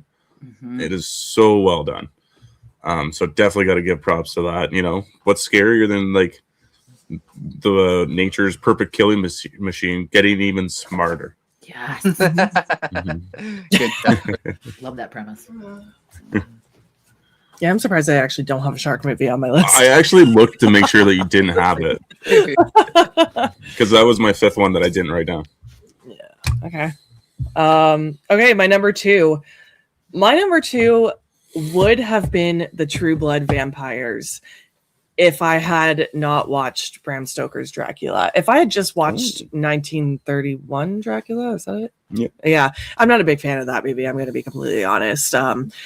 Yeah, just not really a fan. But Bram Stoker's Dracula, I really, really loved. So I put down Dracula because he's the reason for our True Blood, I guess. So if I didn't have Dracula, I wouldn't have my sexy True Blood vampires. So it's a little tie between the 2, I guess. But I'll give it to Dracula. Okay. I thought you might have put Nosferatu down because you watched it 800 times since its release. I know. I could put many vampires on this list, but I'm just gonna leave it at Dracula. Give it to him. Give him his flowers. I hate this movie, but I'm going to watch it every other day. Every time I'm in a gloomy mood, I'm going to put it on. It's a good depressing movie, and I've just grown to enjoy it more.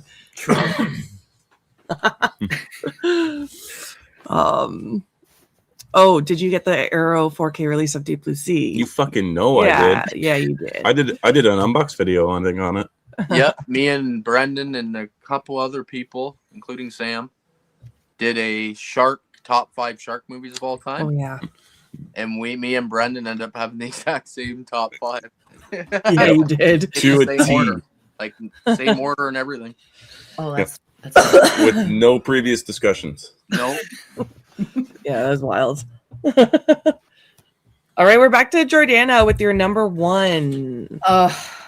People are gonna be mad at me, but I have to do it. I'm going with 2025's Frankenstein, The Creature. Nice. That movie did something to my brain. I love it with every fiber of my being. I think Jacob Elordi did such a great job as the creature, and the design of him, the progression of the film, just everything about that movie is beautiful. So it is beautiful. There's nothing better than a beautiful freaking romantic monster movie. I know, and I'm not usually like the romantic movie type, but something about this just it did something to me. And even like the hardship, the father and the son and the creating and wanting to be loved and feeling like an outcast. It's phenomenal. I love it. I'm gonna step in and say my number one as well, because it's Frankenstein's monster as well. Yes! It's the original version, the new one, all of them. I just have grown to love Frankenstein so much. Brendan knows it because we bought everything at Spirit Halloween that is Frankenstein. We got the mask behind us now. We got fucking statues upstairs. We got sun catcher. Yeah, pained glass. I'm obsessed with Frankenstein. So he's going to be my number one forever. I think now he's my whole personality, and Jacob Elordi killed it. So also, I don't care for Mia Goth. I don't she's not my fave. I loved her in this movie. Their chemistry. Me too. It made like the first time that they interacted, I had like tears in my eyes because it was just so beautiful to watch. And I'm like, we talked about this too. I could talk about it literally.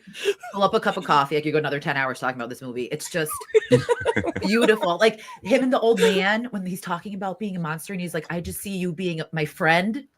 It's like, the leaf. Oh my god! Did you see? I took a post. I took a picture of a leaf and posted it.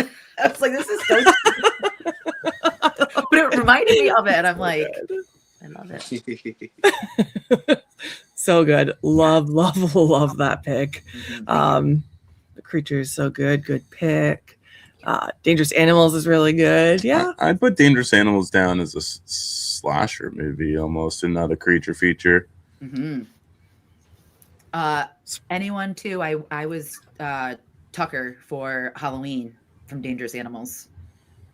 Oh, nice. Yes, I saw that. I love that. Packed my boxers filled with socks and got a man. You even did a little dance. Yes. Yeah, so good. Yes, Jacob Elordi was incredible in that movie. Yes. Yes. Yes. Yes. And Yes. I Yes. wasn't Yes. Yes. him for Euphoria. I was just like, I don't really like. I mean, obviously he's a jock dickhead in Euphoria, but I was just like, oh, whatever. This guy. I don't think I would have loved it as much if he wasn't the creature. Yeah, I agree. If it was Andrew Garfield, I don't know if I would have been like sold. Yeah, all I knew about him is that he's like the new trending guy that all the teenage girls are in love with. That's all I knew about Jacob Elordi. Yep. He nailed it in this movie. I thought his acting was phenomenal. Yeah. Okay, Beau, sorry, I cut in and stole the next number one. So what's your number one? I got excited. Oh, no, yeah, that's fine. I went with one that a lot of people don't consider a horror movie.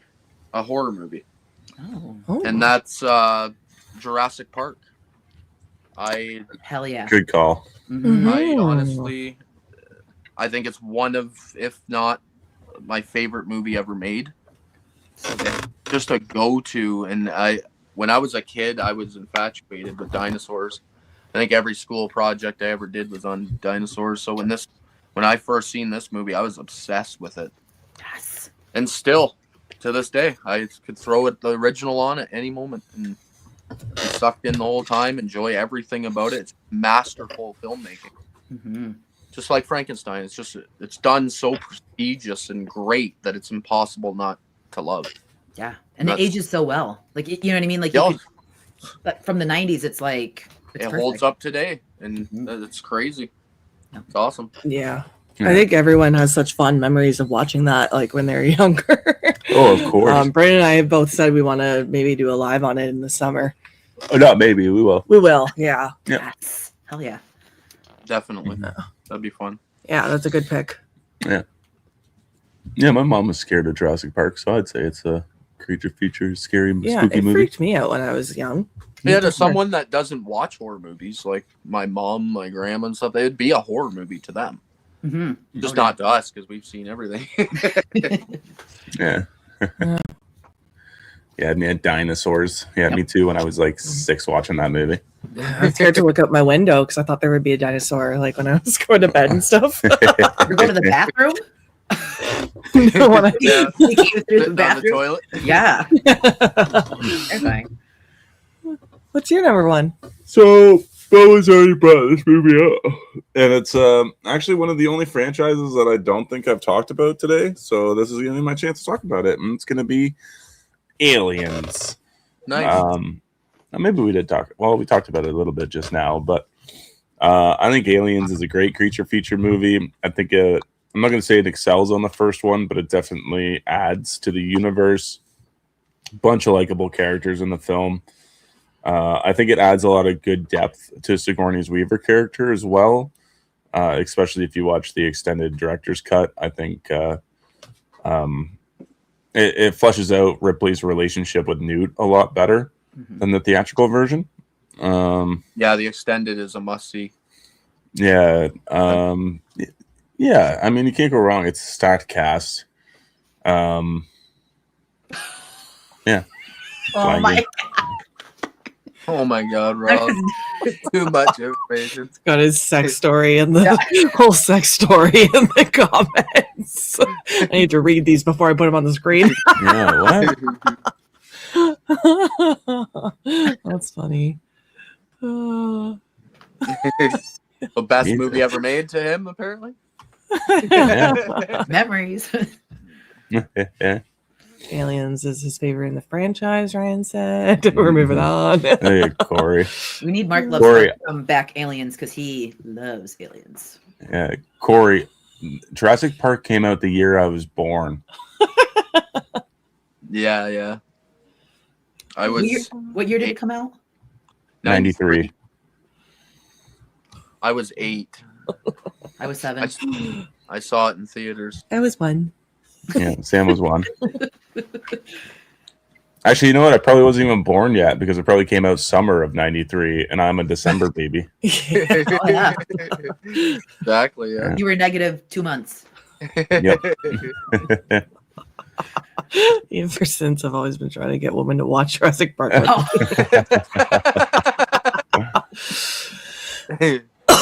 Sorry, Corey. Sorry, buddy. All right, Aliens. Yeah, Aliens for me. Cool. Didn't expect that to be your number one, to be honest. I'm just trying to pick different movies. Oh, okay. I mean, I brought up like all the giant animal creature movies that I want to talk about, and I thought I'd switch it up with some. See, I just like there's only one Wendigo movie that I've seen that I really liked, and I love the Wendigo lore, but I don't think it's been done properly on screen. Like, I don't know. There's so many that are close, but they're just not good enough. Yeah, like I think I agree. Antlers, I don't think I like the design all that much. I have to go back and rewatch it.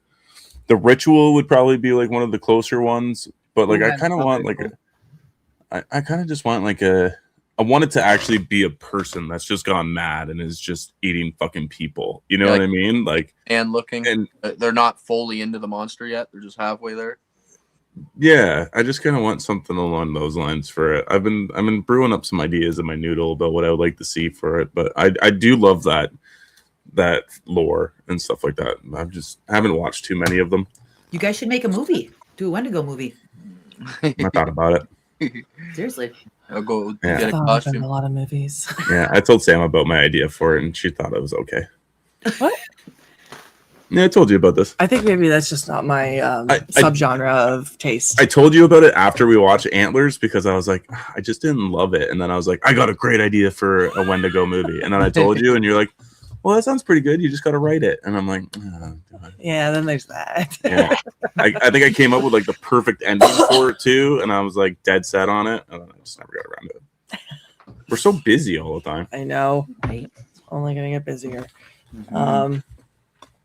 All right, those are our top 5 lists. We still have 11 minutes, and I have one pile left of blind ranking if you guys want to go into it.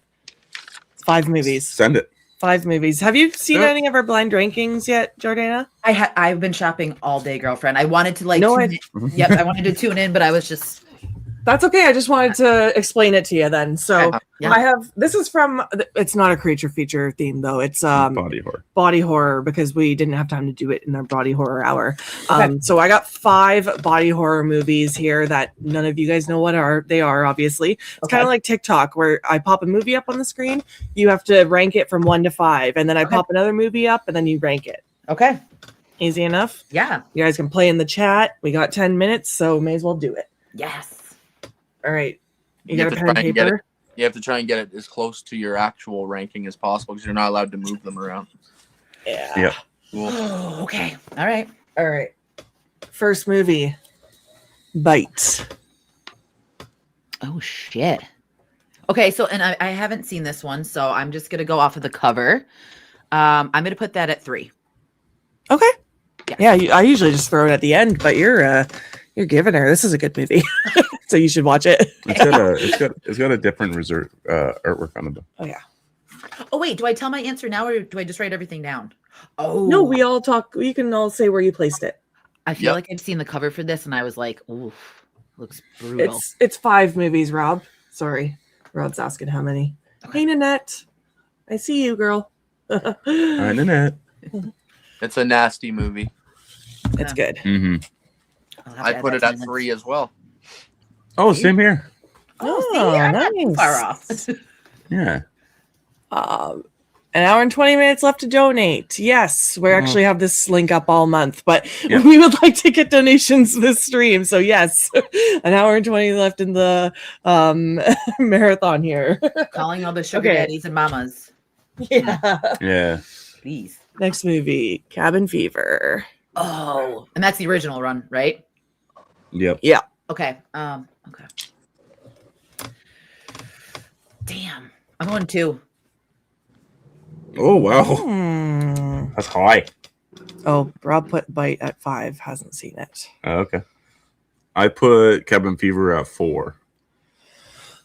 I put it in 5th place. I do like it a lot, but I just don't know what else you've picked. So I'm assuming it might be my last. I don't know. I know. hoping. Okay. That's why I did it so high because I'm like, I don't know if I have seen the other ones, so I'm gonna go with one that I have. So Yeah. It's hard. All right. Ryan's dropping the link in the chat there for donations again. Thank you, Ryan. Appreciate you. Every dollar counts, guys. Even if you can only donate $1 or $2. Jordana just sitting over there nailing the ratings. trying. Cabin Fever is 4, and honestly, it should be below the one I haven't seen. Oh. Okay. Oh. All right. Rob? Next one. The Substance. Oh. Well, come on. Damn. I'm gonna go number 2 for that one.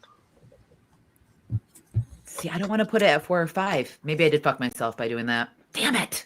It's hard. I know Yeah. it's really difficult. We've done this a few times today, so we already screwed up on the first couple. Damn it. I'm gonna put it at 1 just to be safe. I also went with 2, Beau. So Yeah. Okay. Be safe. It might be my number 1, but I don't know. yeah. All right. I haven't seen Bite, so it will go at 5. Substance is 1. All right. Okay. All right. 2 more movies, guys. Starry Eyes. Also love this cover. Fuck. I don't think it's better than Substance, so I'm gonna have to put it into my only other spot, and that's number 4. I'm putting it at 4 too. I should have put Cabin Fever last. I'm really banking on Sam having a good one here at the end. So, Starry Eyes is going 5 for me. Okay. Fuck. I know. Scared to see what 5 is. Yeah, me too. Substance is the best body horror movie I've ever seen in years. Still need to watch The Substance. You should. Oh, it's good, Yeah. Greg. Substance. Never seen Starry Eyes. Put it at 3. You won't like it anyways, Rob. Oh, that's good. All right. Society. Oh, Oh, my- man, I'm mad that that's at 5th. I'm actually not mad at that being number 1, but Me neither, actually. I do talking think about- the Substance is better, but Society Yeah. is really close. Yes. Society's a lot of fun. If you want, unless you want to put all your movies together. Nope. And I just You want throw to it say over this though, because we were talking about The Substance and like the best body horror. I think The Ugly Stepsister is like not in like steep competition with the substance, but I think the Ugly Stepsister slapped for body horror. Like so good. Yeah. I love Ugly Stepsister. Yeah, I had a hard time watching some of those scenes. So did I, actually. Yeah, there's one scene in particular which was the big issue, but you know, the rest of the movie was pretty. I didn't think the rest of the movie was that bad, but that when you get to that moment in the movie, you definitely would just want to puke. Yeah, I think the scene with the dad was beautiful. I know, like it was kind of gross, but the way that they had like the imagery, I thought it was morbidly beautiful. This is kind of like a cool sequence. Mm-hmm. The eye stuff creeped me out too. Oh yeah. Yeah. There's also the nose job scene too, which is pretty. Oh, I forgot about that. Thank you. I don't think it was hard to watch, but it's pretty like. I think I might like what she had to go through. If you guys had a hard time watching it, I don't know if I'll be able to do it. So, I might have to just watch it with one eye open like this. There's you'll know. That's nasty though. That makes your stomach really hurt. There's one where you like, know it's really gross. Yeah, and it's long and drawn out. Like, is it one of those ones where all of a sudden it's just like, bam, it's in your face and you have to look? I think you know it's coming. You kind of feel it coming? All right. Yeah, I think so. I'll give it a try then. Just thinking about it now is making me bubbly. Oh my God. Starry Eyes is good. Starry Eyes goes up 4 because I've never seen it. Mm-hmm. I think Dead Ringers is underrated for body horror. I agree. I love that movie. I finished my energy drink and didn't die. Congratulations. Me too, Rob. Are you guys super tired from doing this all day? I just had a coffee, so. I feel loopy a little. Yeah. I think it's the looking at the screen. That's exactly what it is. Staring at the screen. I've got lights coming here and lights. Yeah. But it's been easier than I thought it was going to be. Yeah. Oh yeah, for sure. Like that's a long time. Time's gone by quick. Like I don't feel like it's been like this day kind of went by quicker than it normally would. But with that said, I'm just on an iPad, so staring at this tiny screen for this long, seeing your guys' little faces, it's like my eyes are starting to get like, oh my God, I'm 100. Where'd they go? And you're sitting on your big comfy couch. I got the luxury of the couch. You guys must be really hurting on the back. That's yours. No, you making it. I'm okay. You getting uncomfy? No, I'm good. Whatever. Yeah, but you chose this life. You chose not to find a nicer chair. Oh, I tried. And I felt bad because it was expensive. Oh, Jordana. It was expensive. Thank you for being with us. Thanks for having me, guys. It was a lot of fun, and we'll have to record in 2026. Absolutely. Yeah, I would love to do something again. Yes, please. Do you have anything coming up that you want to promote before you take off? Not really, but just follow me and follow Terrifying 3 and all the other stuff. So, yeah. But again, thanks for having me, guys. I was looking forward to this all week. So, yeah, I'm glad that you were able to make it. Thank you. Yes. Yeah. Nice talking to you. Nice talking to you, Tristan. All right, bye, guys. Bye. All right, guys, we're going into our final hour. We're hanging in there, Ashley. We're in the final push. Yeah. And yes, there is Pretty Killer Podcasts YouTube channel, guys. Make sure you go check that out. Heading into the final hour, Beau, Brendan, you guys need to walk around, stretch, do it. I will be having a smoke. Okay. I'm just gonna lay here for a couple minutes and rest. You're gonna fall asleep. We're gonna be like, oh. No, I'm good. I'm gonna chill here, stretch my legs a little bit, and then I'm gonna refill my water here. I'll do a bathroom break when you get back down. Okay. I'm like drinking so much water and fluids and hit that refresh button. Yeah. So guys, this is our final hour. Of course, this link will be available all month for you guys to donate, but it'd be really nice to see this go up a little more in this final hour. We're at 51% of our goal. $505 raised so far, guys. Amazing. That's a nice chunk. That's pretty damn high. Yeah. So I'm so out of it. I'm loopy. I'm like, what's my spiel It's again hard. that I've said a million times? It's been this last hour that I've started to fall out. I'm like, okay, Me too. I'm not complaining because it's for a good cause, and I enjoy talking to everybody about movies. But And when's the next time we're doing a 10-hour stream, right? Like, it won't be for a long time. So. Gonna do the what do you call it here? The Burt Reynolds the whole time for this last one. Kayla, paint me like one of your French girls. Yeah, no That's funny. oh, actually, Okay. I should grab something quick here. Yeah, go for it. Show you. It was a Christmas gift I got that you'll get a kick out of in a second. Thank you, Ryan, for dropping the link in the chat, guys. Again, we are at 51% of our goal here. And yeah, these are just the automatic numbers. You don't need to donate that much. You can put in a 1, you can put in a 10, you can do whatever you can do. Any dollar amount is appreciated. Yeah, we got another hour to go. Davey Death Ray is going to be up next, and we are going to be talking Christmas horror movies. So great topic to end off this 10-hour stream. I'm excited for this. Let's see. What is happening? Oh, I'm confused. Drop in the chat your favorite Christmas horror movies, guys.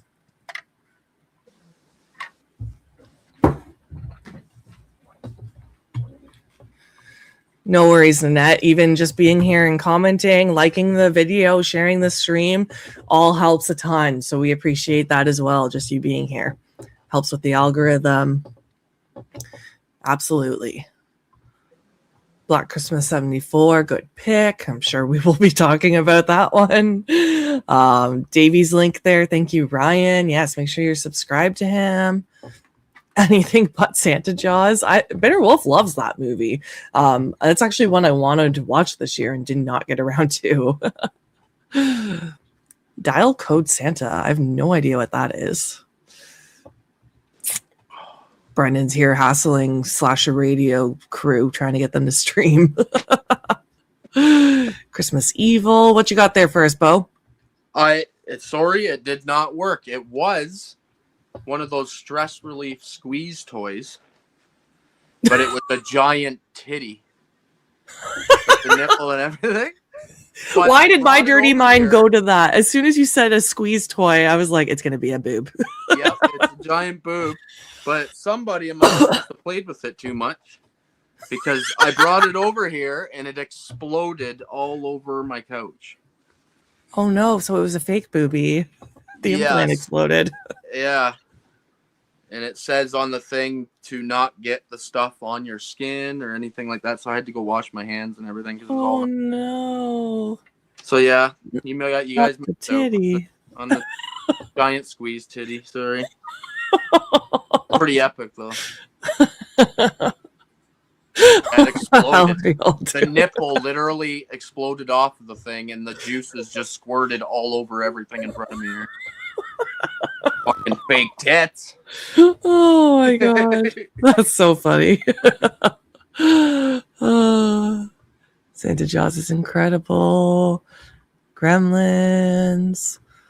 Black Christmas 74, Christmas Bloody Christmas, Silent Night, Deadly Night 84, Gremlins.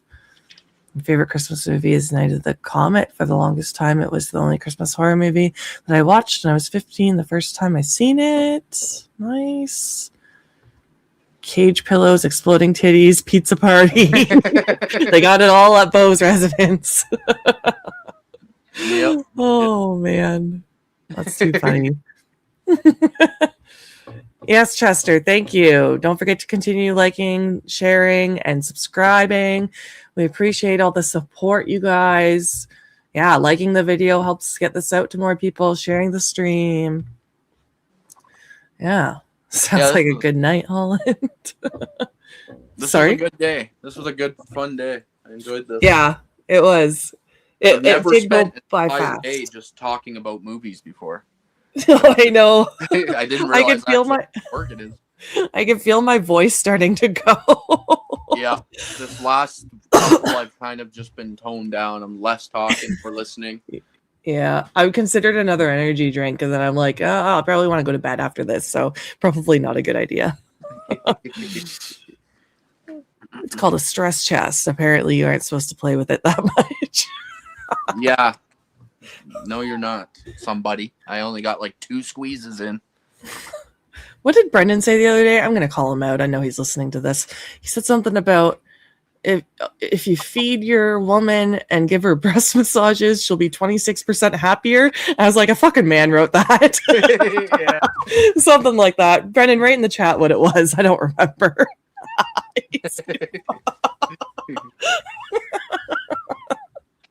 Oh, man. That's too funny. Good stats.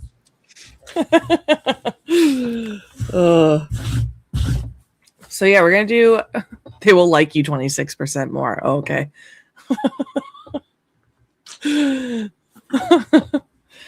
Oh, guys. Our final hour. I can't believe it. Yeah. We did it. I know. Decent one too, Christmas horror. Yeah, I'm excited to get into this. We're gonna get into a couple questions here and then have a top 5 list. I'm excited that I don't need to be like, okay, let's get our 2s out, our 1s out, rush, because it's the last guest, right? So yeah. Well, what time is it? 6:57. All right, guys. Thanks so much for everybody that wonder if there's anybody that stuck around the entire time other than my wife. Yeah, I've seen some names. Chester, I've seen in there. I've seen Holland in there a lot. Ryan Swayze's been there the whole time. Yeah. Eli's been in here. Lots of people. I've seen people popping in and out. Rob's been in here for a good amount of time. Mikey. So Yeah. Big special thank you to anybody that tried to muscle it out the whole time. Yeah. Hey, Davey. What's happening, everyone? How are you guys doing? We're doing good. Thanks for joining us. Absolutely. Thank you for having me. Let me just make sure I got all my levels going here. Yeah. Oh, yeah. No Ooh, that rush. sounds nice and buttery. Beau, how you holding up, brother? I know what it's like. You know what? I did this, something similar to this a couple months ago, and I run a solo fucking gig. I'm a lonely, sad individual, and I had to bug Killjoy Jake and Cody Leach to hey, could you guys entertain the audience while I go pee into potty? You guys have been great at handling all of that. I am just going to open up a Chucky Punch here and pour it into one of my Death Squad pint glasses. I don't know if you guys see that there. Channel merch over there, Davey. I know. I'm not really Show trying that to off. sing it, but I wanted to mention how cool it is. We have a really awesome Venn diagram of a community. I refer to the people that when they're hanging out on my channel, we do say Death Squad, but it's like we're all each other's people. It's a really awesome, supportive thing. And thank you guys so much for having me. Especially to close out the show. It's really cool. And to talk about Christmas horror, I've really been diving into Christmas horror the last couple years. So I've seen a lot more than I had previously. So I'm a lot better equipped here to have the chat with you guys and all that. And I'm somebody that's recently sober. So it's really cool to support the Sobriety Sisters. I think I'm it's day 130 or this might be day 131, Nice. but it's not complete yet. And yeah, I've been fortunate. For me, staying away from it has been relatively easy. It's not easy for everyone. So it's really awesome that there are groups like Sobriety Sisters that could be there to help, people like Sam. And honestly, I just got to say, I'm not trying to say anything controversial. I just think it's awesome. People use the word exclusive in a negative connotation. Inclusivity is very important. I agree. But it's nice, I think, when women have their own space for stuff like this, a place to feel vulnerable, a place to have safety and security and all of that stuff. To me, that's really important. And I don't think there's anything wrong with a little bit of exclusivity sometimes in our lives. But I'll get off my soapbox now and let you guys chat. No, I like that. Congrats on your sobriety too. I know I've been cheering you on along the way, and it's really cool how many sober people there are in the horror community. It's crazy the amount of people I'm finding, and I'm just like, holy shit, how many of us are there? Yeah, and you were like a big part of inspiring, that change. I had gone through, in like 2023, I did like 6 months without anything, and then it like slingshotted back and got a lot worse before it got any better. I will be like totally upfront with everyone. I still enjoy cannabis. I don't have any around me, so if I hang out with friends, I will enjoy cannabis socially. But for me, I found that cannabis didn't hold me back from being who I was. Maybe I can get a little distracted by it if I have it like in my regular everyday life. But I felt like alcohol really like took away the opportunity for me to like be me. And be a sweet person all the time, or as much as I could, and to get the things done in my life that I wanted to do. So if you find yourself thinking that there's something holding you back, even if you only drink a couple times a week or whatever, I don't know, no judgment from me, but if you give it a shot to kick it out of your life, and if you just give it a shot to kick it out of your life, you might find some positive effects. But I know people in my life that can enjoy alcohol and it doesn't do to their lives what it was doing to mine. So I had to make that choice for me. Yeah, good for you for realizing that and making the change, because not everyone does, right? It was so ugly before I made that change. So I'm very, very, very happy. So yeah, it's great. It's great, everybody. Awesome. And thank you to everybody that's donated. Every single person, I've gone in there, I've seen the names, every single one of you that has donated. Like, it is such a sweet gesture, not only to support the stream, but to support the cause. And I am going to be throwing some money down there. I just wanted to wait until the dramatic finish. No worries. Just you donating your time right now is much appreciated. Yes. So, and your stream is one of the streams I saw that inspired the stream to happen. So thank you. That's awesome. And you know what? I was inspired by, I'm a big sports fan, and I was inspired by, there's a guy named Tom Grossi who's a big Green Bay Packers fan. He's one of the biggest football tubers out there. And he has donated, like, he's been able to fundraise over $1 million for St. Jude. He's toured all over the country, and I think even parts of the world. And what he's been able to do for the community, him and Brandon Perna, who does That's Good Sports, he's another football tuber. They inspired me. I was like, well, shit, I've just got this tiny reach, but like, if I can raise just whatever I can, why the hell not? I'd be stupid to not just at least try. So I love seeing people do this kind of stuff, especially near the holidays. Yeah. Love it. Just want to shout out Greg here, 14 years sober here. Amazing. Oh yeah, congratulations. Oh, yeah. Congrats. That's a long ass time. I hope to say that one day. I think you've got it. I think you've got it, Sam. So you just keep on that path, Weed Thank you. You too. Keep on donating, guys. Yes, the link is in the description. Our mods have been throwing it in the chat. We're at 51% of our goal, which is amazing in itself. $505 raised so far, guys. So awesome. Yeah, thank you, Frank. I'm sober other than medical marijuana. Yeah, awesome. Amazing. Is marijuana legal where you guys are? Because it is here. For me, it is. I live in Arizona, and it's legal recreationally. If you have a medical card, you can get it. I don't know if it's tax-free, but I think when you buy edibles, you can get them in a higher quantity. There's like certain they give you more they reserve for, and then I think you get either tax, you might only pay sales tax and not like the sin tax or whatever it is. But yeah, it feels great. I mean, living in Arizona it's a pretty cool spot. It's very like purple here. I call it perfectly purple. It's a good diversity of thought and diversity of like political spectrum, so you're not you can be challenged, but also find the people you agree with. I kind of like that. I don't want to live like in a bubble. Stepford Wives world. Yeah, so I just like it when there's like those kinds of things, or things that are kind of, I don't know. For me, I don't like talking about them on YouTube, but I like thinking about them and talking about them with people in person. But yes, weed. Come on, y'all. Quit putting people in jail for weed. It's fucking ridiculous. It's fucking ridiculous.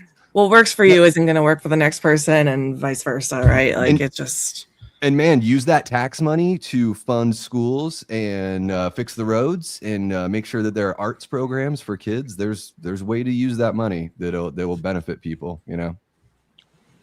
Definitely. All right. I'm running I for thought I used mayor to of watch Phoenix in 2028. I'm just YouTuber runs for mayor. What the hell? Doesn't even have 2,500 subs. Who does he think he is? Hey, you never know, man. And I'm gonna run to the appreciate you, bathroom Beau, quick. I appreciate you, Beau, for putting up with me. I know these guys have dealt with me before, but Beau's like, the fuck is this guy? No. I've been watching you for months, actually. On Oh, your shoot, man. channel. I appreciate it.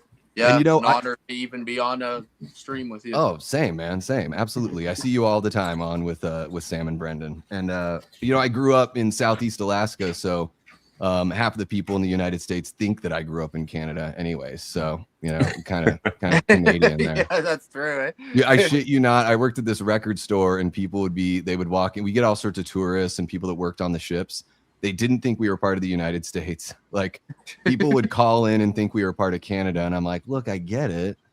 I was like, Yeah. but, you know, we became a state in like 1959. And this person I was like, where do you live? And they're like, I'm calling from Texas. And I was like, oh, so you live in Mexico? And they were like, what? And I go, but don't you see the logic I'm using here?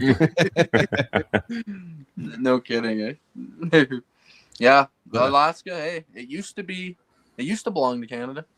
Canada or Russia or one, I mean, you know. Yeah, one of our so- countries. I don't even know which one, to be honest. No, I got a lot of buds in Canada and a lot of love for Canada because I mean, you know, if you're a big entertainment fan, a lot of great actors come down here, you know, come to the US to, you know, make their careers a little bit bigger, and a lot of great Canadian filmmakers. You know, I've been watching The Kids in the Hall since I was like in middle school and stuff like that, and listen to great bands from Canada. Like Propagandhi is one of my favorite bands ever. They're from Winnipeg. They are absolutely incredible. So the Band from Toronto, I think The Band is arguably the greatest band of all time. The Band, nice. So I would put them right up against bands like the Beatles. Fuck it. Plus, hey, like we gave you Justin Bieber. Thanks. Thanks. I'll love you guys forever just for Nev Campbell. How about And that? Drake. And I think Rowan Campbell is Canadian as well. Yeah. Dude. Celine Dion, more than you know. Celine They Dion. are among us. Oh my God. Yeah. They're almost indecipherable. Only if they have rural accents can you tell. Mm-hmm.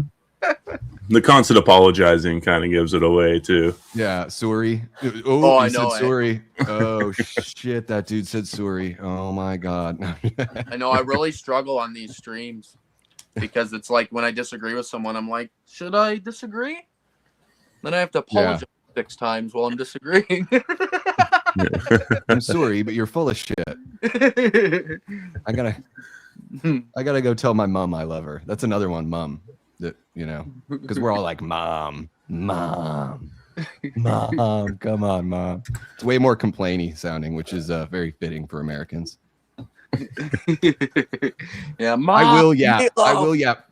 I will yap for all eternity. Erica's calling me out right now. She's one of my moderators. So yeah, you guys have to shut me up here. No, that's okay. Are we doing a ranking or are we just discussing? I did make a ranking just in case, and I have been watching almost the whole time. Okay. We are doing a top 5. Have you had a chance to talk about your channel yet? Promote yourself? Oh no, yeah, I do this a lot. I talk way too much. I probably say some things that I shouldn't say. Maybe I'm too genuine or too authentic. I don't know. I'm not everyone's cup of tea. I love talking about horror. I love connecting with the audience. My big thing is I want the audience to have as much of the platform as I can possibly give them while still feeling like it's my channel. So sometimes I like to call myself just like an MC or a host for like the topical discussion. I love bringing on other content creators as well. I've even been fortunate enough to have on, like Damien Maffei was on the channel. So some actors within the horror world. I was very, very fortunate to interview Jacob Hare, who is a supervising director on Rick and Morty. The guy is an Emmy Award winner, and it was amazing to be able to have a chat with him. He's a huge horror fan. So sometimes I do a little bit of that, but a lot of it is topical discussions. We've been doing some live rankings. I'm reading through the Terrifier 3 book right now. I'm kind of all over the place, but usually talking about horror for sure. I don't know. I'll let the channel speak for itself. You guys should check it out. Subscribe if you hate it. I won't take it personally if you leave. Trust me. Yeah, everyone, please go check out Davey's channel. Sorry, I had to eat a piece of pizza. My blood sugar was dropping. Well, there it I'm is. I'm The getting extra apologizing. loopy. Yep. I'm sorry that I had to take care of my bodily functions that are necessary for me to survive. I'll go stand in a corner because clearly I deserve punishment. It's okay. I grew up Diabetes fault. Catholic. I grew up Catholic, so I'm very used to feeling sorry and guilty. It's quite all right.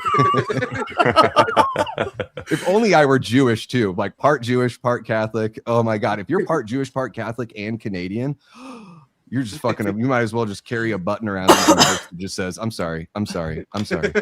Sorry. I'm sorry. I'm sorry. I'm sorry. All right, guys, we're talking Christmas horror. Yeah. We're gonna get into it. What are we doing? I'm so loopy. Okay. Why do we love Christmas horror? Why do you love Christmas horror, Davey? Oh, I mean, I just think the season is great, and there's so many good Christmas movies, like, you know, comedy, the more dramatic stuff, some of it like right in the middle. And I think the fun thing about Christmas horror for me, you know, it's just that glow and that nostalgia. A lot of that Christmas horror comes from the 80s. You know, I'm an 82 baby. But I have 4 older siblings. So like in my brain, I feel like I remember more of the 80s because there was so much more going on. And so when I see things like Christmas Evil or Silent Night, Deadly Night, the original, or even something like Terrifier 3 that really captures that kind of warm look and feel. I love those big, colorful Christmas bulbs and everything like that. The sepia tone kind of vibes like in the atmosphere, you know, stuff like Black Christmas 06 like has all of that.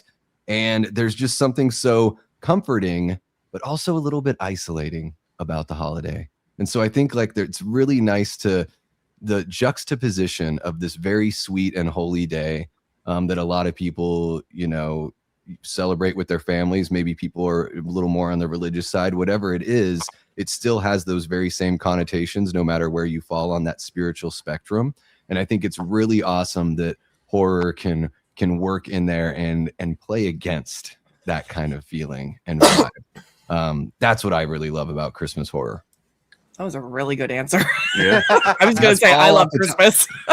Sometimes I just talk out of my ass and sometimes I'm on autopilot. And it worked out that time. I'll take it. Oh, that was good. Beau, why do you love Christmas horror? I like Christmas. That's it. That's I like the blood and the Christmas. Yes. The reds mixing together. I've always been a huge Christmas fan, and anything that's gonna blend one of like my favorite genre of movies with my favorite holiday, I'm down for. And I can't name a whole lot of Christmas horror movies that I don't like.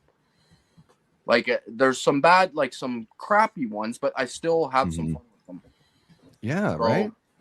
Like I don't know, it's just a go-to. It's a fun genre. I'm right there with you, Beau. I think the same thing. Like even the lesser ones, I'm like, they're still like grimy and fun. Yeah, there's none that are terrible. I wish there was more of them, actually. My answer is literally I love Christmas. Like I know Beau does too. Like I'm obsessed with Christmas. So if you're gonna give me a horror movie with some ornaments and decor in the background, just give it to me.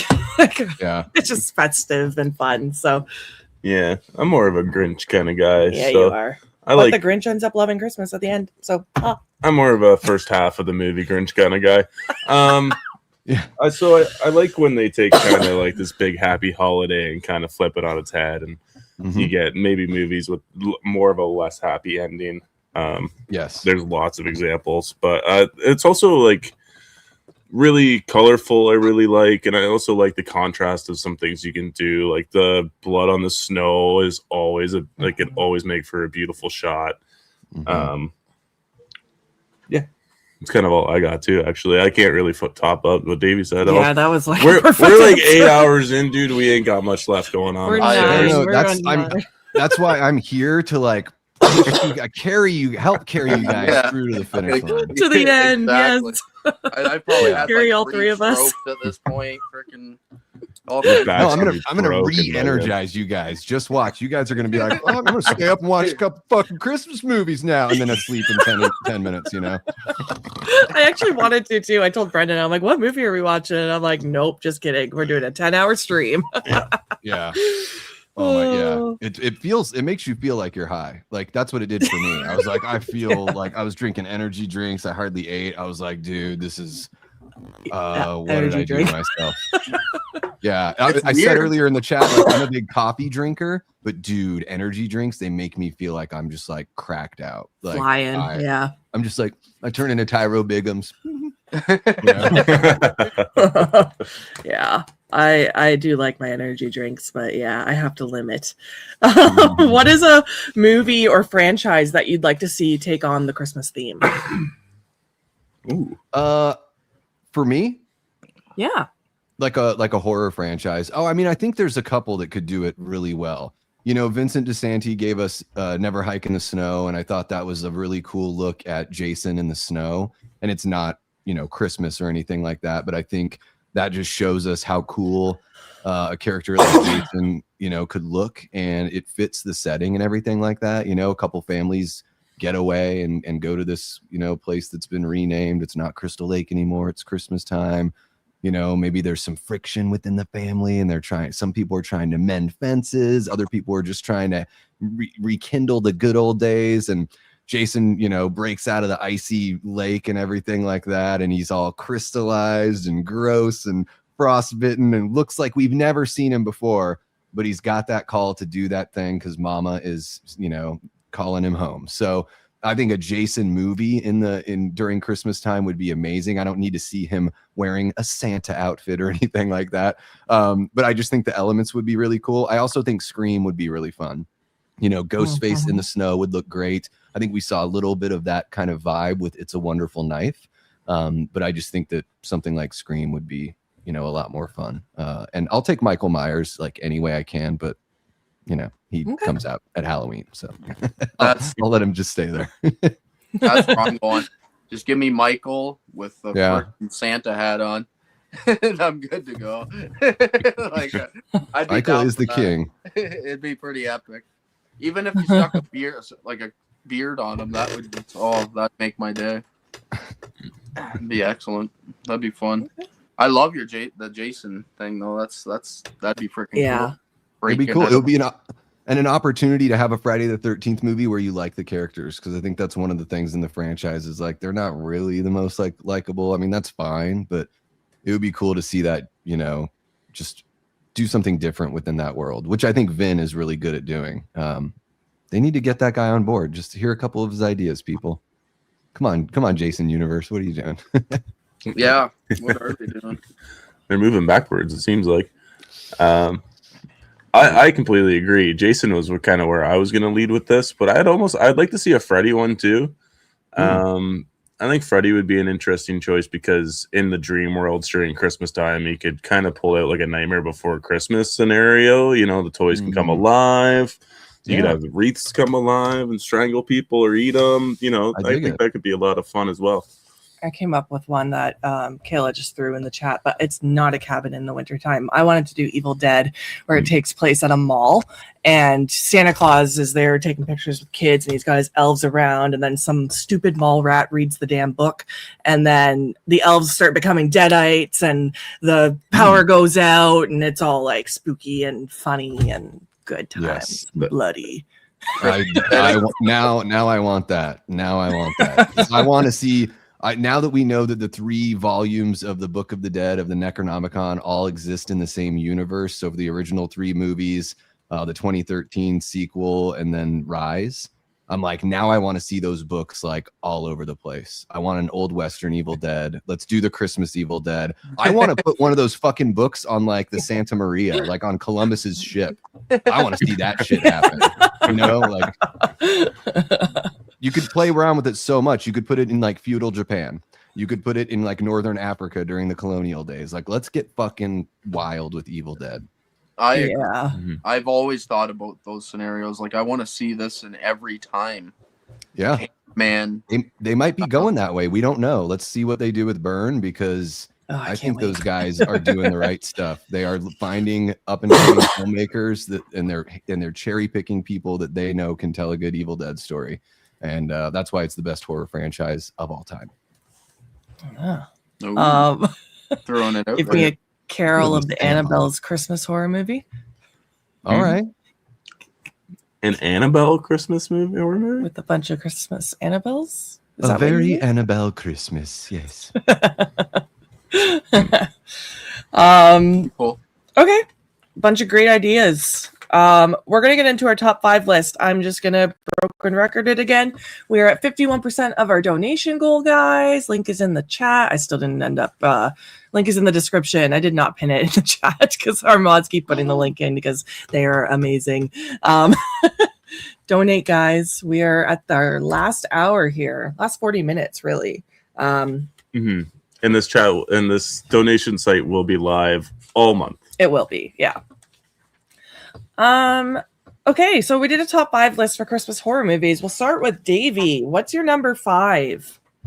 So my number 5, I've got Terrifier 3 as my number 5. I am not. Is this the time where I just get to kind of talk about it a little bit? Yeah, go on. Yeah. Let's see here. So I'm not the biggest Terrifier fan per se. You know, I'm pretty, it's a little outside of my personal sensibilities. It's reaches that exploitative area that I don't, necessarily enjoy as much as other people. But I thought Terrifier 3 was actually really fun and lighthearted, dare I say. I always say it's a weird thing to say, but comparatively to the other Terrifier movies, Terrifier 3 has some lighthearted fun moments, or more fun moments than the others. Again, the aesthetic. I love the, whatever effect they put on in post to make it look like a grindhouse movie. I love that. I know a lot of filmmakers use digital film nowadays. I wish more movies that they would do something in post to make it look like film. Because I'm noticing that a lot of movies don't look cinematic to me. And even something as cheaply made as Terrifier 3 has a more cinematic look because they're, squashing, compressing those colors, whatever they're doing in post to make it look like it's from the early 80s. Again, the bulbs, the big, beautiful, colorful Christmas bulbs. I just love those so much. Art in a Santa costume, amazing. That opening scene, wild. I don't know. Terrifier 3 is so much fun. And I'm sorry, Erica, that it's not higher on the list, but there's some really good shit that I've got on this list. I had to give some love to Terrifier 3. Great pick. It's on my list somewhere, so I'm not going to speak on it yet. But you guys got anything? I forgot about that movie. It actually isn't on my list. Interesting. I know you like that one. So I know. I shocked. really do like that one. I like all the Terrifier movies, to be fair, but I think Art's actually turned out to be a great Christmas villain, and that movie was fantastic. I like that they include a Art the Clown with Terrifier Christmas. They wrote their own Christmas jingle for that. Genius. Yeah. I had lightheartedness for the movie. I don't know. I mean, I don't know if we didn't see the same third act that I saw because of the rats, but that movie hit the exploitative finish for sure on that one. But overall, I think it's a great Christmas movie. I'm surprised we didn't take it upstairs to watch this month, actually, because you said last year that it was going to be hands down in every year Christmas watch. Yeah, we didn't. We couldn't bring it up still. It's not Christmas yet. I've been trying to get us to watch it on the Discord, but Erica, I can't watch it without her, or else the whole universe will disintegrate. So still waiting on you, Erica. Come on, Erica. I had to give her some shit. All right. Beau, did that make your top 5, or do you got any thoughts? It did not, but it was a runner-up. It's one of the ones I scratched at the last minute. Okay. In 5th place, I had to go with the original Silent Night, Bloody Night. I've only actually seen this a couple of times as well. Sorry, I'm laying back now. I'm kind of just getting comfy at this point. But I've only actually seen it a couple of times, but the couple of times I've seen it, it's just so uncomfortable. when he snaps and he's just had enough, and it's understandable sort of after what he goes through as a kid, but it's just, I don't know, it's just an uncomfortable, creepy killer Santa Claus movie with a solid storyline, and I'm a sucker for good storyline.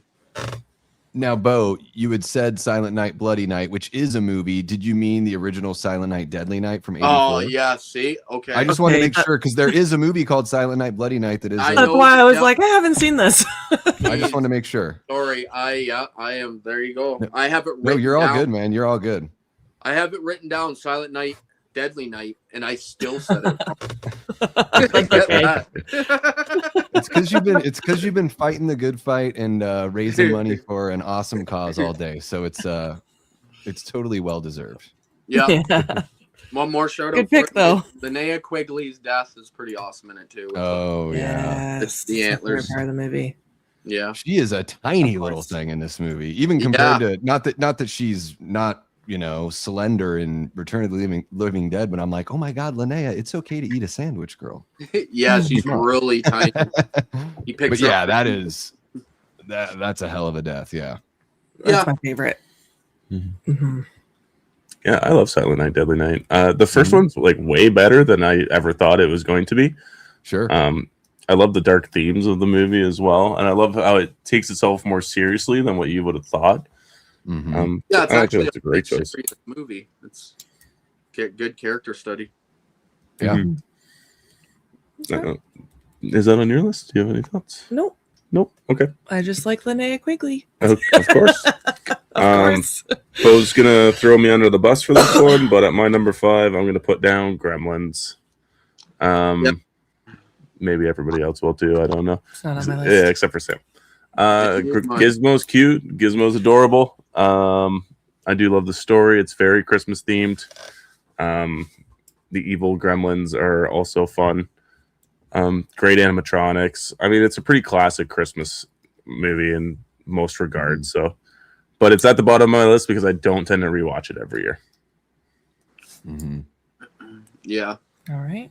It's really, I mean, man, it's one of the classics. It is like one of those, you know, when I think of my childhood, I definitely I think of Gizmo. I don't know why I don't like it is absolutely is a Christmas movie. I just think of it as just like its own thing, even outside of that too. But man, the sequel's pretty fucking dope too. I will say that. Yeah, I grew up more with the sequel than I did the original. I'm really looking forward to the third one. I think they're going to go like back to basics, and we are going to get a movie that looks like an 80s film. Like, I really think so, as far as the effects work goes. No CG. Fingers crossed, anyways. Yeah. Just want to give a shout out to Davey for donating. Thank you. I got a little. I can't, you know, give as much as I want to give, but I just try to give what I can, and like every I said, little drop in the bucket helps. So every dollar counts. Absolutely. And your time right now counts, and you sharing the stream counts. So we appreciate it. Seriously. All cool. right. Invoices in the mail. No, I'm just joking. All right, that was your go, right? Yep, it's your go. Okay. My number 5 is Better Watch Out. I have a blast with this movie. I remember watching it with you for the first time, and I think I did expect the twist because I think it's in the trailer, isn't it? No, you didn't. No, I didn't? No.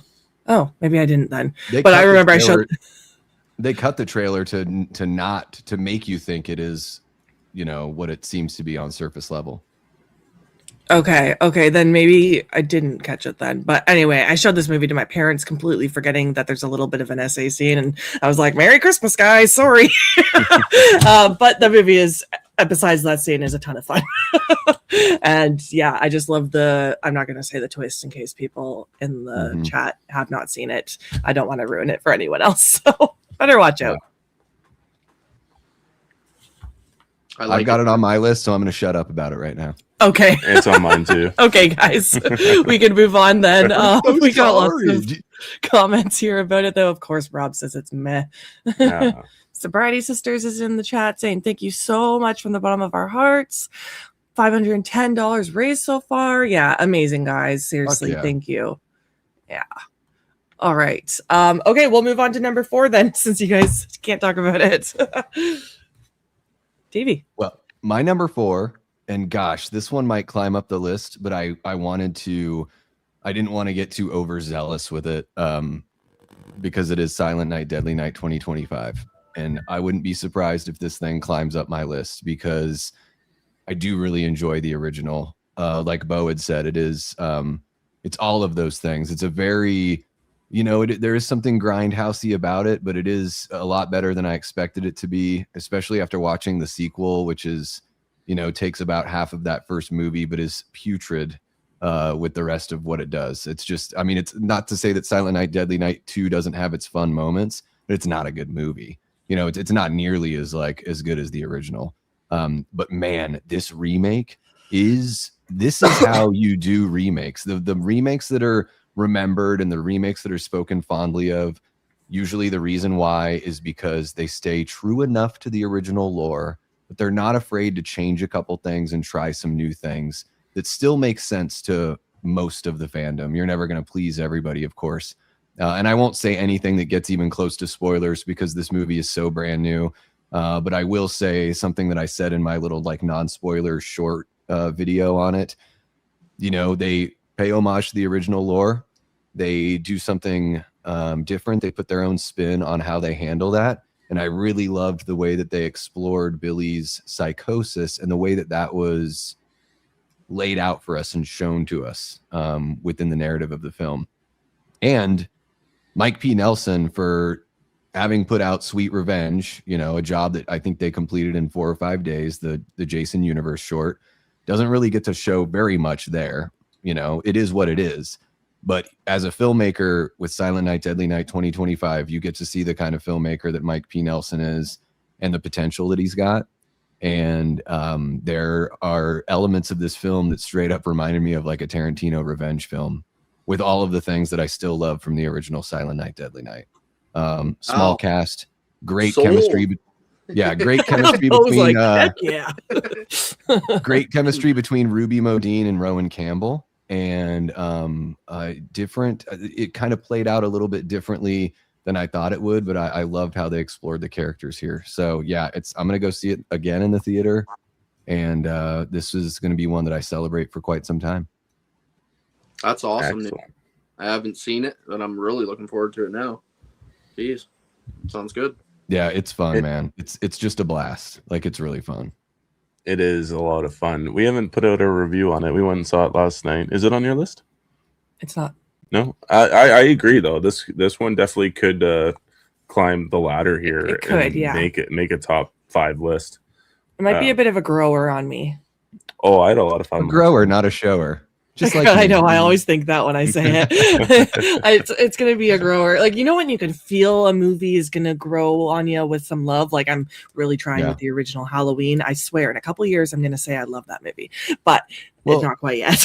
Yeah, and I think a lot. Like, I have heard people say, "Oh, it's kind of slow to begin with," and I'm like, I didn't think so. But I'm the kind of person that I want to get to know the characters. So like, I don't need your movie to be like a splatter flick like to the max at the very beginning. Like, I do like character development. To me, it's important to laying out the story and building a foundation. And I don't even think the movie's like really that slow. Like, I really dug it how they laid it all out. Mm-hmm. That's actually probably my gripe with the movie was it was a little slow for me, but really, yeah, I checked by the time many times, unfortunately. Oh, wow. I was into the chemistry between Ruby Modine and Billy, so it was like that was carrying me through that first act. Sorry, I didn't mean to. All over you. Yeah, no, I get it. I'm hoping with time. Maybe it's just I didn't know what to expect to.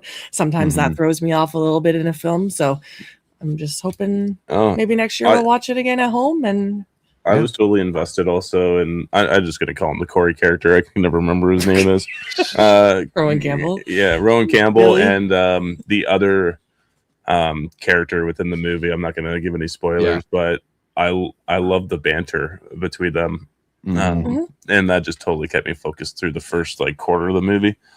No problems. Never even thought about checking the time. Fun fact: have you guys seen Elf with Will Ferrell? Fuck yeah. Yeah. Okay. So you know when in Elf, when Will Ferrell is in the mailroom and he makes friends with that guy that gives him the syrup or whatever. Okay. Yep. And they drink and they like tell stories, and the guy's like, I'm only 27 years old or whatever he says. That guy is one of the big players in Silent Night, Deadly Night 25. That's the guy, and I knew it. I was like, I think that's that guy from Elf. And I looked at my phone afterwards, and I was like, oh my God, the guy that started in Elf, and here we are like 25 years later, and boom, Silent Night, Deadly Night 20. It's amazing. That's cool. Keep an eye Yeah, out. I looked up his filmography after the theater last night because I was like, who is that? I know that voice somewhere. Yeah. Oh, okay. Gotcha. Okay. All right. Good pick. Yeah. I like that it was a brand new one to talk about. Mm-hmm. Yeah. Oh, what you got for us over there? I have another like deep character study, and that's Christmas Evil.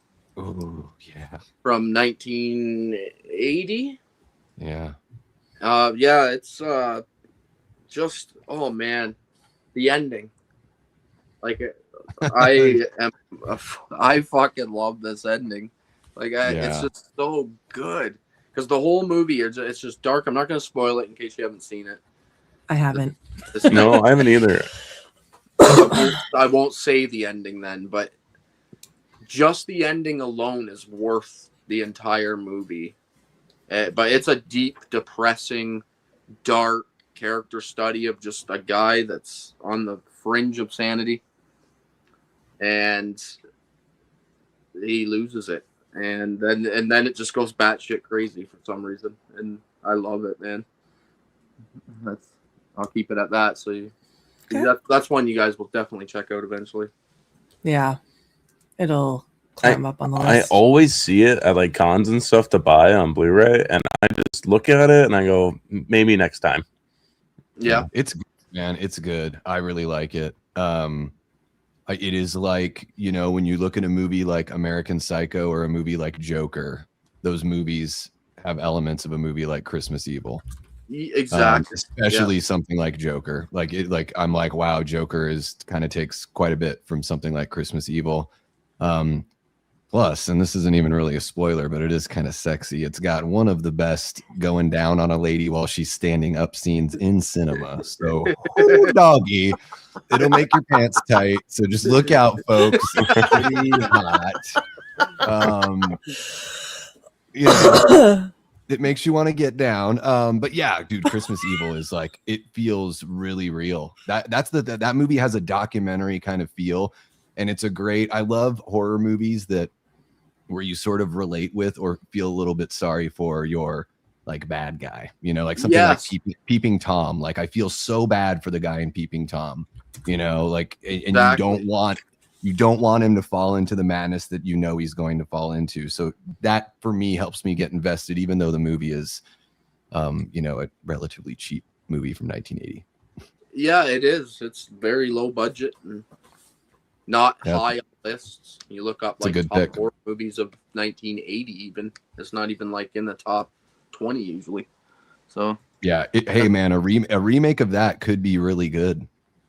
You know, I wouldn't be against that because the movie didn't have its day. You know. Yeah, for sure. Yeah, Tia, I know you can't take me anywhere. I'm just HR is like, Davey, you knew you shouldn't have said it, and you said it anyway, and we can tell, and that's why you're being suspended from YouTube. Awesome pick. I'm definitely gonna pick that one up the next time I'm at a con and I see it. I guess it's number 3, right? Number number 4. Okay. I am going with Better Watch Out, actually. Oh, nice. Yeah, I think it's a lot of fun. It gives off Home Alone vibes. It's definitely got Christmas all over the screen.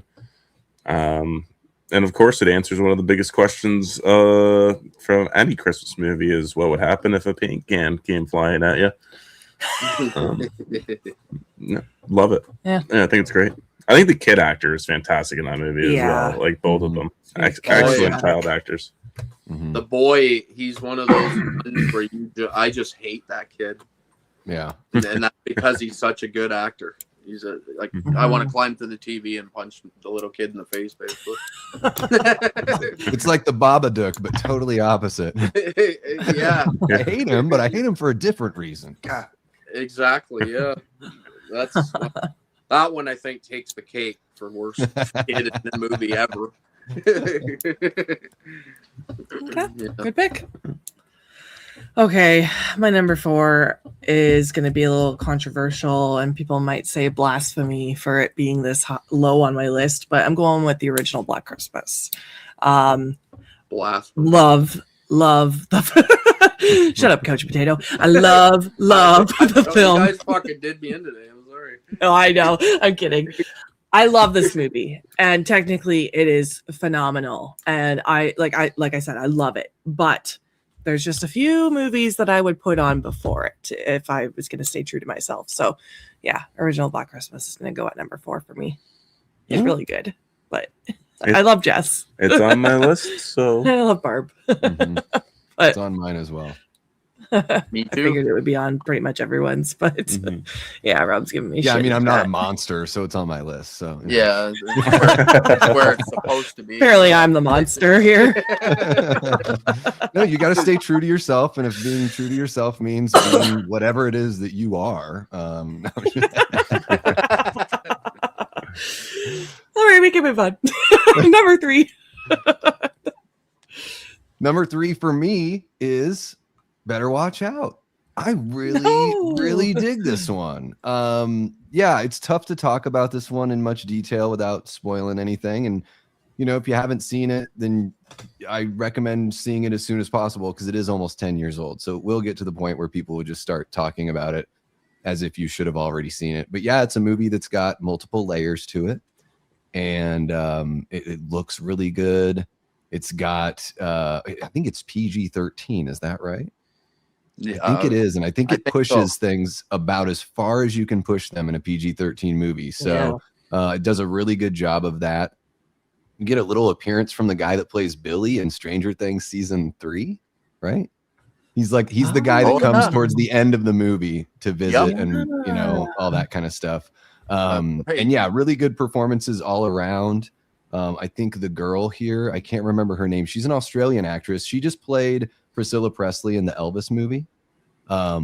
She is just really beautiful in this very, you know, maybe Girl Next Door is maybe underselling it a little bit, but she's got a really good look.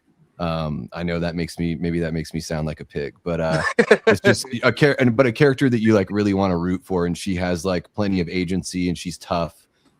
She's not an idiot or anything like that. So I really like that aspect of the movie. And yeah, just the Christmas feel of the movie. And it is one of those movies where you're like almost like Dangerous Animals, where the whole time you're just like, come on, just get away. Come on, just get away. Like you want it so bad. So I felt like they were they tease you along well enough, but still give you enough to satisfy you. And man, I want to see a sequel to this thing so bad. And I think that the 10-year mark, like, I think it might, without saying how the movie ends, there's a way that they could be like 10 years later, and then some of these characters could meet up again or something like that. Like, I would love to see some sort of follow-up, bring back everyone from the original crew, and let's do something really fun. Because, yeah, this movie's a total blast, and just kind of, I've only seen it maybe 2 or 3 times. It's just like climbing up that list. Nice. Yep. I'd love a sequel too. Mm-hmm. Yeah, good pick. Better Watch Out again. Done with the boom. There's the title. No, none of that weird Halloween 2018 shit that you guys were talking about earlier. Beau, what you got for us? Number 3. I went with another one, my all-time faves, obviously, and that's Krampus. This one, it's grown on me with multiple watches, because the first time I just remember being like, yeah, that was funny. I laughed a few times. And then the second time I watched it, it was a couple of years later, and it was like, I just started, I don't know, I started respecting the lore more and getting sucked into the world and enjoying the ending. And then Toni Collette and anything. I think she's just such a great actress. I love her in everything she's ever been in. And yeah, it's Krampus. Everyone's seen Krampus. You know what you're getting there. Yeah, it's on my list eventually, so I'm Same. gonna not talk. It is not on my list, but I do think it's really good. And I see a lot of people out there that shit on this movie, and I'm like, show me on the doll where Krampus the movie touched you. Because I don't get the hate. I don't know, maybe like if I'm gonna hate something, that means it like actively bored me, or that it was doing things like within the story or within the lore that just were like clashing completely. But I think Krampus has got like a pretty solid center to it. I think it's a pretty funny movie. David Koechner always cracks me up. I love him. And the family tension, yeah, maybe it's like a little over the top, but I think the whole reason why is because they need to put you in a situation where this kid is so desperate that he unknowingly brings this terrible evil upon his family. You know? So to me, it's all like properly motivated. And since it's just one sort of isolated story, that's another reason why I'm like, why do people like hate that? Like, it's not like it turned into this big thing where it's like, oh, I can't escape this Krampus movie. I just think it's a solid movie. It's the same guy that did Trick or Treat, right?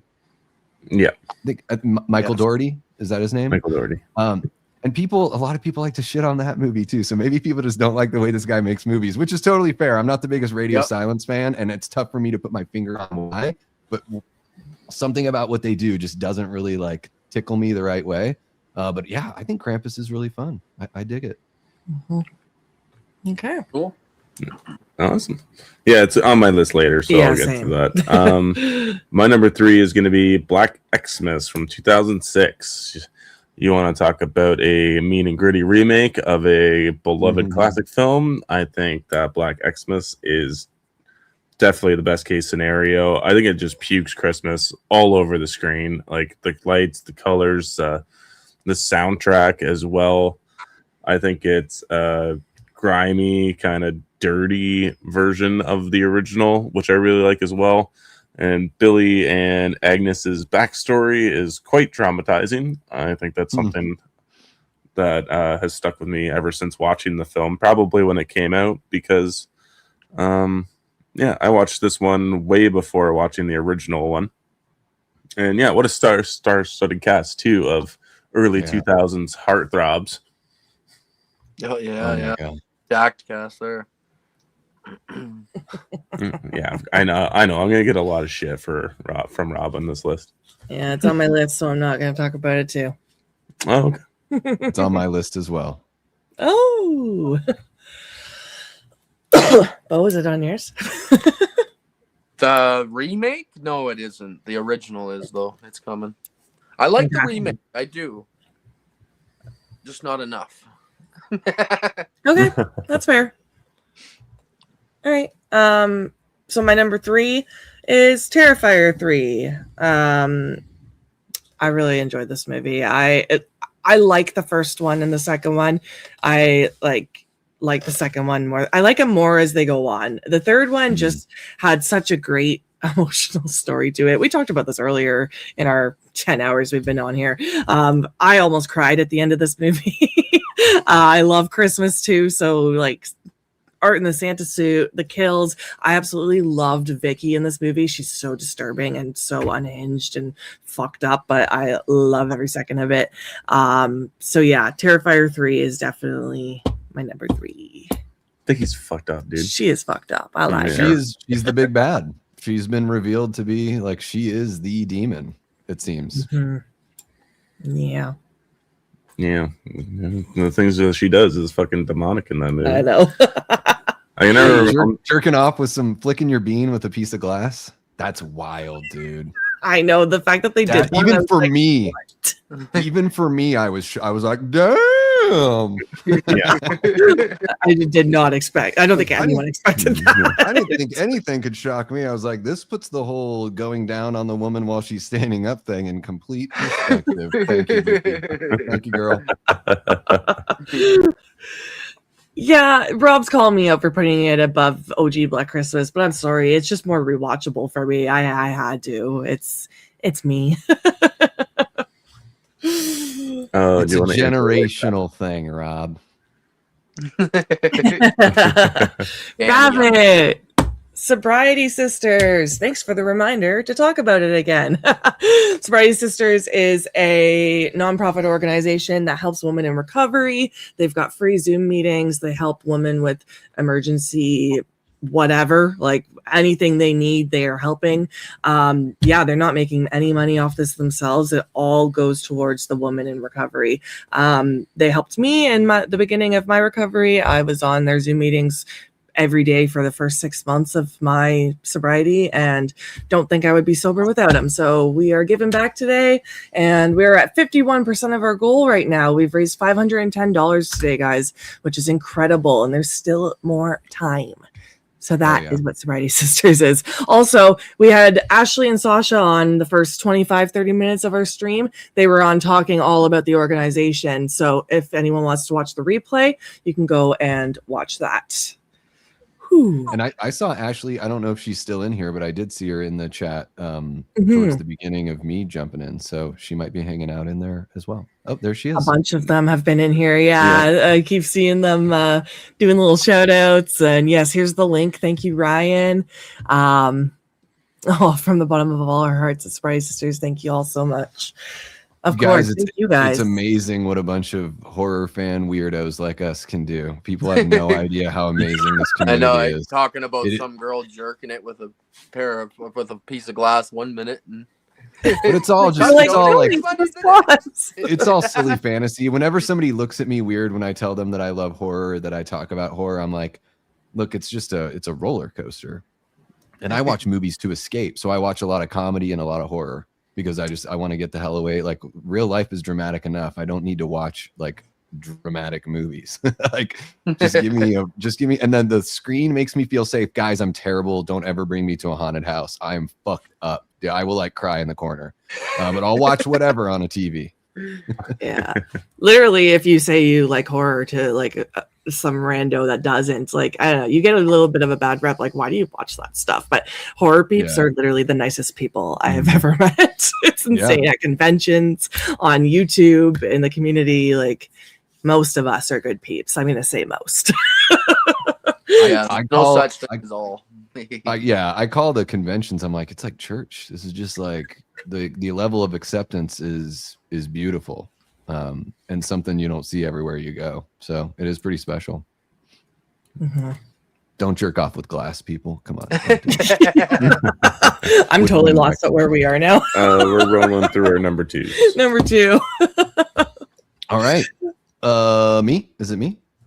Yes, sir. Yeah. My number 2 is Black Christmas 06. God damn, this movie's so much fucking fun. I mean, right from the opening shot and the song, Everybody's Waiting for the Man with the Bag, which is great because it's about Santa Claus, but Billy and Agnes use bags, just like the original Billy in the first film, using a bag to kill people. So I'm like, this song works on multiple levels. It's a hell of a jazz lounge number for a Christmas song. The aesthetic, like Brendan was saying, it's like this thing is just the Christmas all over the place. The sepia tone, especially in this movie, the movie's got a yellow sepia look and those warm lights. It just feels like fucking Christmas. Michelle Trachtenberg, Lacey Chabert, Katie Cassidy. Who else is in there? The woman that plays the house mother is the same woman that played Phyllis in the original. I'm forgetting her name right now, but she's excellent in the film as well. Mary Elizabeth Winstead. Oh yeah, Mary Elizabeth Winstead is in there. Like, it is just a who's who of like those actresses. Some of them like had really already popped, and some of them were like about to pop, and they're all really good in this movie. There really is that feel of the original that they carry over. And a lot of the weirder stuff in this movie, whether or not it works for me, like a lot of it was insisted upon by the Weinsteins, who sort of took the film out of Glenn Morgan's hand. They even filmed some stuff without him and put it in the trailer. So if you watch the original trailer, there's like different cuts of some of the kills in the movie. And he had no idea until he saw the trailer, and he was like, what the hell is that? And it wasn't even stuff that he even knew existed. So I feel like bad for Glenn Morgan because he worked closely with Bob Clark to put this one together. There's a lot of love that you can feel for the original in this film. And I do like how they expanded the lore as far as making it a little bit of a tag team kind of thing with Billy and Agnes. You know, that Agnes is actually physically represented in this film, whereas in the first film, she's just mentioned. You know, so yeah, this film, man, I think I called it when I reviewed it on my channel. The channel was like 6 months old, and I had just watched this for the very first time 2 years ago, and I watched it twice before I did my review. And I love what I call the sudden explosion of blood in this movie. They use it multiple times. The Santa in the hospital, you just see this splatter of blood in between his legs on the floor. You don't see the impact. It's just like boom, like a water balloon just burst. Mary Elizabeth, or I'm not going to say who. I already said Mary Elizabeth Winstead when she gets hers. Sorry guys, this movie's 20 years old by now. When she gets hers, very same thing. You don't see it like completely graphically, but you see this awesome splatter of blood. And then you do see some shit that's really graphic and disturbing. I mean, skin cookies. Does anyone want a platter? You know, this movie, yes. Oh my, the eyeball count. We just watched it in the Discord, and I think it's like 13 or 14 eyeballs in this movie. And some of them get eaten. Like it's not even enough to like rip them out. It's like, this movie just does not fucking care about like being just as gory as possible. And to me, it's such a celebration and a movie that like I think is really damn good. Like this one it's in number 2 for a reason. All right. Nice. It's coming up on my list, so Okay. Oh, Rob's gonna lose it, dude. I can already sense what's gonna happen here. Hey Rob, I'm on your side. I didn't put it in my top 5, so I love that Davey has it in his. No, what It's you really just said good. there though actually made me like it even more than I already did because you sold it so good. So I just, it's one of those movies. My buddy Nick from the Lost River Drive-In has been a big fan of it forever, and I stayed away from it because it got talked badly about for so long until that 2019 monstrosity came out. So it, watching it, I was like, man, people didn't like this. Like, I get it. I get why Dave McCrae doesn't like it. He's a purist. Like, we love Dave, but I get why he doesn't like it. But I'm like, dude, I fucking love this shit. Yeah, there's Rob. Oh. All right. Beau, hit us with your number 2. my number 2 is the OG Black Christmas. I was contemplating whether this was my number 1 or not. Yeah, and I'm confused. It was I'm about close. to quit the stream, if I'm being quite honest. It's really close with what I chose. It could have bounced back and forth, to be honest. Either or, but I love the atmosphere in this movie. And I also seen it young. And like I have all my movies I've seen like under 10 years old. They're like just my go-tos. They're all my favorite movies of all time, and they'll always be that way, like for most of us. And I just love everything about it. What's the main girl's name that's really good in the movie? Jess, Olivia Hussey. Yes, Olivia Hussey. Rest in peace to her. I think her acting is amazing.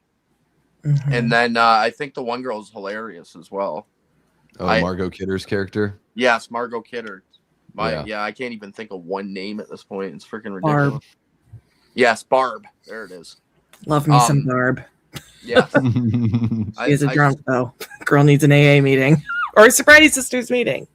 Yeah. Hey. Like, as funny as she is, she does need to go get some help. I don't think Margot was acting. Yeah, she was definitely. From what we know about her. Yeah, she was on it at that point. And then her death scene's really brutal. And yeah, I love everything, man. I love how they just leave it off at the end. And I think that's why the new one, as much as everything you guys said about the remake, and I love everything you said, the eyeball ripping out and just eating it. It's just so good, and I love all that stuff. But I think because it's just so much different than the original, it feels goofy. And that's okay, because thank God, because you probably would never be able to live up to the classiness of the original, in my opinion. So better to go crazy and just goofy.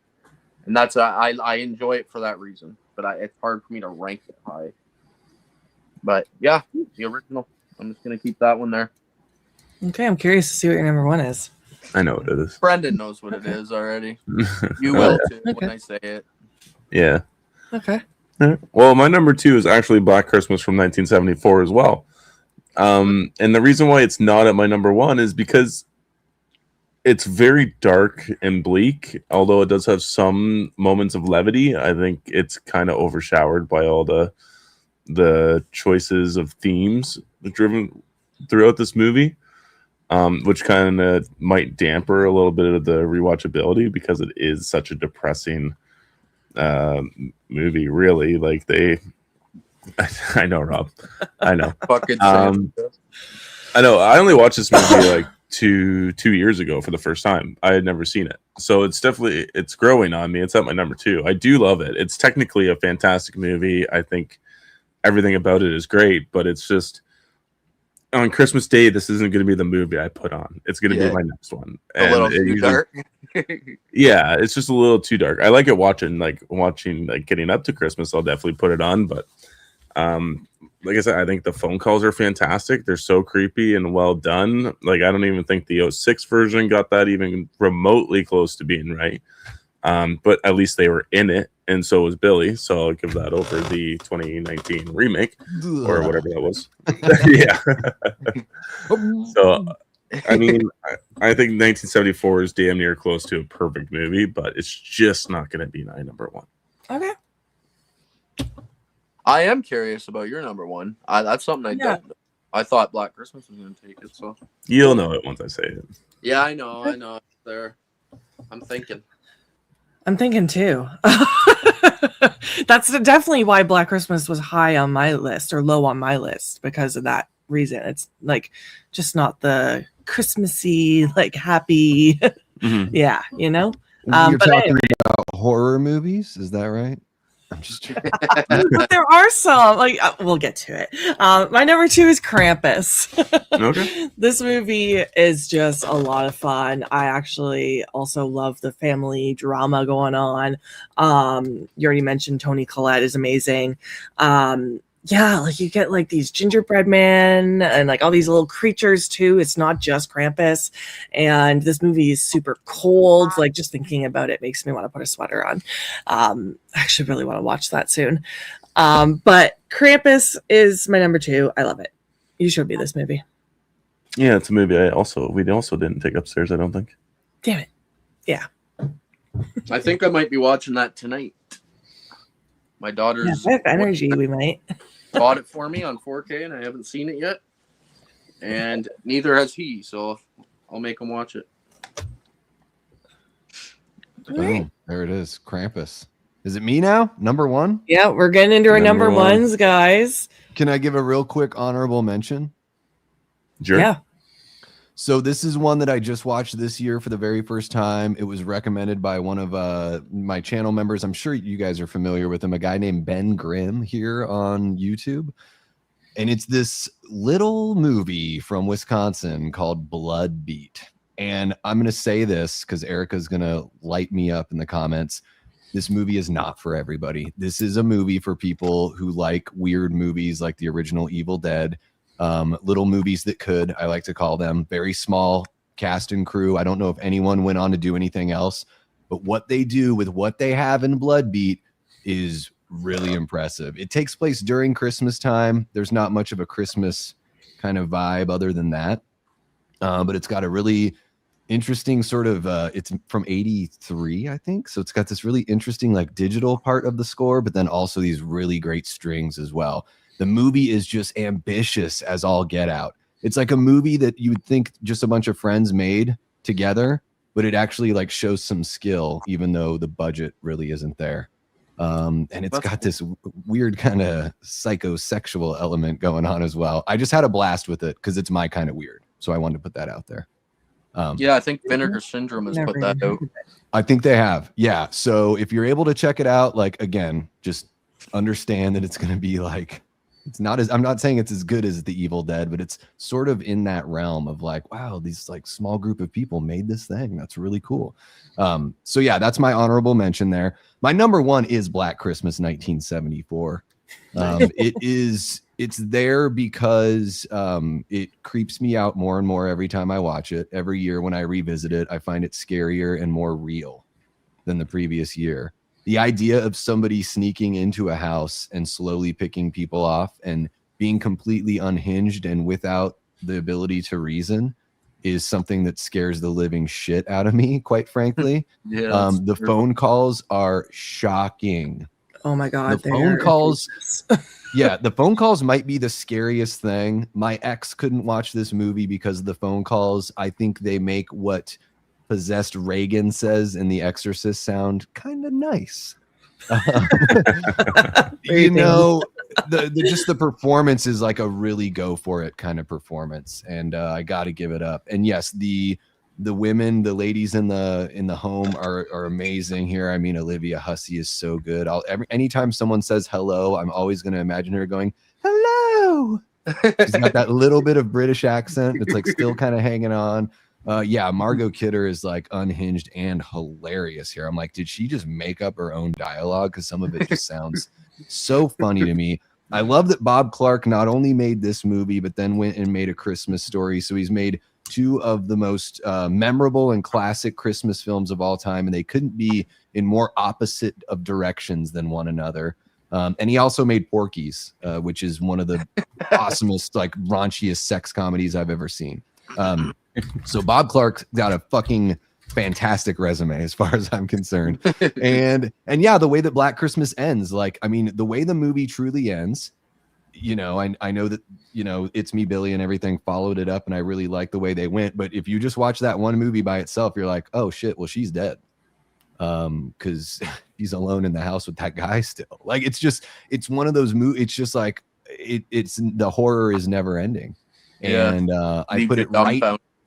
Yeah, and the reason why it's got to be number one for me is because it really does have a similar feel to the original Halloween for me. Whereas I still, when I go back to the original Halloween, I find it creepier every year that I go back. And I've been watching that movie since I was like 9 years old. So yeah, Black Christmas 1974, fucking incredible. Definitely not for everyone. I know it's slow paced and all that stuff, but I love a slow burn, a movie that earns it. And the murder with the glass unicorn, fucking gnarly and beautiful. Yeah, Black Christmas 74. Give me all the bleak you got, baby. Nice. When the guy's playing the piano, when he's like having a meltdown during his thing, I'm watching it and I'm like, is he supposed to be bad? Because whenever I hear anyone play like jazz piano, it always sounds bad. So I'm like, I can't tell if he's messing up because it always sounds like shit to me. That's the true horror of Black Christmas, is that piano recital. All right, great pick. I mean, you can't go wrong with that pick for being number one. I'm sure a lot of people would have that at their number one. It'll probably stay there too, I'm guessing, for a long time. Yeah. Maybe forever.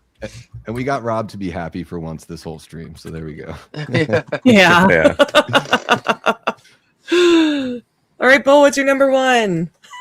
I went with my childhood favorite, and it's Gremlins. I freaking love Gremlins. Oh, It's one I do watch every year. As a matter of fact, I'm gonna have to get the kids out here and watch it with me soon because it's getting close. But I absolutely love from like just the old lady's death scene. Oh yeah, on the chairlift. Like, there's something in me. It must be just a kid in me or something, but I still laugh out loud, stomach hurting when that scene happens to this day, and I've seen it like 50 times at this point. It's so silly, the stupid look on her face when she's flying up that thing right out the window. And then just all the Gremlins. I used to love Gizmo, and used to be a toy I wanted really bad. I think I had a stuffed animal. Can't remember if my parents got me one or not, but if they didn't, shame on them. And then yeah, all the bad. And I love the second one too. I think like I watched it for the first time last year because Brendan told me to, and we were going to do an episode on it. Because I kind of always just wrote it off. I was like, it's probably just shit. It's probably like made for children, no adult thing in it whatsoever. And it's just such, it's so crazy, the second one. So I would put them really close to each other, but I just decided to put the first one in my top 5. Yeah, it's a go-to and will be forever for me. It'll probably stay at number 1 for my favorite Christmas movie for the rest of my life, I'm guessing. That's a damn solid pick. Yeah, love it. Yeah, I honestly had no idea what your number 1 was going to be, and now I feel dumb because, of course, it's Gremlins for you. I get it now. I mean, my daughters love it too now, so that's awesome. Dick Miller is great in it. I mean, Hoyt Axton is the dad. Like, he was a big time like country folk singer or whatever, but he puts in a really good performance as the dad. He feels very, very natural. Yeah. Yeah. Corey Feldman is like charming as all get out in Gremlins. I mean, it's just something about his power as a child actor as well. Yeah, he's pretty much phenomenal in everything he was in the 80s. Yeah. Corey Feldman. Yeah. Gremlins is a great pick. I just watched him on Dancing with the Stars. Not a great dancer, but great child actor. No, he had fun though. He's just like Michael Jackson. It's indecipherable, right? I actually didn't even get to watch him dance the whole time because you just binge that show without me. Yeah, it's a great movie to show to the kidsies. Yeah, absolutely. Yeah, it's also great entry level horror for any kid at any age. Yeah.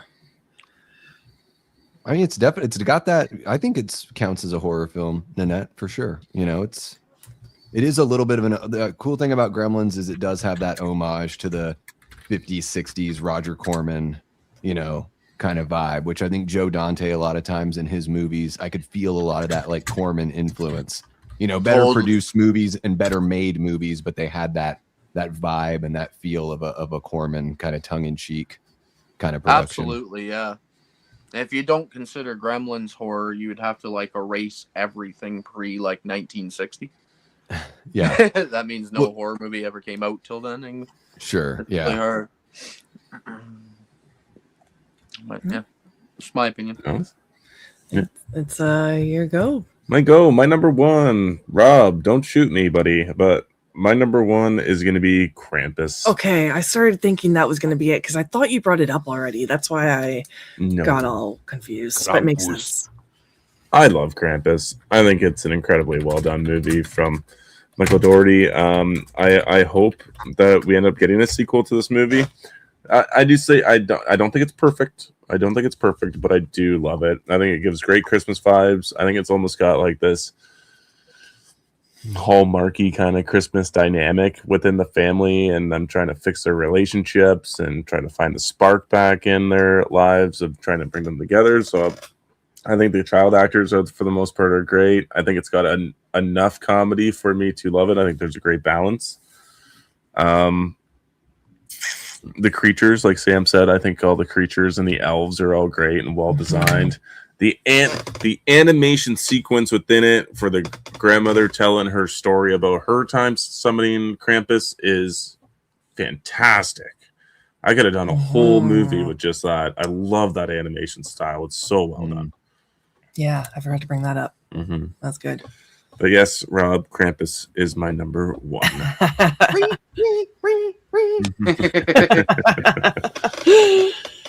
All right, great pick. I mean, it was my number 2. So, and this is where I say Black Xmas is my number 1. Oh, there you go. I love Black Xmas. It's so good.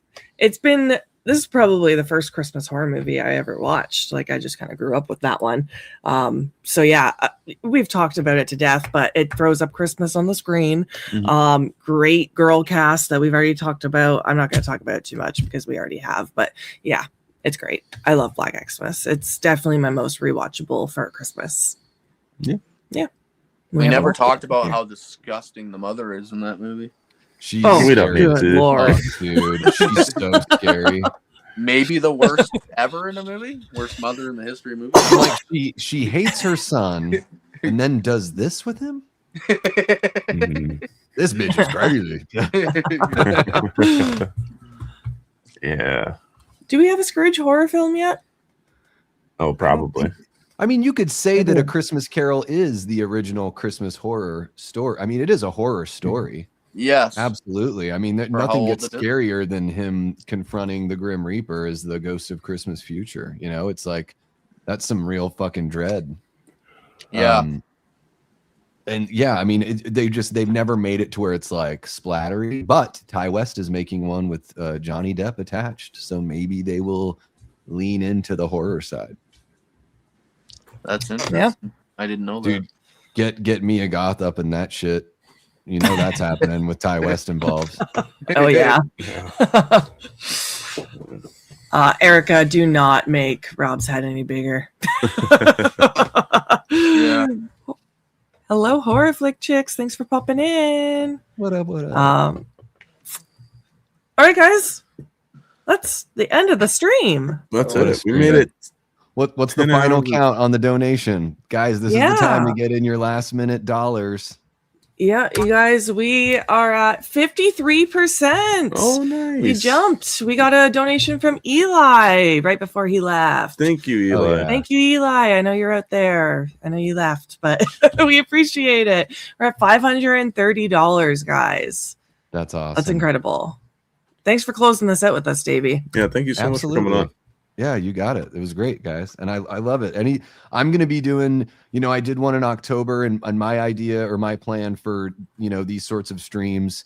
And I still do have the link open to help the St. Mary's Food Bank. So if later on this Christmas season, you want to give more, every dollar that's donated to them provides 5 meals. So it's pretty cool. But I'm going to be doing so I did it at Halloween and then I'm going to do a halfway to Halloween. So I'm going to try to do at least 2 of these.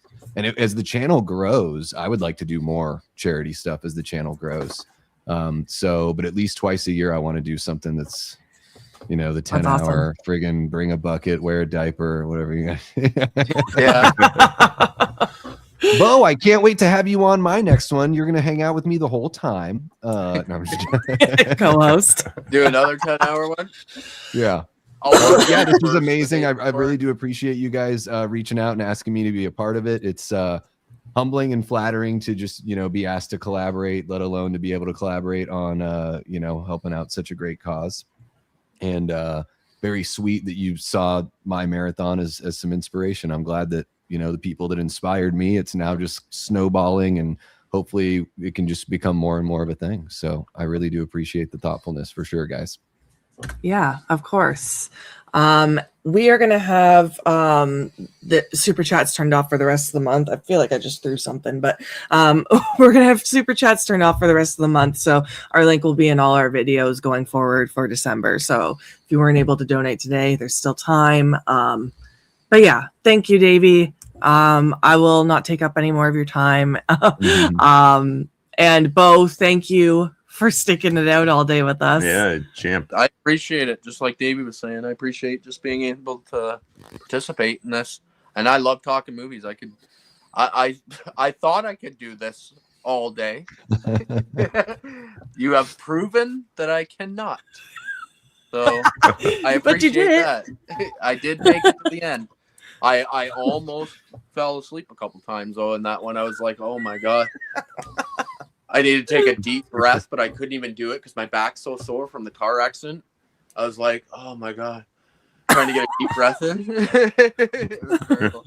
Put on Krampus and fall asleep within the first 10 minutes. You earned it, bud. Yeah, thank you so much. And I appreciate everybody that came on. Obviously, I love mingling with everybody. It's fun. Yeah, and it was great to finally meet you, Beau. I've seen you on a lot and great to meet you. Thank you. Nice meeting you too. And to everyone in the chat that tuned in tonight, thank you for commenting and keeping the chat alive. I wasn't able to even keep up with it. You guys are amazing. Thank you to anyone that is a new subscriber as well. That stuck it out all day with us. You guys are troopers. Check out all of our guest links in the description, including Davey and Critic After Dark here. Please subscribe, spread the love. It all is amazing. Yeah, absolutely. You got anything else you want to close out with? I'm gonna go eat some fucking pizza. I ate almost my whole pizza. I will say this right now: there are 69 likes on the stream. Ooh, naughty. Nice. Nobody like it anymore. Yeah, leave it there. Perfect. Okay, thank you guys. We love you all. Yes, thank you so much. Have a good night, everyone. Take care, y'all. Thanks.